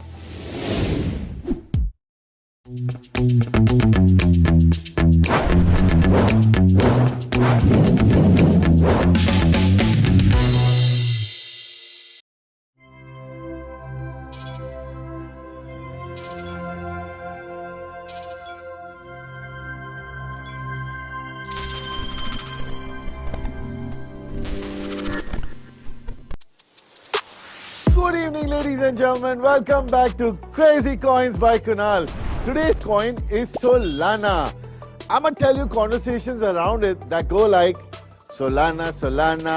It's like the real deal, that breakup back. I'm gonna put some racks to build it with stacks, because I know the stats and the hodlers say I'm a holder Solana till me in my soul.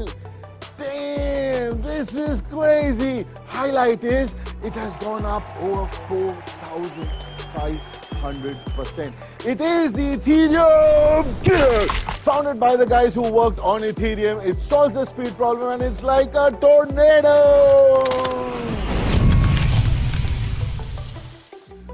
If Ethereum is proof of work, this is proof of history, and already on the top market capitalization after Bitcoin and Ethereum. It is the favorite app for all DeFi app developers, but now has gained huge attention from NFT developers as well, which now makes it the only L1 technology that allows DeFi and NFT and blockchain integration services, that too at high speeds with minuscule cost, which is huge. However, most of the time Solana is known for having a congested network because everyone has jumped onto it. So the real question is, with saving costs and tornado speed, faster validation, no mining, will Solana be the Ethereum killer? Until then, stay tuned till I bring you more Crazy Coins by Kunal.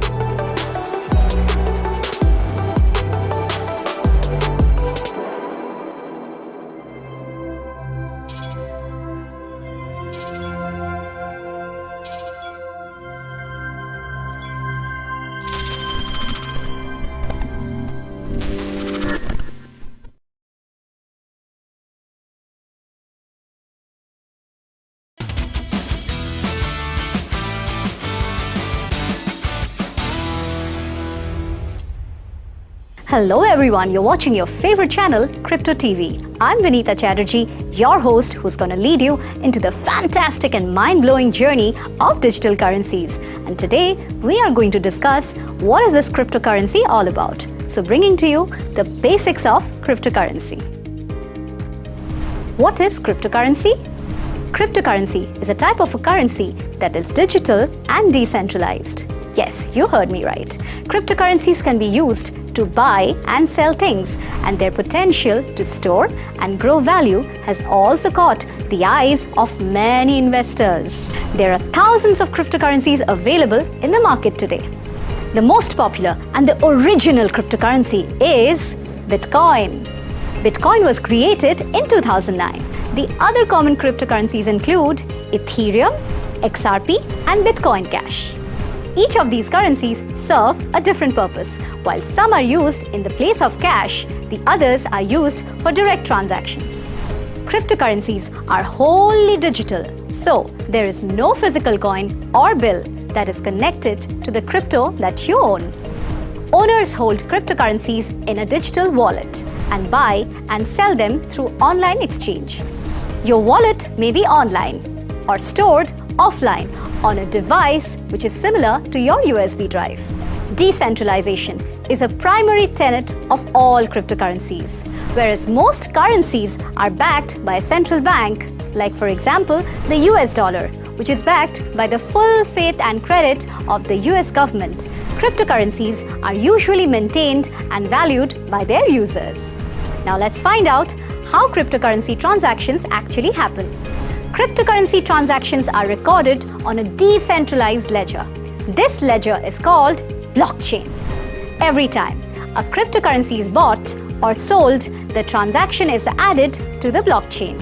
A blockchain is a public database of transactions which is available to all crypto holders. Anyone can join and participate on the blockchain, but data on individual transactions and the people involved with them are secured using cryptography.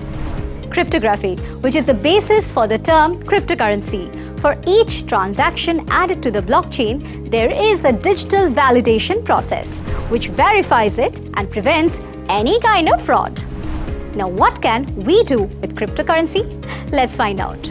While the characteristics of cryptocurrency are both that of currency and investments, there is still a debate among experts whether cryptocurrency is clearly one or the other. As its name suggests, you can use cryptocurrency to make purchases, but your purchasing power is limited. Crypto isn't widely accepted among retailers or other businesses. But for many people, crypto is type of an alternative investment.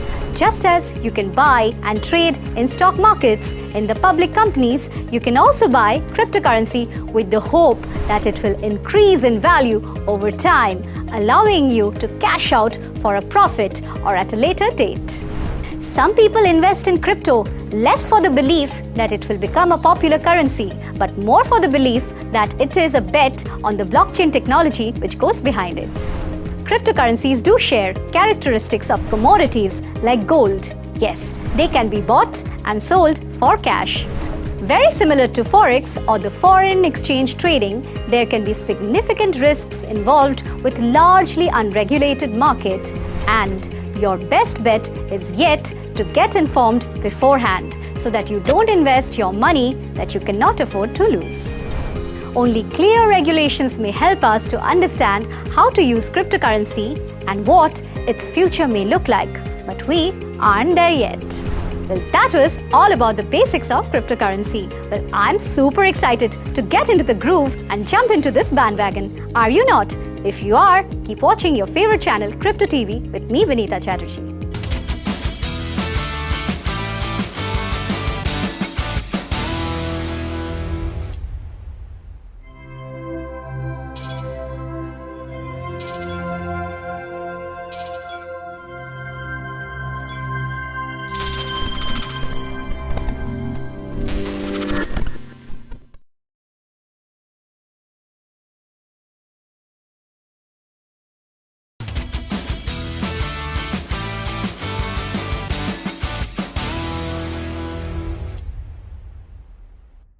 Hello everyone, you're watching your favorite series, Tip of the Cryptoberg. I'm Vinita Chatterjee. Today we are going to discuss the real-life use cases of smart contracts. How does smart contract benefit you or me or any of our friends or family members? Let's find out in today's episode.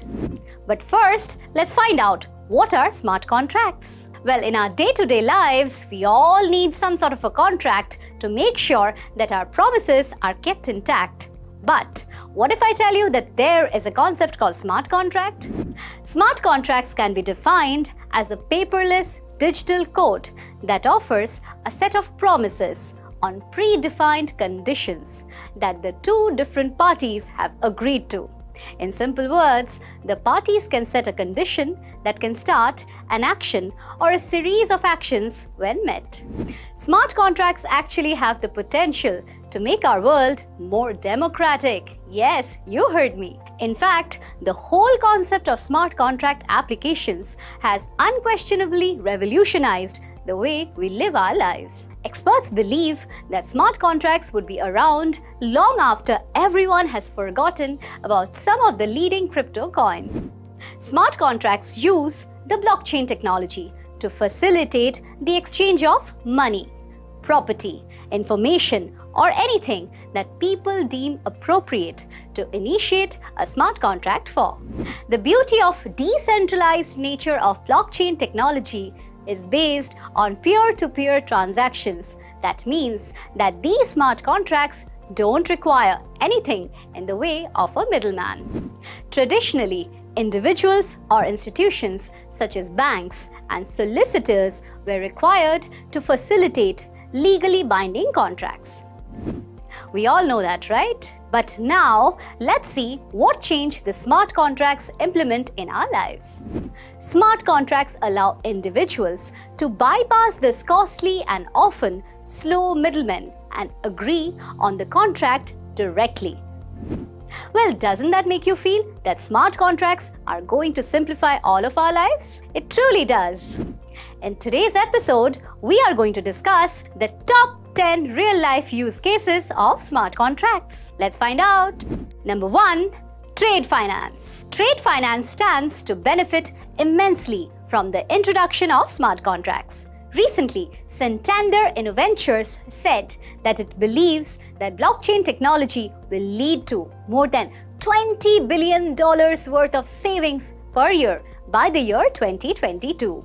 A huge amount of these savings will come from smart contracts, automating approval workflows and clearing calculations that, at the present time, are incredibly labor-intensive.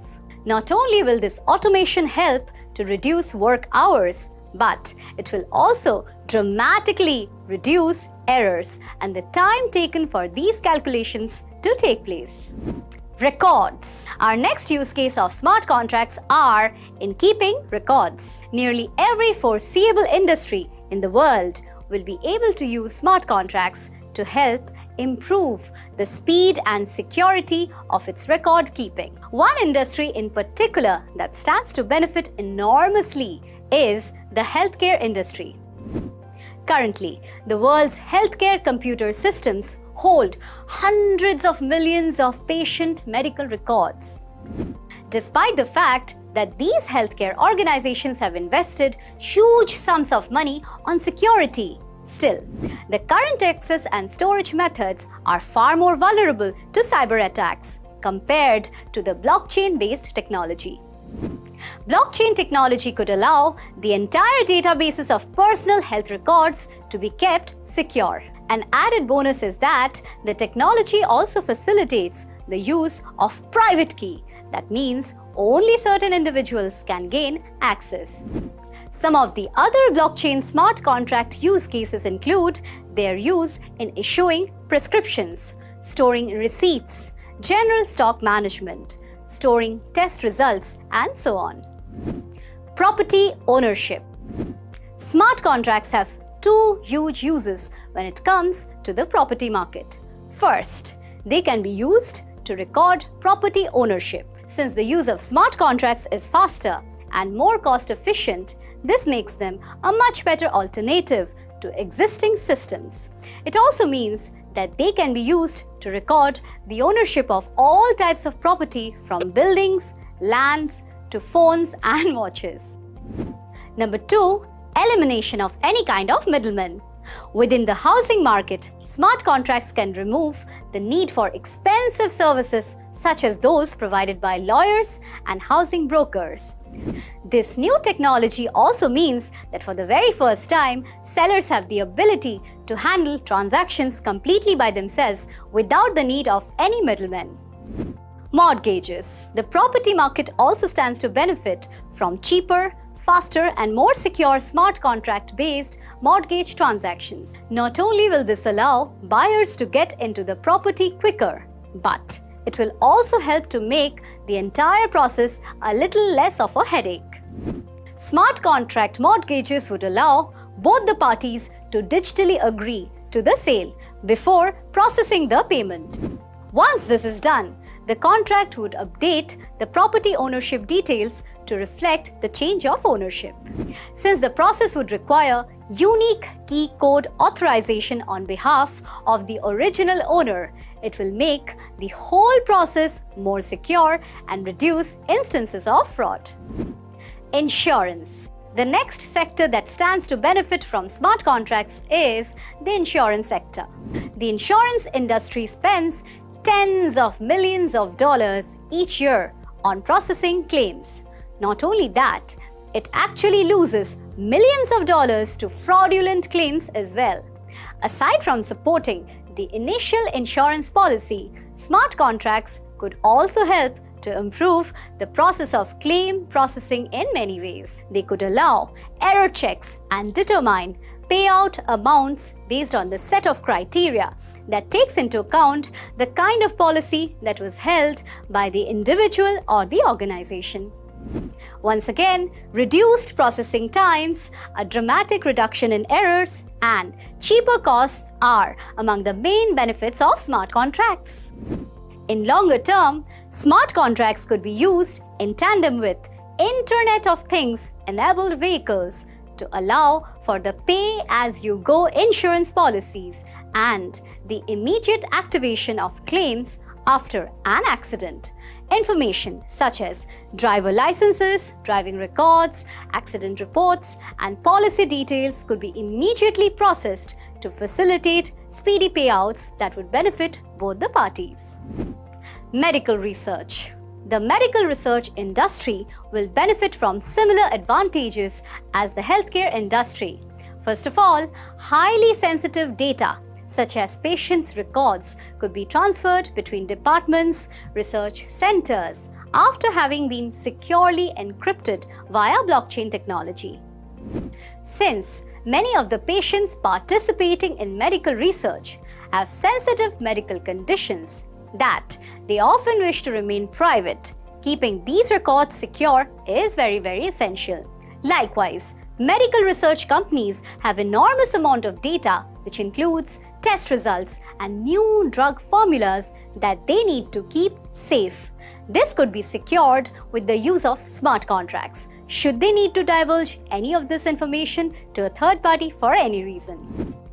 Voting. Well, smart contracts can be the smart formula that can be used for elections. Allegations of fraudulent activities have occurred in many elections of the past. Despite using computer systems that in some cases cost millions of dollars, fraudsters find increasingly imaginative ways to manipulate them. Well, here comes smart contract as a smart savior. Smart contracts are a simple and cost-effective solution to this problem. They can be used to validate a voter's identity and record their vote. This information could then be used to initiate an action after all voting had ceased. Since the blocks within a blockchain are impossible to alter once they have been recorded, manipulation of this record would be very difficult. Peer-to-peer transactions. Smart contracts can be used for a whole range of peer-to-peer transactions. This reasoning is what led to the creation of the Ethereum project and other such companies. Users of all shapes and sizes could use these platforms to create and agree on smart contracts. These contracts then remain active until a set of agreed conditions are met. Once the smart contract is happy that all the conditions have been met, it then allows the remaining portion of the agreement to be fulfilled. Typically, this is the transfer of money, but this isn't always the case. So far, smart contracts have been used for everything from launching ICOs to selling goods on the internet. Various companies are also using smart contracts to secure services of development teams and other outsourced companies. The possibilities of peer-to-peer smart contracts are literally endless. Theoretically, this could replace many of the existing roles that are currently fulfilled by currency. Product development. Another exciting use of smart contracts is to keep a ledger regarding the stages of development of a product. A huge part of the appeal of smart contracts is their ability to keep information secure and to prove its origins. A company that has invested huge amounts of money into developing a project obviously doesn't wish for the information to be stolen. Generally, the only route to justice when information is stolen is a lengthy court process, something which most companies don't have time and money to go through.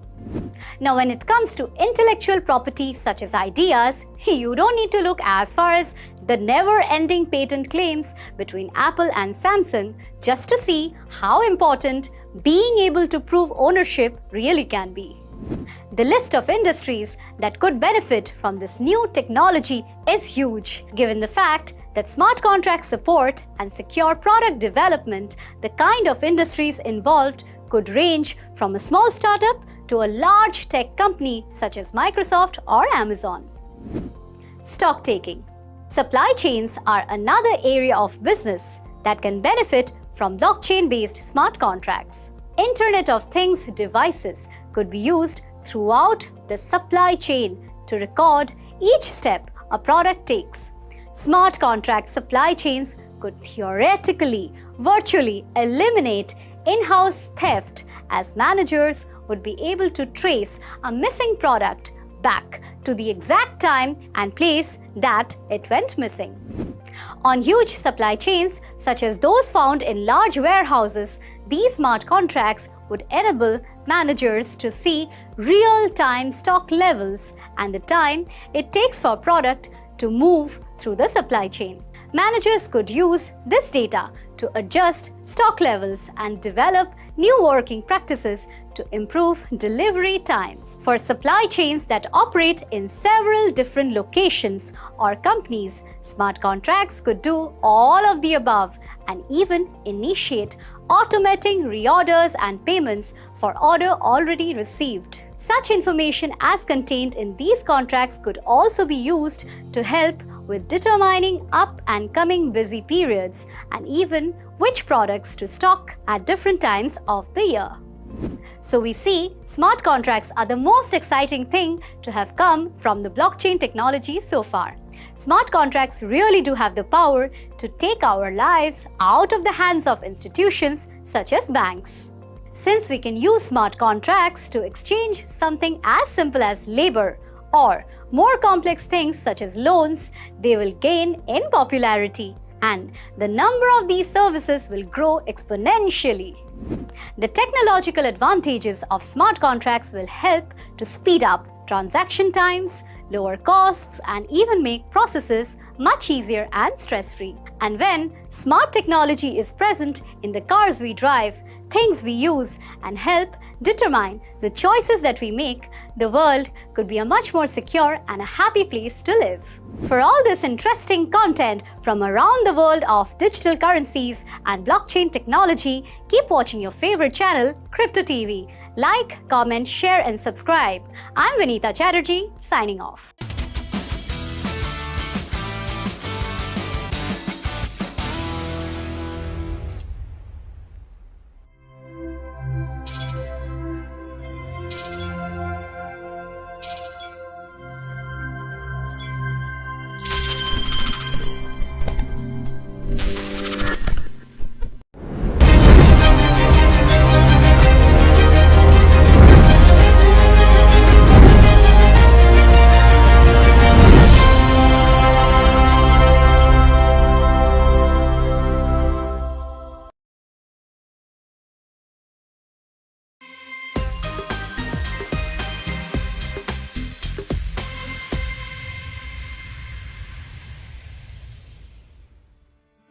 Number 1 की position पर थे crypto Punk's.